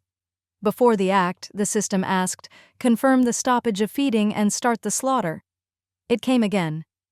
Tianjahan cried inside, but his movements did not stop. He pressed, "Yes." The system notified, "You need to pay 10% of the income as tax. How do you wish to pay?" Note, both in kind and currency is possible. Tianjahan's brows raised up. He did not look and with closed eyes pressed on, "Pay in kind." Confirmed, player can kill at will. Start. Tianjahan was the first to act. When attacking, his teammates could not help but mutter, "How does livestock count? If we kill, will they drop equipment and materials like wild monsters? We worked so hard to raise them. If they do not drop anything good, it will be a great loss." Just as they finished speaking, they got 10x pork shoulder, 30x blade, 30x tenderloin, 40x pork belly, 40x shoulder, 50x ham. The meat was large and over 100 pounds when added together. "What does this mean?" the teammate wondered. "The system helped us butcher it? Where did the pig head, trotters, organs, and bones go? Only the meat is left? Is this not very good?" Tianjahan was relieved. "If we raised them for 30 to 40 days and only got 10 pounds of meat, it would be such a loss. In the future, who will raise livestock?" The teammate thought and found this was true. As they spoke, some of the meat disappeared, clearly as tax. Then they worked together to kill the chicken and ducks. In the end, they got chicken wings, chicken claws, chicken legs, tenderloin, duck legs, duck wings, duck feet, and other meat. Seeing the food on the ground, Tianjie Han finally had a smile. Everyone worked hard. Let's eat well tonight to celebrate. Long live boss, everyone cheered. The fish pond has stopped feeding and the catch has started. You have received taxes as follows: 23x silver carp, 15x perch, 8x common carp. Yun Ling stilled when she received the system notification, and then she realized where the fish came from. There is so much in the 10% tax. It seems the harvest is good, she thought. Then she thought more about it. Digging fish pond and feeding would have taken a lot of effort, and these people should make more money. In reality, she wanted the players to raise more fish. This way the territory would get more tax, the residents more choices, the players more earnings, and everyone would be happy. Pity that other than Tianjie Han, there were no other livestock talents. Oh no, Yun Ling suddenly remembered there had been, but that person had not picked a good position for the fish pond. After being refused, they did not pick another position and send a request. It would be good if there was a more reliable talent. As she sighed, the system notification appeared. Feeding of livestock has ended. A slaughter has started. You have received taxes as follows: 1x pork shoulder, 3x blade, 3x tenderloin. Right. The residents could raise livestock and poultry. As the lord, she could also take taxes. Yun Ling was very happy and smiled. Sunglow Village. He Ching was sitting in a tent and grabbing at his hair, his expression anxious and despairing like a trapped beast. He was not a great combat player, just one of the masses. After filling his stomach during the autumn, he had prepared some food in his tent. He had thought after spring passed and summer passed, he would successfully pass winter. But just as winter started, the game slapped him hard in the face. The weather was too cold. Even if he stayed in the territory, he would shiver. Not to mention going out of the territory into the wilderness to forage. Name: Cashmere, winter item. Quality: premium. Durability: 3140. Equip effect: +4 stamina. He only had this one piece of protection gear. After he was outside for 20 minutes, a negative status would appear. Even more unfortunate was that in the winter season, the monsters were all hibernating. Even if he went out in the cold wind and roamed around, he could not find suitable prey. In desperation, he could only dig for potatoes and pick up dead branches in hopes of surviving this deathly winter. But there were too many players coming out of the village. They did not just fight over digging for food, but also tree branches. Without realizing it, there was the hint of sparks and dynamite in the air. He Ching saw this was not right and left soon. After he left, players started to fight, gangs formed, and then they fell to the ground and never got back up. What shocked him even more was that he heard, if you stayed too long outside and got a cold, the system would give a notification, because of the cold you are ill, 5 strength, 5 agility, and 5 stamina, 5 intelligence, 5 spirit. To recover one's health, they had to rest for 3 days in the territory, make sure they did not get cold and not work more than an hour per day. For players who had no food at home, they could not do this. If they did not go out to find food and pick up firewood, in less than 2 days, they would starve and freeze to death. He Ching felt cold all over, and even colder in his heart. If he stayed, he would die. But if he left, he did not know where to go. If he moved to another territory, could he survive? He did not have the confidence. There was no road ahead, and no road behind. Other than waiting for death, there seemed to be nothing he could do. He Ching was confused, at a loss, and stayed in Sunglow Village until day 109. On this day, he left like usual. To avoid any conflicts, he walked far. After walking for a quarter of an hour, He Ching saw a patch of wheat. He was stunned and happy and quickly walked to harvest it. "Stop, we saw the field first!" A cold shout sounded behind him. He Ching moved back to look and found this was an 8-person team. Each person had 2 pieces of winter gear and also blue and purple equipment. He could not win. He Ching perceptively raised his hands and slowly retreated. The other did not make it hard for him, or rather, did not have the time to. When they got near the wheat field, they quickly harvested and let He-Ching leave. He-Ching felt slightly bitter and murmured to himself, "It is very difficult to be a lone player." He continued to walk far, and after walking for an unknown amount of time, he finally saw a patch of sweet potatoes. He-Ching was overjoyed and took off his backpack and worked hard to dig. Luckily, this time, no one competed with him. Of course, it may be that this place was remote, far from the territory, and so there was no one around. After many minutes, the system suddenly sounded, "The cold wind is bitter. Your hands and feet are cold. Player has a negative state, 1 strength, 1 agility, 2 stamina." He-Ching thought nothing of this and continued to dig. After a while, the notification turned into, "You feel very cold. Your limbs are frozen stiff. Player has a negative state, 2 strength, 2 agility, 4 stamina." He-Ching knew the situation was not good and he had to return to the village, but he was reluctant to part with the food and lingered for a while. When all the sweet potatoes were dug out and the backpack was full, he ran back toward the territory. But he was still late. Before he reached the territory, bad news came from the system. He was ill. When he saw the notification, He-Ching changed expression. He knew, for normal players like him, getting ill and death were equal. Before this, there had been a few dozen people in Sunglow village who had died of long-term illness. He would likely be the next. Thinking of this, He-Ching's face turned ashen. His mind was filled with one thought. After lasting so long, he still could not hide. "I am about to die. Why not go to Rising Cloud Town to look?" He-Ching laughed self-deprecatingly. "I played so long and worked for a living, but never saw what the top territory looks like." At the end of his life, he did not hesitate and packed up, preparing to go to Rising Cloud Town to see the world. Because he was ill, 5 strength, 5 agility, 5 stamina, 5 intelligence, 5 spirit. His base recovery speed was only 1 HP 5 minutes, 1 MP 5 minutes. His state was not very good. Luckily, the monsters had gone into hibernation. On the way, he did not encounter one monster at all.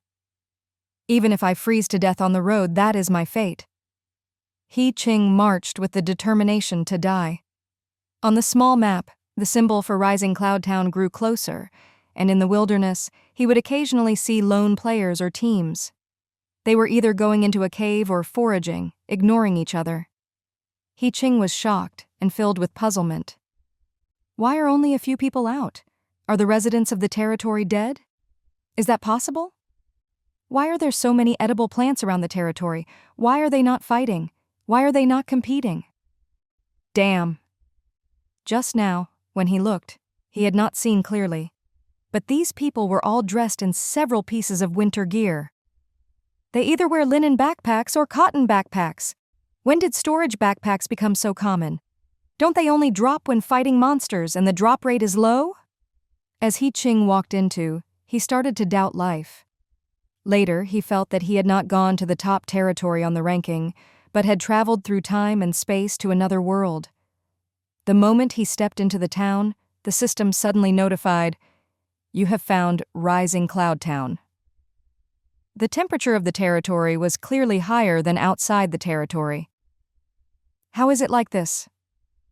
He-Ching was so shocked that he could not close his mouth. As he walked in, he saw residents sitting by bonfires, holding hand stoves or hot water bottles. Women, girls, and children were sitting together, focused on knitting and chatting. Nearby, some women were making cotton shirts and pants, not resting for a second. Pepper soup? Delicious pepper soup. Fragrant and delicious, moves the blood and drives out the cold. Secret recipe ginger soup, only from me. Just 10 copper coins per bowl. Fragrant kiln baked bread. If you want, come and buy quickly. There were the sounds of wares being hawked along the street. Clearly, there were many life skills players. In the distance, there were rows of wood houses. Someone was standing behind a house, seeming preparing to kill a pig. He-Ching. I suspect you are preparing to celebrate the new year, and I have solid evidence. thinking of how Rising Cloud Town's players were at peace and living well, but he had a cold and was about to die. He-ching felt sorrow and very sad. "How come you are here too?" A familiar voice sounded behind him. He-ching turned around and saw someone he knew. "Dong Hao-tian? How come it is you?" Dong Hao-tian shrugged. "I moved to Rising Cloud Town before autumn." How come he had not had such a thought? Why had he waited in Sunglow Village to die? He-ching was full of regret. "You just came?" Dong Hao-tian asked. "Yes." He-ching took a deep breath, his eyes turning red. "I caught a cold, got sick and wanted to visit Rising Cloud before I die." "Just a cold. Why do you say it like you are going to die?" Dong Hao-tian was puzzled. He pointed. "See the pepper soup? Do you see the stall for the ginger soup? They are all cold-expelling items. Buy 3 bowls, drink them 3 times at meals, and you will recover." "He-ching? So easy to heal?" His eyes were wide, and he was so shocked he could not speak. Seeing He-ching stand there stunned, Dong Hao-tian sighed and thought, at least, this was someone he knew. The other had just come to Rising Cloud Town and did not know the place or the people. It was better if he made introductions. Thinking of this, he slowly said, "Rising Cloud Town has greening, and has wells which can moderate the temperature, so it is more comfortable to stay in the territory than outside. But this does not mean that you will not catch a cold in the town. Non-game items are useless. You must wear winter gear to keep warm. If you can't afford the equipment, sitting by the fire, holding a hand stove or hot water bottle, or eating cold-expelling food are good choices." Right. You can buy hand stoves, hot water bottles, coal and charcoal in the blacksmith shop, and the gear from the tailor shop. The prices are a bit high, but the things are useful. When you recover, you can pick firewood from outside to sell and earn your overnight fee. Just dig for what you want to eat, as long as you can fill your stomach. In the winter, everyone is in the territory and does not want to move. Not many are going out, so the competition is not strong. If you just walk a bit, you can find food. He-ching's eyes were straight. He had never thought in Sunglow Village, if he was ill, he could just wait for death. But in the Rising Cloud Town, there were so many means of preventing and coping with it. The living standards of the 2 territories were so far apart. After a moment he said, "I have one more question." Dong Hao-tian said, "Speak." "Along the way, I saw the players of Rising Cloud Town were either carrying linen backpacks or cotton backpacks. Where did the storage items come from?" He-ching was confused. "Those?" Dong Hao-tian did not care. "In Rising Cloud Town, linen and cotton backpacks are normal goods. The tailor shop NPCs will create a batch of storage backpacks to sell each day, and you can buy them if you have money." He-ching was silent. He suspected that he was very ill, and so tired he was dreaming. The tailor shop sold storage backpacks each day that you could buy if you have the money? Listen, was this something a person could say? Seeing He-ching's skeptical expression, Dong Hao-tian understood it well, as someone who had gone through this. Rising Cloud Town has many system buildings, and the shops sell many goods. When you see for the first time, it is easy to be dazzled. But that is fine, you will be used it after a while. He-ching was dazed. After a while he said, "I will buy ginger soup first." His illness was likely affecting his ability to think. He was being affected now.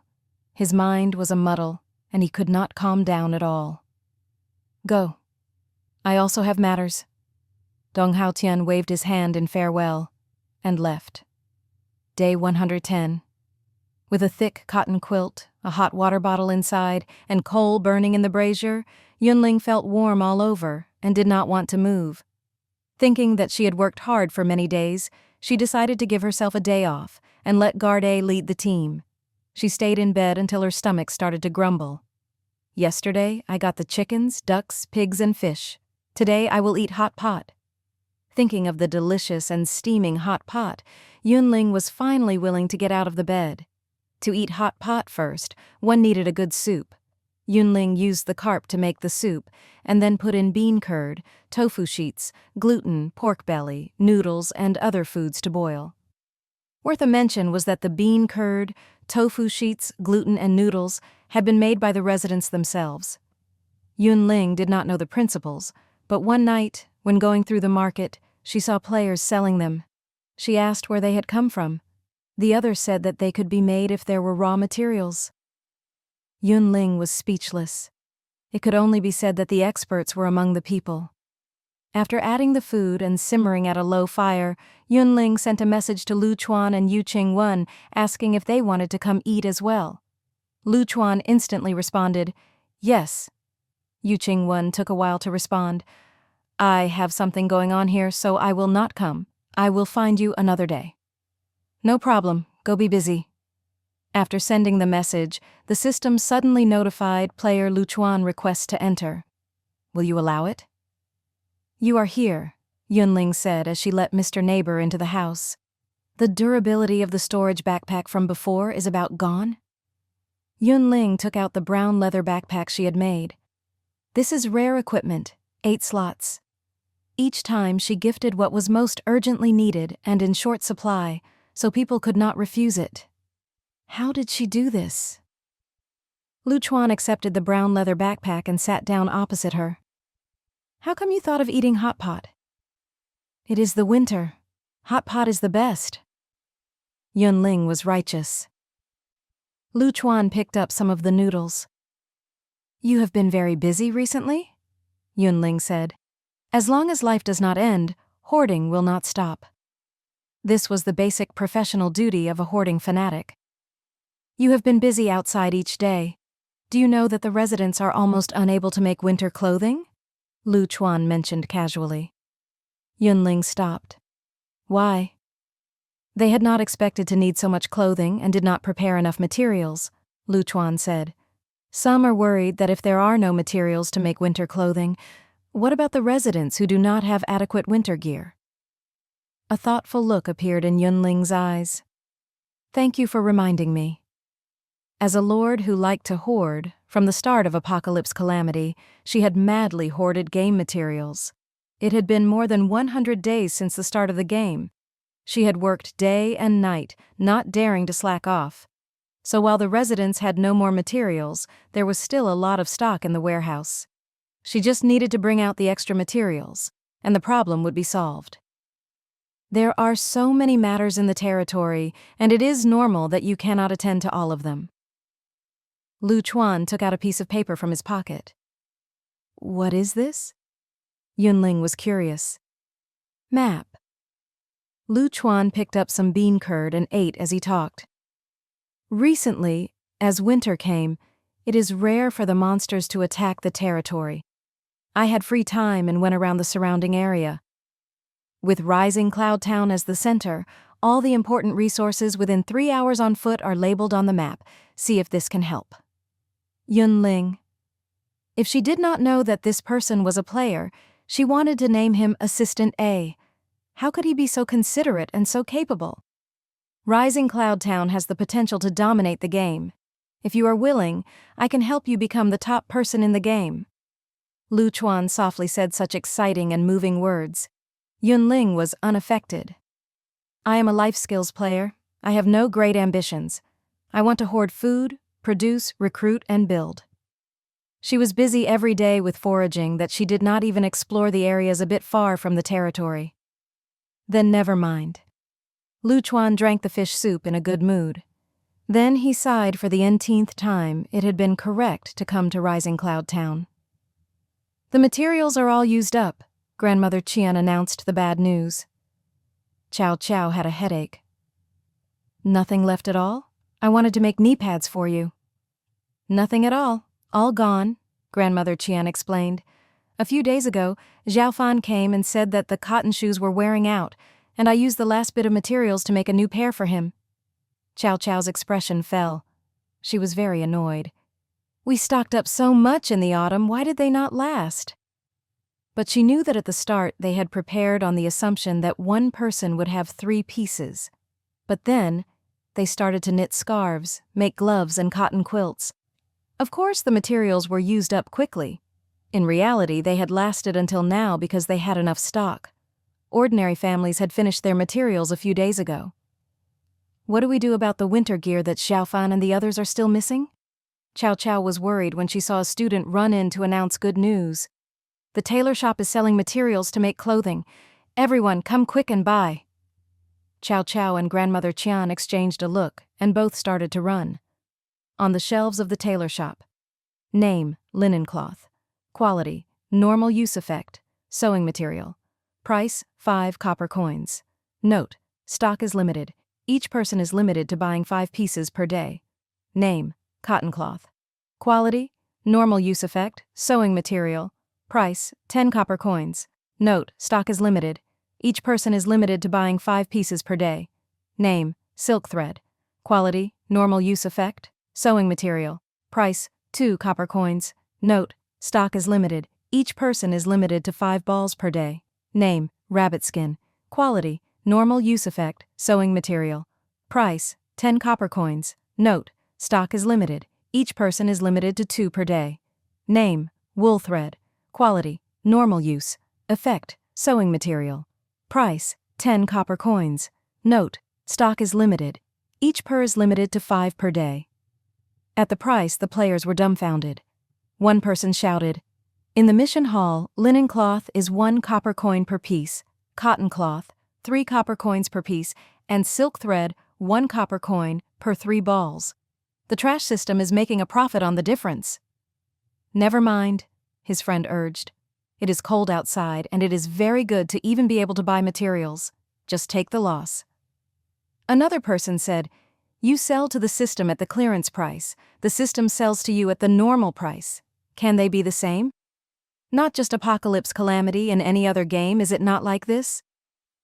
The player, who was unhappy, this seemed to be right. During their days, the players surged up to fight. That person did not think more, and joined the frenzy to buy. In the stone house, Yun Ling was studying the map. Wheat field, rice field, cotton field, and sisal field. These were all labeled and could be very convenient for foraging. The most surprising thing was, from Rising Cloud Town, walking about 2 hours through a forest, there was a sea at the end. If people go fishing, will Rising Cloud Town never lack for food? Yun Ling was excited and immediately had many thoughts. Before she could think, the system notified, "Player, Yu Qingwen requests to enter. Will you allow it?" How come she was here? Yun Ling put away the map and let the other in. Yu Qingwen came as usual with gifts to increase the good feelings of the Lord. "This is snowflake cake made from milk, chestnut powder, and white sugar. Have a taste, Yun Ling." The other was really treating her like an NPC. She took a bite and her expression was surprised. "Delicious." "I just knew you would like this," Yu Qingwen said as she touched her linen backpack. "I have another surprise for you. Look what this is." Yun Ling looked. That was a non-woven bag filled with some black powder. It looked a lot like hand warmers, she said uncertainly. "Correct. Simple hand warmers," Yu Qingwen said in a light tone. "Didn't I pick up a researcher? Ever since working together to make salt, everyone made a lot of money. Other than splitting money, we were not in much contact." A while ago, he said he wanted someone to help him with an experiment, so I did not think much and went myself. But then he just worked for a while and created hand warmers. This is a divine weapon for the winter. See, once they were made, I came to tell you. Yun Ling was speechless for a while. Rising Cloud Town was really a good place. The good was that there were deus ex machina everywhere that would improve the player's game experience. "Are the hand warmers hard to make? How much is the daily output? How much are you planning for the price?" Yun Ling asked several questions in a row. "I heard that inside is high-purity iron powder and catalyst." Yu Qingwen did not actually understand. She just told what the researcher said. "Materials have to be prepared, and the tailor needs to sew iron powder and the catalyst together, and it is mainly the sewing that requires effort. One day. Maybe 30 pieces. The price has not been determined yet. There are not a lot of hand warmers, and it is not suitable for mass-scale selling." Yun Ling suggested, "How about I buy them all and pay 20 copper coins each?" Yu Qingwen was overjoyed but said, "How can I let you do that?" I have a team, and we will go out in the winter. Because it is too cold, and their stamina is on average low halfway, people will always get negative statuses. Yun Ling said seriously. If I give them hand warmers, they may be able to work freely. Okay, then it is a deal, Yu Qingwen said readily. Yun Ling thought and took out the brown leather backpack, saying solemnly, You have gained high goodwill, and the Lord has decided to give you a special reward. Yu Qingwen was overjoyed. The tailor shop only sold linen and cotton backpacks. Brown leather backpacks had never appeared. Such a storage backpack with many slots and high durability was a definite treasure. Thank you, Lord. Yu Qingwen took the backpack and could not put it down. Yun Ling inspected the hand warmers and then gave a faint smile. It should be me thanking you. The workshop. Zhang Heng was focused on his work. When he finished, he looked up and was given a fright. Boss, when did you come? Yun Ling said casually. I just remembered you and came to look. At the start, she had hired Zhang Heng in the hopes that he could make salt, sugar, and ice. Now, there was the ice house, and for salt, there was the researcher that Yu Qingwen knew. Zhang Heng? He became dispensable. While he could create 100 bags of salt, compared to the other worker, this was not enough. Zhang Heng felt weird under the gaze and had a bad feeling. After being in the workshop so long, other than making salt and sugar, do you have any other results? Yun Ling asked. Making paper? Zhang Heng tentatively answered. She almost forgot. He made the paper for packaging the salt. Her worker had a speciality. Yun Ling felt a bit better and asked, Is there anything else? Purify water and make fresh water?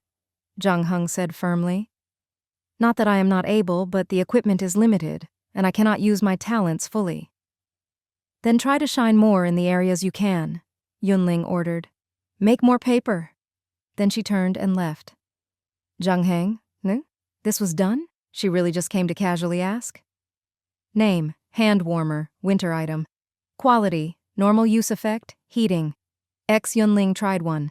The system notified, you have received the buff status, protected from the effects of the cold for 1 hour. It will be more convenient to go out now. Yun Ling was satisfied. In the morning, she had Guard A take Pang Yu and go out to forage like normal. She led 20 people towards the sea. Along the way, Yun Ling used the map and compared to the surrounding scenery to confirm her direction. In the end, she had to admit, the map is so good. Shi Chengming was a beta player. In the early stages of the game, he realized that the real world had turned to the game world, so he decisively searched for high-level skill cards. In the end, his luck was not bad. He had learned S-rank, A-rank, and A-rank skills, and gathered a group of loyal subordinates, finding a suitable territory to live in. Compared to the total population of the country, the beta players were too small a number. From the start of the game until now, he had never encountered a second beta player. Shi Chengming thought that he would become an important person because of his foreknowledge. But when winter started, he and his subordinates were almost frozen into ice statues. The purple and orange equipment they wore were not resistant against the cold at all. Shi Chengming wanted to cry. To his embarrassment, the monsters hibernated in the winter. They could not find their tracks. Killing monsters and getting winter equipment was not possible. In the territory, the few tailors who had elementary sewing were busy and made winter clothing day and night. He ordered at a high price, but the cotton shoes that were made were crooked, the size wrong, and did not fit his feet. The durability was 8.8, and almost the same as wasting materials. Even like this, the other players still snatched it up. Ordinary people were even unable to line up. If he had not gone to fight monsters and got some blue and white winter equipment, and if the members had not worried that their usual equipment would be worn down and they would have no equipment left, so they kept some low-level equipment rather than selling them, the team would have died already. Shi Chengming was anxious about the present state of the team, but helpless. Suddenly, a light flashed, and he had an idea. Hunt the players of Rising Cloud Town as targets? The members were stunned when they heard their boss say this. They were experts of the game and could make a living by hunting monsters. They had never done anything wrong. Attacking players without cause, this. The members could not get past their mental hurdle, and no one spoke first. The winner is the king, the loser the bandit. Only the one who survives is the winner. She Cheng-ming was in a heavy mood. I do not want to do this, but there is no other way. If we do not get enough winter clothing, everyone may die. Once you are ill, you must not get cold for 3 consecutive days and work less than an hour per day in order to recover. People get the cold because they do not have winter clothing. How do you not get cold for 3 days in that case? If we do not think of solutions, we will die. Rising Cloud Town is the largest territory in the game. I heard that they do not lack for winter clothing, and they are very close to our territory. If we target it, attacking the residents is the best choice for the team. The members had various expressions, and their thoughts were moving. She Cheng-ming pointed out, Mochi, Lengbai, you two go to Rising Cloud Town to see the situation. Ex-Mochi wanted to say something, but Lengbai pulled her and nodded. I see. The discussion ended. Mochi was a girl, and at this time, she had a cold expression as she said in a bad tone, What are you thinking? Are we really going to kill people to get equipment? This is not a game. The other does not come back to life after being killed. No matter what, you having a conflict with him is of no benefit, Lengbai said coolly. We will go to Rising Cloud Town first and speak of the rest later. Speak of what? Was everyone like She Cheng-ming and had no bottom line? She was willing to die rather than kill people casually. Mochi was full of anger and wanted to kick everyone she saw. Mochi and Lengbai were both archers and had most of their points on agility, so they were very fast when they ran. After a while, Rising Cloud Town was ahead of them. Mochi was wary and thought, if Lengbai was going to attack innocent players, she would attack back. Luckily, Lengbai did not have such thoughts. Go, let's go in. Rising Cloud Town had friendly residents, a harmonious territory and atmosphere. Mochi. The more she looked, the more she felt she was a bad person. Lengbai walked around and concluded. Winter gear and cold-expelling food can be bought with money. No need to kill people. Mochi nodded. Yes, exactly. It is like this. Lengbai said, I do not know what the others are thinking. Maybe some agree with boss's suggestion and will want to kill the objectors. Mo Q thought, we can trust the character of the team members, who would be scum? Before she could speak, she thought of the leader's words and could not say a word.